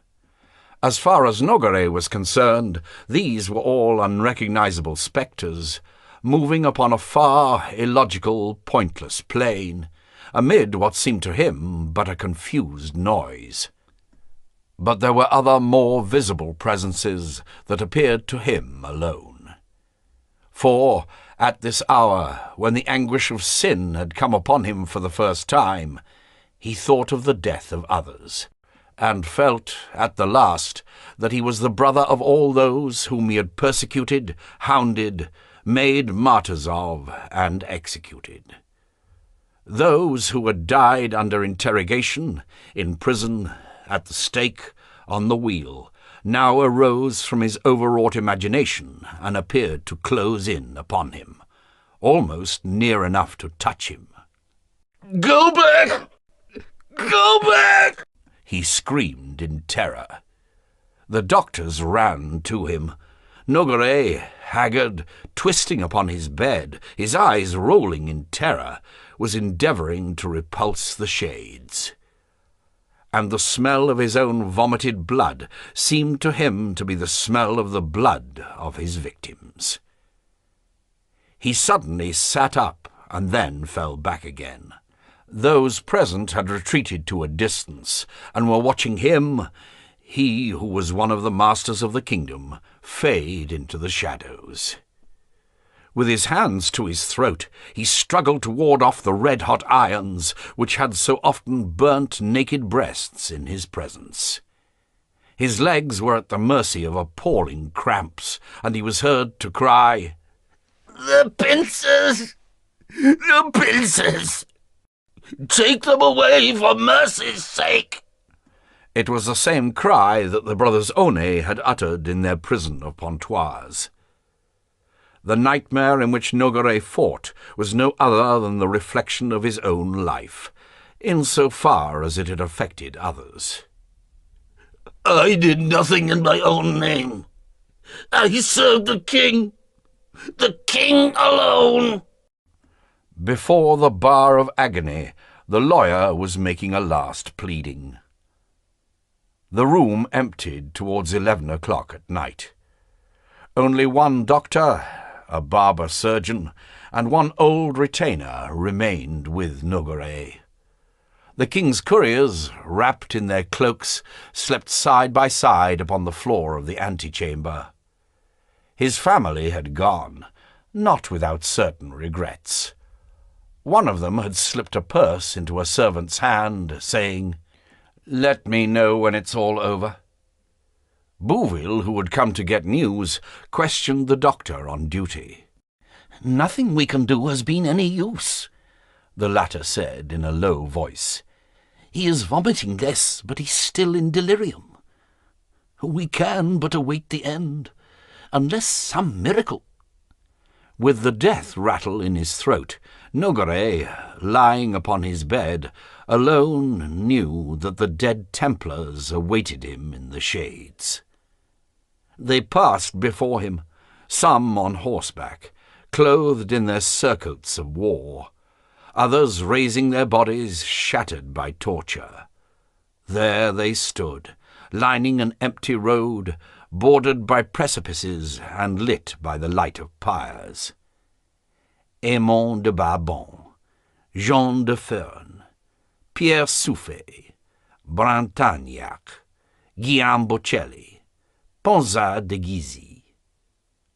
Was it the shades who uttered their names, or was it merely the dying man, no longer aware of his own words? "The sons of Cathar!" cried a voice, which suddenly drowned all others. And, surging suddenly out of darkest night, the tall figure of Boniface VIII became manifest in that immense distance of space that was Nogaret's consciousness. That space which contained mountains and valleys, and in which huge crowds marched onwards towards the last judgment. "Sons of Cathar!" At the sound of Boniface's voice, the whole drama of Nogaret's life revived. He saw himself, upon a September day, beneath the bright Italian sun, riding at the head of 600 horsemen and 1,000 artillerymen towards the rock of Agnagni. Beside him rode Sciarra Colonna, the mortal enemy of Boniface, the man who had preferred to serve 3 years chained to an oar in a Berber galley rather than be recognized and risk being handed over to the Pope. Thierry d'Irson was a member of that expedition. The little town had opened its gates of its own accord. The Caetani Palace was taken, and, passing through the interior of the cathedral, the attackers had invaded the Pope's apartments. And there the old Pope, who was then 86, his tiara upon his head, crucifix in hand, alone in a huge deserted hall, had watched the armed horde burst in upon him. Summoned to abdicate, he had replied, "This is my neck, this is my head. If I die, I shall die as Pope." Sciaracolonna struck him in the face with his steel gauntlet. From the profound depths of his agony, Nogaret cried, "At least I prevented his killing him." The city had been given over to pillage. 2 days later, the inhabitants had changed sides, had fallen upon the French troops, and had wounded Nogaret, who had been compelled to fly for his life. Nevertheless, he had achieved his object. The old man's mind had not been able to resist fear, anger, and outrage. When he had been released, Boniface had wept like a child. When he had been brought back to Rome, he had become subject to wild dementia, insulting everyone who approached him, refusing all food, and dragging himself upon all fours about the room in which he was held prisoner. A month later, the King of France had triumphed. The Pope was dead, blaspheming and refusing, in an access of rage, even the last sacraments. Bending over Nogaret, a doctor looked down upon this body, which was still imperceptibly struggling against an excommunication from which he had long ago been relieved. Pope Clement, the Chevalier Guillaume de Nogaret, King Philip. As Nogaret's lips feebly articulated the words, the echo of the Grand Master's voice suddenly burst upon his mind. "I am burning," he said again. At 4 o'clock in the morning, the Bishop of Paris came to administer the last sacraments to the Keeper of the Seals. It was a simple ceremony. A prayer was said above the prostrate body. Those present knelt, trembling with fatigue and unreasoning fear. The bishop remained a moment in prayer at the foot of the bed. Nogaret was motionless, sunk among his sheets, as if already a heavy stone were resting upon him. The bishop departed, and it seemed that all was over. The doctor went up to the bed. Nogaret was still alive. The windows grew grey in the faint light of dawn, and an insistent bell rang out across the Seine from beyond the end of the world. The old servant opened a window, greedily breathing in the fresh air. Paris smelled of springtime and new leaves. The city was awakening to a subdued clamour. The patient was heard to murmur, "Have pity." When they looked round, Nogaret was dead, and a trickle of blood was already drying at his nostrils. The doctor said, "God has taken him." Then the old servant went and took from Master Engelbert's last delivery 2 long white candles, which he placed in a candelabra and moved near the bed, to light the last vigil of the Keeper of the Seals of France.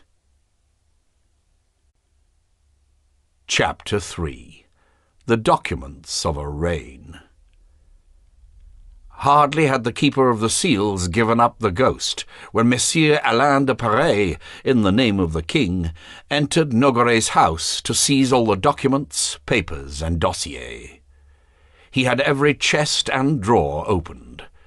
The few drawers of which Nogaret had kept the key in some secret place were forced.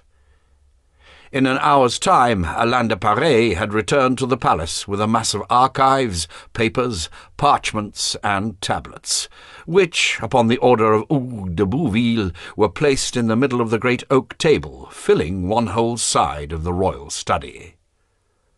Then the king himself came to pay a last visit to Nogaret. He remained but a short time before the body. He prayed silently. His eyes never for a moment left the face of the dead man, as if he still had one last question to ask him who had shared all his secrets and had served him so well. Returning to the palace, Philip the Fair, followed by 3 sergeants-at-arms, appeared somewhat bowed as he walked.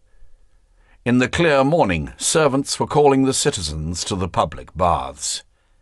Life in Paris was beginning again, and carefree children were already chasing each other through the streets. Philip the Fair crossed the Mercer's Hall and re-entered the palace. He at once set himself, with the assistance of Maillard, his private secretary, to examine the documents which had been brought from Nogaret's house. The sudden disappearance of the Keeper of the Seals left many important matters pending. At 7 o'clock, Enguerrand de Marigny came to see the king.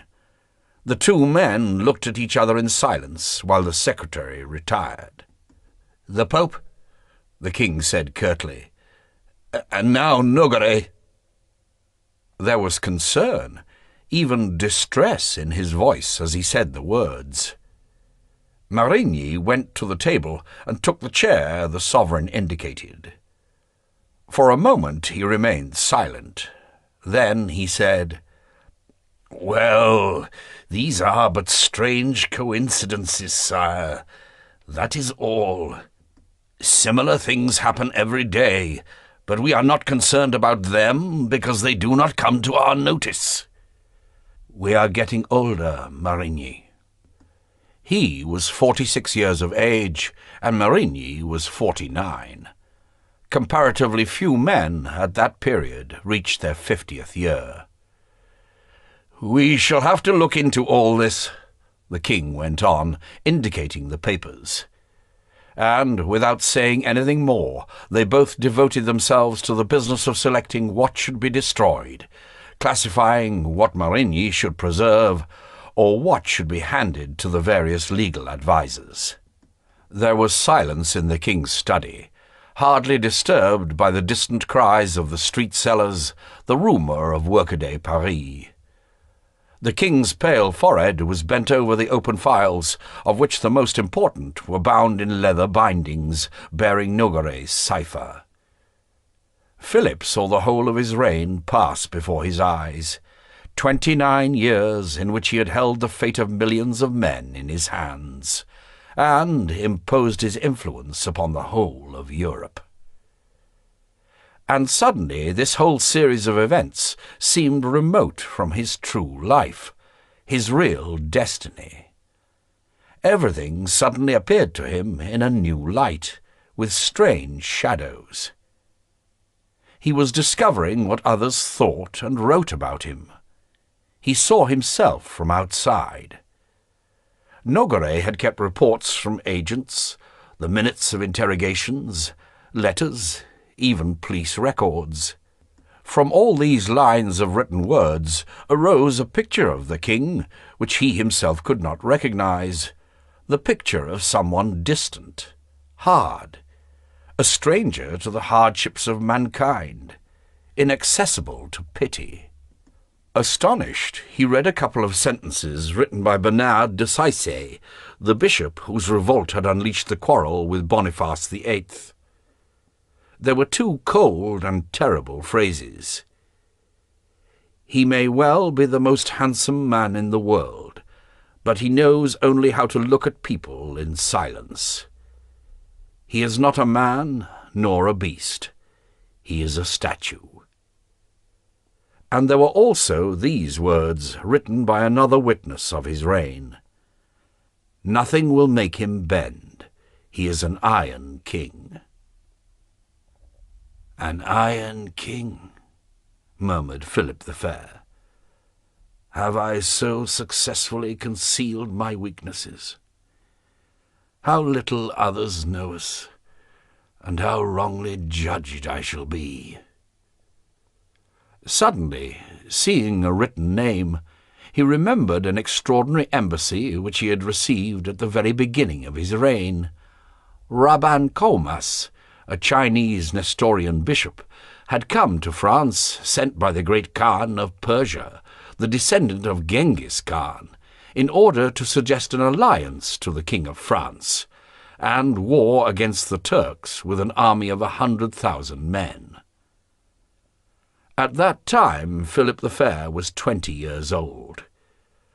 How wonderfully seductive to a young man had seemed this dream of a crusade in which Europe and Asia would participate. What an enterprise, worthy of Alexander! Nevertheless, on that day he had chosen a different road. No more crusades, no more warlike adventures.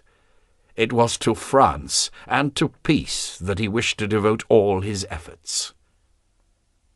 Had he been right? How strong would France be had he accepted the Khan of Persia's alliance? For one moment he dreamed of a gigantic reconquest of the Christian territories, which would have carried his glory far down the centuries. Then he returned to reality and selected a new pile of dusty parchments. Suddenly his shoulders appeared to become bowed. It was simply the matter of a date. 1305. It was the year of the death of his wife Jeanne, who had brought Navarre to the kingdom, and to him the only love of his life.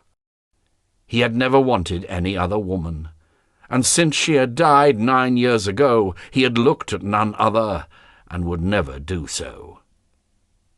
He had recovered from the sorrow of his widowhood only to enter upon the uprising of 1306, in which, in the face of Paris rioting because of his orders in council about currency, he had to take refuge in the Temple. The following year he had arrested those who had taken him in and defended him. The depositions of the Templars were preserved here in huge rolls of parchment whose fastenings had been sealed by Nogaret. The king did not open them. And now, like so many others, Nogaret's face had lost the light and warmth which gave it life. His indefatigable mind, his strength of will, his tough and exalted spirit were all effaced. Only his work remained. For Nogaret's life had not been that of a man who, behind his official position, bequeaths those small, sorrowfully intimate memorials that people leave behind them, and which are so often ignored by the heedlessness of others. Nogaret was indeed exactly as he appeared. He had identified his life with the life of the kingdom. His secrets were all here, written into the evidence of his labour. "How many forgotten things are here," thought the king. "So many prosecutions, so much torture, so many tears. A river of blood. And all for what? What earth has been nourished by it all?"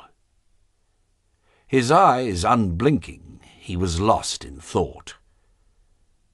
"And all for what?" the king asked himself once more. "To what end?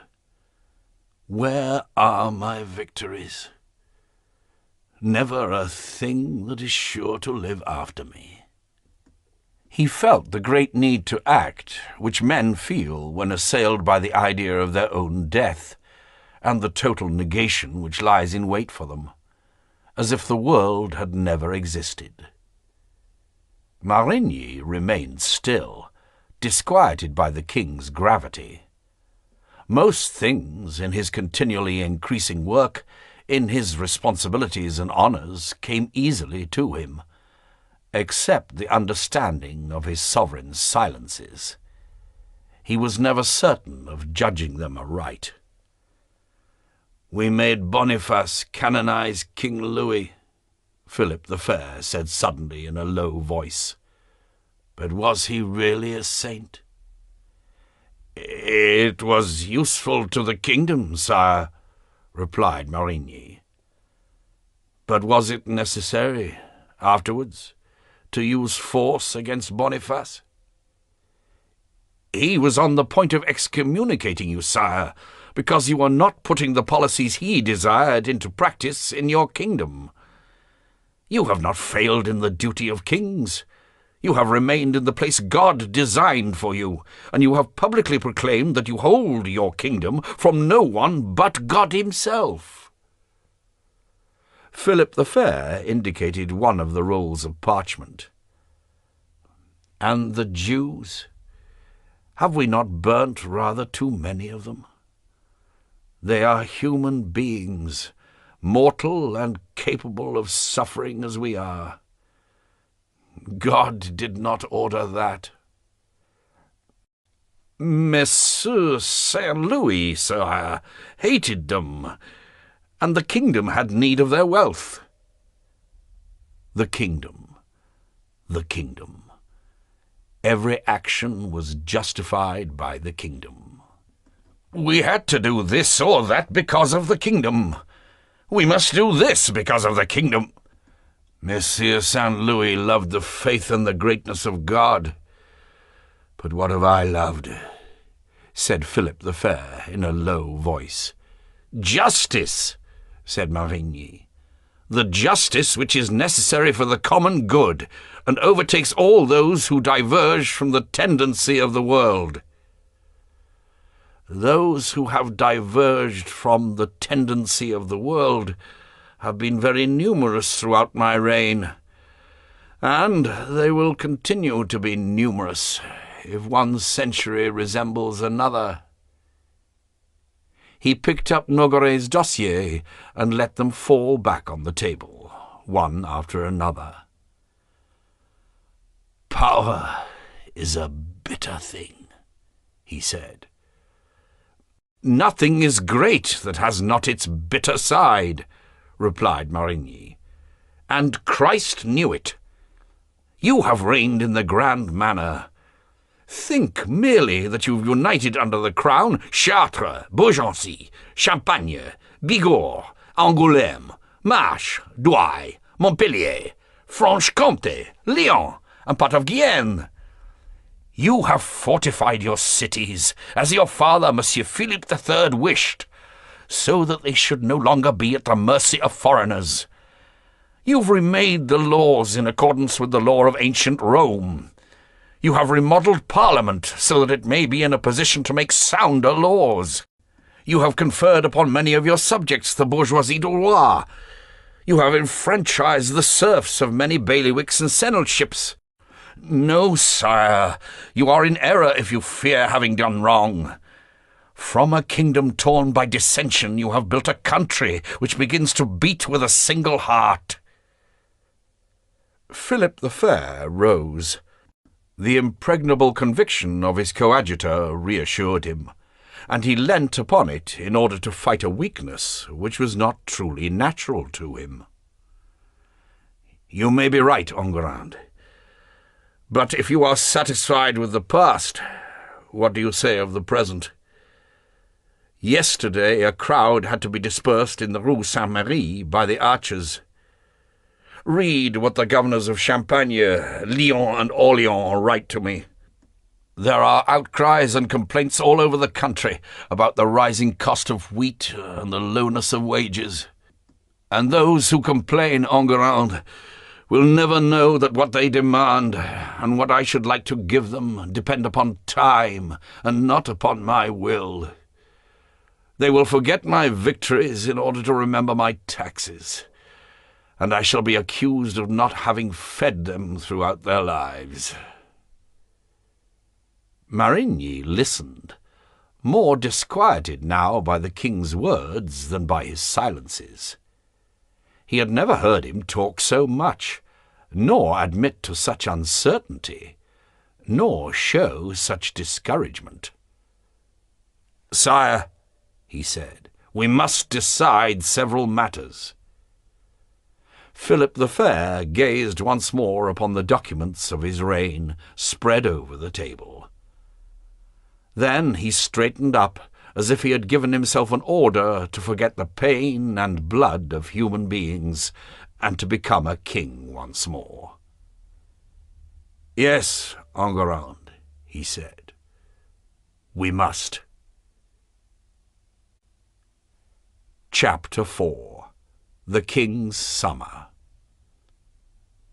With Nogaret's death, Philip the Fair seemed to be inhabiting a country in which no one could join him. Spring reigned over the earth and upon the houses of men. Paris was alive in the sunshine. But the king appeared to be exiled in some interior winter of his own. And the Grand Master's prophecy was constantly present to his mind. He often went to spend a few days in one of his residences, or would distract himself for a moment from his obsession by hunting. But he was quickly recalled to Paris by alarming reports. The situation in town and country was bad. The cost of food was rising. The more prosperous regions did not export their surplus wealth to the poorer ones. "Too many police and not enough wheat," was the phrase upon everyone's lips. Taxes remained unpaid, and people were in open revolt before the provosts and tax-gatherers. Taking advantage of this bad period, the leagues of the barons, in Burgundy and Champagne, reformed themselves and made unreasonable demands. In Artois, Robert, turning the scandal of the princesses and the general discontent to his own advantage, was beginning once more to agitate.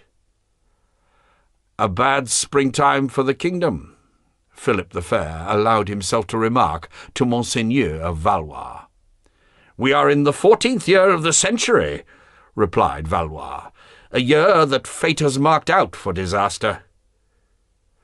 In saying this, he was evoking the unhappy precedents of the past. 714, the invasion of the Spanish Moors. 1814, the death of Charlemagne. 914, the Hungarian invasion and the Great Famine. 1114, the loss of Brittany. 1214, Bouvines, a victory that was nearly a catastrophe. A victory dearly paid for. Only the year 1014 was without disaster or crisis. Philip the Fair looked at his brother as if he did not see him. He let his hand fall upon Lombard's neck, stroking his hair the wrong way. "All the difficulties of your reign, brother, derive from your advisers," said Charles of Valois.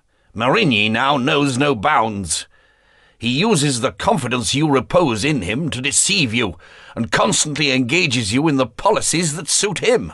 If you had listened to me over the Flanders business—" Philip the Fair shrugged his shoulders in a gesture which meant, "As for that, there is nothing I can do about it." The question of Flanders recurred that year, as it often recurred, like a mounting flood. Bruges, which he was unable to reduce, stood in the way of the king's efforts.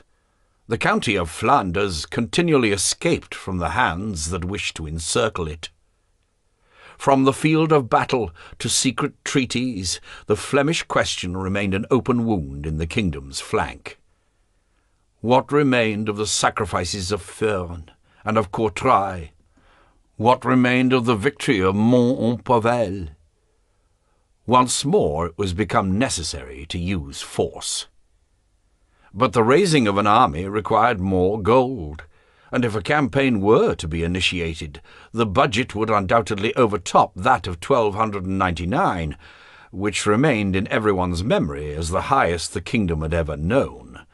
1,642,649 pounds, with a deficit of £70,000.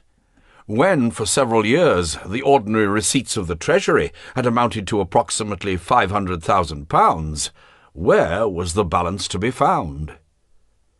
Marigny, against the advice of Charles of Valois, ordered a popular assembly for the 1st of August, 1314. Twice already resort had been made to this means, but each time it had been upon the occasion of conflict with the papacy, the first over the affair of Boniface, and the second over the affair of the Templars.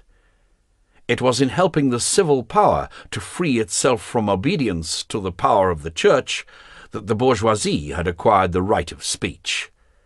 Now, and this was something new, the people were to be consulted over a matter of finance.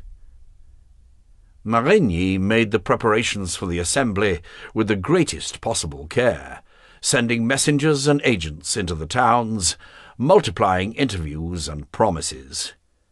His genius was that of a superb diplomat. He spoke to everyone in their own language. The assembly was held in the Mercer's Hall, where the stalls on that particular day were closed down. The 40 statues of kings and that of Marigny seemed to watch from their pillars. A platform had been erected upon which the king, the members of his council, and the great barons of the kingdom took their places. Marigny spoke first. He stood up to speak at the foot of his own marble effigy, and his voice seemed even more assured than usual, more certain of expressing the truth on behalf of the kingdom. He was superbly dressed. He had all the presence and all the gestures of an orator. Above him, in the huge double-aisled nave, several hundred people listened. Marigny explained that if food was short, and therefore more expensive, it was a fact which was far from surprising. Peace, which King Philip had maintained, favoured an increase in the population. "We grow the same amount of wheat, but we are a greater number to share it," he said. More must therefore be sown. Then he turned to the charge. The towns of Flanders threatened the peace. But without peace there could be no increase in the harvest. There would be no hands to till the uncultivated lands. And without the revenues and riches which came from Flanders, taxes would fall more heavily upon the other provinces. Flanders must yield. It must be forced to yield. For this, money was necessary, not for the king, but for the kingdom. And everyone present must understand that their own personal security and prosperity were threatened. "We shall now see," he concluded, "who will give help to an expedition against the Flemish." There was a murmuring in the crowd, immediately silenced by the piercing voice of Pierre Barbet.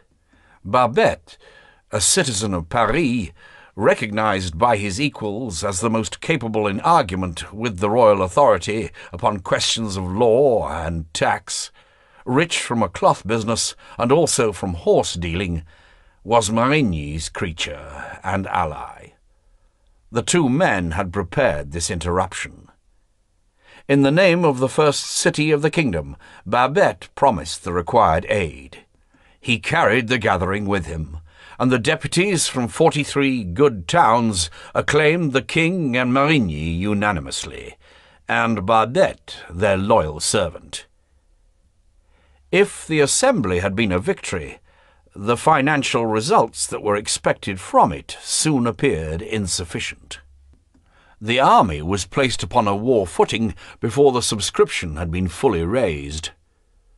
The royal troops made a demonstration in Flanders, and Marigny, wishing to gain a victory at the earliest possible moment, hastened to negotiate and conclude, in the first days of September, the Convention of Marquette. As soon as the army had left, Louis of Nevers, Count of Flanders, denounced the Convention, and the trouble started all over again. Monseigneur Valois and his supporters among the great barons accused Marigny of allowing himself to be bought by the Flemish. The bill for the campaign still remained to be paid, and the royal officers continued to demand, to the great discontent of the provinces, the special contribution, which was from now on without an object. The treasury was empty, and Marigny once more had to consider exceptional means of raising money. The Jews had already twice been attacked. To shear them once again would produce but little wool.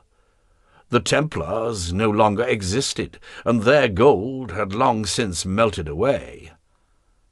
There remained only the Lombards. Already in 1311 they had to buy off a threat of expulsion from the kingdom. This time there could be no question of buying off. It was the seizure of all their goods and their expulsion from France, which Marigny was preparing. Their trade with Flanders could serve as a pretext, as could also the financial support they gave to the leagues of discontented nobles. It was a considerable organization that he was proposing to attack. The Lombards, bourgeois du roi, all worked together. They were well organized and had a captain-general at their head. They were everywhere, dominating trade and controlling finance. They lent money to the barons, to the towns, and to the king. They even gave money in charity when it was necessary.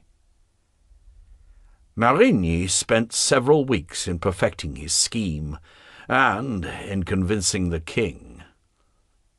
Necessity found in Marigny a tenacious advocate, and towards the middle of October all was ready for an immense campaign, whose unfolding would very much resemble that which, 7 years before, had been the prelude to the destruction of the Templars.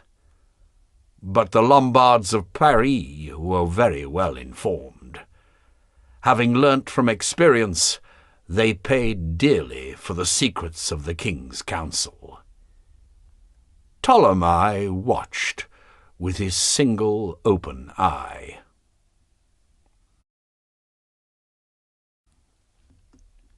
Chapter 5. Power and Money.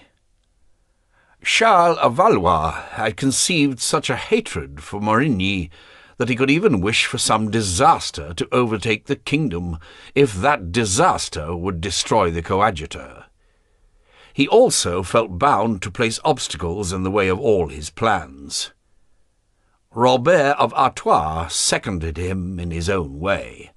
Asking larger and larger sums from Ptolemy, he mollified the banker by reporting Marigny's intentions. One evening in mid-October there was a meeting at Ptolemy's of some 30 men who represented one of the most extraordinary organizations of power of the period. The youngest, Guccio Baglione, was 18 years old. The oldest was 65. This was Boccanegra, Captain-General of the Lombard companies. However different these men were in age and appearance, there was nevertheless a singular resemblance between them. The same richness of clothing, the same assurance in speech, the same mobility of expression and gesture, the same attentive attitude when leaning forward to miss nothing of Ptolemy's discourse. Lit by huge candles placed in sconces along the walls, these dark-skinned men, with their mobile faces, formed a single family with a common language. They were, too, a tribe at war, and their strength, in spite of their small numbers, was equal to that of all the leagues of nobles and all the assemblies of bourgeois. There were present the Peruzzi, the Albizzi, the Guardi, the Bardi, the Pucci, the Casinelli, all from Florence, as was old Boccanegra and Signor Boccaccio, the head traveller for the Bardi. There were, too, the Salambene, the Buonsignori, the Alerani, and the Zaccaria from Genoa. There were the Scotti from Piacenza, and the Sienese clan led by Ptolemy. There existed between all these men rivalries of prestige, commercial competition, and long-inherited family quarrels, or those created by matters moral or marital. In danger, however, they acted together like brothers. Ptolemy explained the situation without in any way brightening the colours that the picture presented. When all the Lombards were prepared to make the great decision, that was to leave France, put their banking houses into liquidation, enter claims for money owed them by ungrateful lords, and provoke, by a great expense of gold, serious uprisings in the capital. When everyone had been roused to the boiling point and was thinking with anger of what he would be compelled to abandon, this one his luxurious house, that one the marriage he had arranged for himself, that other his 3 mistresses, Ptolemy said, "I possess a means of binding the coadjutor's hands, and possibly of destroying him." "Don't hesitate, then. Destroy him," said Buonsignori, the chief of the Genoese clan. "We have had enough of making a fortune for these pigs who grow fat upon our labour."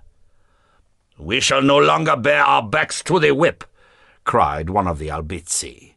"What are your means?" Scotti asked. Ptolemy shook his head. "I cannot tell you." "Debts, I suppose," said Zaccaria. "And what good will that do us? Have they ever embarrassed these upstarts? On the contrary, if we leave, they'll merely take the opportunity to forget what they owe us." Zaccaria was bitter.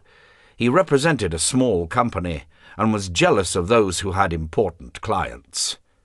Ptolemy turned towards him, and, in a tone of voice that at once expressed prudence and determination, said, "Much more than debts, Zaccaria.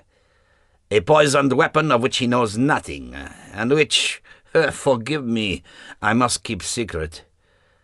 But in order to be able to use it, I need your help. Because in dealing with the coadjutor, we must match power with power. I hold a threat to him in my hand.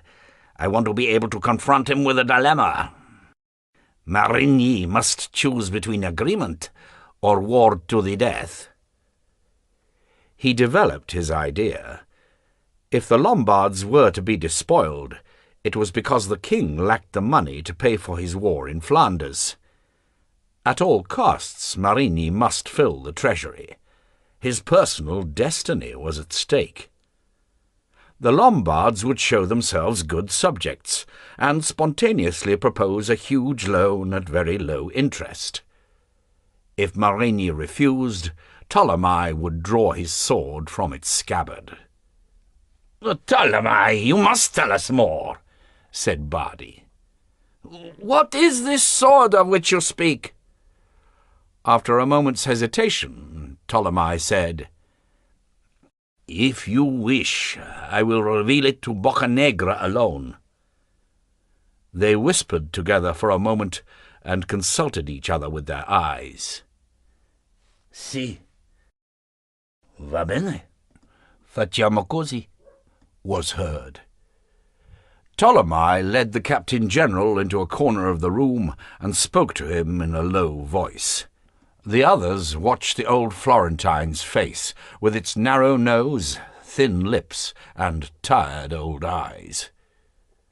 Ptolemy told him of Jean de Marigny's embezzling of the Templars' wealth, and of the existence of the receipt signed by the young Archbishop. £2,000 well laid out," murmured Ptolemy. "I knew that they would serve me well one of these days." Boccanegra gave a little laugh, with a sound of gargling at the bottom of his old throat. Then he resumed his seat and said briefly that they might have confidence in Ptolemy. The latter then began, with style and tablet, to record the figures that each one would subscribe to the eventual royal loan. Boccanegra was the first to have his considerable figure recorded, £10,013. "Why the £13?" he was asked. "To bring him bad luck." "Peruzzi, how much are you good for?" asked Ptolemy. Peruzzi made a calculation, scratching rapidly upon his tablet. "I'll tell you in one moment," he replied. "And you, Guardi?" They all had the look of men from whom a pound of flesh was being torn. The Genoese, gathered round Salambene and Zaccaria, were holding council together. They were known to be the hardest in matters of business. It was said of them, "If a Genoese merely looks at your purse, it is already empty." Nevertheless, they were prepared to act, and some among them murmured, "If he succeeds in getting us out of this, he will one day succeed Boccanegra." Ptolemy went up to the Bardi, who were talking softly to Boccaccio. "How much, Bardi?" The eldest Bardi smiled. "As much as you, Ptolemy." The Siennese's left eye opened. "Then it will be twice the sum you think." "It would nevertheless be much more expensive to lose everything," said Bardi, shrugging his shoulders.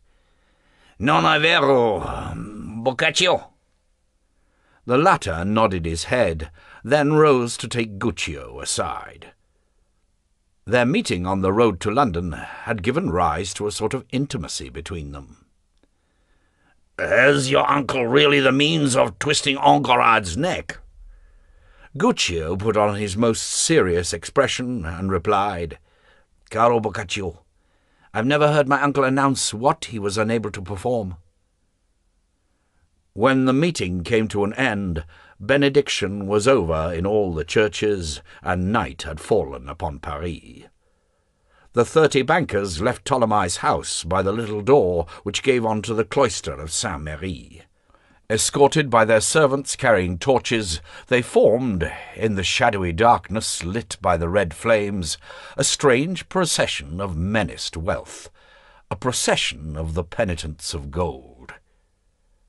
Ptolemy, alone with Guccio, was in his study adding up the total of the promised sum, as one counts the soldiers of an army. When he had finished, he smiled. His eyes half closed, his hands clasped behind his back, he murmured, as he gazed into the fire where the logs were turning into ash, "Messieurs de Marigny, you have not won yet." Then, to Guccio, he said, "If we succeed, we shall demand new privileges in Flanders." For, even though he was so near to disaster, Ptolemy, in spite of himself, still thought of drawing a profit from his fear and the risks he ran. Carrying his immense stomach before him, he went over to a chest, opened it, and took out a leather box. "The receipt signed by the Archbishop," he said. "With the hatred Monseigneur of Valois bears them, and with what is already being said of the two Marignys, and what with Enguerrand has made the Flemish pay him, there is enough here to hang both of them. You will mount the best horse, and leave at once for Neufel, where you will put this document in safety." He looked Guccio straight in the eyes, and added gravely, "If anything were to happen to me, Guccio, you will give this parchment to Monseigneur of Artois. He will certainly know how to use it well. But take care, for our branch at Neufel will not be safe from archers either." Suddenly Guccio, in spite of the danger he was about to run, remembered Cressy, the beautiful Marie, and the embrace by the field of rye.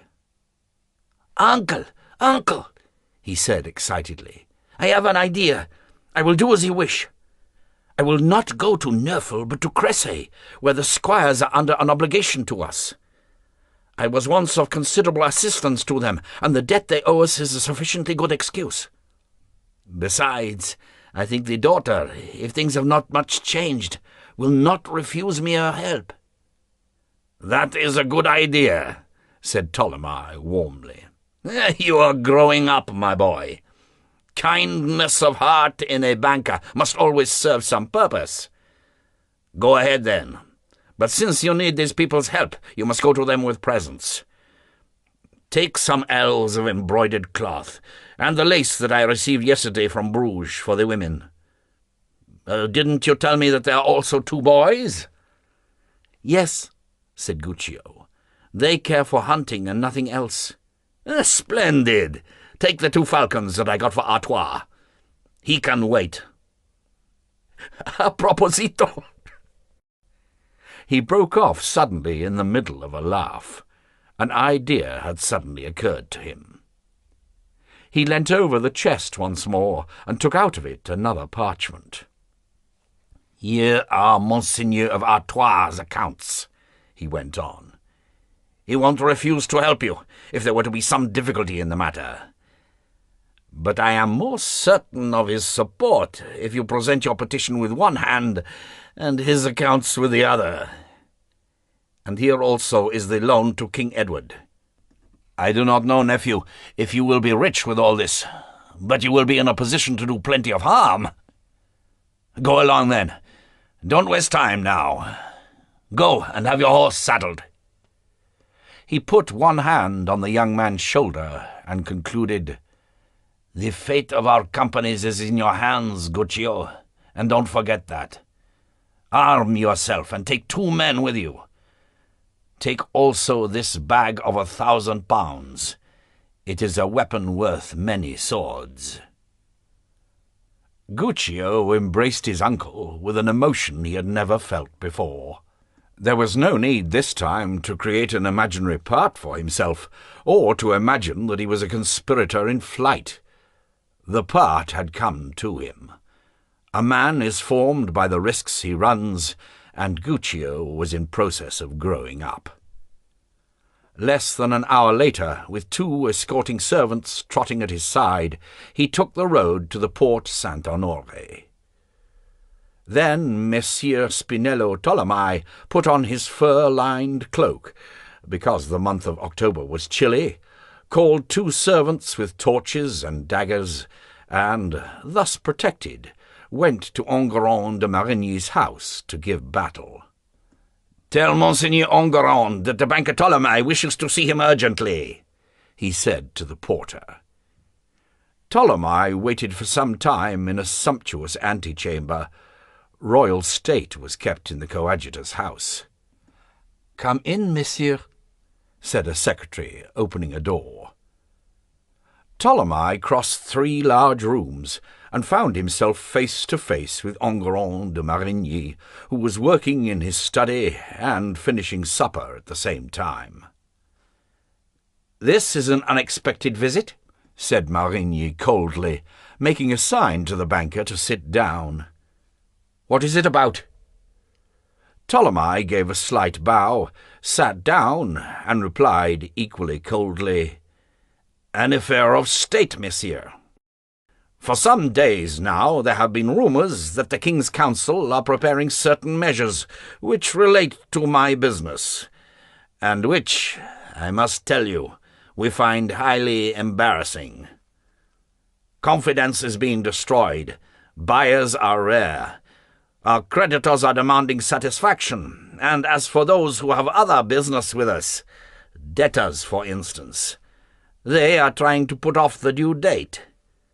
We are having considerable difficulty." "This has nothing to do with the affairs of the kingdom," replied Marigny. "We shall see," said Tolomei. "We shall see. If this were only a personal matter, I should sleep easy. But the business affects a great many people, here and elsewhere. There is anxiety everywhere, in my various branches." Marigny rubbed his rough chin. "You are a reasonable man, Monsieur Tolomei, and you should not give credence to these rumours. I give you my word for it," he said, looking calmly at one of the men he was about to destroy. Of course,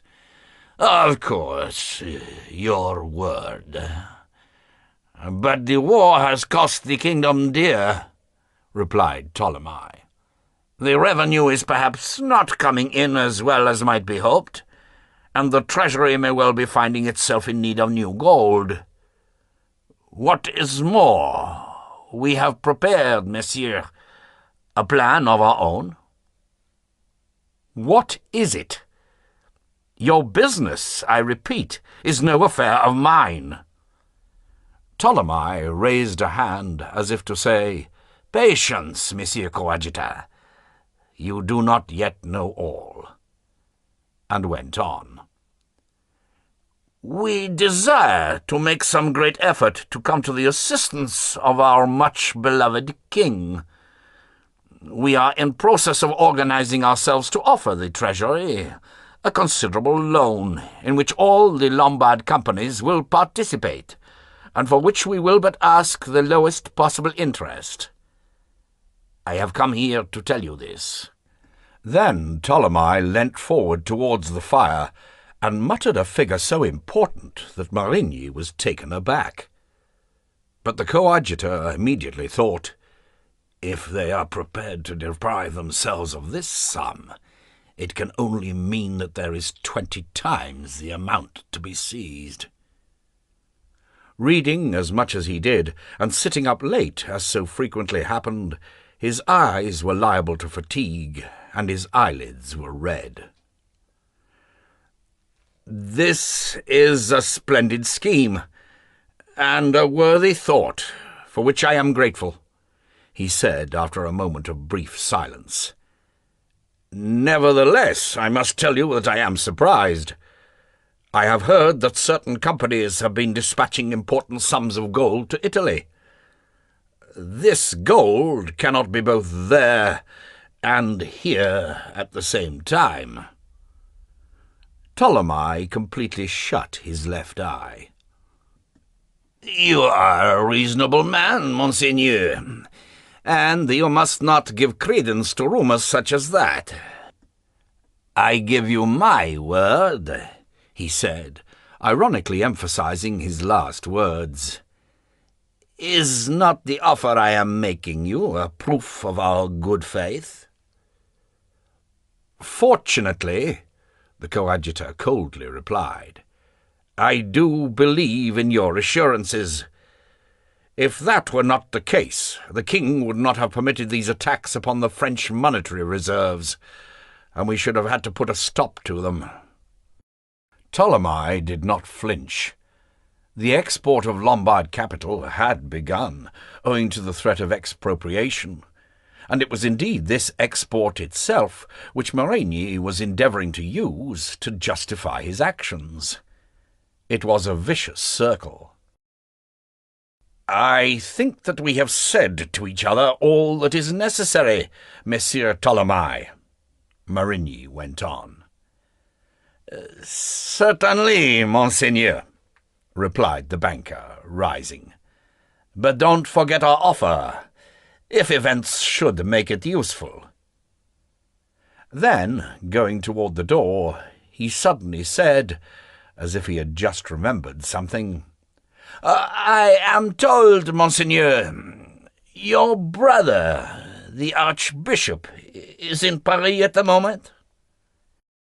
"He is indeed." Ptolemy nodded his head, as if in thought. "I hardly dare," he said, "to take up the time of so important a prelate, even if he is under some obligation to me.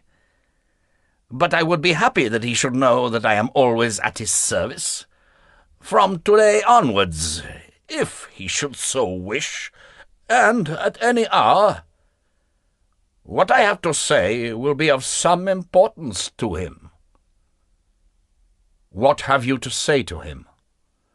"Monseigneur," said Ptolemy, smiling, "the prime virtue of a banker is to know how to hold his tongue." Then, as he was about to leave, he repeated dryly, "From today onwards, if he should so wish." Chapter 6. Ptolemy Wins. That night Ptolemy slept hardly at all. He wondered whether he would have time to employ the means of bringing pressure upon Marigny.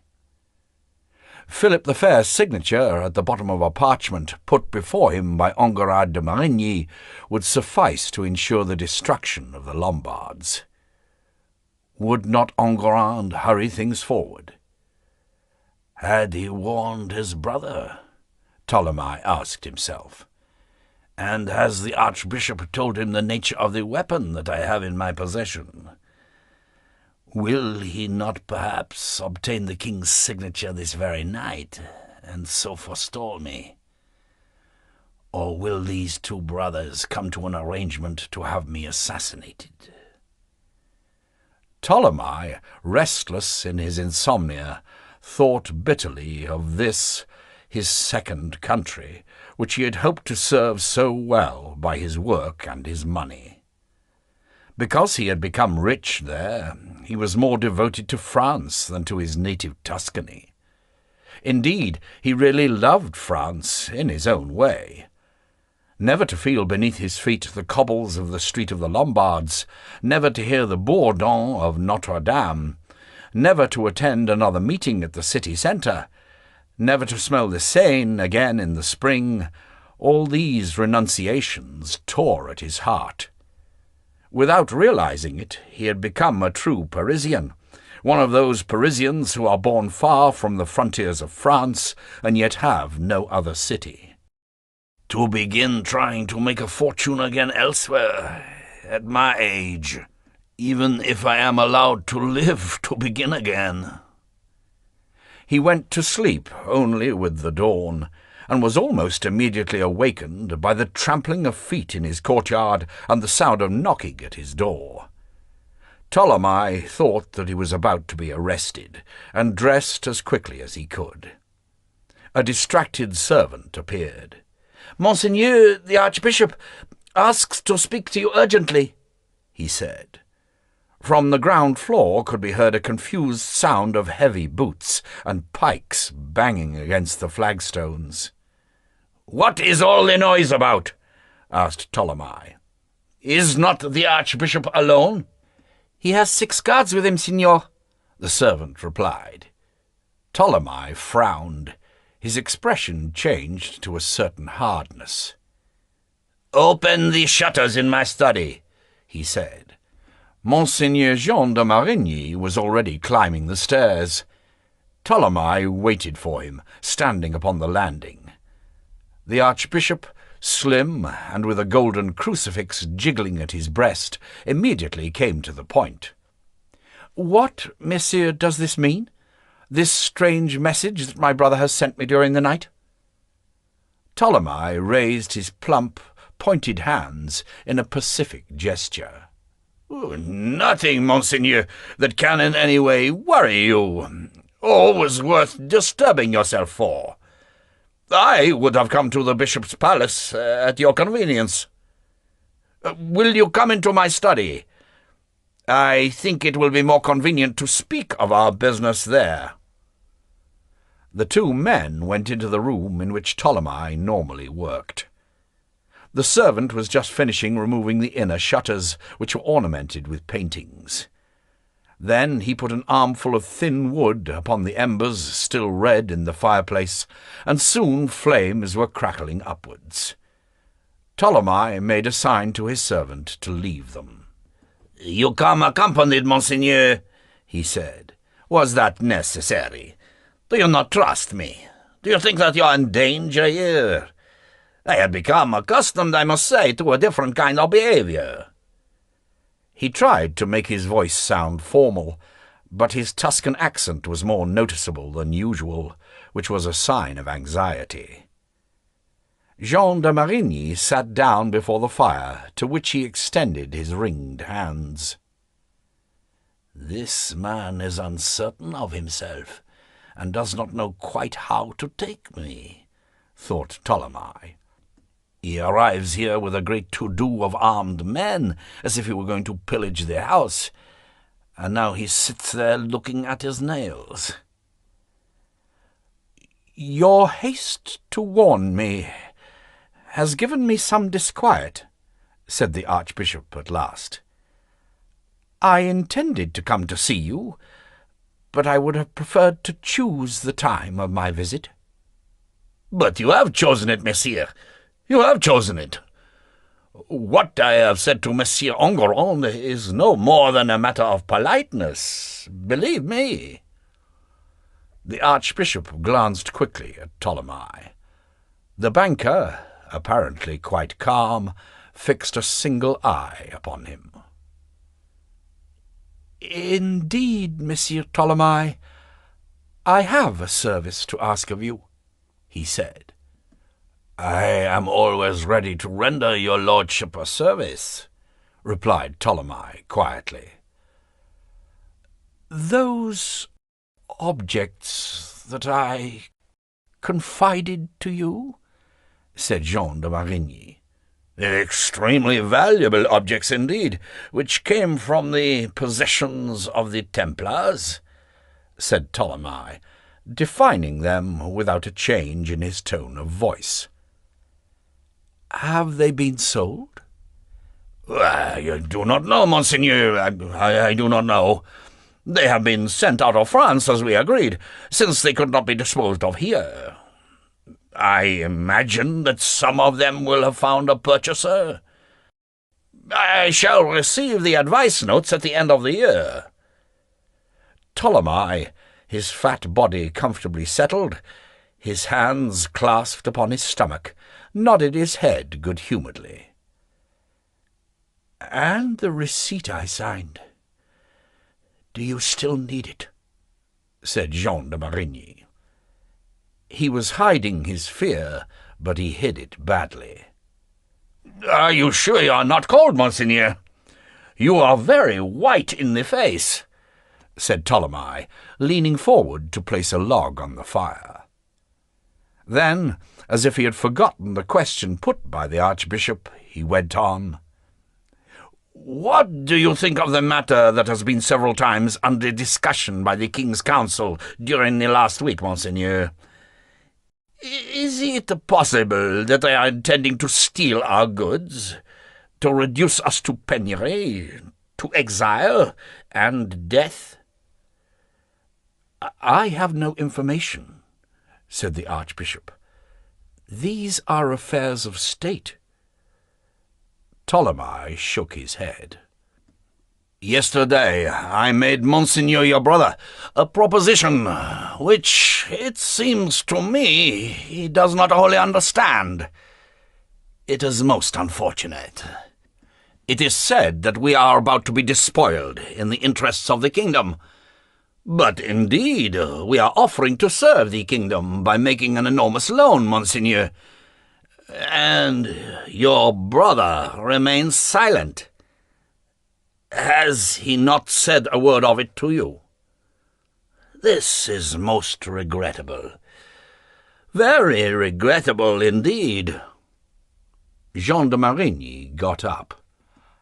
"I cannot discuss the decision of the king, messieurs," he said dryly. "As yet it is not a decision of the king," replied Ptolemy. "Can you not tell the coadjutor that the Lombards, called upon to surrender their lives, which are at the king's disposition, believe me, and their gold, which is also his, wish, if possible, to preserve their lives? They willingly offer their gold when it is intended to take from them by force. Why not listen to them?" There was a silence. Jean de Marigny, completely immobile, seemed to be looking into some distance beyond the wall. "What are you going to do with that parchment I signed for you?" he asked. Ptolemy ran his tongue across his lips. "What in my place would you do with it, monseigneur? Just think for a moment. It is naturally a strange thought for you. But just imagine that there was a threat to ruin you, and that you possessed something. A talisman. That's it. A talisman which might serve you to evade ruin." He went towards the window, hearing a noise in the courtyard. Porters were arriving, loaded with packing cases and bales of cloth. Ptolemy automatically valued the merchandise entering his premises that day and sighed. "Yes, a talisman against ruin," he murmured. "You are not suggesting that receipt—" "Yes, Monseigneur, that is exactly what I am suggesting, and wish to suggest," said Ptolemy in a hard voice.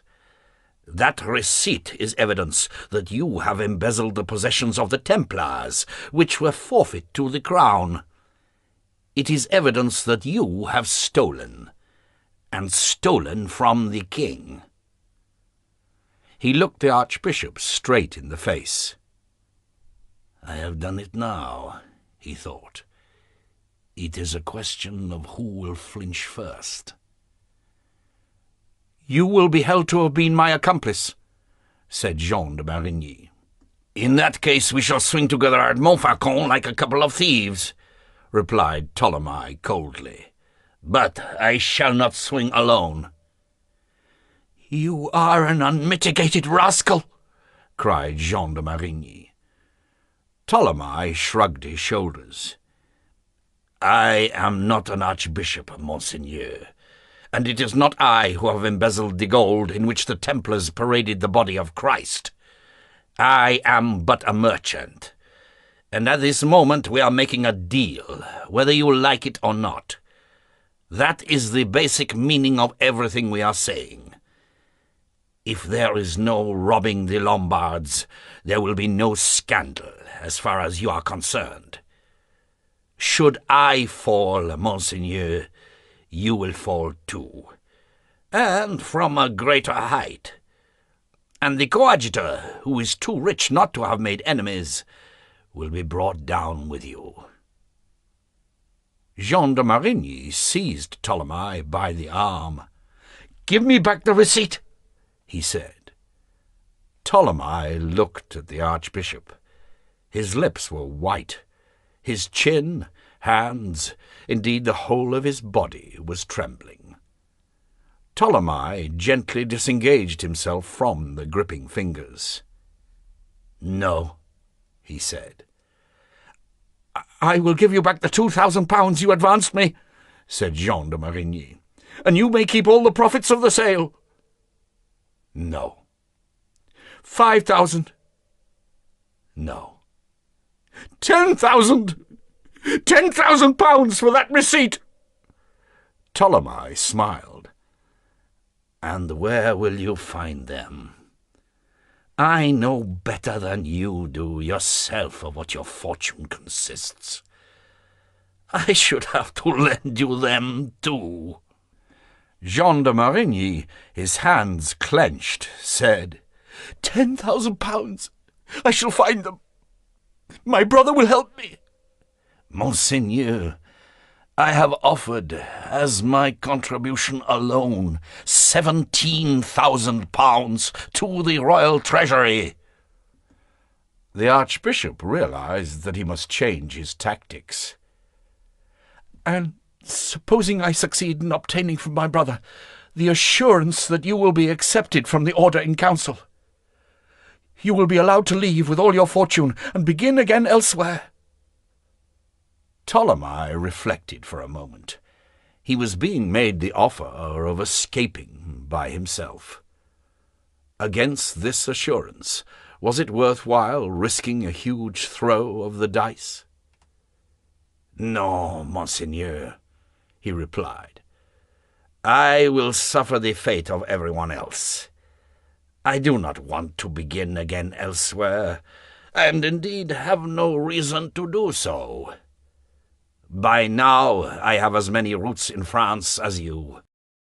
I am a bourgeois du roi. I wish to continue living in this house, which I have built, and in Paris. I have lived 32 years of my life in it, Monseigneur, and, if God wills, it is here that I shall die." His resolution and the tone of voice in which it was expressed were not lacking in grandeur. "Moreover," he added, Even if I desired to give you back the receipt, I could not do so. It is no longer here." "You lie!" cried the Archbishop. "It has gone to Siena, Monseigneur, to my cousin Ptolemy, with whom I have many business interests in common." Jean de Marigny did not reply. He went quickly to the door and called, "Souillard! Chavalot!" "Now we must put a brave face on it," Ptolemy thought. 2 great fellows of 6 foot apiece appeared, pikes in their hands. "Watch this man! See that he doesn't move an inch from where he stands," said the Archbishop. "And close the door. Ptolemy, if you cross me, you'll regret it. I'm going to search till I find the document. I shall not leave without it." "I shall regret nothing, Monseigneur, and you will find nothing. You will leave here in the same state as you arrived, whether I am alive or dead. But if by chance I am dead, you may as well know that it will do you no good. For my cousin in Siena has been warned, if I should die before my time, to make the existence of this receipt known to King Philip," said Ptolemy. His heart was beating too quickly in his fat body, and he felt the cold sweat trickling down the small of his back. Feeling a sort of internal support, as if his back were against an invisible wall, he managed to remain calm. The Archbishop searched the chests, turned out the drawers full of credit notes upon the floor, scattered the files of papers and the rolls of parchment. From time to time he looked secretly at the banker, in order to see whether his effort at intimidation was succeeding. He went into Ptolemy's room, and the latter heard him turning his cupboards to chaos. "Luckily Nogare is dead," thought Ptolemy. "He would have gone about this business differently, and would certainly have found some way of defeating me." The Archbishop reappeared. "You can go," he said to the 2 guards. He was defeated. Ptolemy had not given way to fear. Some agreement must be reached.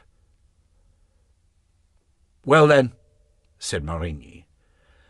"Well, Monseigneur," said Ptolemy calmly, "I have nothing more to say to you than I said a little while ago. All this disorder is completely useless.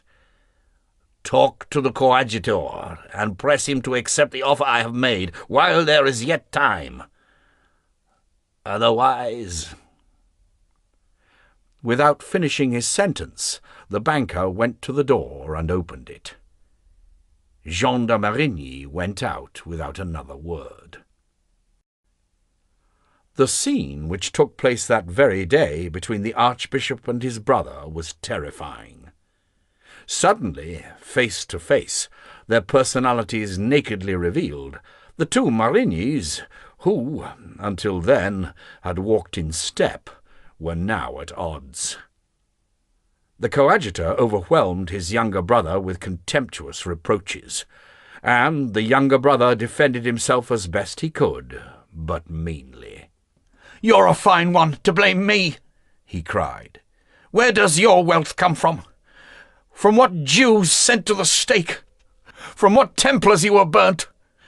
I have only followed your example. I have been useful enough to you in your plots. Now it's your turn to be useful to me." "Had I known what you were like, I would not have made you an archbishop," said Enguerrand. "You would have found no one but me to sentence the Templars, and you very well know it." The coadjutor knew very well that the exercise of power leads to unworthy relationships, but he felt suddenly oppressed by being brought face to face with the consequences in his own family. A man who would agree to betray his own conscience for the sake of a mitre might well also steal and betray. This man happened to be his brother, that was all. Enguerrand de Marigny took up the mass of papers upon which he had prepared the orders in council against the Lombards, and, with a furious gesture, threw it into the fire. "A lot of work for nothing," he said. "Such a lot of work!" Chapter 7. Guccio's Secrets. Cressay, in the clear light of spring, with the transparent leaves of the trees and the quivering silver surface of the Moldre, remained a happy memory for Guccio. But when, on this October morning, the young Sienese, continuously looking over his shoulder to make certain that he was not being followed by archers, arrived upon the heights of Cressay, he wondered for a moment whether he had not made a mistake. The autumn seemed somehow to have shrunk the manor-house, to have made it sink into the earth. "Were its towers so low?" Guccio said to himself. "And can one's memory alter so much in a mere 6 months?" The courtyard had become, under the rain, a muddy bog into which the horses sank above their pasterns. "At least," thought Guccio, "there is little chance that anyone will look for me here." To the limping servant who came forward he threw the reins, saying, "Rub the horses down and feed them." The door of the house opened, and Marie de Cressay appeared. "Monsieur Guccio!" she cried. Her surprise was so great that she turned pale, and had to lean against the door-frame. "How beautiful she is," thought Guccio. "And she still loves me."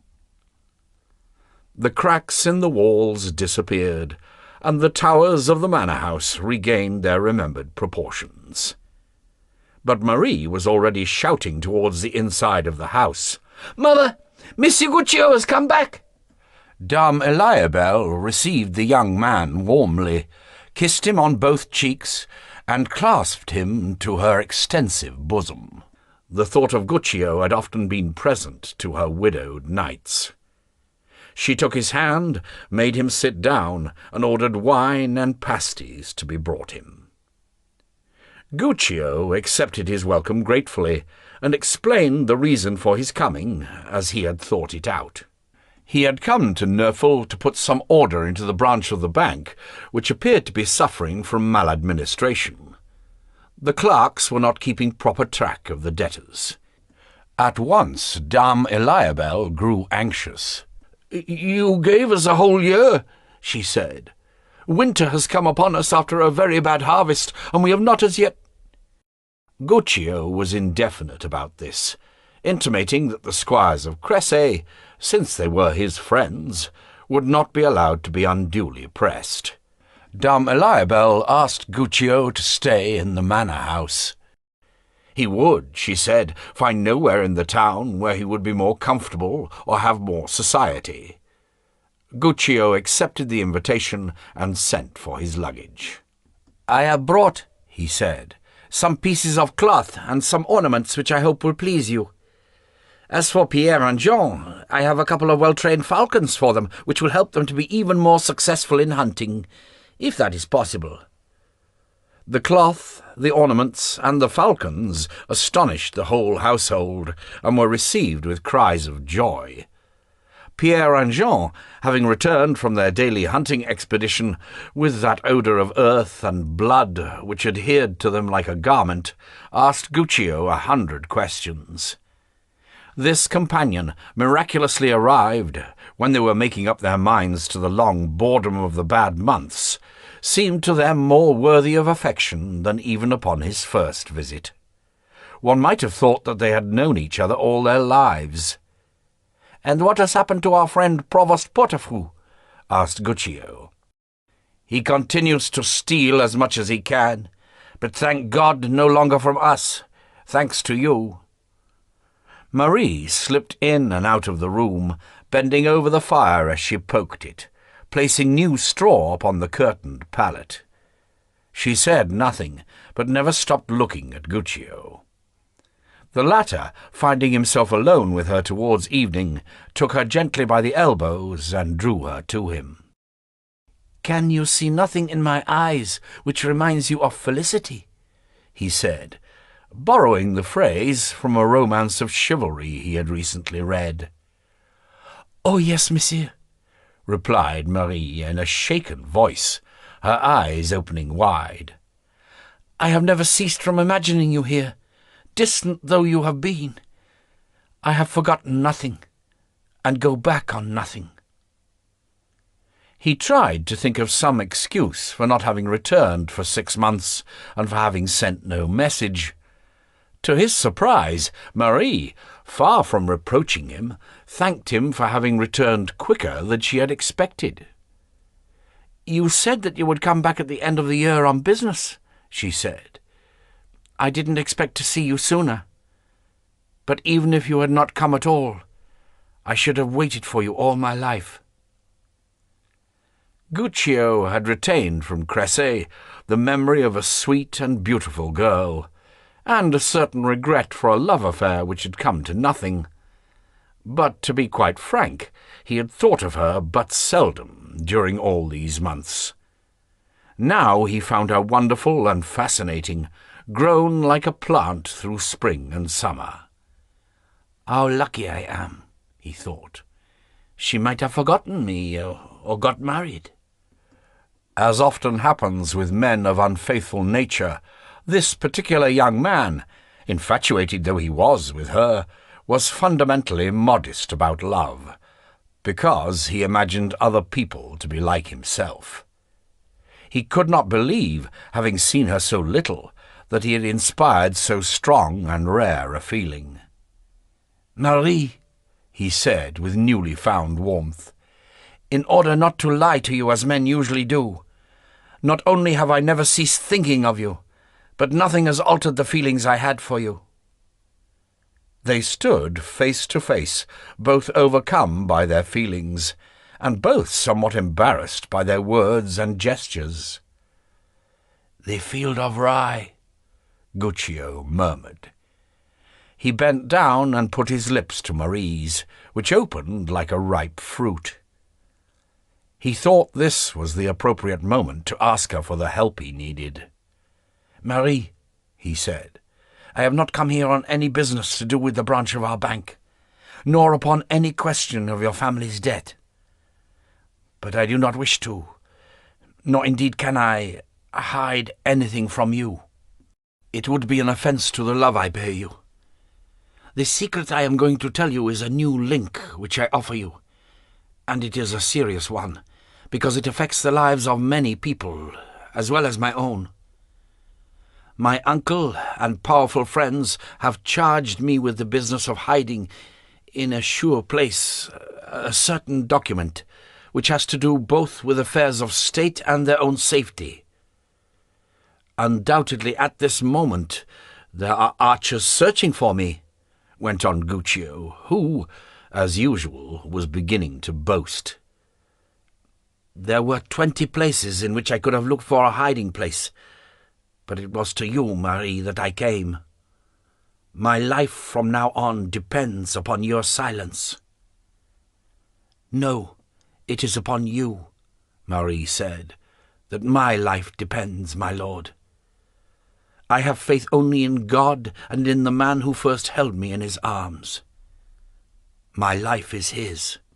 Having convinced himself as he talked, Guccio felt for Marie a great surge of gratitude, tenderness, and desire. However conceited he might be, he was nevertheless surprised at having inspired so persistent, powerful, and reliable a passion.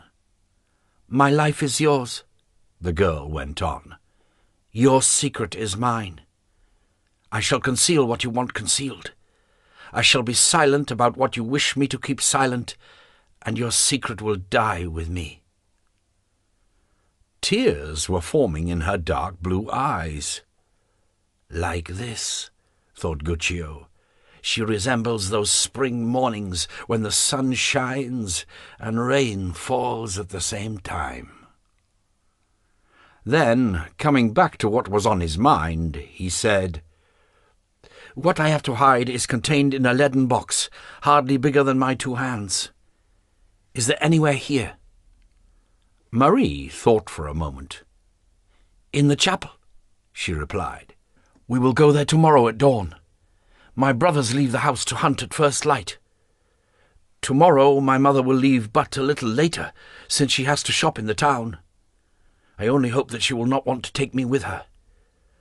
But in that case I shall say that I have a sore throat."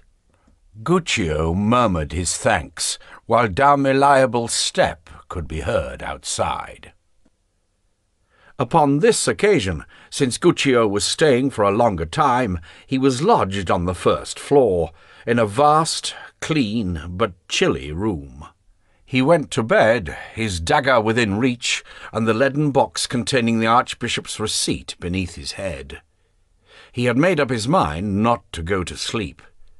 He did not know that at that precise hour the 2 brothers Marigny had had their terrible interview, and that the orders in council directed against the Lombards were already burnt.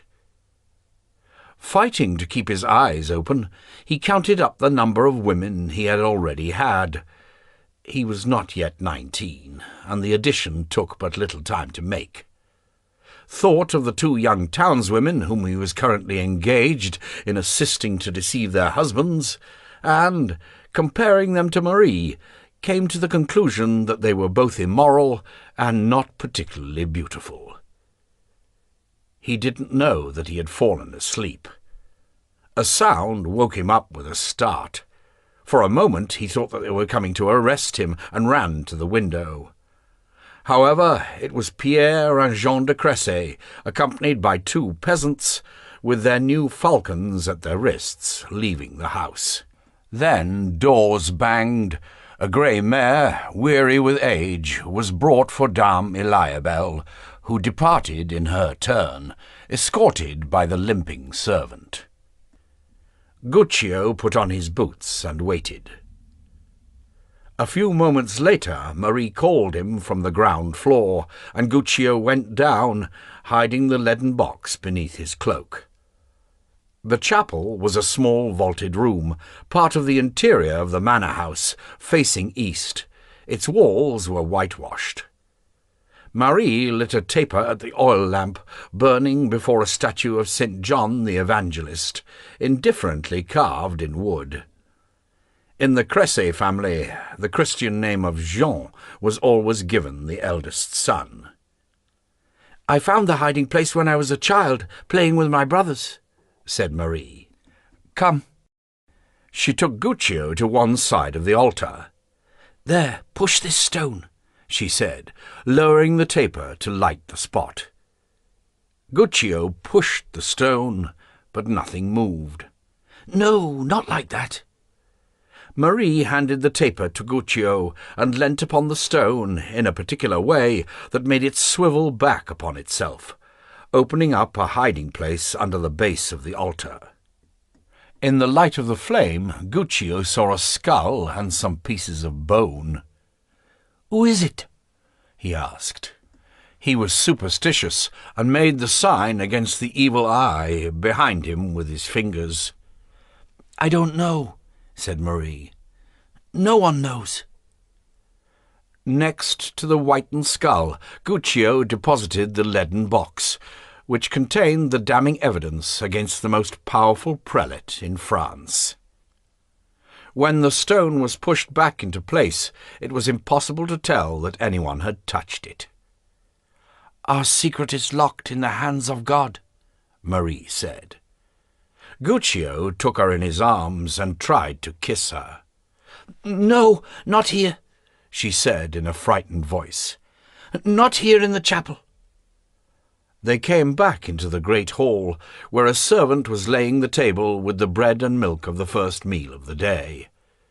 Guccio stood in front of the fire until the servant had gone, and Marie came to him. Then they linked hands, Marie leaning her head on Guccio's shoulder, and thus they remained for a long moment. As she leaned against him, she was learning to understand his male body, the first that she had ever held in her arms, and the only one that she ever would. "I shall love you forever, even if you cease to love me," she said. Then she went and poured the milk into the bowls and broke the bread into it.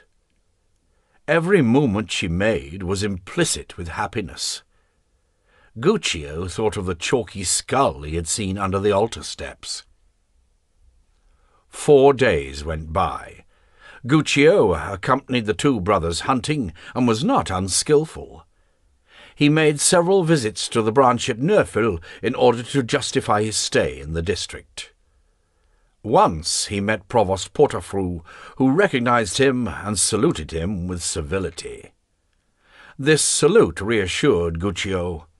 If some persecution of the Lombards had taken place, Monsieur Portefroux would not have treated him with such politeness. "And should it be he who comes to arrest me one day soon," thought Guccio, "the £1,000 I brought will be a help in bribing him." Apparently, Dame Eliabelle had no suspicion of what was going on between her daughter and the young Sienese. Guccio was convinced of this by overhearing a conversation one evening between the good lady and her younger son. Guccio was in his room on the first floor. Dame Eliabelle and Pierre de Cressy were talking by the fire in the great hall, and their voices came up through the chimney.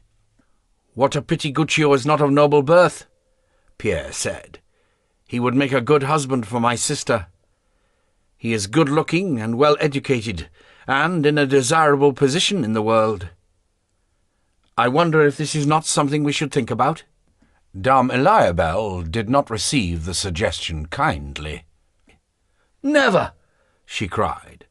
"Money has turned your head, my son. We are poor at the present moment, but our blood gives us the right to expect the best alliances, and I shall not give my daughter to a young man of plebeian birth, who, moreover, is not even a Frenchman. Certainly the young man is pleasing, but let him not be so ill-advised as to make love to Maurice. I should stop it at once. A Lombard! My daughter given to a Lombard? Besides, he has not even thought of it. And if my age did not give me a certain modesty, I would admit to you that he has more eyes for me than he has for her, and that is why he is here, as much at home as a graft upon a tree." Guccio, even though he smiled at the lady of the manor's illusions about him, was hurt by the contempt she felt for his plebeian birth and his profession. "These people borrow money from you to live, don't pay you back what they owe you, and still consider you less than one of their peasants. And what would you do, my good lady, without the Lombards?" Guccio said to himself in annoyance. "All right, then. You try to marry your daughter off to some great lord, and see how she accepts the idea." At the same time, he felt a certain pride at having so successfully seduced a daughter of the nobility, and it was that night that he determined to marry her, in spite of all the obstacles that could be placed in his path. Indeed, because of these very obstacles. He succeeded in persuading himself of a vast number of admirable reasons for this course, without admitting the only true one, that he loved her. During the meal that followed, he looked at Marie, thinking, "She is mine. She is mine." And every feature of Marie's face, her lovely upturned eyelashes, her eyes flecked with gold, her parted lips, all seemed to answer him, "I am yours." And Guccio kept asking himself, "Why can't the others see it?" The following day Guccio found at Neufville a message from his uncle, which informed him that the danger, for the moment, was over. Guccio was to return at once. Guccio had, therefore, to make it known that important business called him back to Paris. Dame Eliabelle, Pierre, and Jean evidenced much regret. Marie said nothing, merely went on with the embroidery at which she was working, but, As soon as she was alone with Guccio, she allowed her sorrow to become manifest. Had some disaster occurred? Was Guccio in danger? He reassured her. On the contrary, thanks to himself, thanks to her, thanks to the document concealed in the chapel, the men who desired the destruction of the Italian financiers were defeated. Then Marie burst into tears because Guccio was going away. "You are leaving me," she said, "and it is as if I were dying." "I shall come back as soon as I can," said Guccio, and he covered Marie's face with kisses. He felt suddenly angry with the events which interfered with his personal desires. That all the Lombard banks were saved gave him no pleasure. Quite the contrary, indeed. He would have liked still to be in danger, and therefore have a motive for remaining at Cressay. He blamed himself for not having known how to take advantage in time of this beautiful proffered body, lying in surrender and abandon in his arms. "To wait like this is not possible for a man," he thought. "I shall come back, beautiful Marie," he said again. "I swear it, because there's nothing I want so much in the world as you." And this time he was sincere. He had come to find a hiding place. He went away with love in his heart. Since his uncle, in his message, had said nothing of the Archbishop's receipt, Guccio pretended to believe that it was his duty to leave it in the chapel at Cressay, thus arranging a pretext for his early return. But new events were on their way, which would change the destinies of them all. Chapter 8. The Meet at Pont Saint-Maxence.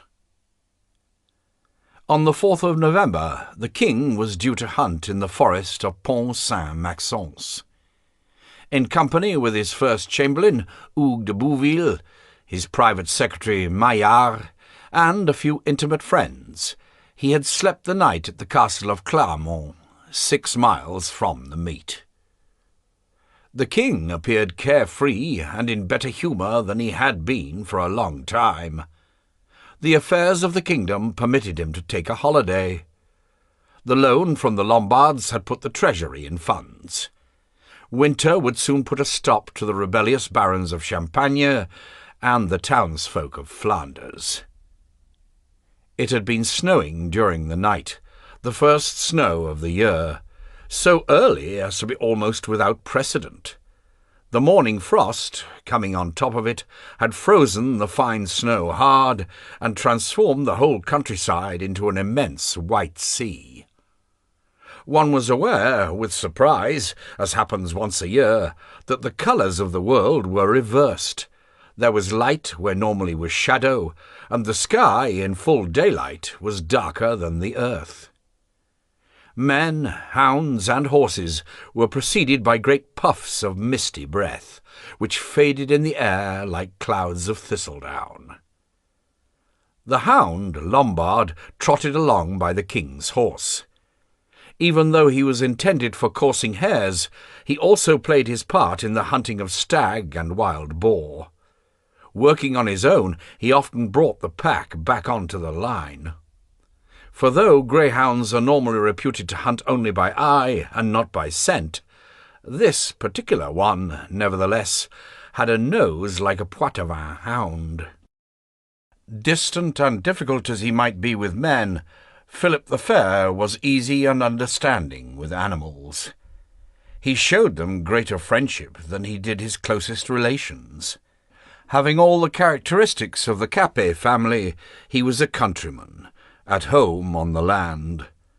Among trees, plants, and animals, King Philip found peace and satisfaction. In the middle of the clearing where the meet took place, amid a great hullabaloo of stamping horses and men, of neighing and barking, the king stayed for some time, inspecting his magnificent pack, asking news of some bitch, absent because she had recently pupped, and talking to his hounds. "Well, me beauties, bide here then.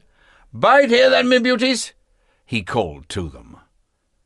The chief huntsman, accompanied by a number of whippers-in, came to make his report to the king. At dawn, several stags had been harboured, of which one was a royal, and, so said the hunt servants in charge of the tufters, a 12-pointer, the most noble beast to be found in the forest.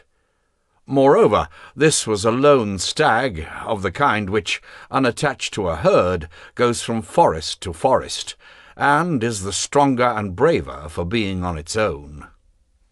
"Set on," said the king.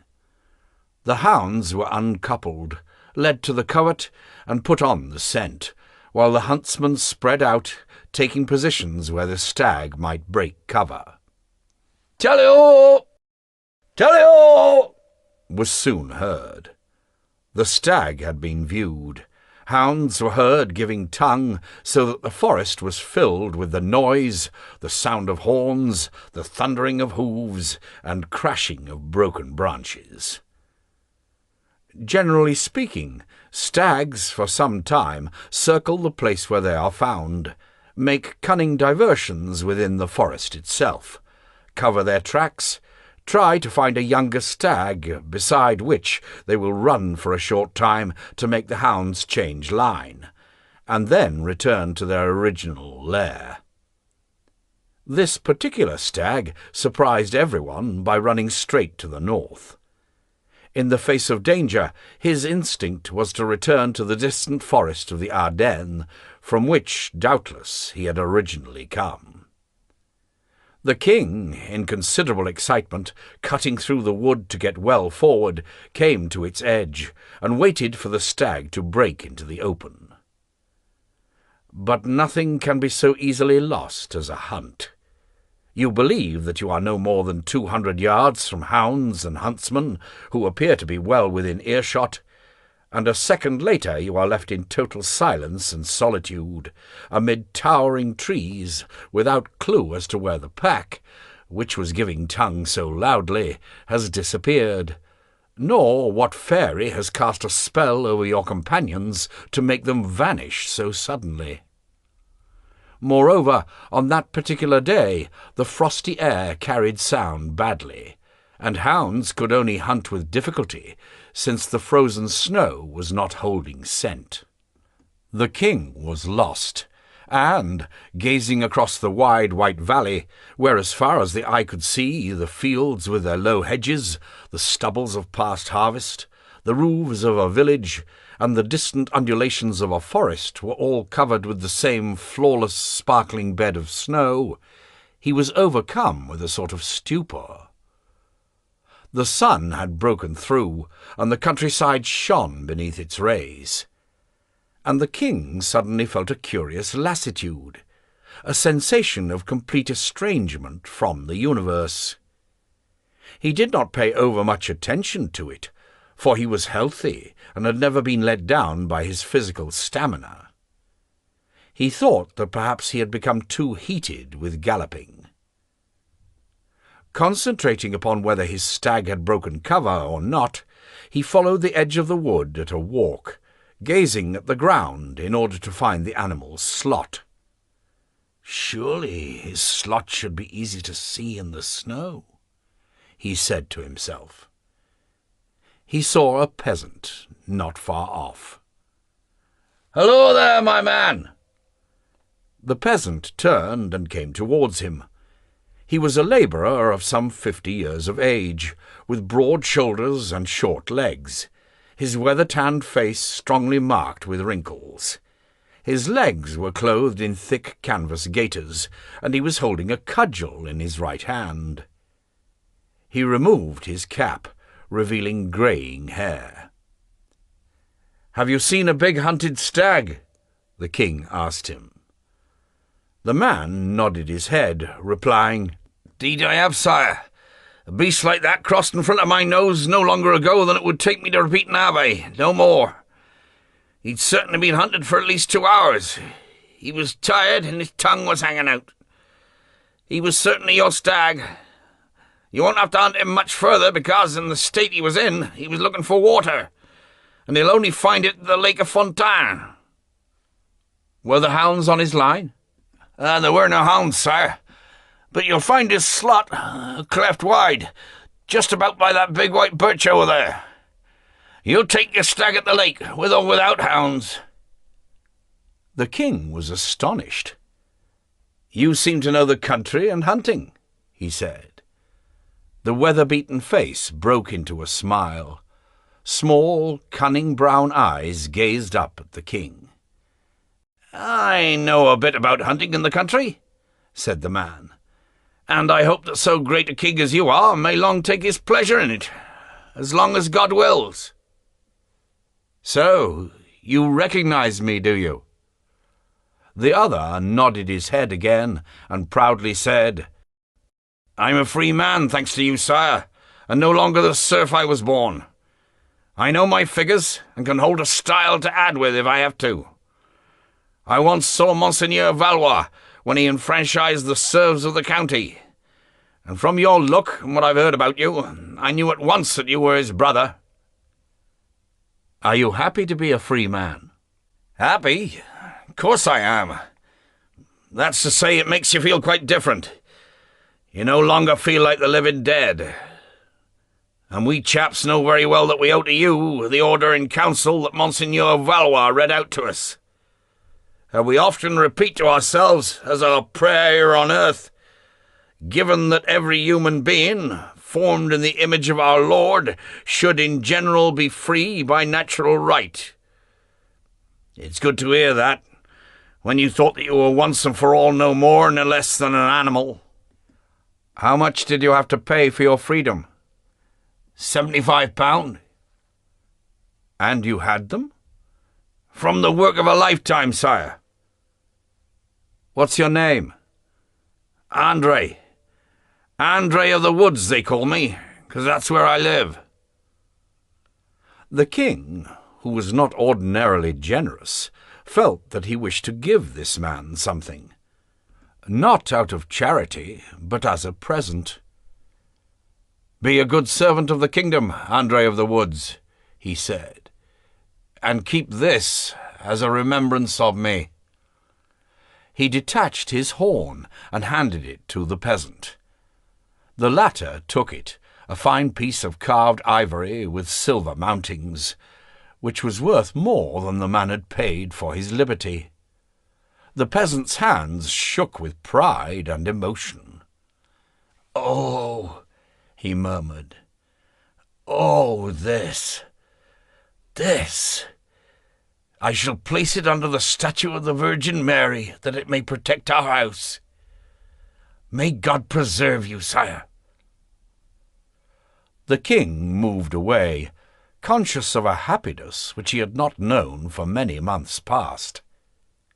A man had spoken to him among the solitudes of the forest, a man who, thanks to himself, was both free and happy. The weighty burden of power and of the years was alleviated at a single stroke. "It is easy enough to know when one is being ruthless," he said to himself, "but one can never tell from the height of a throne if the good one has wished to do has really been done, nor for whom." This approval, which had unexpectedly come to him from among the masses of his subjects, was more precious to him and more delightful than all the praises received from courtiers. "When my brother needed money, I told him, 'Don't demand more taxes from your serfs without giving anything in exchange. Free the serfs of your appanage, as I have done those of Agenais, Rouergue, Gascony, and the seignorships of Carcassonne and Toulouse.' I should have extended the franchise to the whole kingdom. Supposing this man I have just seen had been educated when he was young, he might have made a provost or the captain of a town, and been a good deal better than many." He thought of all the Andres of the woods, of the valleys and of the fields, the Jean-Louis of the pastures, the Jacques of the hamlet or the vineyard, whose children, freed from their servile state, would constitute a great reserve of manpower for the kingdom. I shall have the edict for freeing the serfs applied to the other bailiwicks. He felt the quieter for this meeting. It had dissolved the haunting fear he had suffered since the deaths of the Pope and Nogaret. He felt that God had spoken to him through one of the most humble voices among his subjects to approve his royal work. At that moment he heard a sharp horse barking on his right, and recognized Lombard giving tongue. "Get forward, then! Get forward, then!" shouted the king. Lombard was on the line, running fast, his nose a few inches from the ground. It was not the king who was lost, but all the rest of the hunt, and Philip the Fair felt a youthful pleasure at the thought that he would bring the royal stag to bay and kill it, alone with his favourite hound. He put his horse into a gallop, and for nearly an hour, across fields and valleys, jumping hedges and fences, he followed Lombard. He felt hot, and the sweat trickled down his back. Suddenly, as they came out of a copse, he saw a black shape flying away in front of him. "On! On! On!" shouted the king. "Forward on, Lombard! Forward on!" It was quite certainly the hunted stag, a great black beast with a pale belly. He no longer ran as lightly as he had at the beginning of the hunt. He ran heavily, stopping from time to time, looking back, and then starting again, bounding heavily. He was, indeed, making his way towards the lake of which the peasant had spoken. He was looking for water to refresh himself, the water which is fatal to animals at bay, weighing down their limbs so that they cannot emerge from it again. Lombard bayed now that the stag was in view, and he was gaining ground on it. But all of them, the king, his horse, the hound, and the stag, were at the end of their tether. There seemed to the king to be something peculiar about the stag's antlers. There seemed to be something upon them which glittered from time to time and then went out. There was, however, nothing about it of the fabulous and legendary stags which one never meets, in fact, such as the famous stag of Saint-Hubert, with a golden cross growing upon its forehead. This one was no more than a great exhausted beast, which had behaved with a curious lack of cunning during the hunt, running straight across country from its fear. It would soon be brought to bay. With Lombard at its heels, it entered a copse of beech trees and remained in it. And now the king heard Lombard's baying take on that higher, more sonorous note, at once furious and poignant, that hounds give tongue to when the hunted beast is at bay. The king went into the copse. The rays of the sun filtered through the branches, but without heat, turning the crisp, frozen snow to rose. The king came to a halt and loosened the hilt of his short sword. Lombard was baying continuously. There was the stag, his back to a tree, at bay, his head lowered and his muzzle almost touching the ground, his coat running wet and steaming. Between his enormous horns there was indeed a cross, as high as the cross upon an altar. It was shining in the light. For an instant the king was aware of this vision, for in that moment his stupefaction turned to appalling fear. His body had ceased to obey him. He wished to dismount, but his foot would not leave the stirrup. His legs were like two marble boots against the horse's flanks. Then the king, terrified, wished to call for help upon his horn. But where was it? He no longer had it. He could no longer remember where he had lost it, and his hands, loosing the reins, were immovable. He tried to shout, but no sound came from his throat. The stag had raised its head, and, its tongue hanging, looked with huge, tragic eyes upon the horseman from whom it expected death. The horseman upon whom sudden petrification had fallen. Among his horns the cross shone out again. Before the king's eyes, the trees, the ground, the whole aspect of the world were taking on a new shape. He felt an appalling, bursting sensation in his head, and then he subsided into total darkness. A few moments later, when the rest of the hunt reached the copse, the body of the King of France was found lying at his horse's feet. Lombard was still baying before the hunted stag, whose tines were seen to be laden with 2 dead branches, caught up, doubtless, in the undergrowth. They had assumed the shape of a cross, and shone in the sunlight because of their coating of frost. But there was no time to lose with the stag. While the whips stopped the pack, it galloped off again, somewhat rested now, and followed only by a few of the keener hounds, which would hunt it till nightfall, or drive it into the lake to drown. It was Hugues de Bouville who arrived first at Philip the Fair's body. He realized that the king was still breathing, and cried, "The king lives!" With 2 poles cut with their swords, and belts and cloaks, they produced a makeshift stretcher upon which the king was laid. He but moved a little to vomit, and to void from every orifice, like a duck that is being strangled. His eyes were glazed. Where was the athlete who, but a short time ago, could make 2 men-at-arms bend low, merely by placing his hands on their shoulders? He was carried thus to Clermont, where, that night, some of his power of speech returned. The doctors, sent for hurriedly, had bled him.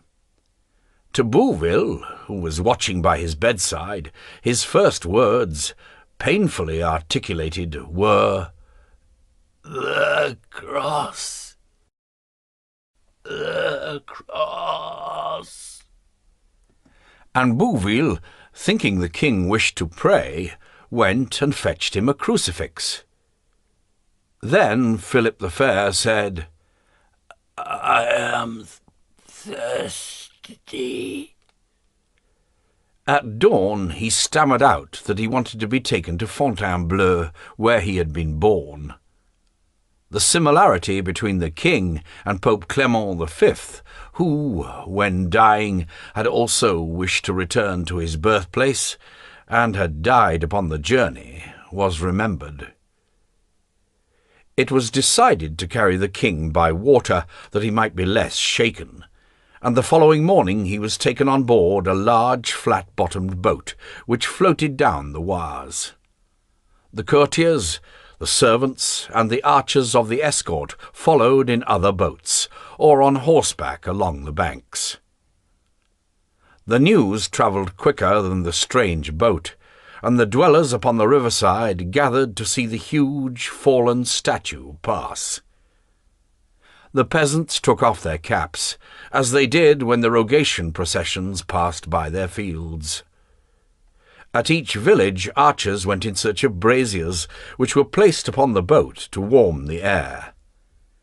Above the royal eyes the sky was uniformly grey, heavy with snow clouds. The Lord of Vauréal came down from his manor, which commanded a loop of the Oise, in order to salute the king. He saw that there was a look of death upon his face. The king answered him only by moving his eyelids, but he was beginning to recover some slight use of his limbs. Night fell early. Huge torches were lit in the bows of the boats, and their red dancing light shone upon the river banks, so that the procession looked like a cave of flame moving through the night. In this way they arrived at the junction with the Seine, and from there went on as far as Poissy. The king was carried to the castle where his grandfather Saint Louis had been born. The Dominicans and the 2 royal convents set themselves to pray for his recovery. He stayed there for some 10 days, at the end of which he seemed somewhat recovered. Speech had returned to him. He could stand, but his movements were numbed and restricted. He insisted on going to Fontainebleau, which appeared to be a fixed determination, and, making a great effort of will, he demanded to be placed on horseback. In this way he went gently as far as Asson, but there, for all his courage, he had to give up. The royal body no longer obeyed the royal will. He was placed in a litter, and it was thus that he finished the journey. Snow had begun to fall again, and muffled the horses' hooves. Couriers sent in advance had had fires lit on every hearth in the castle, and a greater part of the court had already arrived. As he went in, the king murmured, "The sun, Bouville, the sun." Chapter 9. A Great Shadow over the Kingdom. For a fortnight the king seemed to be wandering in his mind, like a lost traveller. At times, though he was quickly tired, he seemed to be recovering his former activity, became anxious about affairs of state, insisted on dealing with financial matters, demanded with authoritative impatience that all letters and edicts should be presented to him for signature. He had never shown so great a desire to sign documents before. Then, suddenly, he fell into a curious sort of idiocy, from time to time uttering pointless and disconnected remarks. He would pass his hand across his forehead, a hand grown feeble with fingers grown stiff. It was murmured in the court that the king was out of his mind. In fact, he was beginning to take his way out of the world. Illness, in so short a time, had made of this man of 46 a senile figure with sunken features, but half alive, at the end of a huge room in the castle of Fontainebleau. He suffered from perpetual thirst, and ceaselessly asked for something to drink. To people from outside who inquired for news, it was answered that the sovereign had fallen from his horse and been charged by a stag. But the truth was beginning to spread, and it was whispered that the hand of God had made him mad. The doctors asserted that he would not recover, and Martin the astrologer, in prudent and ambiguous terms, announced that towards the end of the month a powerful monarch in the Occident would undergo some appalling ordeal, an ordeal which would coincide with an eclipse of the sun. "Upon that day," wrote Master Martin, "a great shadow will fall over the kingdom." And then, suddenly, one evening, Philip the Fair once again felt in his brain the immense sensation of bursting darkness, followed by the appalling fall into the night that had come upon him in the forest of Pont Saint-Maxence. This time there was neither stag nor cross. There was but a tall body lying prostrate on a bed, unconscious of the attentions that were being lavished upon it. When he emerged from this dark realm of the unconscious, he didn't know whether it had lasted 1 hour or 2 days. The first thing the king saw was a large white figure leaning over him. He heard, too, a voice addressing him. It is you, Father Renaud," the king said feebly. "I recognize you very well, but you look as if you were surrounded by a mist." Then at once he added, "I am thirsty." Father Renaud of the Dominicans of Poissy, Grand Inquisitor of France, moistened the patient's lips with a little holy water. "Has Bishop Pierre been sent for? Has he arrived yet?" the king then asked. By one of those curious whims so frequent in the dying, leading them back to their earliest memories, it had been during the last few days an obsession of the king's to send for Pierre de Latil, Bishop of Chalons, a companion of his childhood, to come to his bedside. Why Pierre de Latil in particular? People wondered about this particular request, looked for hidden motives, whereas they need only have seen in it an accident of memory.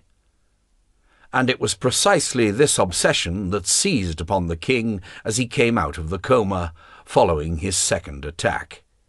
"Yes, sire, he has been sent for," replied Brother Renaud, "and I am surprised that he has not already arrived." He was lying. A messenger had certainly been sent to the Bishop of Chalons, but, in agreement with Monseigneur Valois, he had been sent so that the bishop would be warned too late. Brother Renaud had a part to play, and he could not agree that any other ecclesiastic should share it. Necessarily, the king's confessor had to be Grand Inquisitor of France. They had too many secrets in common to risk the danger that, at the moment of the king's death, they would be imparted to other ears. Thus the all-powerful monarch could not obtain the services of the friend he desired to help him upon his great journey. "Have you been speaking to me long, Brother Renaud?" the king asked. Brother Renaud, his chin lost in his mountainous flesh, his eyes small and dark, his naked skull surrounded with a thin coronet of straight yellow hair, was charged, under cover of his religious offices, to make known to the king what the living still desired to get from him. "Sire," he said, "if God were to call you to him, as indeed he may call any of us at any time, you would be happy to leave the affairs of the kingdom in good order." For a moment the king did not answer. "Have I made my confession, Brother Renaud?" he asked. "Yes, sire, the day before yesterday," the Dominican replied. "A beautiful confession," went on Brother Renaud, "which we have all greatly admired, as your subjects will.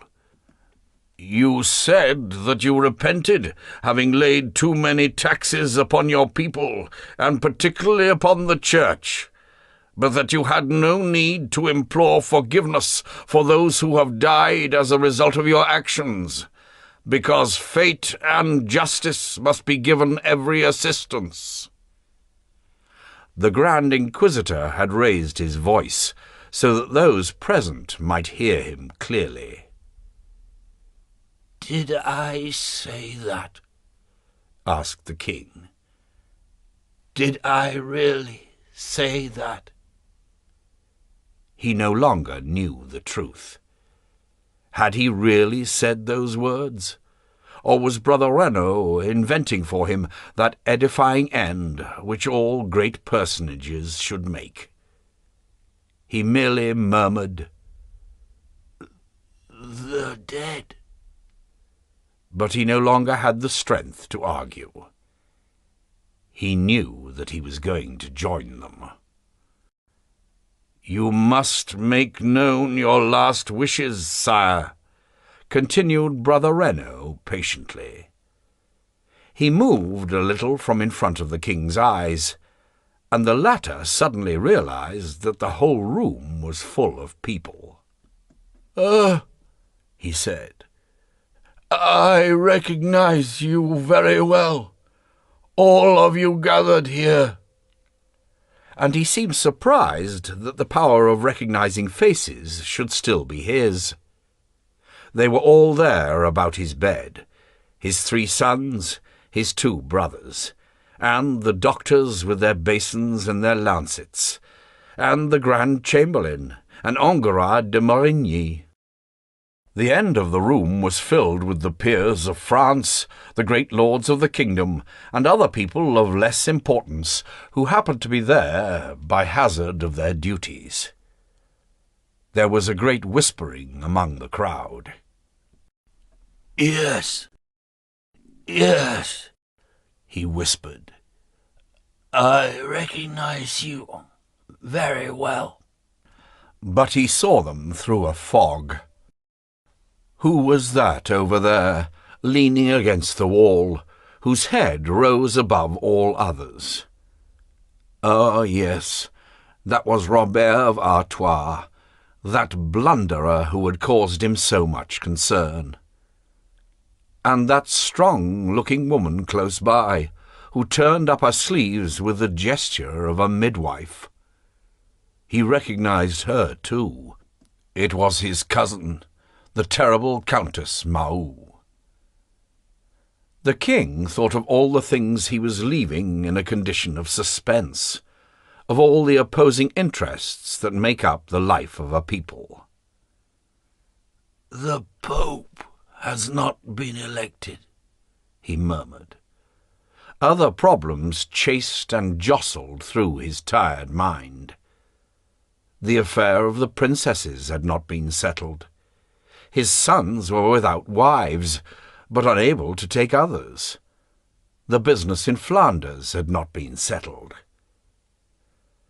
Every man believes, to some extent, that the world began when he was born, and, at the moment of leaving it, suffers at having to let the universe remain unfinished. The king moved his head to look at Louis of Navarre, who, his hands hanging down beside his body, his chest hollow, seemed never to take his eyes off his father, but was thinking only of himself. "Weigh well, Louis, weigh well," Philip the Fair murmured, "what it is to be the King of France. Learn as early as you can the state of your kingdom." The Count of Poitiers forced himself to remain calm, and Charles, the 3rd son, found it difficult to restrain his tears. Brother Renaud exchanged a look with Monseigneur Valois, which meant, "Monseigneur, take a hand, or we shall be too late." During these last days, the Grand Inquisitor had followed the movement of power with subtlety. Philip the Fair was about to die. Louis of Navarre would succeed him, and Monseigneur of Valois was all-powerful with the heir. And so the Grand Inquisitor, by every gesture he made and every action he took, sought Valois' advice and manifested a growing devotion. Valois went up to the dying man and said, "Brother, are you sure there is nothing that should be changed in your will of 1311? "Nogaret is dead," replied the king. Brother Renaud and Valois exchanged another look, thinking that the king was no longer in his senses, and they had waited too long. But Philip the Fair went on, "He was the executor of my will." Valois immediately made a sign to Maillard, the king's private secretary, who came up with his pens and writing materials. "It would be a good thing, brother, if you would make a codicil newly appointing your executors," said Valois. "I am thirsty," Philip the Fair murmured. Once again a little holy water was put to his lips. Valois went on. "I think you would wish me to watch over the execution of your wishes." "Certainly," said the king.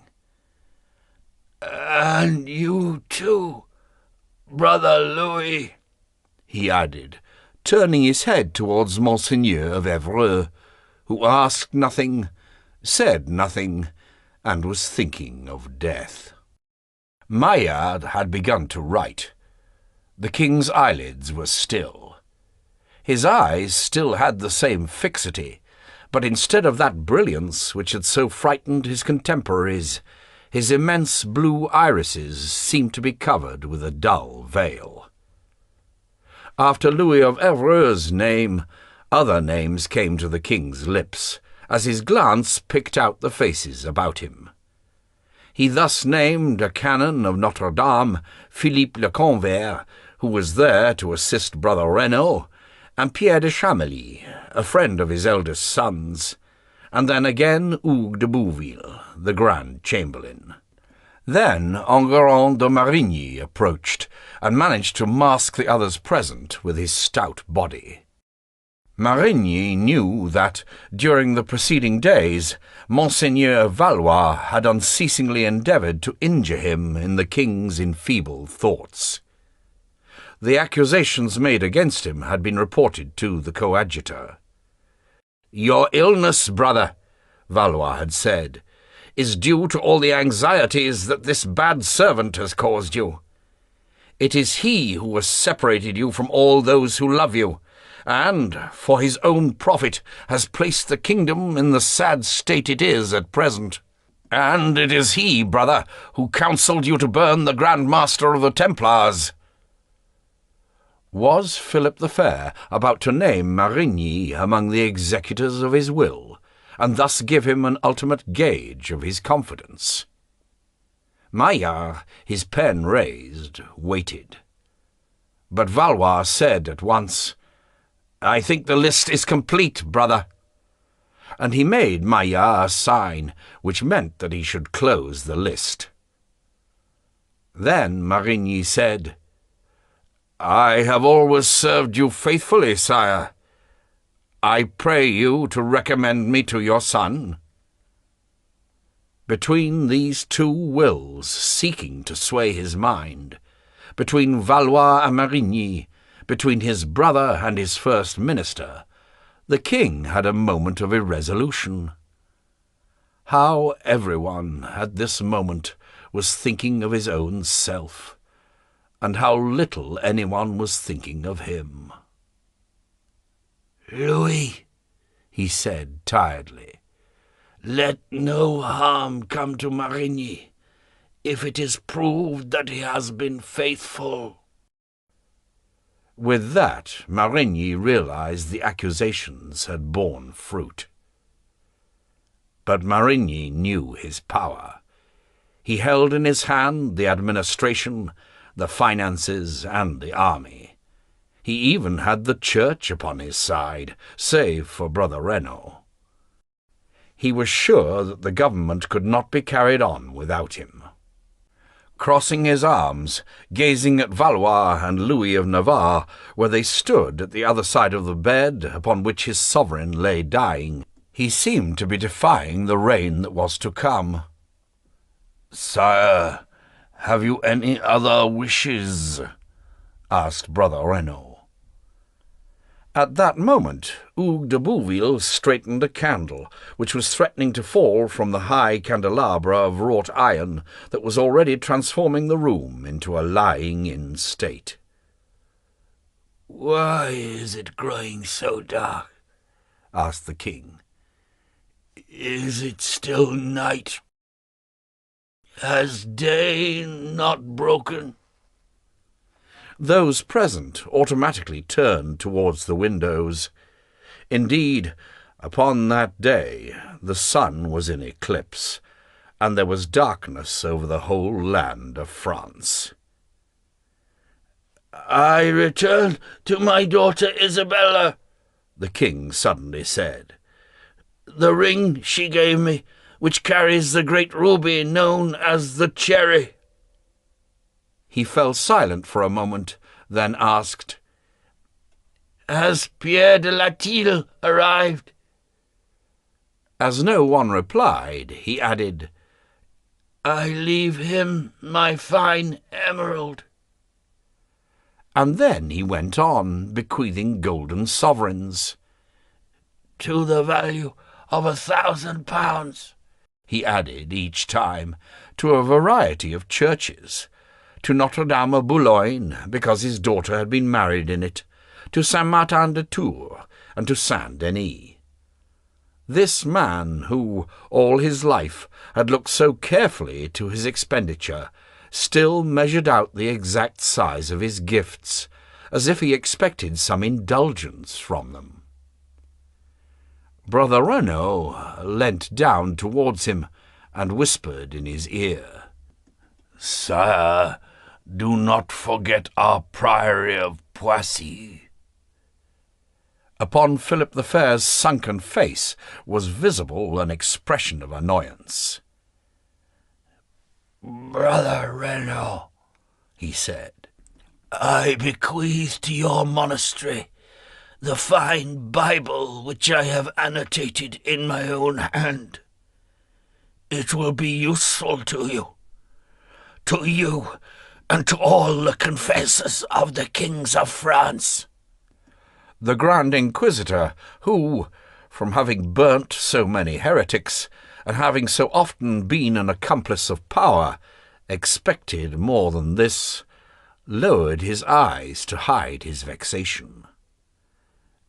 "And to your sisters of the Dominican Order of Poissy," the king added, "I bequeath the great cross of the Templars. It will be safe in your keeping." All those present felt a great chill. Valois made an imperious sign to Maillard to finish, and ordered him to read the codicil aloud. When the secretary came to the words, "In the king's name," Valois, drawing his nephew Louis towards him and holding him by the arm, said, "Add, and by the consent of the King of Navarre."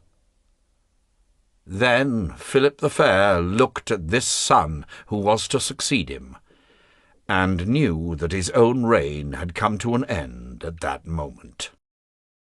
His hand had to be guided as he signed at the bottom of the parchment. Then he murmured, "Is that all?"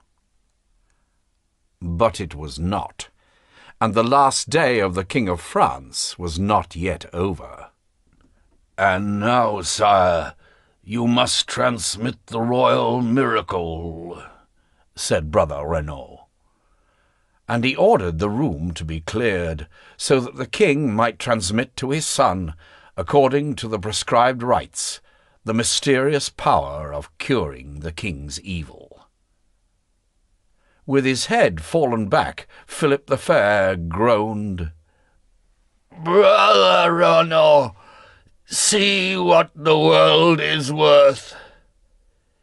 Here lies the King of France." Even at the moment of dying, a last effort was demanded of him, so that he might teach his successor how to relieve a comparatively mild disease. It was not Philip the Fair who gave instructions as to the sacramental gestures and words. He had forgotten them. It was Brother Renaud. And Louis of Navarre, kneeling beside his father, his burning hands joined to the king's icy ones, received the secret inheritance. When this ceremony was over, the court was once more admitted into the king's room, and Brother Renaud began to recite the prayers, which were taken up in low voices by all those present. They were in the middle of reciting the prayer, In manus tuas, Domine, Into thy hands, O Lord, I commend my spirit, when a door opened. Pierre de Latil came in. Everyone looked at the new arrival, and, for a moment, while all lips were mechanically reciting, no one paid any attention except to the newcomer. "In manus tuas, Domine," said the bishop, taking up the refrain with the others. Then everyone turned back to the bed. Prayer died upon everyone's lips. The Iron King was dead. Brother Reno moved forward to close the king's eyes, but the eyelids, which had never blinked, opened of their own accord. Twice the Grand Inquisitor tried in vain to close them. They had to use a bandage to conceal the stare of this monarch who was entering eternity with open eyes.